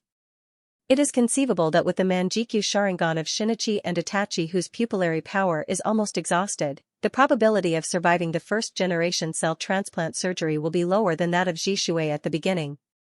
But Hyojin has no eternal Manjikyu Sharingan full of pupillary power for Shinichi and Itachi to temporarily replace, so he can only wait for the Rinnegan fusion to be successful, and then call Xianglin and let Xianglin's Rinnegan protect the two of them. Once Shinichi or Itachi loses control during the transplant surgery, and the first-generation cells implanted in the body go berserk, he can let Xianglin use the power of the Rinnegan to extract the yang release chakra from the berserk first-generation cells, and then use the method of external discharge to ensure the safety of the two people during the surgery. Hyojin then threw a flame mask and a black gold-edged cloak to Shinichi and said, "From now on, you are also a member of Amatsukami, codename Homasubi." Shinichi smiled and took the mask and cloak, and asked curiously, am I also a homosubi? By the way, is that guy Dead-ale one of our people? Hyojin shook his head. Shinichi froze for a moment and muttered, I was worried about him for nothing last time, and even took the risk of sending Kasai Pill to inform him to run away. It turns out that he is not one of our people. Right, that guy is stupid, you definitely won't like him. As Hyojin walked out, he said, be careful during this time, Akatsuki won't let you go easily. Shinichi smiled and said, don't worry, my village is now a restricted area of Akatsuki, they won't easily break in, and don't you have boss, what's there to worry about? I'm asking for recommendation votes, monthly votes. As soon as Hyojin returned to the headmaster's office from the Forest of Death, Itachi knocked on the door and walked in. Senpai, it's been almost a week since pharmacist Do disappeared. How should we deal with this matter? For some reason, the Uchiha clan transferred Itachi to the ninja school a few days ago after some maneuvering. He took over the position of the vice headmaster of the Jishui ninja school, and transferred Jishui back to the police force controlled by the Uchiha clan and became the deputy captain of the police force. Therefore, the person who reported the affairs of the ninja school to Hyojin changed from Jishui to Itachi. After listening to Itachi's request, Hyojin looked out of the window and thought to himself, what the hell is Orochimaru doing this time? Isn't Do the spy he deliberately placed in the ninja school? Has he given up on Naruto and Sasuke? Naruto, who had mastered the Dragon Cave, and Sasuke, who was talented and had opened the Sharingan at a young age, had always been the focus of Orochimaru's attention. Therefore, the sudden disappearance of Do, who was Orochimaru's spy, was really suspicious. However, it was not a bad thing for Hyojin. After pondering for a while, he ordered, according to the usual practice, report to the village for the crime of defection. Yes. Itachi answered and then left the headmaster's office. As soon as Itachi left, another person came to the headmaster's office.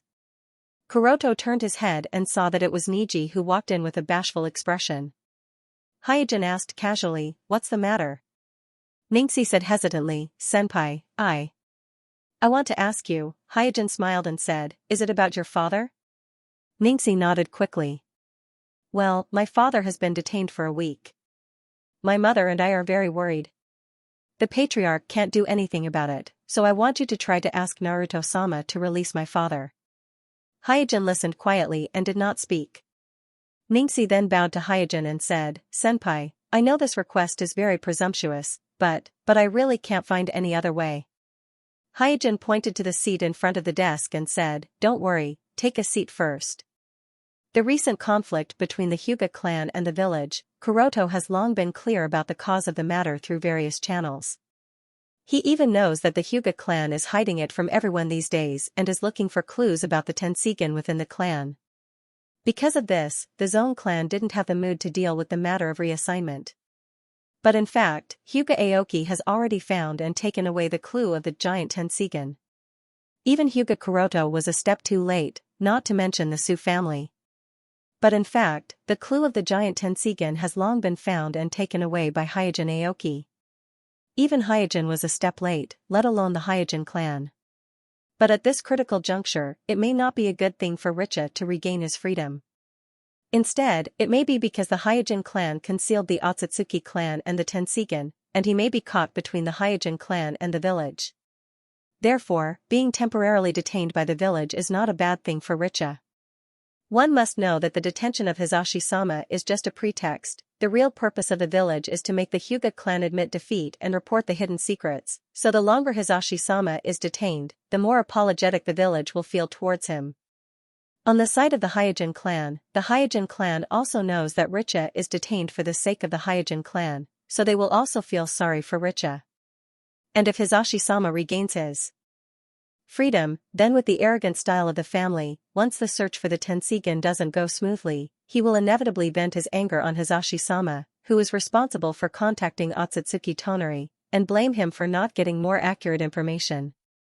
These interests, Hyojin has already vaguely mentioned to Richa when he visited Richa in private, so Richa, who is detained in the Naruto building, is not very anxious. In fact, he is even more comfortable than when he was trying to repair the rift between the Hyojin clan and the Hyojin clan.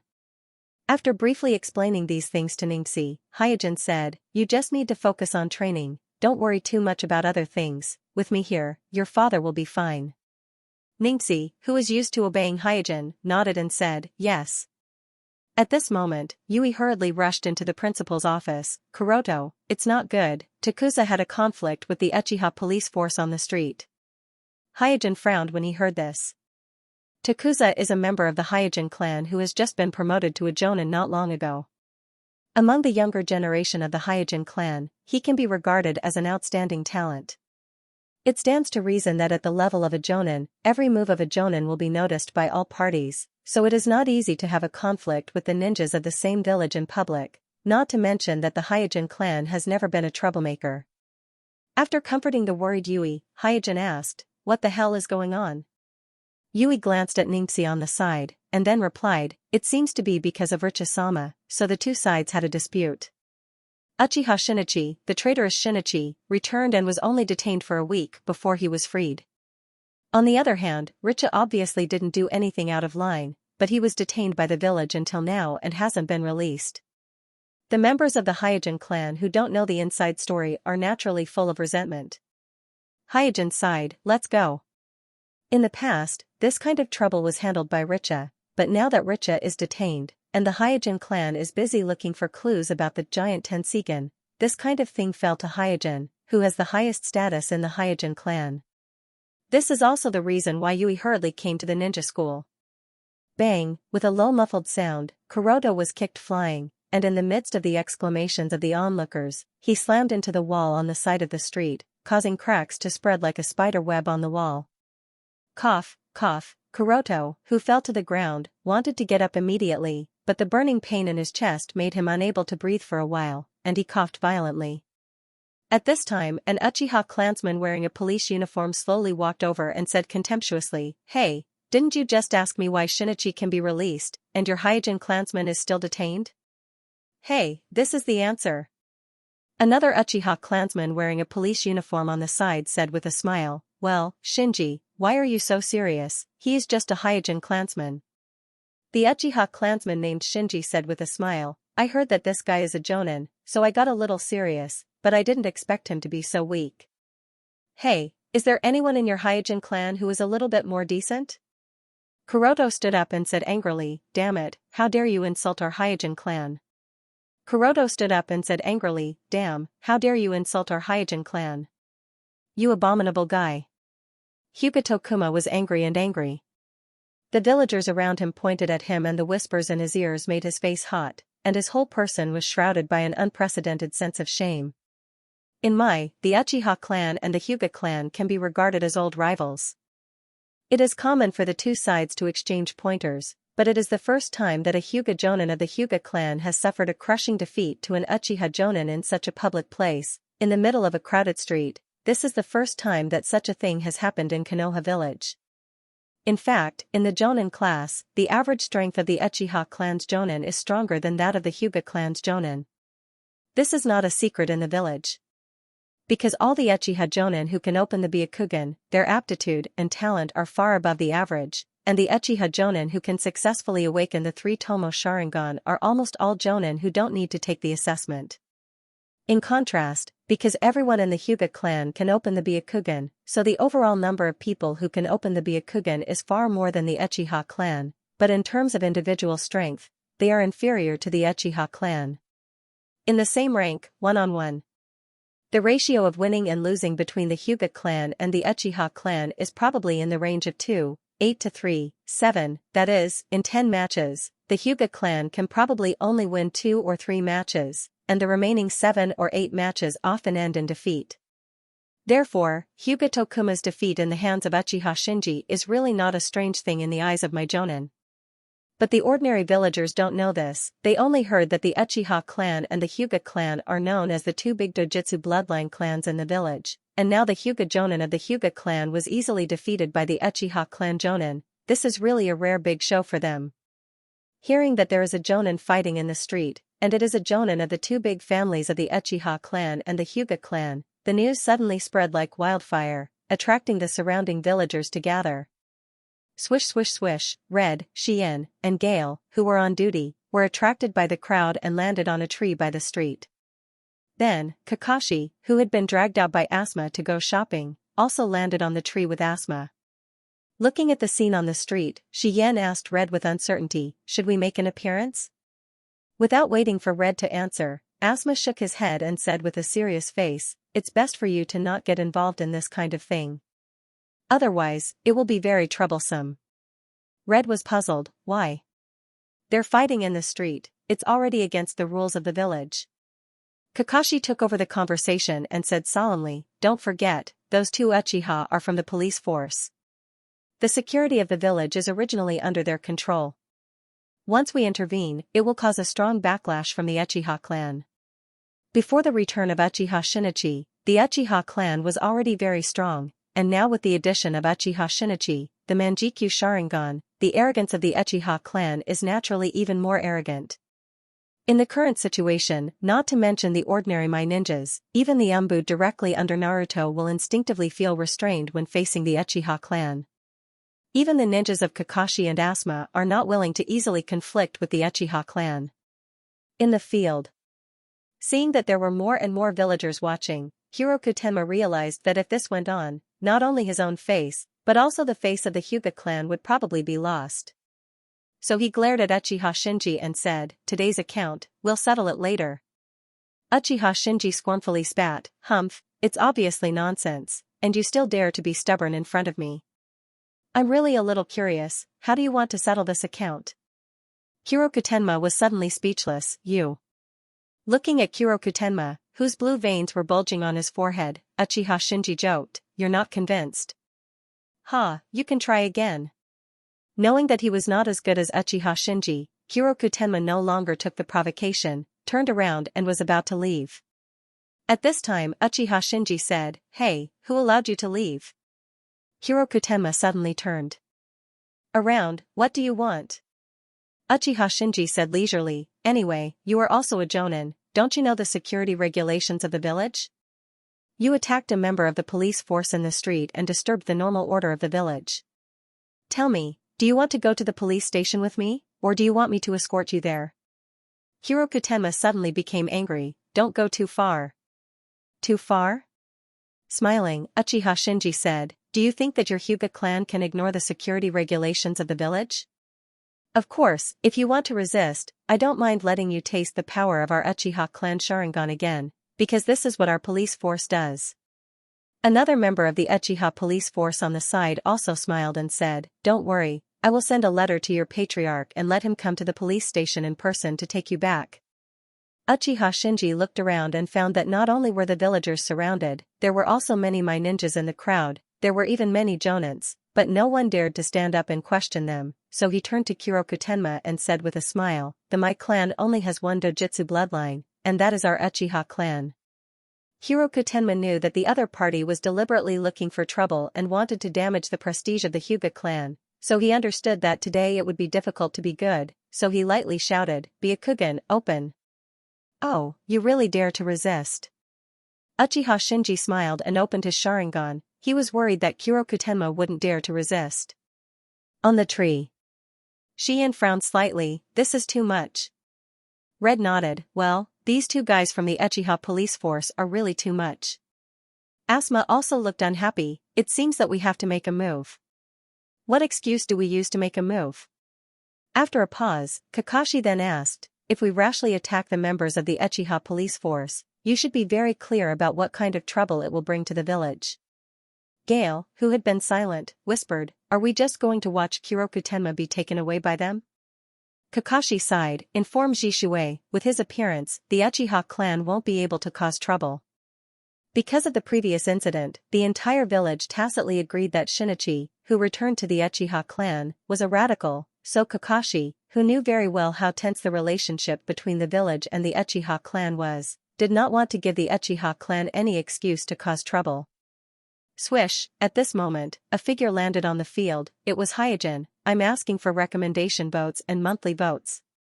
In the distance, Tsunade, who was standing on the roof, said, "These Uchiha are getting more and more lawless." Jiraiya frowned and said, "We have to find a way to solve the problem of Uchiha." "Solve it?" Tsunade paused and said helplessly, how can we solve it? They want the position of 5th generation Naruto, but how can Master give them the position of Naruto at this time? Jiraiya knew clearly that the position of 5th generation Naruto had already been given to Kakashi by Naruto's faction. He also agreed with this decision of Naruto's faction. Kakashi, who had mastered the Flying Thunder God technique, already had the strength to become Naruto's. Moreover, he was the disciple of 4th generation Naruto, and belonged to the orthodox Naruto faction. Both his strength and identity were impeccable. After thinking for a while, Jiraiya said, I'm going to take Sasuke as my disciple.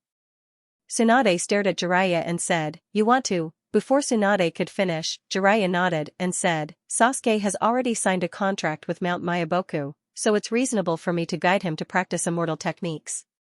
After becoming my disciple, he can inherit the position of 6th generation Naruto in the future.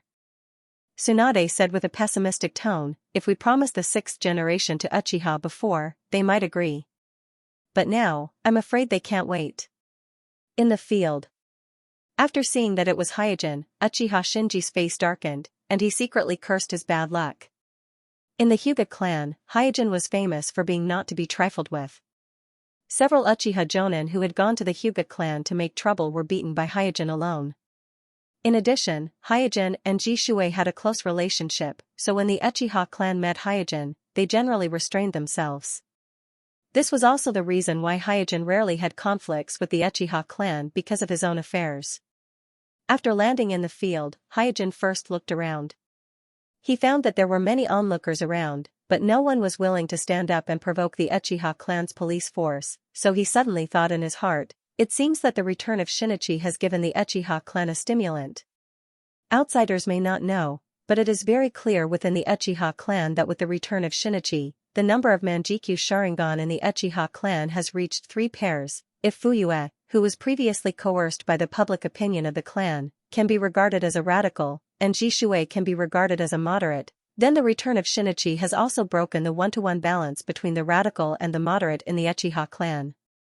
Because in the view of most of the Uchiha clan, Shinichi, who was forced to leave by the advisor Elder Danzo of the Naruto faction, is undoubtedly a radical, so there are 2 pairs of Manjikyu Sharingan in the family who support the radical faction, and Jishui, who is a moderate, will inevitably succumb to the public opinion of the clan and join the radical faction.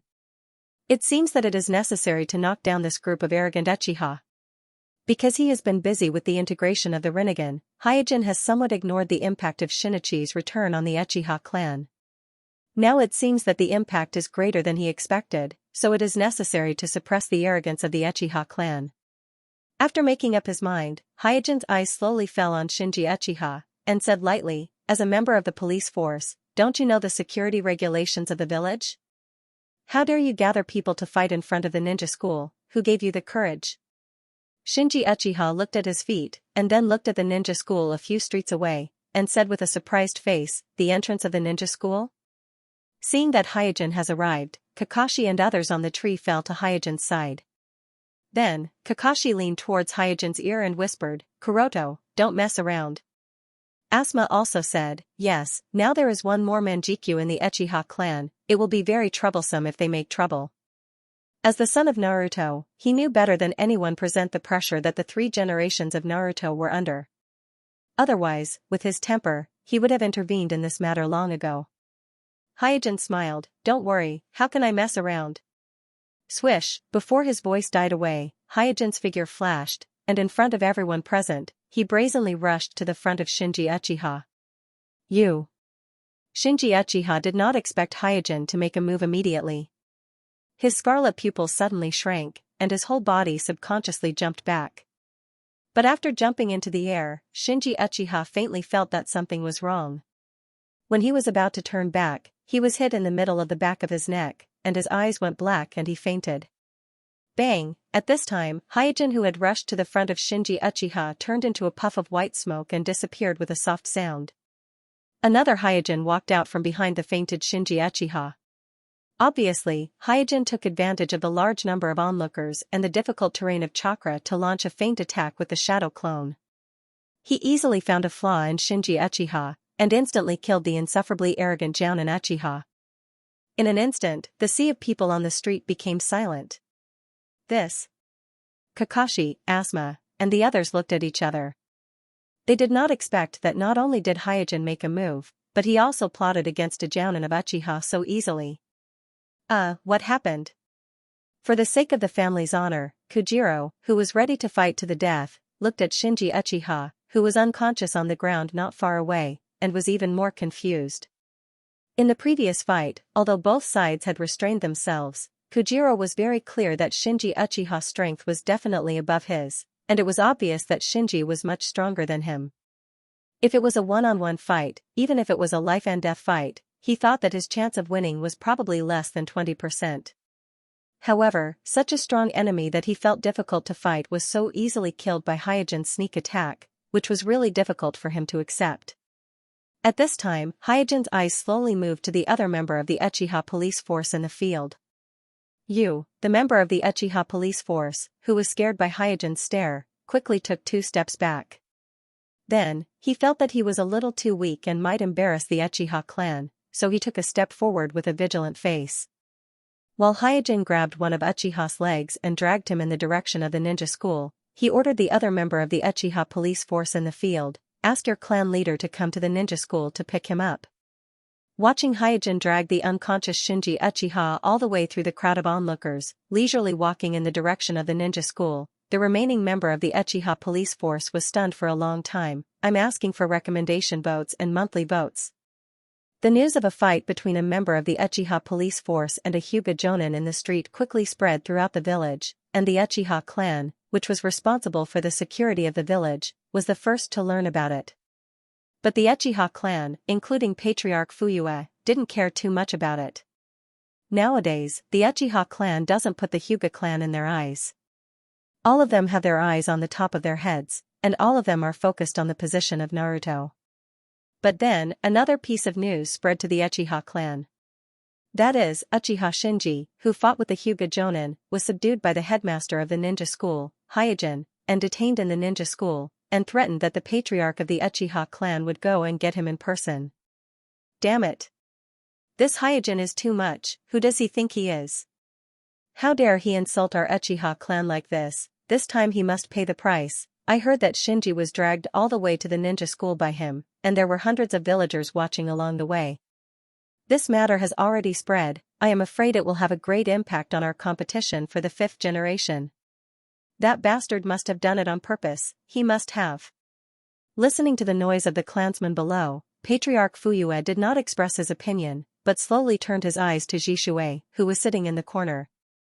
After the last high-level meeting of the village, he knew very well that the personal relationship between Jisue and Hyojin was far deeper than he had imagined, so he wanted to use this incident to let Jisue understand a truth, that is, Hyojin is a member of the Hyuga clan after all, and he will only protect the interests of the Hyuga clan.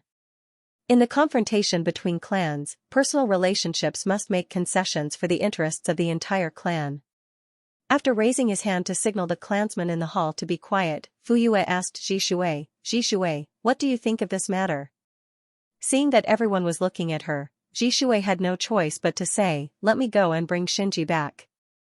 One of the Uchiha clansmen in the hall stood up and shouted, "Humph, Jisue, don't tell me you still want to protect that Hyojin? He made us, the Uchiha clan, make a fool of ourselves at this time. It is clear that he wants to interfere with our election for the 5th generation. We, the Uchiha clan, are determined to get the position of the 5th generation. No one can stop us." That's right, the position of Naruto should have been ours, the Uchiha clan. Looking at the restless clansmen in front of him who were on the verge of insanity, Shisui felt a deep sense of unease. Through his research on the Sharingan, Shisui learned that the Sharingan of the Uchiha clan has the ability to imperceptibly amplify the emotions of the user, and it can amplify the emotions of the user unconsciously. This makes the stronger the pupil power of the Uchiha clansmen, the more extreme their temperament will be. The loner will become more and more eccentric, the cruel will become more and more cruel, the arrogant will become more and more arrogant, the kind will become more and more kind, and the philanthropist will also become more and more philanthropic. Under normal circumstances, the influence of the Sharingan on the user's emotions is not to the extent of becoming morbid. At most, it can only be regarded as a shallow psychological suggestion. Once the owner of the Sharingan takes precautions, they can be immune to the influence of the Sharingan on their emotions. Jishui, Itachi, and even Shinichi, after being reminded by Hyojin, have all paid attention to their own emotions. But the current situation of the Uchiha clan is a bit special. With nearly 1,000 years of family history, the Uchiha clan has become one of the oldest and most powerful clans in the shinobi world. Coupled with the fact that the Uchiha clan is one of the two founding families of Mai, their contribution to Mai is second only to the Senju clan, which makes the members of the Uchiha clan naturally have a sense of superiority and arrogance. Although the Uchiha clan is dissatisfied with this, they can still reluctantly tolerate it. However, the position of the Uchiha clan was given to the Flying Ape clan, and the position of the Uchiha clan was given to the Flying Ape clan, and the position of the four generations was chosen to be a commoner, which made it difficult for the Uchiha clan to tolerate. But the situation is stronger than the people. The position of the four generations has the support of the three generations and the elder group. Although Tsunade has run away, the Sannin Jiraiya and Orochimaru are still there, coupled with the wife of the four generations, Nine Tails, Shinakushina. The strength of the Naruto clan crushed the Uchiha clan, who only had a pair of Manjikyu Sharingan at that time. At that time, as the patriarch of the Uchiha clan, Fuyua didn't even dare to leak the news that he had awakened the Manjikyu Sharingan, let alone oppose the ascension of the four generations. He didn't even dare to leak the news that he had awakened the Manjikyu Sharingan. But this was only the suppression of the strength of the Uchiha clan by the Naruto clan. Although the Uchiha clan was suppressed, the resentment in the clan was getting heavier and heavier. With the defection of Orochimaru, the death of the four generations couple, the death of Mito Hamura, the defection of Danzo, and so on, the strength of the Naruto clan has fallen off a cliff. Contrary to the weakening Naruto clan, the Uchiha clan has become more and more prosperous in recent years, and the number of Manjikyu Sharingan in the clan is increasing. First, there was Jishui, and then Shinichi. Now with the return of Shinichi, the number of Manjikyu Sharingan in the Uchiha clan has reached 3 pairs. In Fuyua's view, the power of the Uchiha clan with 3 pairs of Manjikyu Sharingan has surpassed any previous generation. Even the era of Uchiha Madara can't be compared with today's Uchiha clan. Therefore, he, who has always been indecisive, also feels that the time has come. The position of the 5th generation belongs to the Uchiha clan. In this context, the hidden ability of the Sharingan to enhance emotions is magnified to the maximum. The entire Uchiha clan is in a strong rebound that has been oppressed for a long time. The repression and resentment accumulated in the past decades were completely vented with the return of Shinichi, and the whole clan seems to be in a carnival at once. At this time, Fuyua's eyes moved away from Jishui and turned to Shinichi on the other side and said, "Shinichi, you should go to the ninja school." Fuyua, who is ready to run for the 5th generation, will certainly not go to the ninja school in person to pick up people. His plan is very simple, that is, to let Shinichi go to the ninja school to bring back Shinichi, who is detained in the ninja school, and teach Hyojin a lesson by the way. Hey, there's a good show to watch. That bastard is finally going to be unlucky. It's time to let Hyojin taste the taste of our Uchiha clan Manjikyu Sharingan. Following Fuyua's order, the eyes of the Uchiha clan all focused on Shinichi.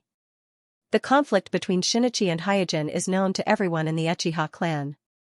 In the beginning, Shinichi, who had not awakened the Manjikyu Sharingan, was defeated by Hyojin, so in the Uchiha clan, now that Shinichi has awakened the Manjikyu Sharingan, he can take advantage of this matter to take revenge for his previous defeat. And just when everyone thought that Shinichi would gladly accept this task, Shinichi turned his head to the side and cursed, "Humph, I didn't cause any trouble, why should I be scolded?" Here's the first update, asking for recommendation votes and monthly votes. The news that Hyojin detained Uchiha Shinji in the ninja school is still fermenting in the village.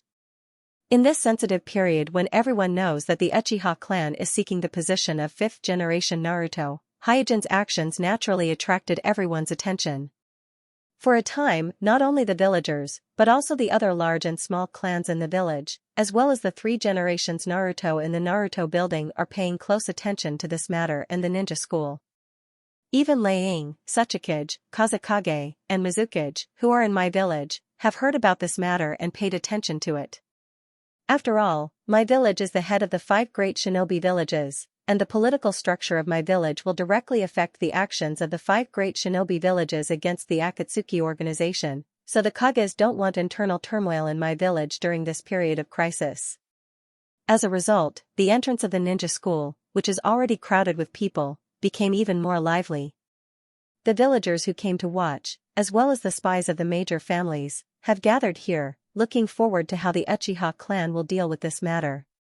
In the Naruto building.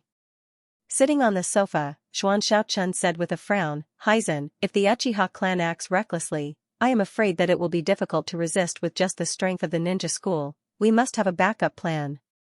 After taking a puff, the 3 generations said while knocking the pipe on the table, "I have arranged Umbu in the vicinity of the ninja school. The situation will not be out of control." Asuma, who was leaning on the side, curled his lips and said, "It's hard to say, those Uchiha shinobi have been acting like crazy this week. I won't be surprised no matter what they do." Kakashi said with some relief, "Fortunately, it was Kage who made the move."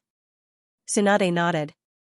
At first, when she saw Hyojin subduing Uchiha Shinji in the street and dragging Uchiha Shinji all the way back to the ninja school, Tsunade, like everyone else, thought oh no. But when she calmed down and thought carefully, she found that the village really needs someone to stand up and suppress the arrogance of the Uchiha clan. But in this situation, it is not appropriate for a ninja with the background of Naruto clan to stand up, because this will arouse the antagonism of the Uchiha clan and make the situation even more out of control. After thinking, Tsunade was surprised to find that there is no one in the entire village other than Hyojin who is suitable to stand up to the Uchiha clan. First, Hyojin is the son of the Hyuga clan, and he has the label of a rich family. Second, Hyojin and Uchiha Jishue have a good personal relationship, with Jishue as the mediator. It will not cause the situation to get out of control, and through this incident, it can tell the Uchiha clan that no one in the village dares to oppose them. This truth, everyone who participated in the last high-level meeting thought about it for a while, because from the situation of the last high-level meeting, Hyojin has a very strong influence on Jishue, the kaleidoscope of the Uchiha clan.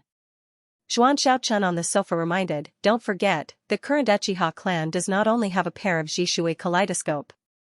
Xianxia's words shrouded the faces of everyone present with a layer of haze. Even the 3 generations Naruto is no exception. As Xianxia said, with the return of Uchiha Shinichi, Jishue can no longer directly influence the decisions of the Uchiha clan as before, and Hyojin, who can indirectly exert influence on the Uchiha clan through Jishue, is even more difficult to influence the Uchiha clan. If the Uchiha clan sends Jishue to take back Uchiha Shinichi this time, then it will naturally be a happy ending for everyone, but if they send Shinichi Uchiha, then things will be troublesome. At this moment, the door of Naruto's office was pushed open, and mute-led Uchiha Kwanmei, who was dressed in Umbu attire and wearing a fox mask on her face, into the office. After closing the door of Naruto's office, Uchiha Kwanmei, who was a little nervous, took off her mask and bowed to the 3 generations Naruto and her teacher, Tsunade. The 3 generations nodded. "It's Kwanmei." Tsunade asked eagerly, "How is it? Did the Uchiha clan take any action?"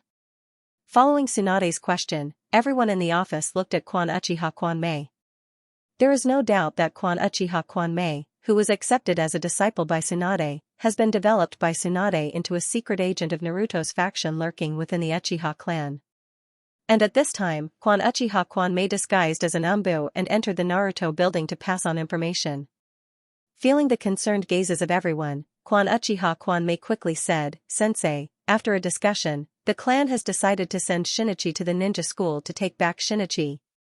Tsunade was taken aback. "What, why not Jishue?" The 3 generations' face also sank. The thing he was most worried about still happened. Jiraiya sighed faintly. "It seems that the return of Uchiha Shinichi has weakened the influence of Jishue on the Uchiha clan." Xianxia was a little worried. Everyone should be very clear why Shinichi Uchiha defected in the first place. He is a completely different person from Jishue. We can't have any expectations for him, we must consider the worst-case scenario. The 3 generations nodded, tacitly agreeing with Xianxia's judgment. Obviously, the 3 generations also thought that the Uchiha clan sent Uchiha Shinichi to the ninja school to take back Shinichi was to make a scene in the ninja school and win back the reputation of the Uchiha clan. Seeing that the situation had deteriorated, Kakashi stood up and asked the three generations, "Let me go." The three generations looked at Kakashi while weighing in their hearts. Kakashi's efforts in recent years had been seen by the three generations, which is the main reason why he appointed Kakashi as the fifth generation to replace his position as Naruto. But Uchiha Shinichi is an Uchiha who possesses the Manjikyu Sharingan, and he was once a powerful figure in the Akatsuki, so Kuroto isn't sure whether Kakashi can suppress Shinichi or not, but Shinichi is still an Uchiha who possesses the Manjikyu Sharingan. After weighing for a moment, the three generations finally nodded. Well, be careful. If they don't send Kakashi, then they have to send Jiraiya or Tsunade to have a chance of winning. But if they send the Sannin, then whether they win or lose, it will not end well. In contrast, sending Kakashi, who is about the same age as Uchiha Shinichi, is the most appropriate, and it also leaves some leeway for Uchiha Shinichi to go. Moreover, this matter can also be used to test whether or not Kakashi has the strength to become a 5-sama and shoulder the responsibility of Konoha village. Yes. Kakashi responded, and then with a whoosh, disappeared from Naruto's office. I'm asking for recommendation votes and monthly votes. On the playground of the ninja school. Sasuke's gaze passed Ningxi in front of him and extended out. Finally, it fell on the crown of a towering tree outside the campus. He slowly frowned. Ningxi said softly, "You noticed it too?" Sasuke nodded and looked around while saying, "There are a lot of ninjas nearby. Some are hiding in the trees, some are hiding in the shadows. I don't know who they are." "It's the Umbu from the village." Ningxi, who had the Byakugan, answered Sasuke's doubts. Umbu. Sasuke was stunned for a moment and asked, "Why would the Umbu from the village lurk around the ninja school? Isn't this too strange?" Ningxi, who had the Byakugan activated, looked in the direction of the ninja school's gate and said, "I don't know why either. It seems like something bad is going to happen." In his field of vision with the Byakugan, he could clearly see that there were a lot of people gathered at the school gate, and many of them were ninjas with chakra, which was obviously a bit abnormal. Sasuke smiled and said, "If something really happened, the teachers would have informed us to take refuge." Ningxi sighed and said, "I hope so." Inside the principal's office. After Hyojin threw Uchiha and Shinji to Irika, he returned to his office, took out his notebook, and continued the design of the Type 2 biological armor that had not been completed before. The outside world around the ninja school did not disturb him. He wrote and drew on the manuscript, concentrating. After a week of practical tests, the various shortcomings of the Type 1 biological armor had been completely exposed. Other shortcomings, Hyojin could tolerate, but the shortcomings of the Type 1 biological armor were short energy supply time and unstable power transmission of chakra, which he could not tolerate. One had to know that the fusion of the Rinnegan was very dangerous, and the requirements for the hotbed were extremely high. On the other hand, Xianglin had just barely reached the standard to become a hotbed for fusing with the Eye of Reincarnation. Therefore, if there was even the slightest bit of negligence, not only would the fusion with the Eye of Reincarnation fail, even Xianglin would die. After all, what Hyojin was doing wasn't the orthodox fusion of the Rinnegan. To put it bluntly, he is only trying to restore the Rinnegan that Danzo should have obtained in the Kekkei Genkai fusion ritual, because it was his Manjikyu Sharingan that snatched the power of plenitude from Danzo's eternal Manjikyu Sharingan during the Kekkei Genkai ritual, causing the power of plenitude that should have become the Rinnegan to be split in two. This is the reason why the Danzo's Manjikyu Sharingan failed to evolve to the Rinnegan due to the lack of the power of all things. Therefore, the fusion of the Rinnegan this time is actually just a fusion of the two pairs of eternal Manjikyu Sharingan that was split into two due to the competition between the two pairs of eternal Manjikyu Sharingan. Therefore, this time it can be said to be a fusion, but also a repair. Repair the new pair of Rinnegan that should have appeared in the Kekkei Genkai ritual that took almost 1500 My Ninja Chakra. This is a path that no one has ever walked before. Even Hirako, who developed the Chimera technique, couldn't reach this step, so Hyojin, who has no predecessor's experience to learn from, must be very careful. He can't take risks, and he doesn't dare to take risks, so he must improve the Type 2 biological armor with a more stable and efficient performance as soon as possible to ensure the fusion of the Rinnegan in Xianglin's eye sockets.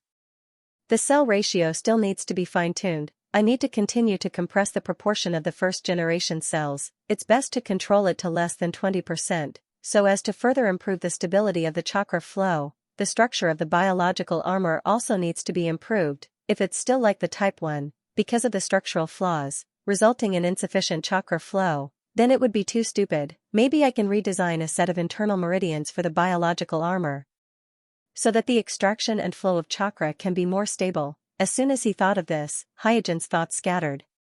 After the previous improvement of the Yin seal, he was now a veritable master of human meridians. He knew which meridians had which functions, and how much chakra it could withstand, so he was confident that he could design a meridian system that matched the function of the biological armor. However, as soon as the thought came to his mind, Hyojin put down the pen in his hand in distress. At this time, the problem that troubled him was not the technical problem, but the financial problem. Even if he temporarily postponed the maintenance of the Sky Fortress, he didn't have much money left.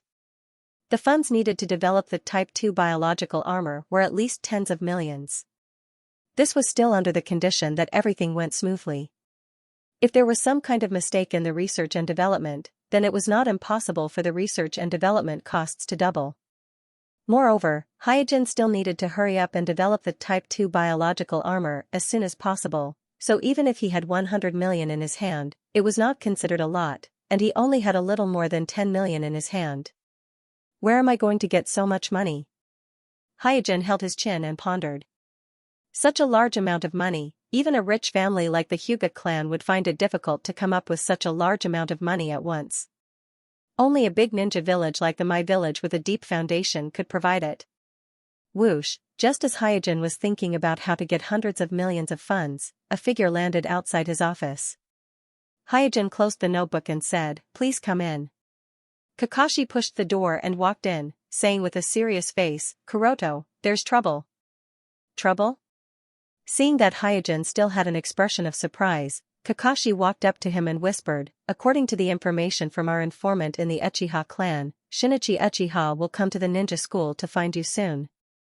Hyojin asked with interest, "You actually placed an informant in the Uchiha clan?" Kakashi nodded seriously, "Don't worry, this information is absolutely reliable. As for who the informant is, this is the village's top secret, I can't tell you for the time being." Hyojin was a little embarrassed. I'm just asking casually, I don't want to know anything. The Uchiha clan did not send Shisue, but sent Uchiha Shinichi. Their purpose is already very clear. I'm afraid there will be a dispute here later." After a pause, Kakashi continued, "You don't have to worry too much. I'll deal with Uchiha Shinichi. You just need to stabilize the situation." Hyojin was speechless. "You came to me in a hurry just for this?" Kakashi looked at Hyojin sincerely. "Kuroto, I've fought with Uchiha Shinichi. His Manjikyu Sharingan's ability is very strange, so don't fight with me. It's safer to let me deal with him. I'm asking for recommendation votes and monthly votes." Looking at Kakashi, who seemed to have made up his mind and had a solemn expression on his face, Hyojin opened his mouth, but did not know what to say. In the end, he could only nod. Seeing that Hyojin had agreed, Kakashi walked to the window, looked out, and said slowly, "On behalf of the village, I thank you for today." Hyojin asked casually, "Why are you thanking me? You detained Uchiha Shinji in such a high-profile manner, wasn't it to suppress the Uchiha clan's arrogance?" After a pause, Kakashi then sighed with emotion, "Kuroto, I have to admit that sometimes you are more aware than I am." Previously on the street, Kakashi had also hesitated to stop Uchiha Shinji. But after weighing the pros and cons, he finally chose to endure, because he was not sure if he would bring unbearable turmoil to the village if he made a move. He did not want to, and did not dare to, be the person who ignited the powder keg. But at the same time, he also understood very well that at this time, someone must stand up to suppress the Uchiha clan. Otherwise, the Uchiha clan would only become more and more arrogant and out of control. Just when he was in a dilemma, Hyojin stood up and easily solved what seemed to him to be an extremely troublesome problem with an unimaginable calmness. Hyojin asked with a smile, "Then shouldn't the village give me some bonuses?" Thinking that Hyojin was just joking, Kakashi also smiled, then quickly restrained his smile and said in a deep voice, "But now the Uchiha clan is not the same as before. Kuroto, you must be more careful when dealing with the affairs of the Uchiha clan in the future. Swish, at this moment, an umbu landed outside the principal's office and reported, Uchiha Shinichi is about to enter the school. Kakashi's eyes turned cold, how many of them have come? The umbu replied, only Uchiha Shinichi. On the street. Shinichi took a leisurely stroll all the way from the Uchiha clan and walked towards the ninja school. The strange gazes of the villagers along the way annoyed him to no end. It was a kind of anticipation mixed with a hint of fear and evasiveness. Humph, I didn't think so before, but now it seems that the boss was right. The image of our Uchiha clan in the village is really not good. Pursing his lips, Shinichi continued to mutter to himself, we've clearly shed blood and sacrificed for the village, but why doesn't everyone like us? This is so troublesome. After awakening the Manjikyu Sharingan, Shinichi's perception has greatly increased, and he is very sensitive to hostility. Almost as soon as he stepped out of the clan's land, he could clearly feel the indifference and fear of the villagers and my ninjas along the way. There seems to be an invisible, untouchable, but real barrier between the Uchiha clan and the other people of Mai. Not long after, Shinichi finally walked to the entrance of the ninja school. As soon as the crowd gathered in front of the shinobi school saw Shinichi's figure, a gap of several meters in width was immediately opened, and then they looked at the Uchiha clan's Manjikyu with some evasive eyes. For the crowd, it is Uchiha Shinichi who appeared here instead of Uchiha Jishuei, which means that the Uchiha clan is going to fight back, and it is going to be a strong counterattack. Shinichi ignored the people at the door and strode into the ninja school. The students on the playground didn't know what happened, but vaguely felt that today's ninja school is particularly lively. Only a few students with sharp minds and insight noticed the dignified expressions on the faces of the teachers. Sasuke, who was practicing with Ningxi, stopped and looked at Shinichi who was walking across the playground towards the teaching building and wondered, hey, what is Shinichi-san doing at the school? Ningxi, who vaguely knew something, immediately looked at the headmaster's office, and a trace of worry flashed in his eyes. He is very clear that Shinichi Uchiha is a former member of the Akatsuki organization, and is a true top ninja in the world. On the other side, Shaoli, who was hitting a wooden stake, wiped her sweat and asked, Kai-sensei, am I doing this correctly? She asked several times, but Guy didn't answer. Curious, Shaoli followed Guy's gaze and found that Guy was looking at an Uchiha clansman who was crossing the playground with a dignified expression. So Shaoli walked to Guy and asked, Kai-sensei, what's wrong with you? Don't be distracted, continue to practice. After giving an order, Guy also looked in the direction of the headmaster's office. In the teacher's office where Shinichi Uchiha is being held. The awakened Uchiha Shinji shouted, your ninja school is finished, all of you are finished. Our Uchiha clan will not let you go, just wait and see, you will be in for a good time. Irika, who was in charge of looking after Uchiha Shinji, endured Uchiha Shinji's shouting while looking out of the window anxiously. At this time, Itachi came in with some documents. He completely ignored the shouting Uchiha Shinji, sat back in his seat, and started to deal with the affairs of the ninja school. Shinji saw this and quickly shouted, Itachi, let me go. Itachi glanced at Uchiha Shinji and said, Shinichi is here, he will take you back later. Shinji, who was tied up, suddenly laughed and said, Shinichi is here. Ha ha ha, you are going to be out of luck, all of you are going to be out of luck. Itachi, don't untie me, I want that bastard Hyojin to untie me personally, I want him to cry and repent in front of me. This time, I must let him understand the power of our Uchiha clan. Itachi, who had no intention of untying Uchiha Shinji, continued to deal with the affairs of the school at hand. Irika, who was beside him, hesitated for a moment, finally gathered his courage and whispered to Itachi, Vice Principal, you are also a member of our ninja school, you should. Before Irika could finish his words, Itachi smiled at him. The news that Shinichi Uchiha Shinji had entered the ninja school was also spread to the Naruto building as soon as possible. Standing on the rooftop of the Naruto building, the three generations of Naruto quietly looked in the direction of the ninja school with their hands behind their back. This was the first confrontation between the village and the Uchiha clan. The outcome of this confrontation would directly affect the political structure of the village. Under everyone's attention, Shinichi walked into the principal's office.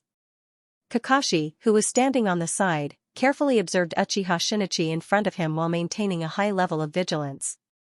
In this battle, he is not only shouldering his own honor, but also the hope of the Hokage clan, so he can't afford to fail. Sitting in his seat, Hyojin looked up at Shinichi and said lightly, "Why is it you? Where's your patriarch?" Oh no. Kakashi felt that something was wrong when he heard this. He did not expect Hyojin to be so stubborn as to provoke the Uchiha clan at this time. At this moment, Shinichi Uchiha showed an awkward but polite smile. "Hehe, the patriarch can't come because he has something to do. Here's the second update, asking for recommendation votes and monthly votes. Hyuga clan residents."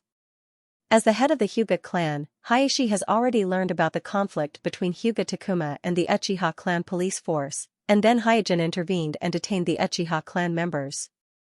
Suddenly, a figure appeared in the corridor outside the house, and then the figure half knelt at the door and reported, "Patriarch, Shinichi of Uchiha clan has arrived at the ninja school." Hayashi waved his hand wearily, "I know, you can leave now." After the members of the branch family who inquired about the news retreated, the elder of the main family snorted coldly, "To provoke the Uchiha clan at this time, humph, this is his own fault." Hayashi pondered for a while and asked, "Are we just going to sit back and watch?" The elder of the main family asked angrily, "Do you want to have a head-on conflict with the Uchiha clan? Don't forget, they now have 2 pairs of Manjikyu Sharingan." Hayashi lowered his head dejectedly and sighed softly, "It's just that this matter was caused by Takuma. If we sit back and watch, I am afraid that it will affect the reputation of the Hyuga clan." The elder of the main family waved his hand vigorously, "We can't care so much now. Other things have to be put aside first. Our top priority is to find the giant Tenseigan as soon as possible. As long as we find this treasure, whether it is the Uchiha clan or the village, they will all have to look at our Hyuga clan's face in the future." Obviously, the main family has searched all over the family, and although they didn't find the giant Tenseigan, they have found a lot of information about it, and vaguely know some of the power of the giant Tenseigan. Hayashi hesitated for a while, and finally chose to remain silent. Rationally speaking, he agrees with the elder's approach. Because through these days of searching, he learned about the existence of the giant Tenseigan from some ancient books, and the difficulties of the ancestors in creating the giant Tenseigan. Therefore, only by regaining the giant Tenseigan in the hands of the Zong family can the family's safety be ensured and avoid being threatened by Otsutsuki's distant relatives on the moon.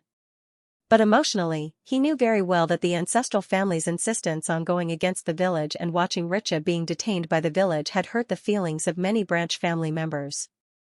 If they continued to sit back and watch Hyojin, who had stood up for the clansmen, face the Uchiha clan alone, they would inevitably lose the support of the people. Looking into the distance, Hayashi said in his heart, "I hope I can find the giant Tenseigan as soon as possible." Ninja school, headmaster's office.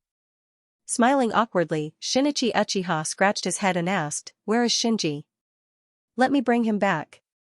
Humph. Hyojin snorted lightly and ignored Shinichi. Instead, he dealt with the school affairs on his own. Shinichi glanced at Kakashi standing next to Hyojin and secretly rejoiced, "Hehe, I'm lucky today. There are outsiders here, so it's not convenient for the boss to scold me. Otherwise, I'll definitely be scolded." This. Kakashi first looked at Hyojin, who was working on his desk and completely ignored Uchiha Shinichi. Then he looked at Uchiha Shinichi, who was standing quietly in front of the headmaster's desk with a face full of joy and even a little joy. His brain suddenly short-circuited. The scene in front of him was completely different from what he had expected. He thought that Uchiha Shinichi would shout a few words, then reveal his Manjikyu Sharingan, and then force him to fight and break out the first head-on conflict between the village and the Uchiha clan. But he never thought that Uchiha Shinichi would be so obedient. Even when Hyojin deliberately ignored him, he did not show any anger or impatience. Instead, there was a trace of extremely strange joy on his face. Is he really Uchiha Shinichi? Could it be someone in disguise? Kakashi was suspicious and carefully looked at Uchiha Shinichi in front of him. When Uchiha Shinichi defected, he was ordered to chase after him, so he had fought with Uchiha Shinichi who had awakened his Manjikyu Sharingan, and he also knew what kind of temperament Uchiha Shinichi was. Because of this, he had a ridiculous idea in his heart, that is, this Uchiha Shinichi in front of him may be someone else in disguise. Seeing Kakashi looking at him, Uchiha Shinichi quickly cast a grateful smile. He was really grateful to Kakashi at this moment, he felt that it was Kakashi's existence that saved him from being scolded. This guy actually smiled at me, fake, he must be a fake. The sense of absurdity in Kakashi's heart was getting heavier and heavier. In this way, only the rustling of Hyojin's writing could be heard in the headmaster's office. What the hell happened inside? The umbu guarding outside the headmaster's office looked at each other, and the people who looked at the headmaster's office from all directions were all confused at the moment. At this moment, the headmaster's office seemed to have become a black hole, attracting everyone's inquiring eyes. After a long time, Hyojin, who had finished dealing with the school affairs at hand, closed the document, looked up and glanced at Shinichi, and said, Uchiha Shinichi is locked in the teacher's room, you come with me. After that, Hyojin walked out of the headmaster's office first. Uchiha Shinichi nodded and followed closely, while Kakashi was stunned for a moment, and then quickly followed. Soon you will know what will happen to us Uchiha clan, ha ha ha. Before Hyojin and the others could approach, Uchiha Shinichi's arrogant voice came from the teacher's room in the distance. Hyojin immediately glanced at Uchiha Shinichi next to him, then quickly walked into the teacher's room, and found that Iruka and several other teachers were gathered in front of Uchiha Shinichi, their faces full of anger and helplessness. Uchiha Shinichi, on the other hand, was shouting unscrupulously, without any awareness of being a prisoner. Obviously, with the arrival of Uchiha Shinichi, he felt that he could hold his head high. At this time, Uchiha Shinichi also saw Hyojin walking into the teacher's room, and immediately cracked the corner of his mouth. Hyojin, you, swoosh, amidst the sound of wind breaking, a figure landed in front of Uchiha Shinichi at an unbelievable speed, and Uchiha Shinichi's shouting came to an abrupt halt. It was only then that the group of teachers realized that the person who had flashed over was none other than Uchiha Shinichi, who had been shouting just now. When he heard Uchiha Shinichi mention Hyojin's name, Shinichi could no longer hold it in. Hence, he quickly used the body teleportation technique to pounce in front of Uchiha Shinichi and instantly knocked him out with a karate chop. After confirming that Uchiha Shinichi had fainted, Shinichi heaved a long sigh of relief. Then, he turned his head to look at Hyojin with some lingering fear, and an embarrassed smile appeared on his face. I'm asking for recommendation votes and monthly votes. To everyone's surprise and even astonishment, Shinichi Uchiha carried the unconscious Uchiha Shinji and left the ninja school in a very low-key manner. The Uchiha clan actually swallowed their anger? This is unbelievable. It should be the village's intervention. How could 3 generations allow the Uchiha clan to cause trouble in the ninja school? Shinichi Uchiha must have said something harsh inside, but after all, this is a ninja school. Children of all clans are inside, and the Uchiha clan still has to worry about some other clans. With Shinichi's low-key departure, the crowd immediately burst into a heated discussion. Some people said that the Uchiha clan's reaction today was because of the village's mediation. After all, the sudden increase of umbu near the ninja school meant that the village had intervened in this matter. Some people also said that the Uchiha clan was worried about the other clans in the village, so they swallowed their anger and did not cause trouble in the ninja school. For a time, there were different opinions. In Naruto's office, 3 generations frowned and asked Kakashi in front of him, what happened in the ninja school just now? Why didn't Uchiha Shinichi take the opportunity to cause trouble? The others in the office were also full of doubts like 3 generations. They all looked at Kakashi, waiting for Kakashi's explanation. Feeling everyone's gaze, Kakashi had a headache because he didn't know how to explain it. In other words, the doubts in his heart were no less than those of the others present. After thinking about the wording, Kakashi said, this time, the Uchiha clan didn't seem to have the intention to take the opportunity to cause trouble. After entering the ninja school, Shinichi Uchiha was very, very polite and didn't do anything extreme. What? Asuma was taken aback. Tsunade immediately said, how is that possible? If the Uchiha clan didn't want to take the opportunity to cause trouble, why didn't they send Jishui to the ninja school to get him? Saying that, Tsunade looked at Uchiha Izumi next to her and asked, Izumi, what's going on? Izumi Uchiha was also surprised. I don't know. Because he hadn't activated the 3 Tomo Sharingan, Izumi Uchiha was not qualified to participate in the highest level clan meeting of the Uchiha clan. However, judging from the excited atmosphere of the clan should have sent Uchiha Shinichi this time with the intention to show off, so she didn't know why such a change had happened. Zhuan Xiaochun on the side said, "It seems that the Uchiha clan has learned to be smart." In fact, Naruto was happy to see the Uchiha clan showing off in the ninja school.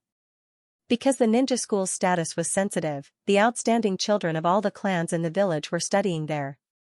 Once the Uchiha clan caused trouble in the ninja school, it would inevitably cause strong resentment among these children. And these children were not only the pillars of their clans in the future, but even now, they could exert different degrees of influence on their parents and elders. Therefore, as long as the Uchiha clan caused trouble in the ninja school, then the Uchiha clan's reputation in the village would further decline, and there would be fewer people supporting them. 3 generations. Naruto nodded gently. They sent the radical Uchiha Shinichi, but they didn't make any trouble. It is indeed a very smart approach. In the view of 3 generations, the Uchiha clan sent the radical Uchiha Shinichi this time to show a tough attitude to the outside world, and the restraint of not causing trouble in the ninja school shows that the Uchiha clan also began to know how to win people's hearts. After listening to the analysis of Zhuan Xiaochun and 3 generations, everyone in the office nodded, thinking that this was the real intention of the Uchiha clan to make such a contradictory move. Kakashi on the side opened his mouth and wanted to emphasize that Uchiha Shinichi did not make any tough moves at all in the ninja school, but he couldn't explain why Uchiha Shinichi did this, so he finally chose to remain silent.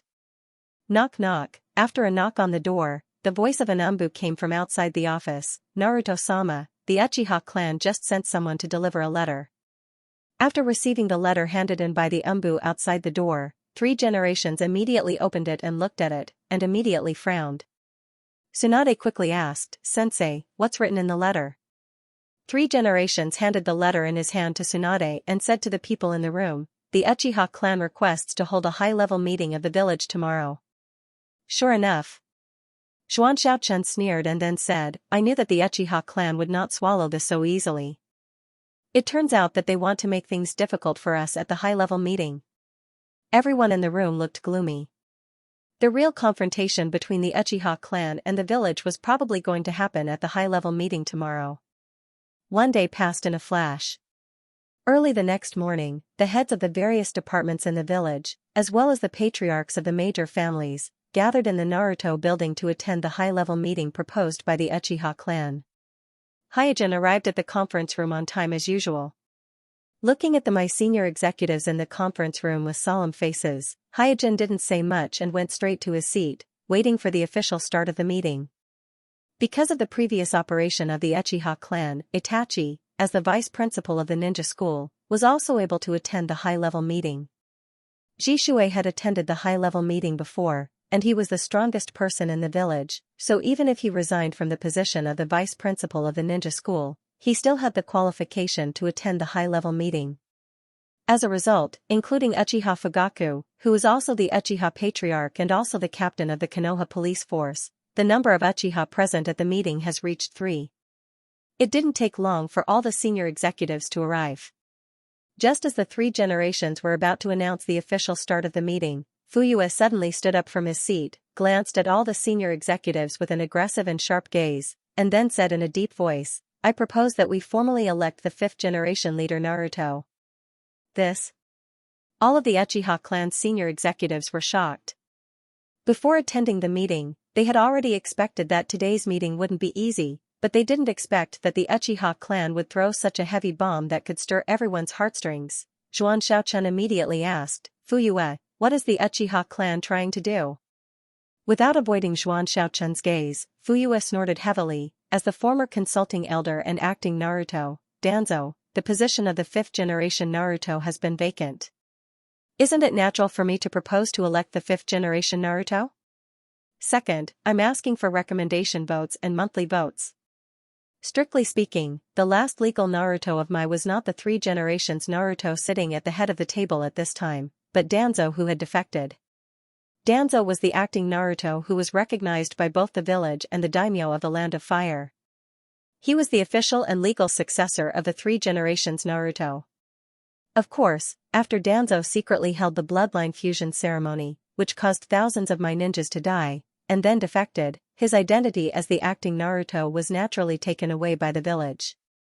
So, in the current My Village, the position of Naruto was actually vacant.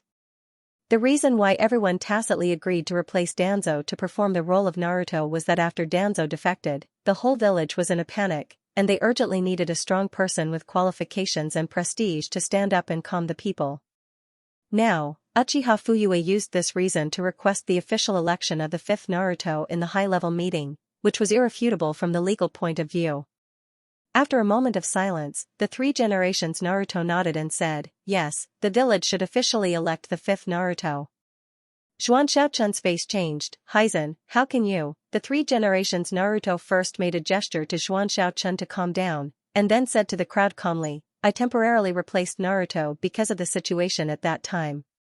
Now that the situation has calmed down, it's time to elect the fifth Naruto." The three generations indeed did not want the position of Naruto to be given to the Uchiha clan, but he also did not want to break the rules of the village. Because this set of rules was the guarantee for the continuous inheritance of the Naruto family. If he broke this rule, then others could learn from him in the future. Xianxia also quickly realized this, and then immediately shut his mouth. At the beginning of the meeting, such an explosive topic was proposed, which caught all the high-level participants off guard. Some of them were surprised, some of them were thinking, and some of their eyes were flickering. For a moment, the conference room fell into a brief silence. The person who broke the silence was the patriarch of the Uchiha clan, Fuyue. He smiled and said confidently, "As the patriarch of the Uchiha clan, I announce that Jishui and I will participate in the election of the fifth Naruto at the same time." As soon as Fuyue's voice fell, many high-level participants looked at him. Xianxia said bluntly, "I'm afraid this is not in line with the rules.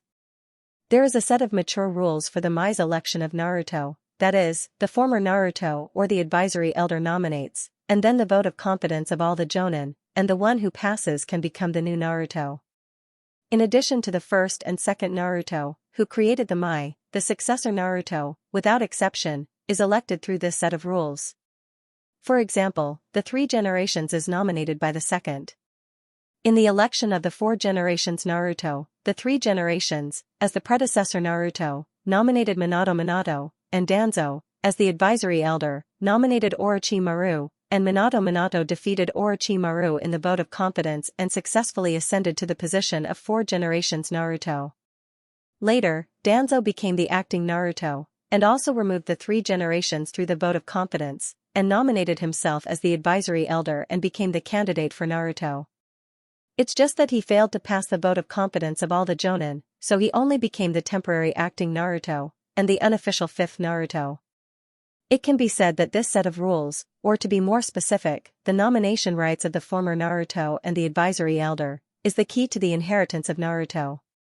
As long as the nomination rights are held, the Naruto faction can easily control the candidate of the successor. Coldly staring at Xianxia, Fuyue said sternly, "I think everyone present should not forget, the three generations nominated four generations died inexplicably, and during the term of the three generations, the village suffered unprecedented losses, and then Danzo, who was nominated by the advisory elder group, defected as the acting Naruto, making the village become the laughingstock of the entire shinobi world." Listening to Fuyue's cold accusation, Xianxia was speechless, and the three generations also looked gloomy. The death of four generations can be said to be an accident, but the destruction of the village and the defection of Danzo are indeed the responsibility that Naruto can't shirk. In particular, the defection of Shimura Danzo as an acting Hokage has made it difficult for the Hokage faction to talk about it, because there has never been such a bizarre incident in the shinobi world where a village's Kage defected, and Konoha's reputation in this regard has been thrown all the way to their grandmother's house. Unlike Naruto's faction who was speechless, the patriarchs of the major clans who attended the meeting whispered to each other. Even the three families that have always supported Naruto's faction are no exception. Because Fuyue's words do have some truth to them, Naruto's faction has indeed made a lot of stupid moves in recent years, and before that, there was internal strife between Danzo and Naruto's faction of three generations. And Danzo, who succeeded in seizing the position of Naruto, not only failed to fulfill Naruto's obligation, but for his own selfishness, he secretly held the Kekkai Genkai fusion ceremony behind everyone's back, and disregarded the lives of the Mai ninjas, causing hundreds and thousands of casualties among Naruto's shinobi, which caused the major clan's trust in Naruto to fall to the bottom. Looking at the expressions on the faces of the patriarchs of the major clans, 3 generations knew that they can no longer suppress the Uchiha clan by force at this time, so they could only choose to compromise and said, "If your Uchiha clan insists, then I will approve." Fuyue immediately said, "We insist, this time Jishui and I will participate in the election of 5th generation Naruto at the same time.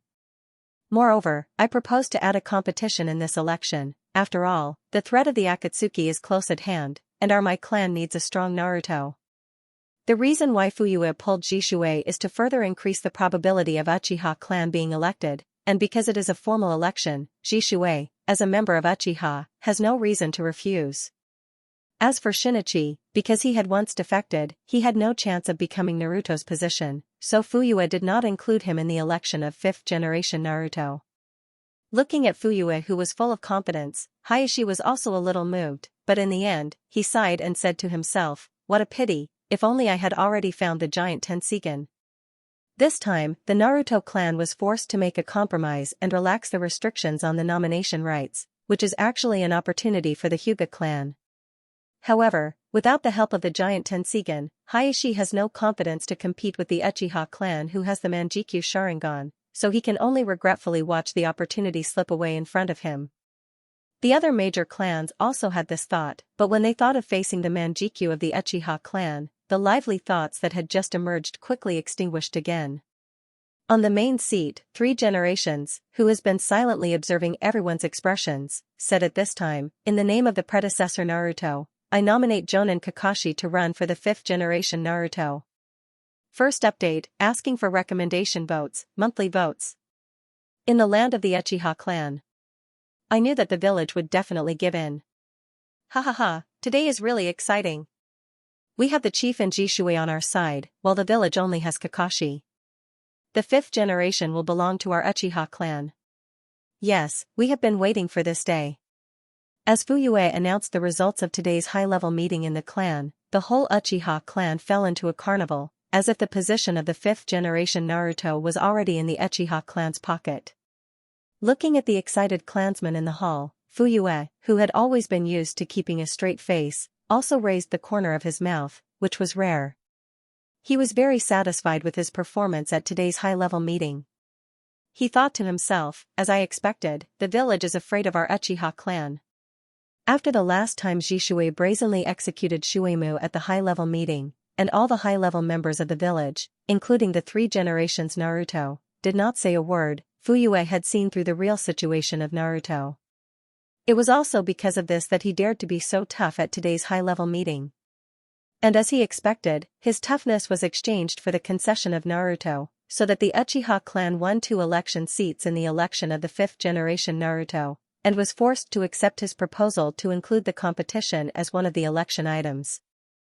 Thinking of this, Fuyue called Jishui to his side and said, "Jishui, the village will definitely put forward other candidates, so this time, you must do your best in the election of the 5th generation Naruto." Jishui nodded and said, "Yes." Patting on Jishui's shoulder, Fuyue said earnestly, "I promised you that. I'll usurp Naruto's position through legitimate means. It's time for you to do your part for the family. Don't forget, you're Uchiha.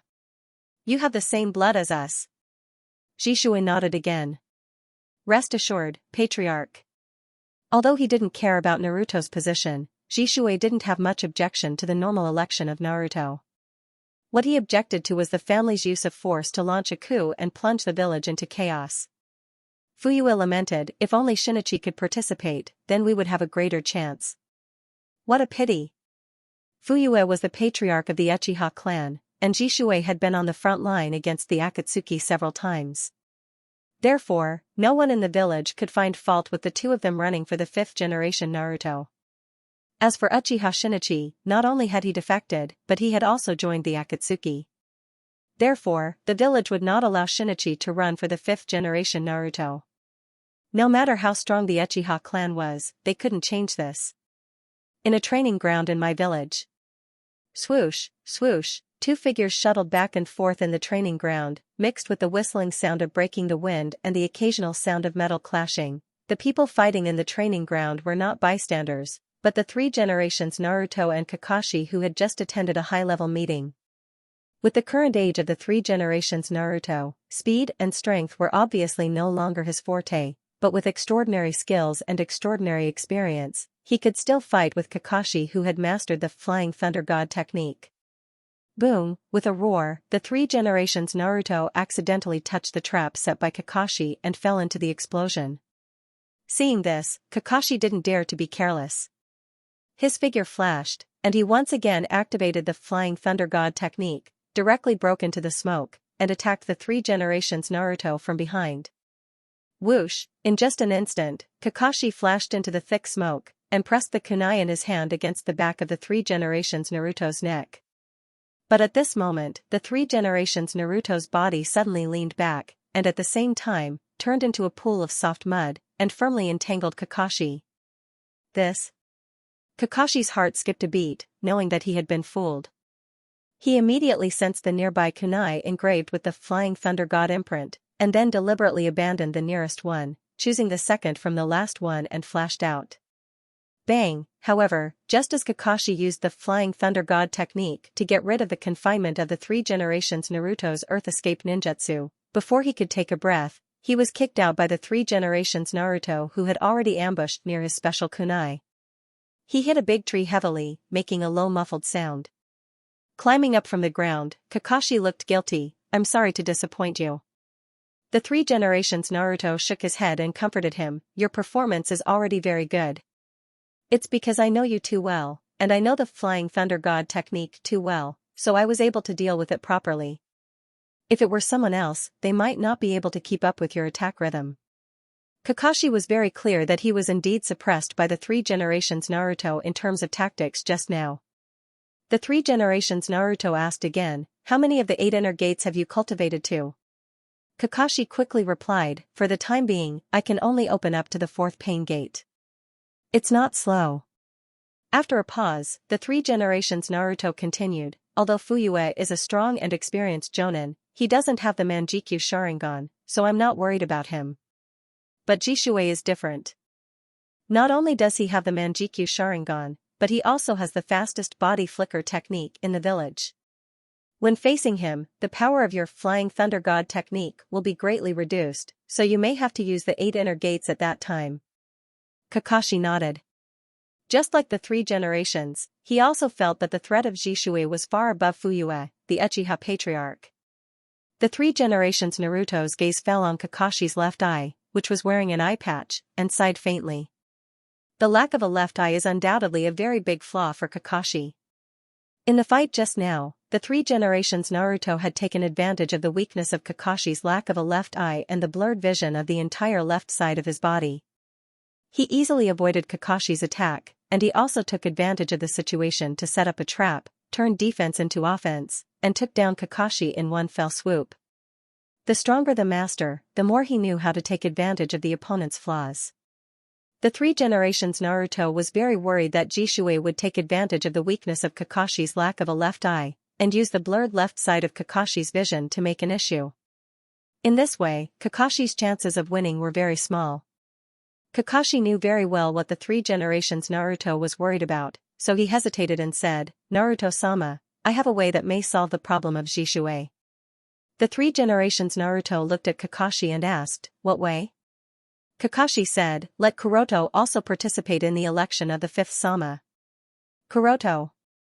Shaking his head, the three generations simply said, "He can't, he is a member of the Hyuga branch family. If he becomes the 5th Sama, wouldn't the life of Naruto be in the hands of the Hyuga clan?" Second update, asking for recommendation votes, monthly votes. In there is no explicit rule that no one can run for Naruto. As long as one has outstanding talent, even if it is a ninja of civilian origin, it is possible to become Naruto. In this matter, the 4 generations Naruto Minato is the best example. But there is only one exception, and that is the Hyuga branch family. Because the Hyuga branch family is imprisoned by the Cage Bird Curse seal, their life and death are in the hands of the Hyuga branch family. So although there is no explicit rule that the Hyuga branch family cannot run for Naruto, but in fact, everyone, including the Hyuga branch family, knows that the members of the Hyuga branch family are not qualified to become Naruto, because the village will never allow Naruto's life to be controlled by others. This is the reason why the three generations directly refused Kakashi's proposal without thinking about it. Kakashi also understands this truth and immediately explained, due to the contradiction between the Hyuga branch family and the Hyuga branch family, he is indeed not a suitable candidate for the fifth generation Naruto, and he should understand this himself, but he is the only person I can think of who has the competence to eliminate Jishui. The three generations narrowed their eyes when they heard the words and pondered carefully. Hyojin and Jishui have a close personal relationship. This is no longer a secret in the village. If there is anyone in the village who has the competence to eliminate Jishui, then Hyojin is undoubtedly the best candidate.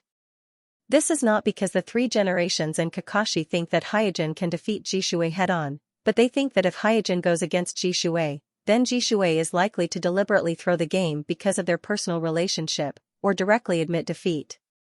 Kakashi continued, "My idea is to nominate Kuroto to run for the fifth generation and let him help us eliminate Jishui. I can feel that Jishui's desire to run for the fifth generation is not very strong. If Kuroto comes forward, Jishui may not be a threat." Three generations gently nodded. Yes, your idea is indeed feasible. After listening to Kakashi's explanation, the three generations also felt that letting Hyojin run for the fifth generation was indeed a way to break the stalemate. This was because Jishui's threat in the election was too great. Currently, in the entire Mai, including the three generations, no one had the competence to defeat Jishui one-on-one. What's more, Jishui also had the god of other gods, the strongest illusion that could directly distort the will of others. If Jishui didn't care, no one in the village would be able to control him. And as long as Jishui is eliminated, then Uchiha Fuyue without Manjikyu Sharingan is nothing to be afraid of. After pondering for a while, the three generations asked, "Your idea is good, but will Kuroto agree?" Kakashi's idea is obviously to use Hyojin, who can't become Naruto, as a spear, so the three generations Naruto is a little worried that Hyojin will not agree. After all, this kind of thing is not good, and it will make the Uchiha clan hostile for no reason. Normal people will avoid it. Kakashi shook his head, "I'm not sure, but I can give it a try." "Then go and give it a try." After a pause, the three generations continued, "If he puts forward any conditions, as long as it is not too excessive, you can agree to it. In the future, he will have a seat as an advisory elder." Ninja School, Headmaster's Office. Itachi asked Hyojin worriedly, "Senpai, how should we deal with this matter?" Hyojin put his hand on his forehead, feeling a little headache. Currently, his thoughts were all on the fusion of the Eye of Reincarnation, and he really couldn't spare too much energy to care about the mess in the village. But if he didn't take care of it, an internal strife would be right around the corner.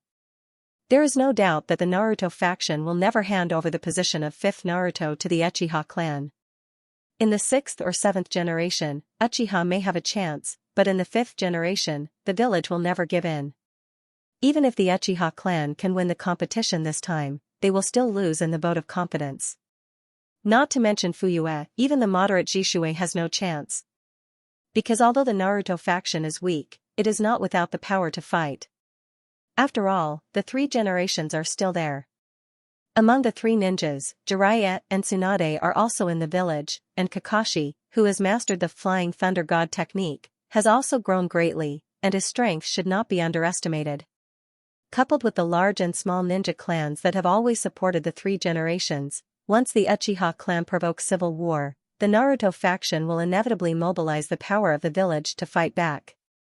Therefore, if the Uchiha clan blindly forces, the final result will only be a civil war. This point, the complacent Fuyue did not foresee. Jishui, who is too naive about politics, also did not foresee it. Only Itachi, who looked on coldly, vaguely noticed something. Itachi, who participated in the high-level meeting, can clearly feel that the Naruto faction's concession at the meeting is only because they have a way to prevent the Uchiha clan from being elected as the fifth Naruto in other ways, and not really helpless against the Uchiha clan. At the same time, Itachi can also feel that although the large and small ninja clans in the village are somewhat disappointed with the Naruto faction, but compared to letting the Uchiha clan rise, they obviously support the Naruto faction more. The reason why they support the Uchiha clan today is just to take the opportunity of the Uchiha clan to force Naruto faction to delegate power. Swish, at this moment, Kakashi came to the headmaster's office. Seeing that Kakashi came to visit, Itachi consciously left the office, and after Itachi left, Kakashi did not talk nonsense and directly stated his purpose of coming. Hyojin smiled and said, "Did I hear it wrong, you want me to run for the 5th Nake-sama?" Kakashi said solemnly, "This is the village's request, because only you can eliminate Jishue." Without lying to Hyojin, nor beating around the bush with Hyojin, Kakashi directly stated the real purpose of the village's request for Hyojin to run for the 5th Naruto. Hyojin asked casually, "What about after that, how to deal with Uchiha Fuyue?" Kakashi replied, "I'll deal with him. You know that I once had a Manjikyu Sharingan, so I still have some experience in dealing with Sharingan." Looking at Kakashi's attitude of treating Uchiha Fuyue like a soft persimmon, Hyojin wanted to say something, but on second thought, he was currently worried about the funds to develop the Type 2 biological armor. Taking the opportunity of the village asking him for help, he could just relieve his urgent need, so he reached out to the village and asked for a sum of money. After making up his mind, Hyojin smiled and said, "The village won't let me work for nothing, right?" Kakashi said very simply, "Whatever you want, you can mention it." Hyojin was not pretentious and directly offered his price, 50 million. On the black market, an asma was worth more than 30 million. To eliminate Jishue, the strongest person in Mai, Hyojin offered a price of 50 million, which was definitely a friendship price. Third update, please recommend votes, monthly votes. 50 million. Kakashi looked surprised. He thought that Hyojin would ask the village to learn some kind of secret jutsu, or even some kind of forbidden jutsu, but he didn't expect that Hyojin's condition would be money, and such a huge amount of money at that. Hyojin just smiled, there's no need for any unnecessary explanation, because he doesn't need to explain. This time, it's the village that is begging him, not him begging the village. No problem. Kakashi quickly reacted and agreed to Hyojin's condition.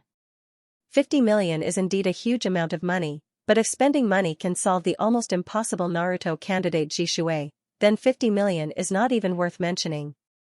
Kuroto believes that if 3 generations were here, they would also agree without hesitation. Seeing Kakashi agree, Hyojin no longer mentioned the matter of money, and said, "Be careful, Uchiha Fuyue is not so easy to deal with. There are not many genjutsu that can trap Hyojin, and Fuyue's Manjikyu Sharingan jutsu is one of them." A few years ago, when Hyojin controlled the water clone, he had experienced Fuyue's Manjikyu Sharingan jutsu. At that time, if it weren't for the help of the Ryumyaku, he would have most likely fallen into the opponent's genjutsu. Therefore, although he doesn't know much about the abilities of Fuyue's Manjikyu, one thing is certain, that is, Fuyue's genjutsu is very strong, and it is definitely a qualified Manjikyu level genjutsu. Kakashi nodded and said, "Don't worry, I will be careful." Undoubtedly, Kakashi did not care too much about Hyojin's reminder. In his mind, compared to Jishue, Fuyue, the current patriarch of the Uchiha clan, was not difficult to deal with. When Kakashi and Hyojin reached an agreement, the Naruto building immediately announced to the entire village that the consulting elder Xuan Xiaochun had nominated Hyojin to run for the 5th Naruto throne.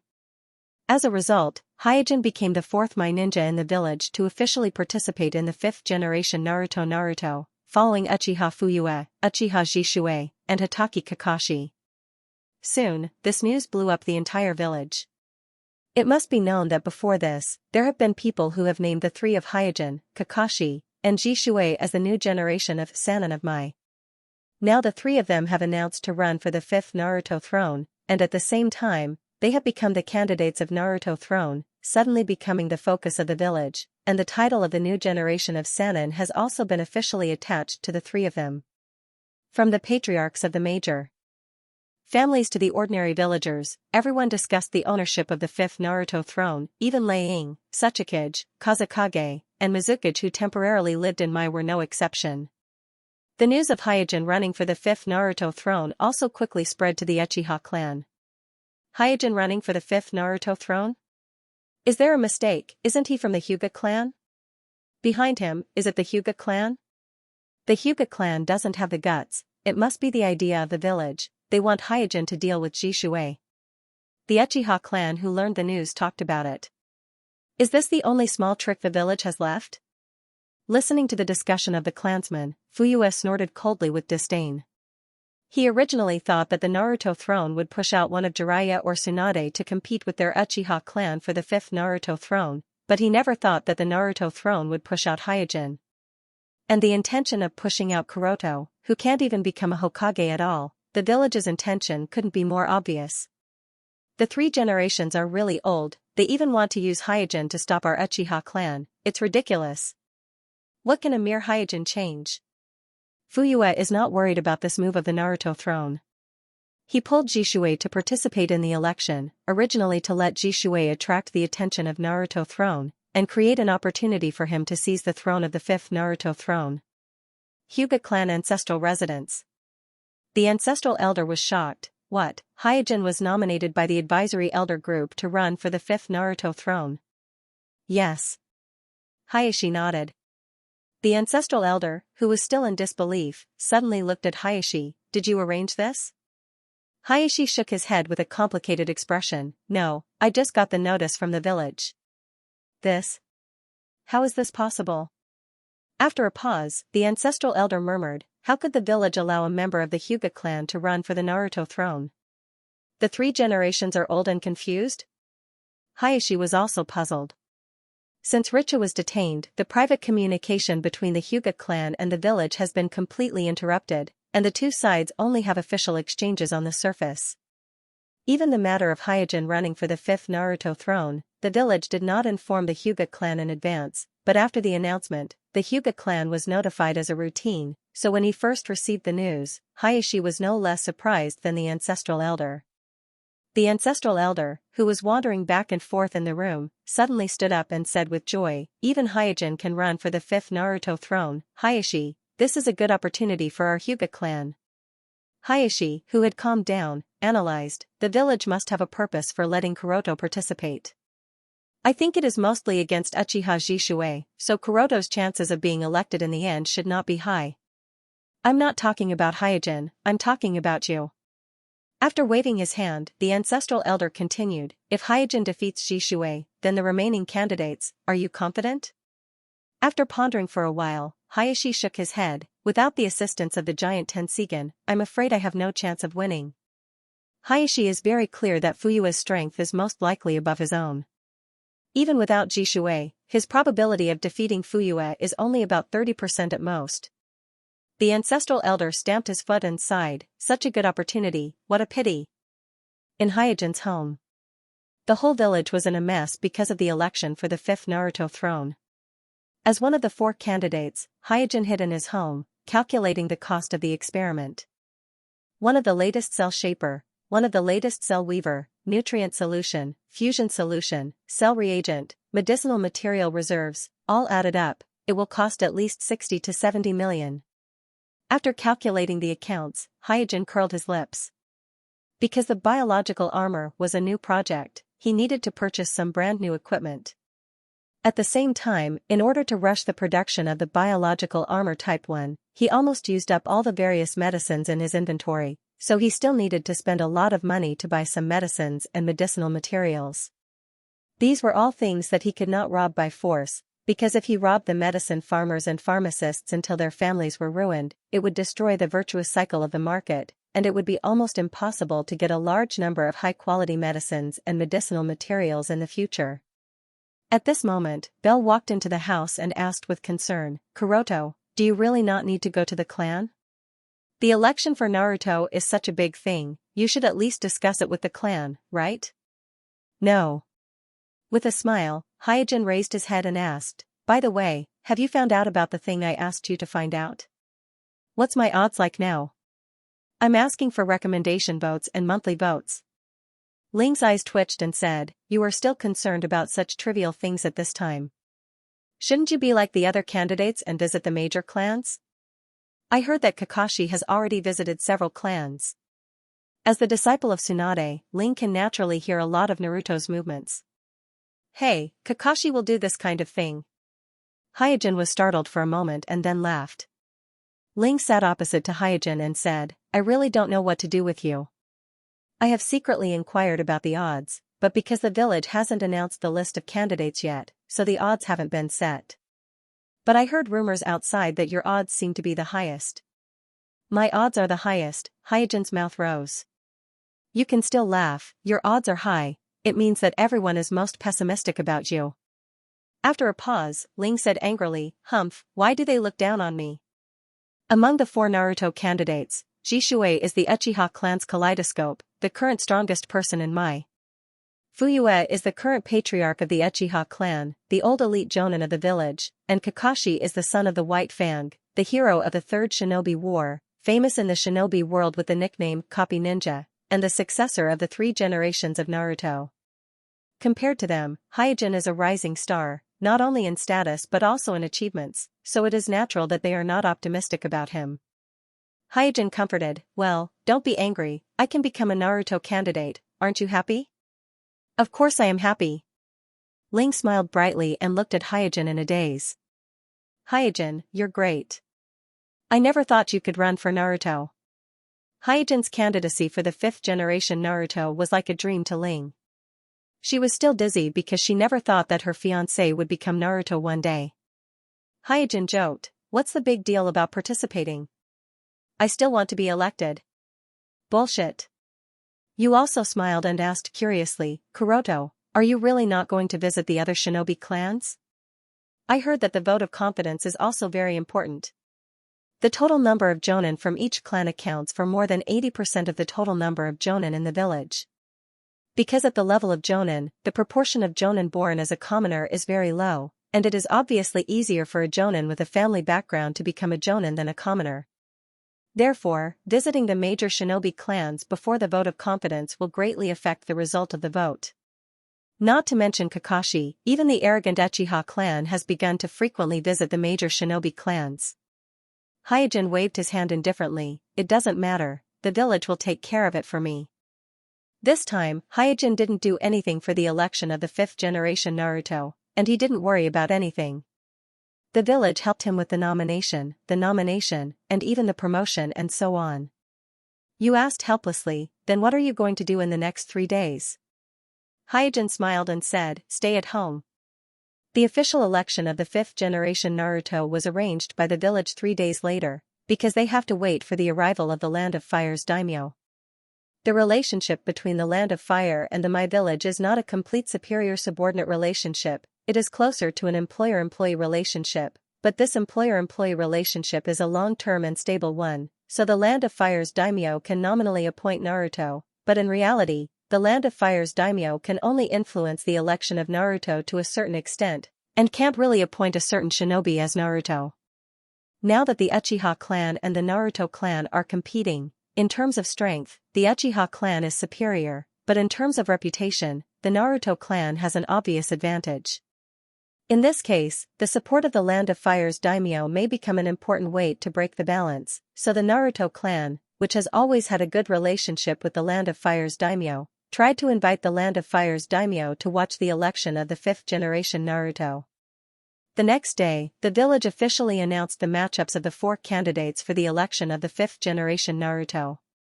Not surprisingly, Hyojin and Jishui were in the same group, while Kakashi and Fuyue were in the other group. In the betting station, Yu, who was tightly wrapped, squeezed into the crowd and looked at the odds of the various Naruto candidates on the signboard. Soon, the eye-catching odds of 1-3 for the 4th candidate came into her eyes. This 4 refers to Hyojin. This order is arranged according to the order of the 4 candidates. Fuyue is number 1, Jishui is number 2, and Kakashi is number 3. Because among the 4 candidates, there will inevitably be one who will become the future 5th generation Naruto of the village in the future, so directly betting with the name would be disrespectful to Naruto, so the banker chose to refer to the 4 candidates by their code names. As for the issue of the odds, it is not difficult to find out that Hyojin and Jishui have a personal relationship. But those who really know the extent of the personal relationship between Hyojin and Jishui are limited to a few senior members of the village who have participated in high-level meetings. Moreover, this time the election for the position of Naruto is to compete for the throne of Mai, the head of the 5 great ninja villages. Therefore, in the eyes of ordinary people, no matter how good the personal relationship between the candidates is, it is unlikely that they will interfere with each other's competition for the position of Naruto. Therefore, after consulting many senior ninjas in the village, the banker believed that the probability of Jishui defeating Hyojin is higher, so the odds of Hyojin winning are far higher than that of Jishui. From the initial odds of 1, 2, all the way to 1, 3. Although a little angry, Yu did not forget Hyojin's instructions. She hurriedly squeezed to the counter and put the prepared 10 million ryo on it. For Hyojin's bet of 10 million ryo, Yu is quite dissatisfied. One must know that for an ordinary villager or even an ordinary ninja, 10 million ryo is a huge sum of money that can last a lifetime. Although it is difficult for Yui to understand why Sui Jin would take the risk to make such a heavy bet, she can only follow his instructions. 10 million ryo on number 4. At this moment, a person on the side shouted exactly the same words as Yu. Yu turned her head in surprise and found that the person next to her, who is also tightly wrapped like her, looks a little familiar. Then she suddenly froze. Sister Mute, why are you here? There is no doubt that the person who also bet 10 million ryo on Hyojin is none other than Yu's senior sister Mute.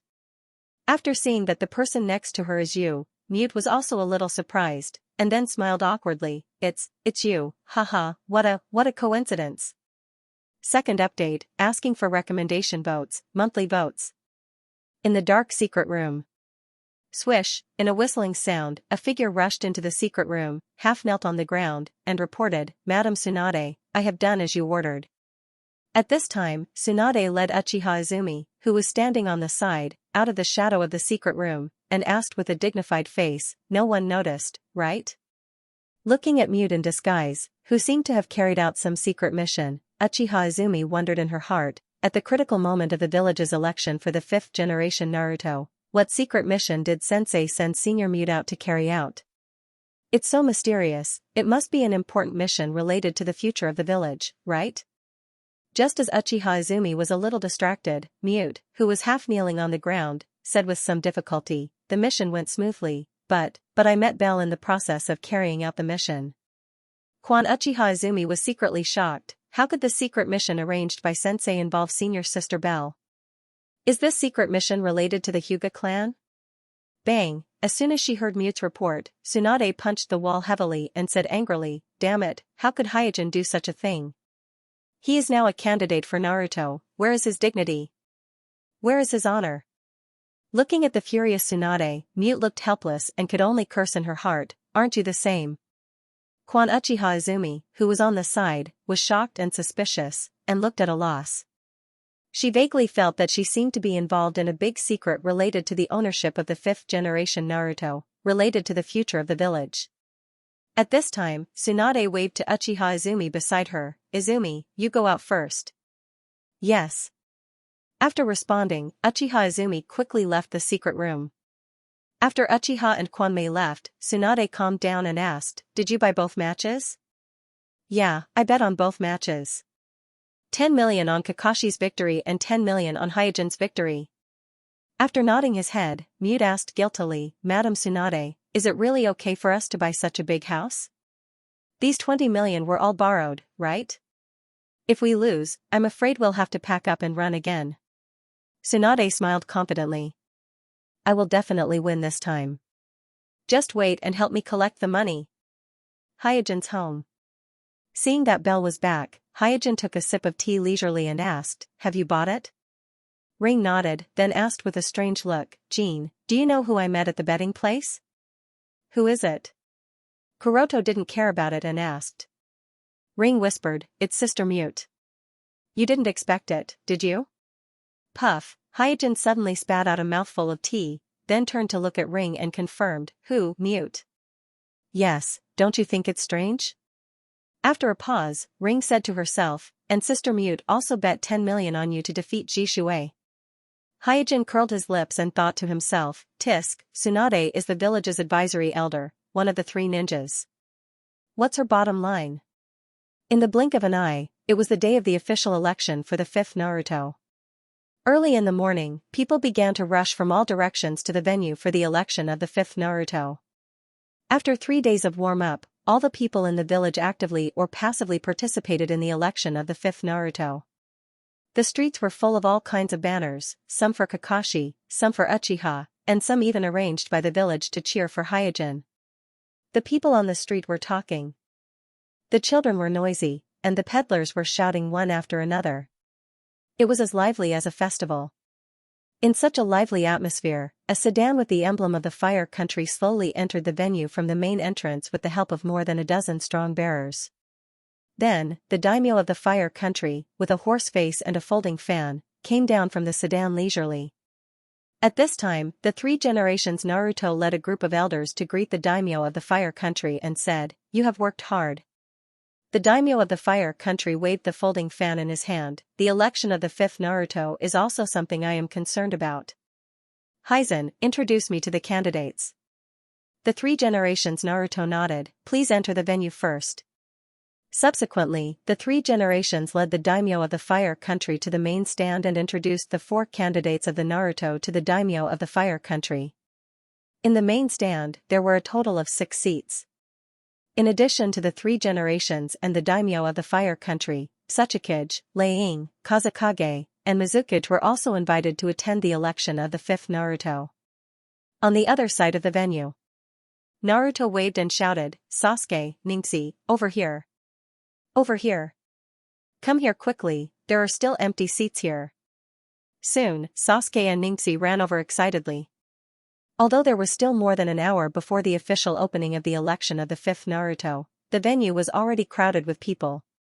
Everyone wanted to get to the venue in advance and grab a seat with a better view. Naruto asked proudly, "How is it? This seat is good, right?"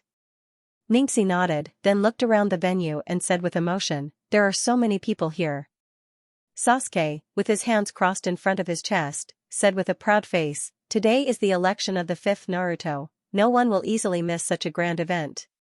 Naruto asked, "Who do you think will be the fifth Naruto?" Xianxia replied without hesitation, "Of course, it will be my sensei." Sasuke snorted lightly, "In front of the Sharingan of our Uchiha clan, even the headmaster has no chance of winning. The fifth generation will either be my father or brother Jisue, it must be so." Naruto looked at the lively venue and said with yearning, "In the future, I will also show my strength to everyone here and become Naruto." Looking around in a trance, Xianxia also echoed, "Well, me too." Before this, Xianxia has always thought that as a member of the Hyuga branch family, his greatest mission in this life is to protect the main family, but after learning that his sensei Hyojin is running for the fifth Naruto, a greater goal was born in his heart, and that is to become the Naruto who protects the entire village and everyone. "Hey, what are you daydreaming about?" Smiling, Sasuke said confidently, "The seat of the sixth generation is mine." The three children looked at each other and each revealed a knowing smile. There is no doubt that at this moment, Naruto, Sasuke, and Xianxia, the three people who are competing with each other, have a new goal in their hearts, and that is to become Naruto. First, please recommend votes, monthly votes. Listening to the continuous cheers coming from outside, Kuroto, who was in the lounge, was both excited and nervous. She thought to herself, "It's true, all of this is true. My God, Kuroto is really going to run for the fifth Naruto." On the side, Hyojin sat quietly. He didn't seem to be affected by the warm atmosphere outside, as if he was not the one who was going to run for the fifth Naruto. Kuroto turned around at this time and said to Hyojin, "Kuroto, don't be nervous. Just perform as usual. It doesn't matter whether you win or lose." Looking at Kuroto, who was even stuttering, Hyojin smiled gently and said, "I know." Knock knock. At this time, a jonin knocked on the door and walked into the lounge. He said respectfully to Hyojin, "Lord Hyojin, please get ready. The competition for the fifth generation is about to begin." As Hyojin officially became the candidate for Naruto, even the jonin in the village would add the word Lord to the title when they saw him to show respect. "Okay." After responding, Hyojin gently rubbed Kuroto's head and then walked to the venue with a smile. In the passage leading to the venue, Kuroto could clearly feel that the cheers were getting louder and louder, and when he officially stepped into the venue and stood in the center of the venue, he felt the waves of sound coming one after another, as if even the earth was trembling slightly. "Hey, such a big scene." Hyojin sighed to himself. There was no doubt that the villagers had given great enthusiasm for the election of the fifth Naruto. In the past Naruto's election, there were only two parts, nomination and vote of confidence. Although the villagers were also very concerned, their participation was limited. This time, the election of the fifth Naruto was unprecedented because of the proposal of Uchiha Fuyue, which suddenly ignited the enthusiasm of all the villagers. Because Mai was a ninja village, every villager was more or less inextricably linked to ninjas, so every villager in my village worshipped and yearned for the strong senpai. Jishui, who also entered the venue, saluted Hyojin. Hyojin smiled and nodded. Soon, as the three generations officially announced the start of the election of the fifth Naruto from the main stand, the venue gradually became quiet after a burst of loud cheers. Including the daimyo of the fire country on the main stand and the five kages, everyone's eyes were focused on Hyojin and Jishui at this moment. Swish, as the referee of the first round, Asuma came to the venue with the teleportation technique. After a brief announcement of the rules of the election, he signaled to Hyojin and Jishui that the competition had officially begun. Jishui said, "Senpai, I'm going to start." Hyojin nodded gently. "Let's begin." Jishui, who raised his hands, began to slowly make a seal. Then, blurry shadows appeared on his body. These shadows seemed to be constantly flashing, making it difficult to see and track. Then, in the blink of an eye, one shadow after another separated from Jishui's body. It was as if Jishui had performed the multiple shadow duplication technique. In just a few breaths, the entire venue was filled with Jishui holding a sword with one hand.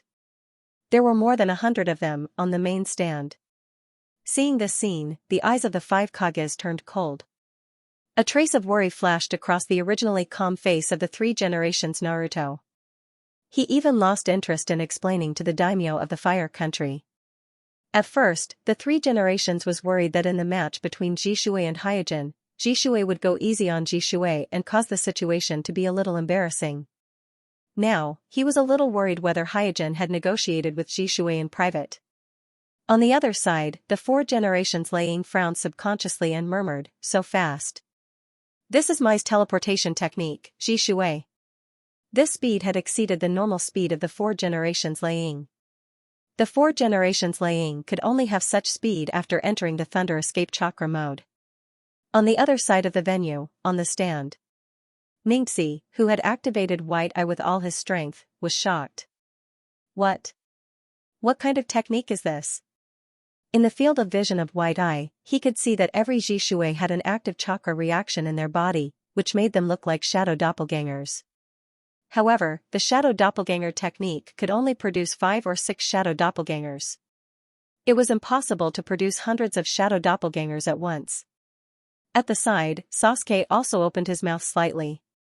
After swallowing his saliva, he said with uncertainty, "Is this the multiple shadow doppelganger technique that is listed as a forbidden technique by the village?"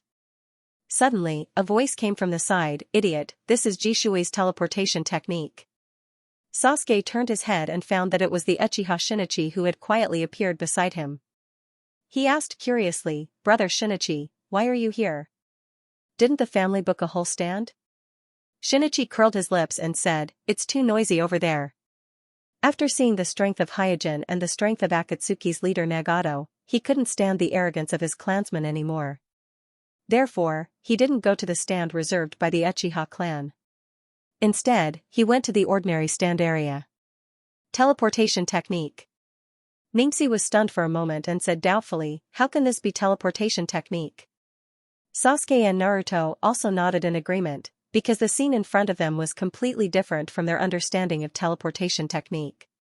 Shinichi didn't explain anything, but thought to himself, "Jishui's speed is faster than before. Is it because of the transplanting of the first generation cells?" Shinichi knows very well that Jishui can only use teleportation technique in the dark evening or at night to simulate the effect of multiple shadow doppelganger jutsu.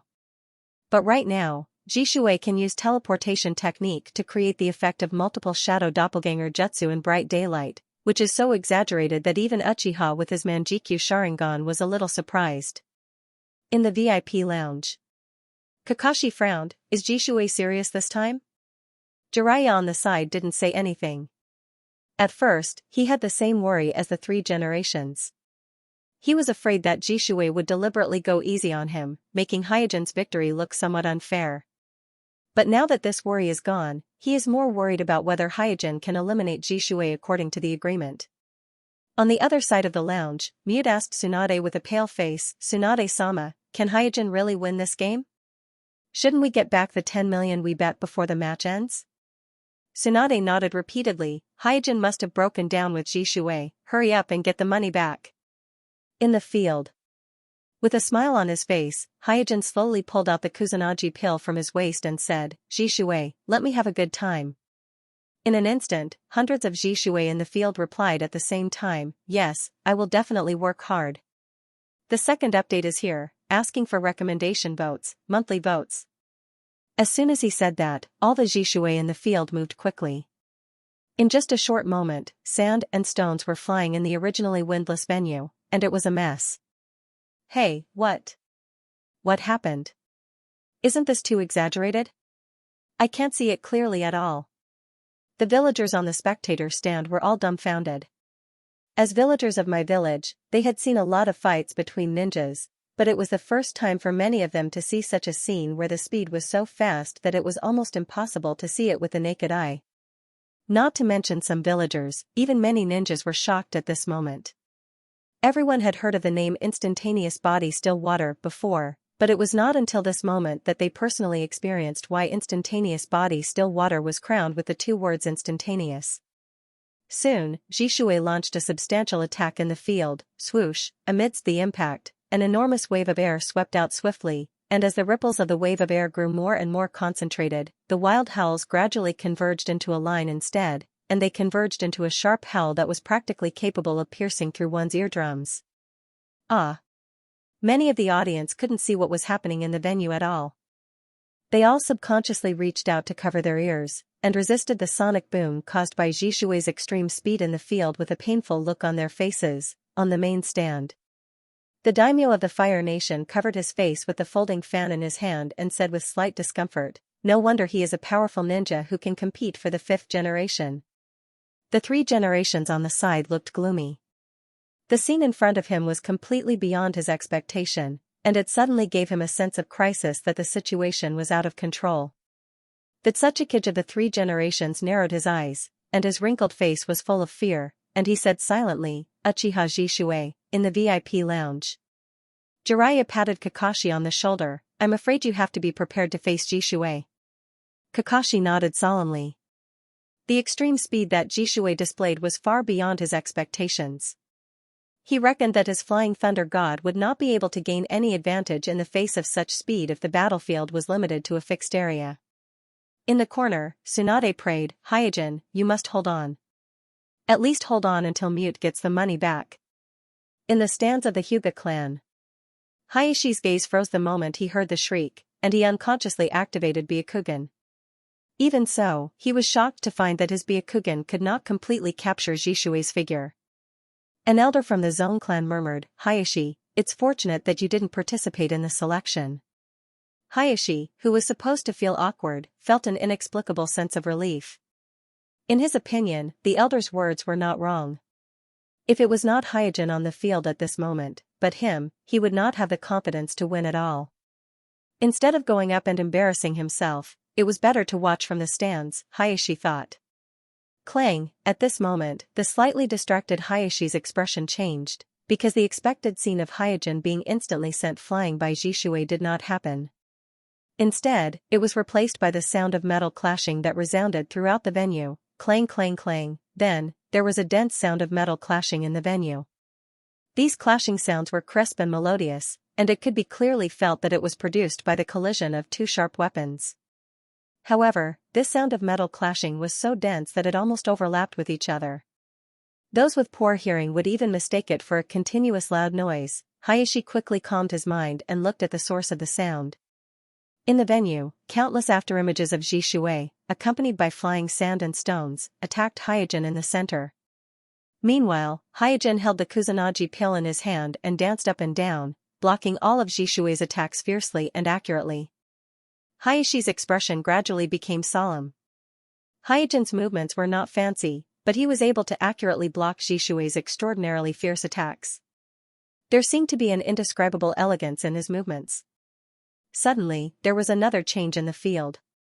Hyojin, who was defending, flashed, leaving a long afterimage behind him. He quickly shuttled through the field, and the afterimages of Zhishui that besieged Hyojin also chased after him. In an instant, the attack and defense of the two changed from static to moving, on the other side of the stands. The two Magatama Sharingan swayed left and right in his eye sockets. Sasuke, who was flying up and down, shouted unwillingly, "Damn it, I can't keep up at all." Sasuke was shocked to find that even if he tried his best, the Sharingan that he was so proud of couldn't keep up with the attack and defense of the two people in the field. As a result, a huge sense of frustration shrouded his heart. In his mind, if even his Sharingan can't catch up with the two people in the field, then his body can't even catch up with them.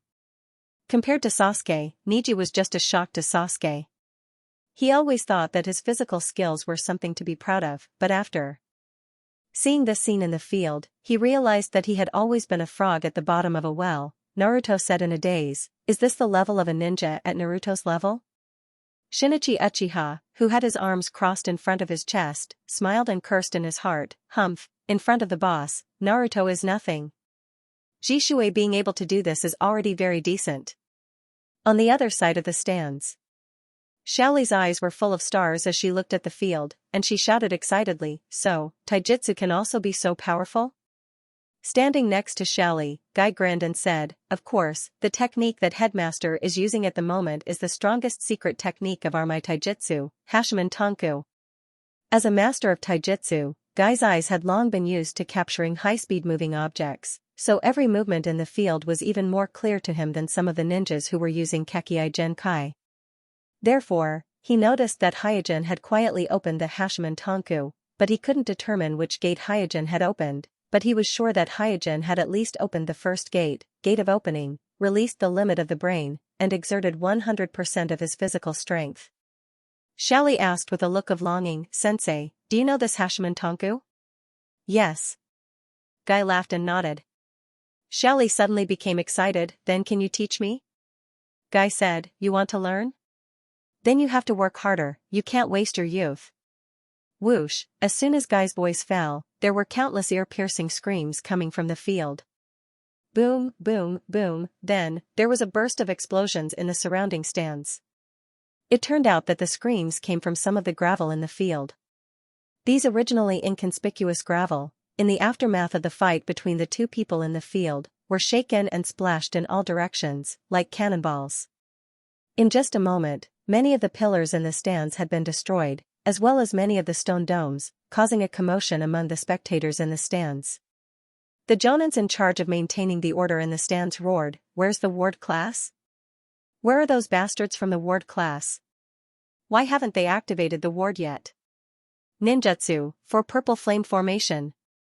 Amidst the angry urging of the jonins, the screams of the audience, and the roar of gravel splashing everywhere, the ward class was finally in place, hurriedly propping up a purple ward between the venue and the stands. "Here's the first update, please vote for Monday, monthly votes." With the activation of the 4 violet flame array, the commotion in the stands gradually subsided. A large number of injured spectators were sent out of the venue by the medical ninjas, and the rubble on the dome of the stands and the stone pillars were also quickly cleaned out of the venue. The order of the entire venue was quickly restored, but the spectators in the stands were still in a state of shock. They didn't expect that the competition of the 5th Naruto Shinobi would be so dangerous. The competition of the Naruto Shinobi is really different. For a time, such a thought flashed in the minds of most of the spectators.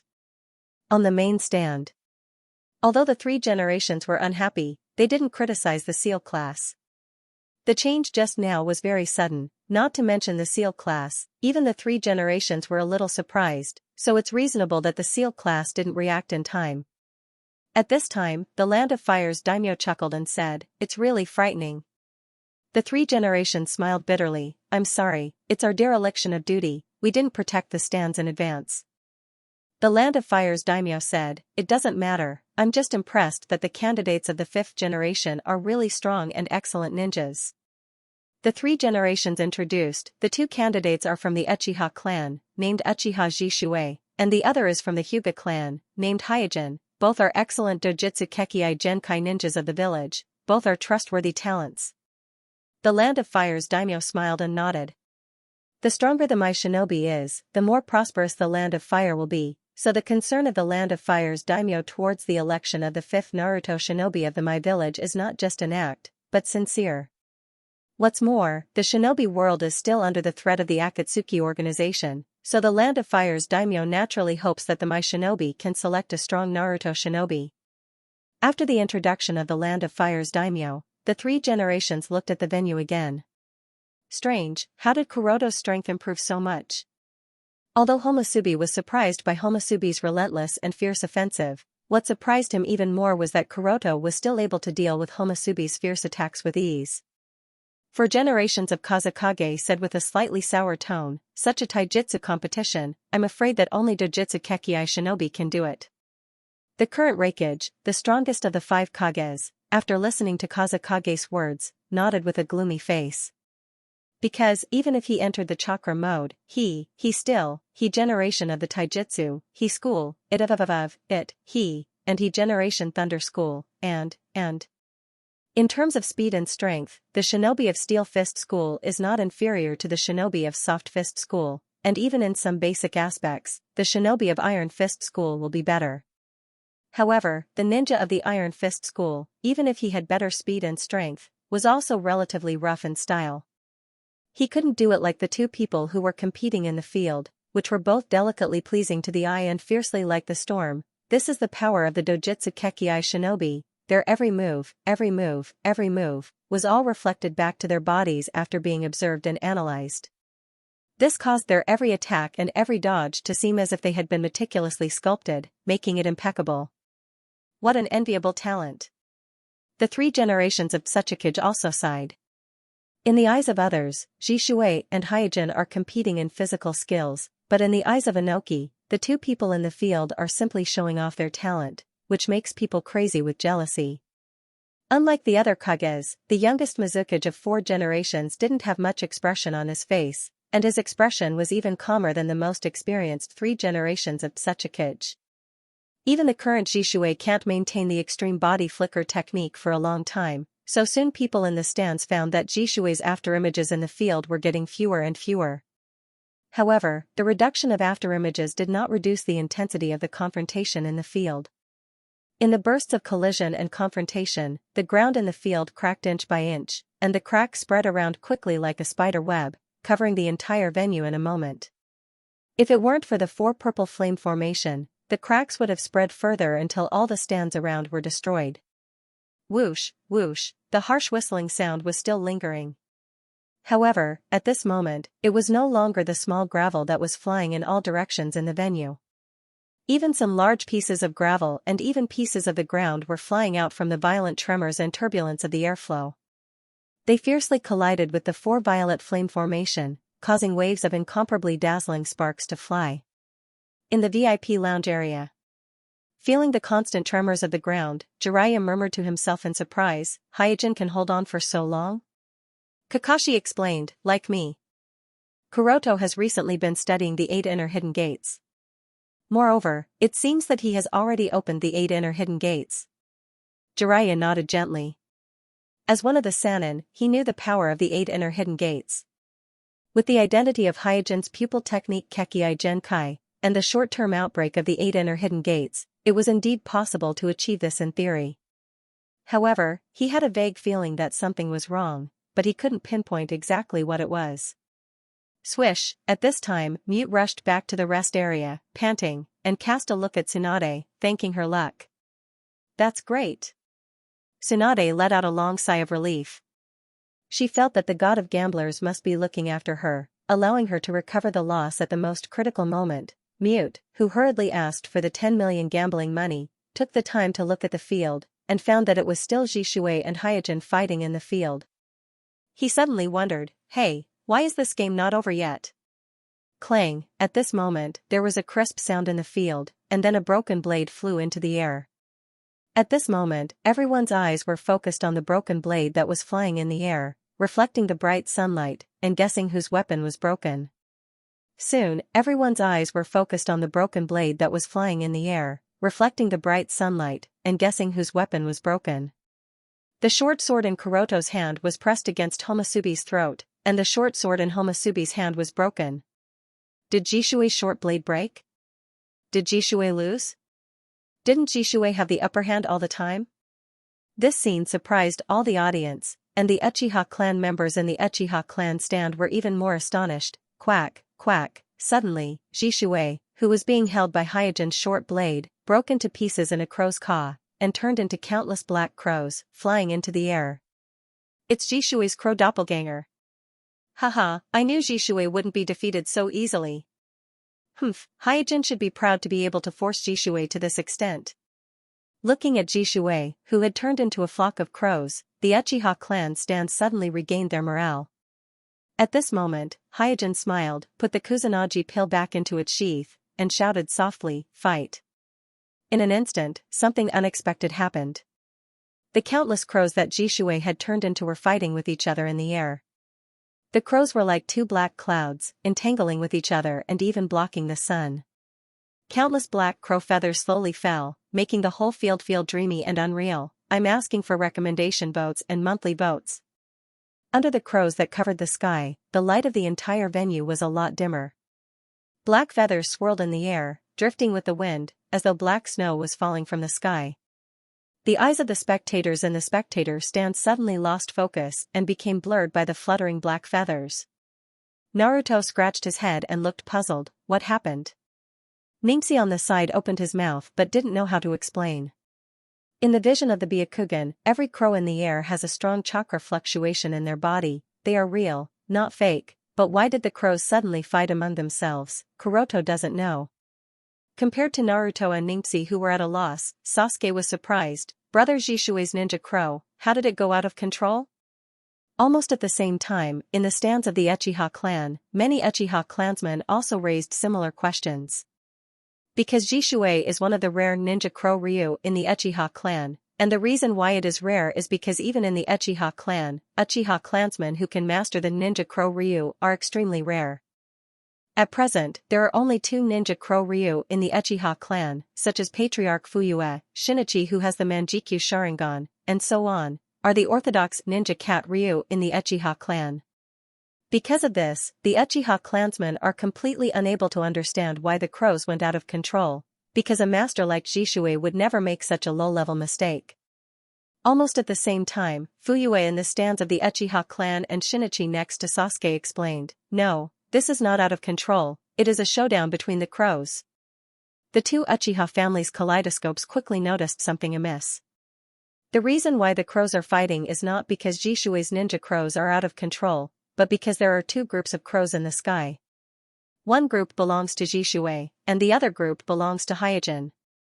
It's just that neither Fugaku nor Shinichi can see how Suijin managed to summon the ninja crows and how he managed to mix his crows with the crows of Shisui without anyone noticing. So far, neither Fugaku nor Shinichi have been able to see clearly. Bam bam bam, in the fierce battle, the crows turned into white smoke one after another and disappeared into the air. The crows that covered the sky quickly thinned out. Not long after, a figure fell from the flock of crows and landed on the ground. Many confused spectators quickly looked over and found that the person who fell from the sky was not someone else, but Uchiha Jishui who had turned into countless crows before. The remaining ninja crows in the air obediently circled around Suijin's body. As the truth was revealed, the people in the stands suddenly realized that when Jishui used the crow doppelganger technique, Hyojin also quietly summoned his crows. Is Hyojin also a ninja crow style? Soon, a doubt came to everyone's mind. Ninja crow flow requires extremely accurate chakra control and extremely delicate use of psychic arts, and those who can have both of these at the same time are all geniuses without exception, and they are all geniuses among geniuses. But Hyojin not only mastered ninja crow style, but also defeated Jishui, which is also a ninja crow style, which is amazing. In the field, Jishui, who fell to the ground, took the initiative to admit defeat. "Senpai, I lost." "You're too easy to guess." Hyojin shook his head gently. When he cut Jishui's short knife with the sharpness of the Kusanagi pill, Hyojin guessed that Jishui would use the crow doppelganger technique, so when Jishui quietly launched the crow doppelganger technique, he also summoned his own crows and calmly mixed into Jishui's crows. Then when Jishui noticed, he launched a counterattack. Because he has also mastered ninja crow style, Hyojin knows better than anyone where the flaws of ninja crow style are. When Jishui escaped from Hyojin's sword with the help of the crows, more than 80% of his energy was spent on psychic techniques and manipulating the crows. Therefore, when he just scattered the chakra and didn't have time to gather, it was not only his invincible time, but also the time when he consumed most of his energy. As long as he carries out a comprehensive and sustained attack on the crows at this time, he will be unable to take care of the overall situation and make mistakes. And Hyojin's crows have the blessing of the Tenseigan chakra. The strength of a single crow is far above Jishui's crows, so soon Jishui made more and more mistakes, and the crows were at a greater disadvantage. From this, it can be seen that although Shursui's tactical ability is excellent, he still lacks Itachi's cunning. When facing an enemy who is familiar with him, it is very easy for him to fall into a trap. This is probably the reason why he was ambushed by Shimura Danzo, who was far weaker than him in the original timeline and easily lost one of his Manjikyu Sharingan. Seeing that the outcome of the battle has been decided, the hearts of the three generations in the main stance finally fell. At this time, the three generations have determined in their hearts that Hyojin and Jishui must have discussed this battle in private, and they may even have rehearsed it in advance. Otherwise, it would be impossible for the battle to be so intense and wonderful, and Jishui to lose so easily. 50 million Rio, it was not in vain. If they were a little distressed by the 50 million Rio that Kakashi negotiated before, then at this moment, there is only boundless joy in the hearts of the three generations. In the stands of the Uchiha clan. Why didn't Jishui activate his Manjikyu Sharingan? Didn't he still have Susanoo? Why did he admit defeat so easily? The moment Shursui admitted defeat, the cheers of the Uchiha clansmen sounded one after another. Shursui, however, these clamors were obviously very restrained, because Suijin defeated Shursui head-on in terms of taijutsu and dazzling skills, and no one can deny this fact, so they didn't think that this match was a rigged match, but they felt that it was a pity for Shursui to admit defeat without using the killer move of Manjikyu Sharingan. In the VIP lounge. Phew, seeing that Jishui took the initiative to admit defeat, Kakashi and Jiraiya breathed a sigh of relief together. Although the situation was a little turbulent, it was finally back on the right track. They heaved a sigh of relief and even felt that the turbulence from before was just right. On the other side, holding the 10 million Rio mute that he just won from the betting station, he looked at Jishui, who admitted defeat in the arena. He wanted to cry but had no tears. Tsunade's eyebrows twitched, and she was about to complain, but then she remembered that she asked the mute to get back the 10 million Rio bet, so she said, "It doesn't matter, we just didn't win this game, don't forget, we still have the next game, we will win the next game." The first chapter is here, asking for recommendation votes, monthly votes. When he uploaded it, he suddenly found that the first chapter of this book happened to be uploaded last year today. Unknowingly, this Tenseigan has been serialized for a whole year. Here, I want to thank everyone for your company this year. Thank you everyone. As the four purple flame array that isolated the venue from the stands gradually dissipated, cheers immediately resounded, as if a series of rolling thunder broke out over the venue. Among them, the most excited is undoubtedly the Hyuga clan. The moment Jishui admitted defeat, almost all the Hyuga clansmen in the stands stood up, cheering loudly, shouting, venting the joy in their hearts. Although Hyojin only won one game and has not yet been elected as the 5th generation Naruto, this is enough to make the entire Hyuga clan rejoice. Because Hyojin eliminated the Uchiha clan's Manjikyu in front of the eyes of the public, eliminating the strongest member of the Mai clan, saving the face of the Hyuga clan who has been suppressed by the Uchiha clan recently. Looking at the cheers of the clansmen around, the face of the elder of the Zone family was extremely gloomy. At this moment, he suddenly felt that these cheers were extremely harsh. It can be expected that after this battle, even if Hyojin eventually fails to be elected as the 5th generation Naruto, Hyojin's prestige in the Hyuga clan is bound to rise significantly. And the Zone family has already been somewhat restrained in dealing with Hyojin before, so if they want to deal with Hyojin again, it will undoubtedly be more difficult. Damn it, a moment of carelessness, I actually let this threat grow to such a point. At this time, the elder of the Zong family looked at Hyojin in the field with eyes full of fear and insidiousness. He did not realize that his mentality has changed. If before, he hated Hyojin more than he feared Hyojin, then at this time, he feared Hyojin more than he hated Hyojin. This fear rooted in his intuition is the reason why he hates Hyojin more and more, and this point, he hasn't discovered it yet, or rather, he is subconsciously unwilling to face it, unwilling to admit that as a member of the Zong family, he is actually afraid of Hyojin, on the other side of the stands. Sasuke murmured in disbelief, brother Jishui lost? On the other hand, Ningxi's face was full of pride. Hyojin's victory made him feel proud. In front of Sasuke, his back was straighter than before. Soon, Ningxi seemed to have thought of something and hurriedly ran in the direction of the VIP lounge.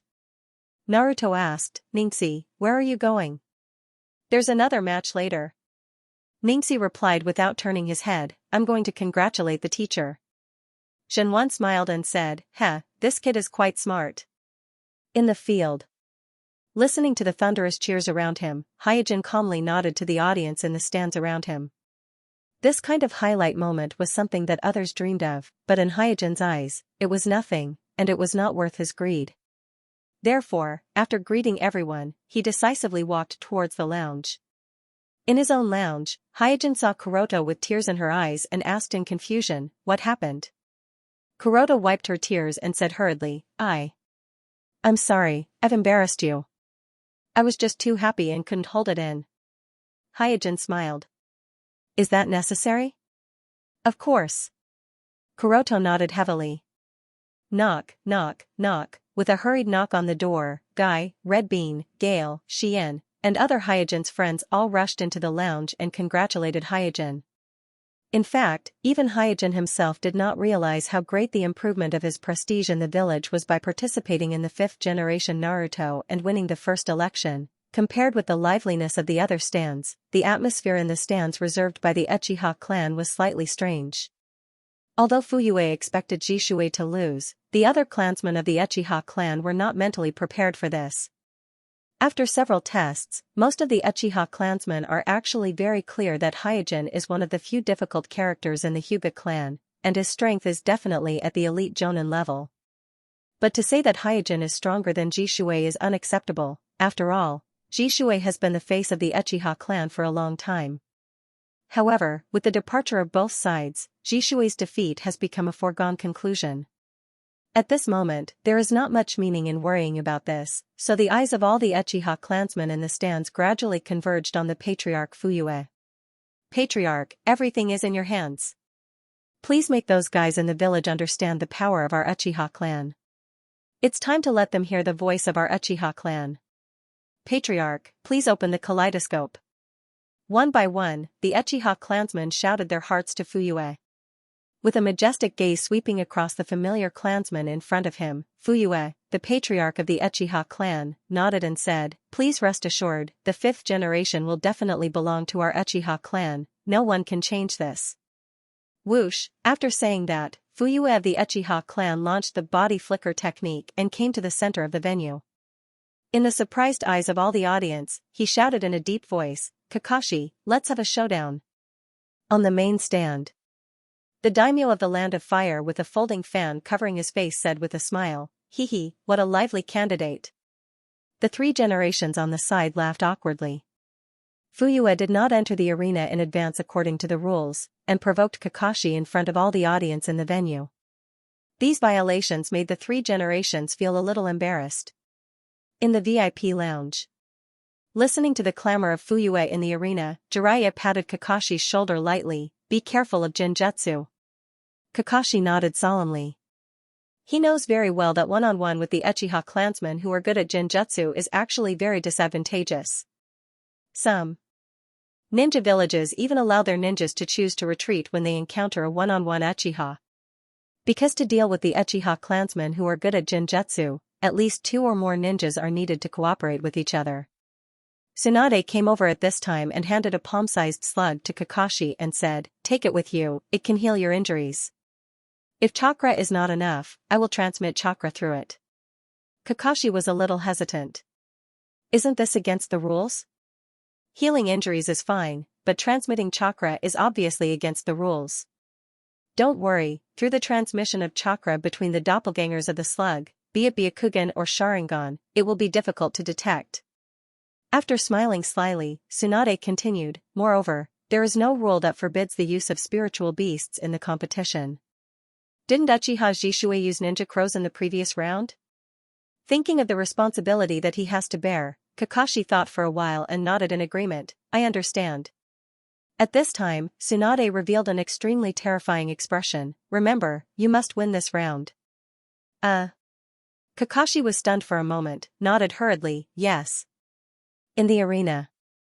Swoosh, just when all the audience was waiting for the other candidate to appear, suddenly, a kunai with a whistling sound shot into the arena. Kakashi, join. Everyone's attention was instantly attracted by this sudden kunai. At this time, Kakashi's figure flashed in the middle of the arena, and with an extremely cool posture, he caught the kunai. Second update, please recommend, monthly votes. End of chapter 791. Don't forget to subscribe, like, and share the video to support the channel.